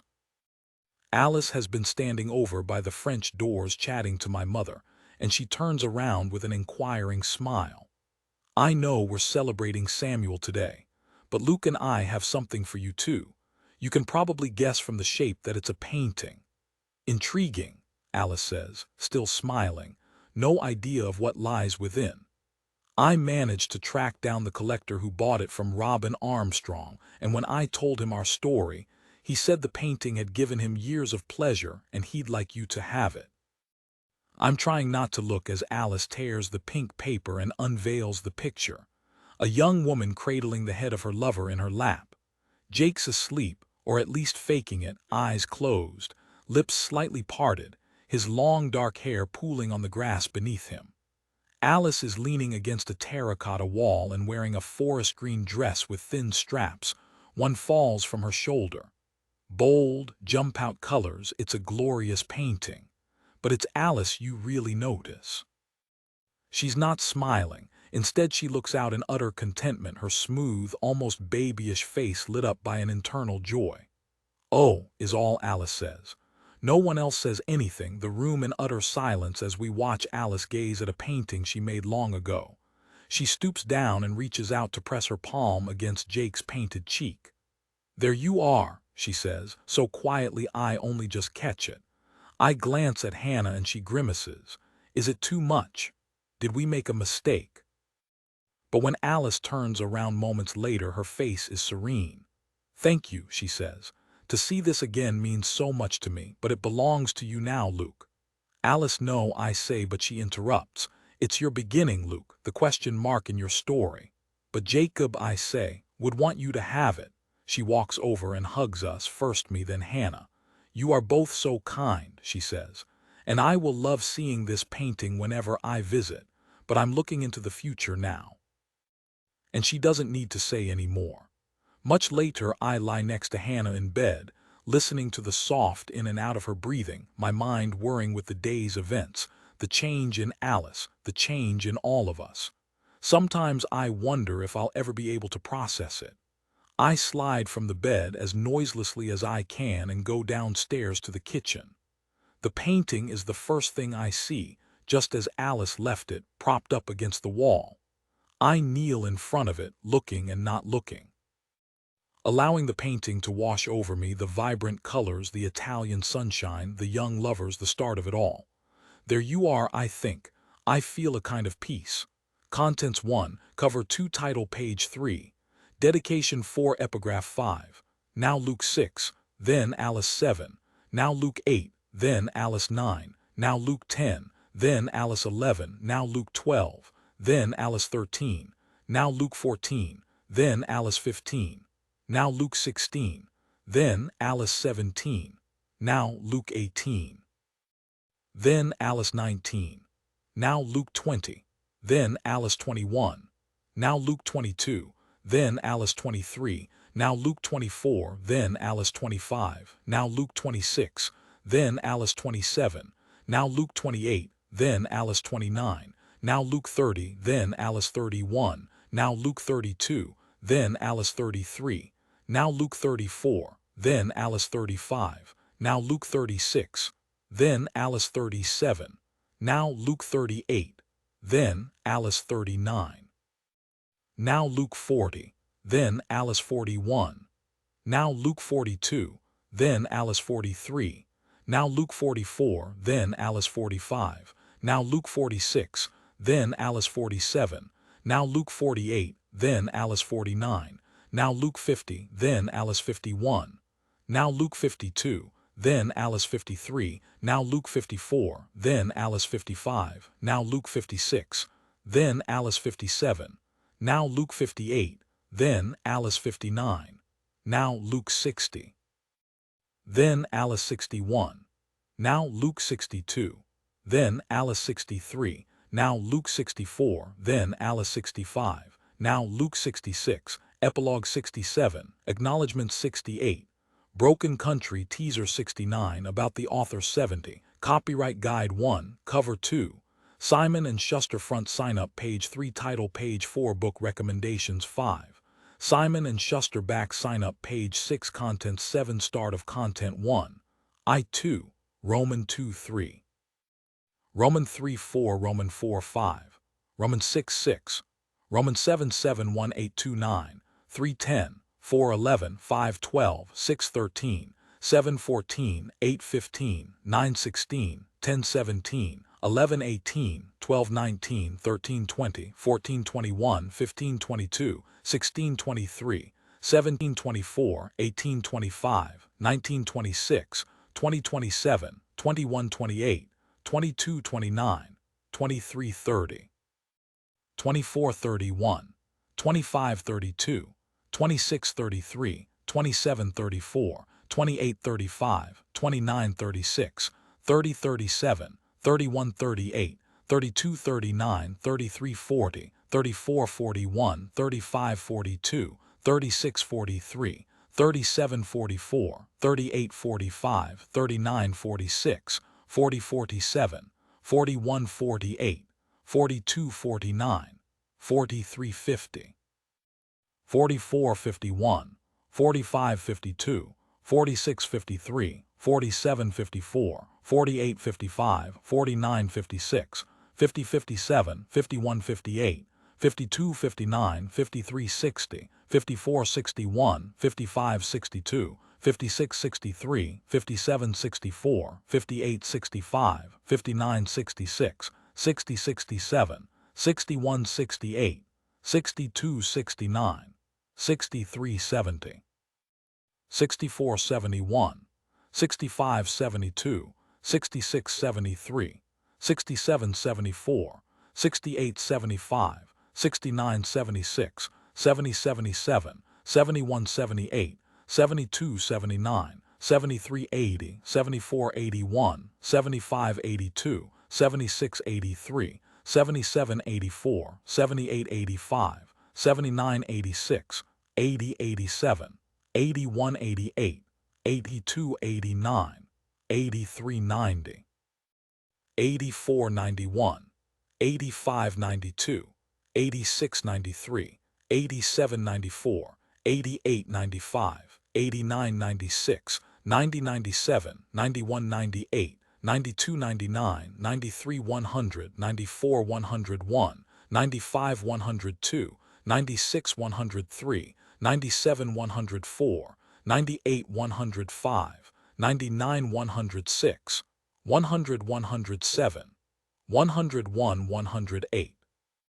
102 109, 103 110, 104 111, 105 112, 106 113, 107 114, 108 115, 109 116, 110 117, 111 118, 112 119, 113 120, 114 121, 115 122, 116 123, 117 124, 118 125, 119 126, 120 127, 121 128, 122 129, 123 130, 124 131, 125 132, 126 133, 127 134, 128 135, 129 136, 130 137, 131 138, 132 139, 133 140, 134 141, 135 142, 136 143, 137 144, 138 145, 139 146, 140 147, 141 148, 142 149, 143 150, 144 151, 145 152, 146 153, 147 154, 148 155, 149 156, 150 157, 151 158, 152 159, 153 160, 154 161, 155 162, 156 163, 157 164, 158 165, 159 166, 160 167, 161 168, 162 169, 163 170, 164 171, 165 172, 166 173, 167 174, 168 175, 169 176, 170 177, 171 178, 172 179, 173 180, 174 181, 175 182, 176 183, 177 184, 178 185, 179, 186, 180, 187, 181, 188, 182, 189, 183, 190, 184, 191, 185, 192, 186, 193, 187, 194, 188, 195, 189, 196, 190, 197, 191, 198, 192, 199, 193, 200, 194, 201, 195, 202, 196, 203, 197, 204, 198, 205, 199, 206, 200, 207, 201, 208, 202, 209, 203, 210, 204, 211, 205, 212, 206, 213, 207, 214, 208, 215, 209, 216, 210, 217, 211, 218, 212, 219, 213, 220, 214, 221, 215, 222, 216, 223, 217, 224, 218, 225, 219, 226, 220, 227, 221, 228, 222, 229, 223, 230, 224, 231, 225, 232, 226, 233, 227, 234, 228, 235, 229, 236, 230, 237, 231, 238, 232, 239, 233, 240, 234, 241, 235, 242, 236, 243, 237, 244, 238, 245, 239, 246, 240, 247, 241, 248, 242, 249, 243, 250, 244, 251, 245, 252, 246, 253, 247, 254, 248, 255, 249, 256, 250, 257, 251, 258, 252, 259, 253, 260, 254, 261, 255, 262, 256, 263, 257, 264, 258, 265, 259, 266, 260, 267, 261, 268, 262, 269, 263, 270, 264, 271, 265, 272, 266, 273, 267, 274, 268, 275, 269, 276, 270, 277, 271, 278, 272, 279, 273, 280, 274, 281, 275, 282. 276, 283. 277, 284. 278, 285. 279, 286. 280, 287. 281, 288. 282, 289. 283, 290. 284, 291. 285, 292. 286, 293.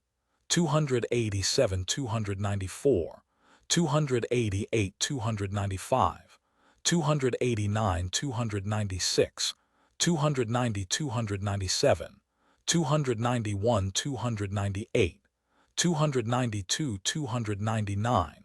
293, 300. 294, 301. 295, 302. 296, 303. 297, 304. 298, 305. 299, 306. 300, 307. 301, 308. 302, 309. 303, 310. 304, 311. 305, 312. 306, 313. 307, 314. 308, 315. 309, 316. 310, 317. 311, 318. 312, 319. 313, 320. 314, 321. 315, 322. 316, 323. 317, 324. 318, 325. 319, 326. 320, 327. 321, 328. 322, 329. 323, 330. 324, 331. 325, 332. 326, 333. 327, 334. 328, 335. 329, 336. 330, 337. 331, 338. 332, 339. 333, 340. 334, 341. 335, 342. 336, 343. 337, 344. 338, 345. 339, 346. 340, 347. 341, 348. 342 Days You Were Mine, a novel. Clare, Leslie Hall Simon, and Schuster, New York, Amsterdam, Antwerp, London, Toronto, Sydney, New Delhi. Part 1. Gabriel the farmer is dead. He is dead, and all anyone wants to know is who killed him. Was it an accident or was it murder? It looks like murder, they say, with that gunshot wound to the heart. So precise it must have been intended. They are waiting for me to speak. Two pairs of eyes relentless in their stares. But how can I tell them what he wants me to say?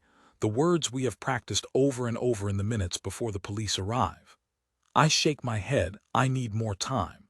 It's true what they say. You can live a whole lifetime in a final moment. We are that boy and girl again, with all of it ahead, a glory stretch of light and wondrous beauty of nights beneath the stars. He is waiting for me to look at him, and when I do, he smiles to show me he is fine, the briefest nod of his head. Say it, Bates, say it now. I look at his face again, beautiful to me then and now and always. One final glance between us before everything changes. 1968, Hempston, North Dorset. Gabriel Wolfe is back living in Meadowlands, Frank says, the name exploding at me over breakfast. Divorced now. Just him and his boy rattling around in that huge place. Oh, It seems to be the only word I have. That's what I thought, Frank says. He gets up from his side of the table and walks around to mine, takes my face in his hands, kisses me. We won't let that pillock cause us any grief. We'll have nothing to do with him. Who told you? It was the talk of the pub last night. Took 2 huge great lorries to bring all their stuff from London, apparently. Gabriel hated it here. Why would he come back? His name feels strange on my tongue, the first time I've spoken it aloud in years. There's no one else to look after the place. His father long gone, his mother on the other side of the world, up to her neck in dingo shit with any luck. Frank always manages to make me laugh. What's here for him anyway? Frank says casually, but I see it, the unsaid thought that flits across his mind. Aside from you.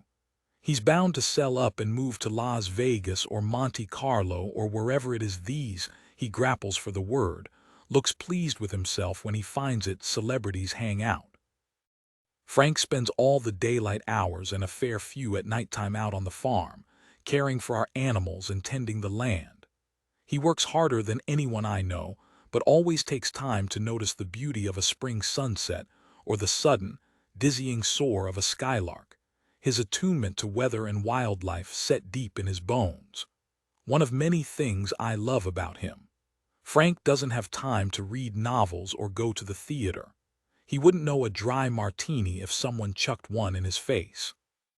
He's the very antithesis of Gabriel Wolfe, or at least the one we read about in the papers.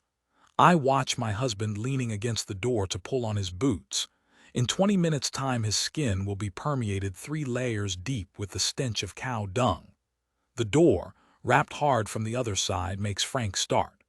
"Bloody hell," he says, yanking it open so quickly his brother falls into the room. Our mornings invariably start this way.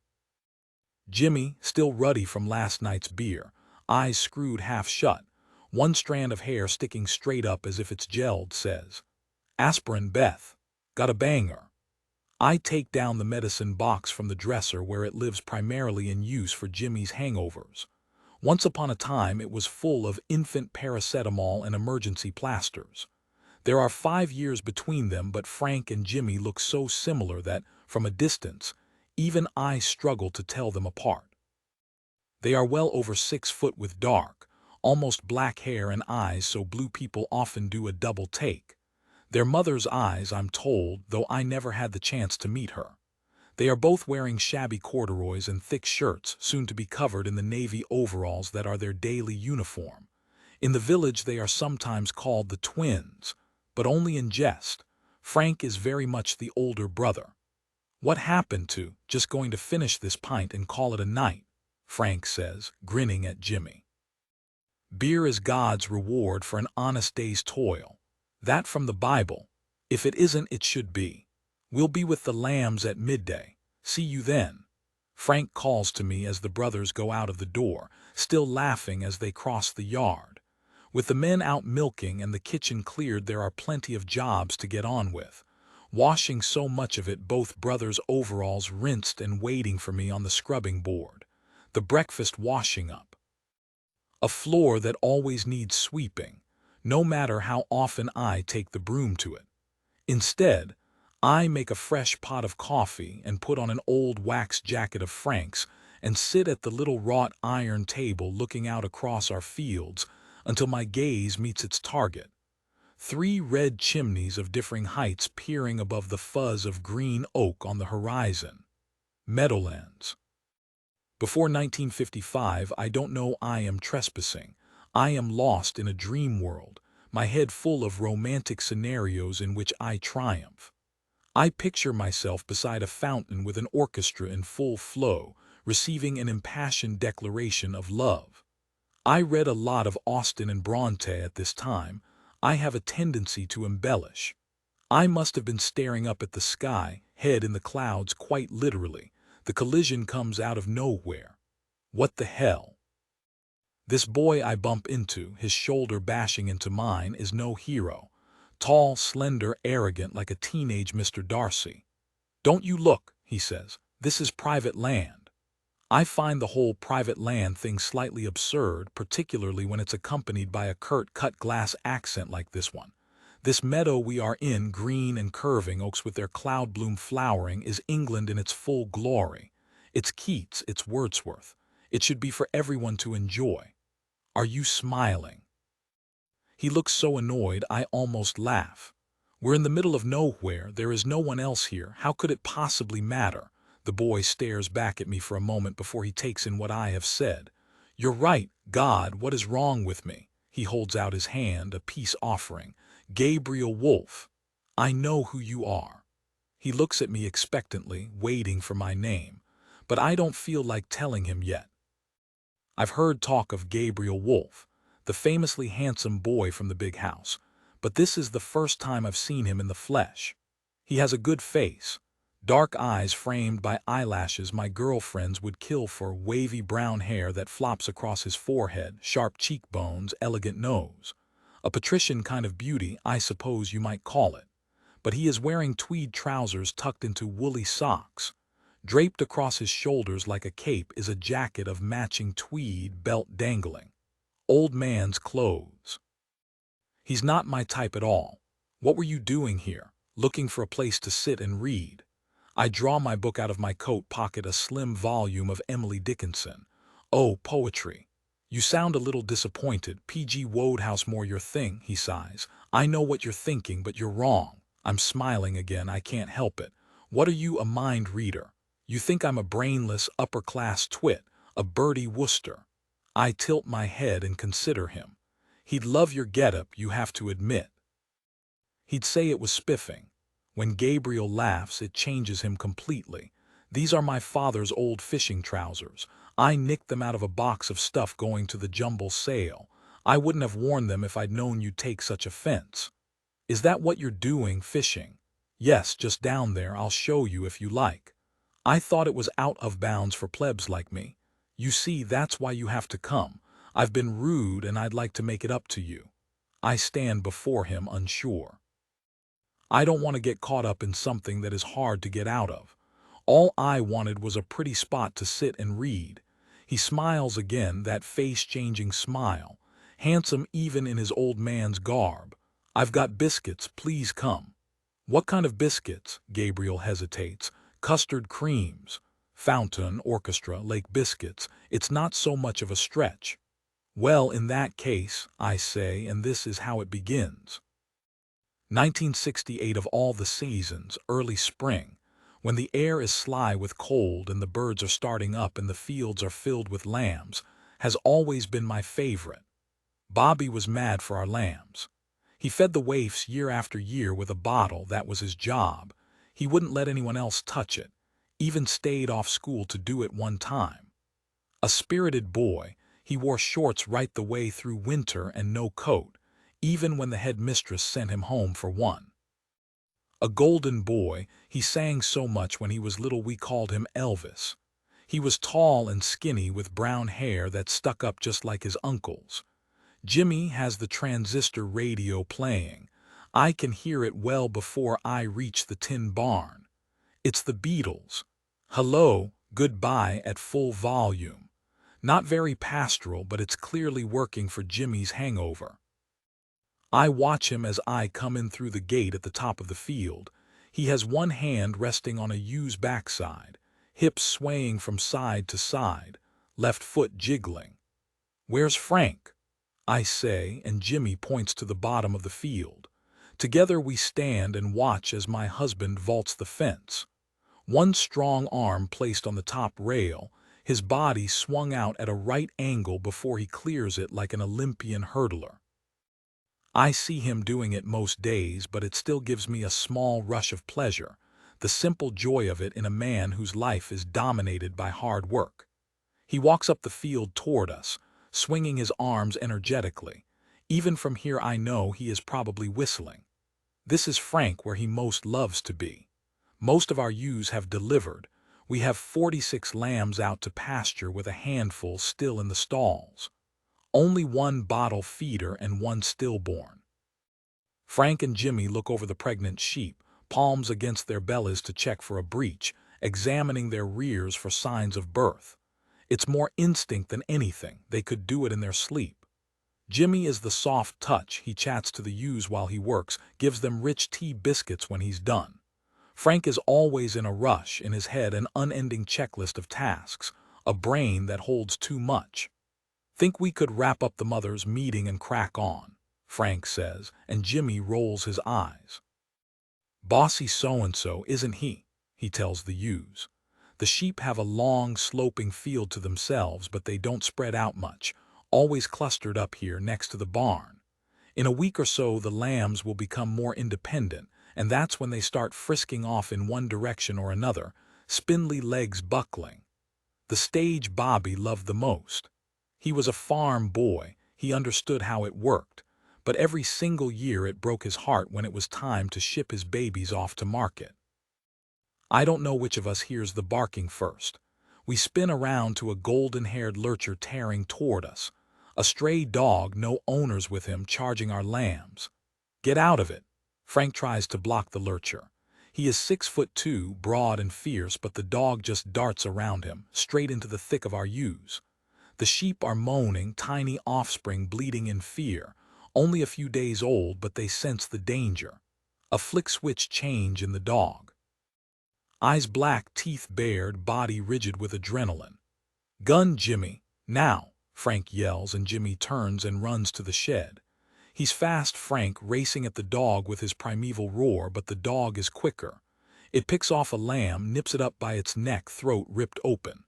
The appalling red of its blood, a jet of crimson, pools on the grass. One lamb, two lambs, then three, guts spilling out like sacrificial entrails. The ewes are scattering everywhere now, stumbling out, terror-blind, their newborns exposed. I'm running at the dog, shrieking, trying to gather up the lambs, but I hear Jimmy yelling, "Out of the way, Beth, move." And then Frank has grabbed me into his arms so tightly I'm pressed right into his chest, and I can feel the thundering of his heart. I hear the gunshot and then another, and the dog's quick, indignant howl of pain. It's over. "Bloody hell," Frank says, pulling back, checking my face, a palm pressed against my cheek. We walk over to the dog, the three of us cooing and calling out to the sheep, "Come on, girls." But they are shivering and bleeding and giving the three infant corpses a wide berth. Out of nowhere, like a mirage, a boy comes running up the field, small and skinny in shorts. Maybe 10 years old. "My dog," he screams, his voice so sweet and high. "Fuck," Jimmy says, just as the child sees the bloody heap of fur and yelps. "You killed my dog." His father is here now, panting and flushed, but scarcely different from the boy I knew. "Oh, Jesus Christ, you shot him." "Had to?" Frank gestures at the butchered lambs. I don't think Gabriel has any idea who Frank is, or at least who he is married to, but then he turns and catches sight of me. Momentarily, panic flits across his face before he recovers himself. "Bait," he says. But I ignore him. No one is looking after the child. He is standing by his dog, hands covering his eyes as if to black out the horror. "Here."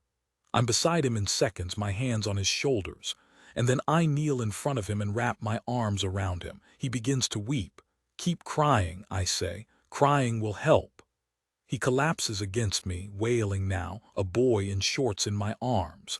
And this is how it begins again.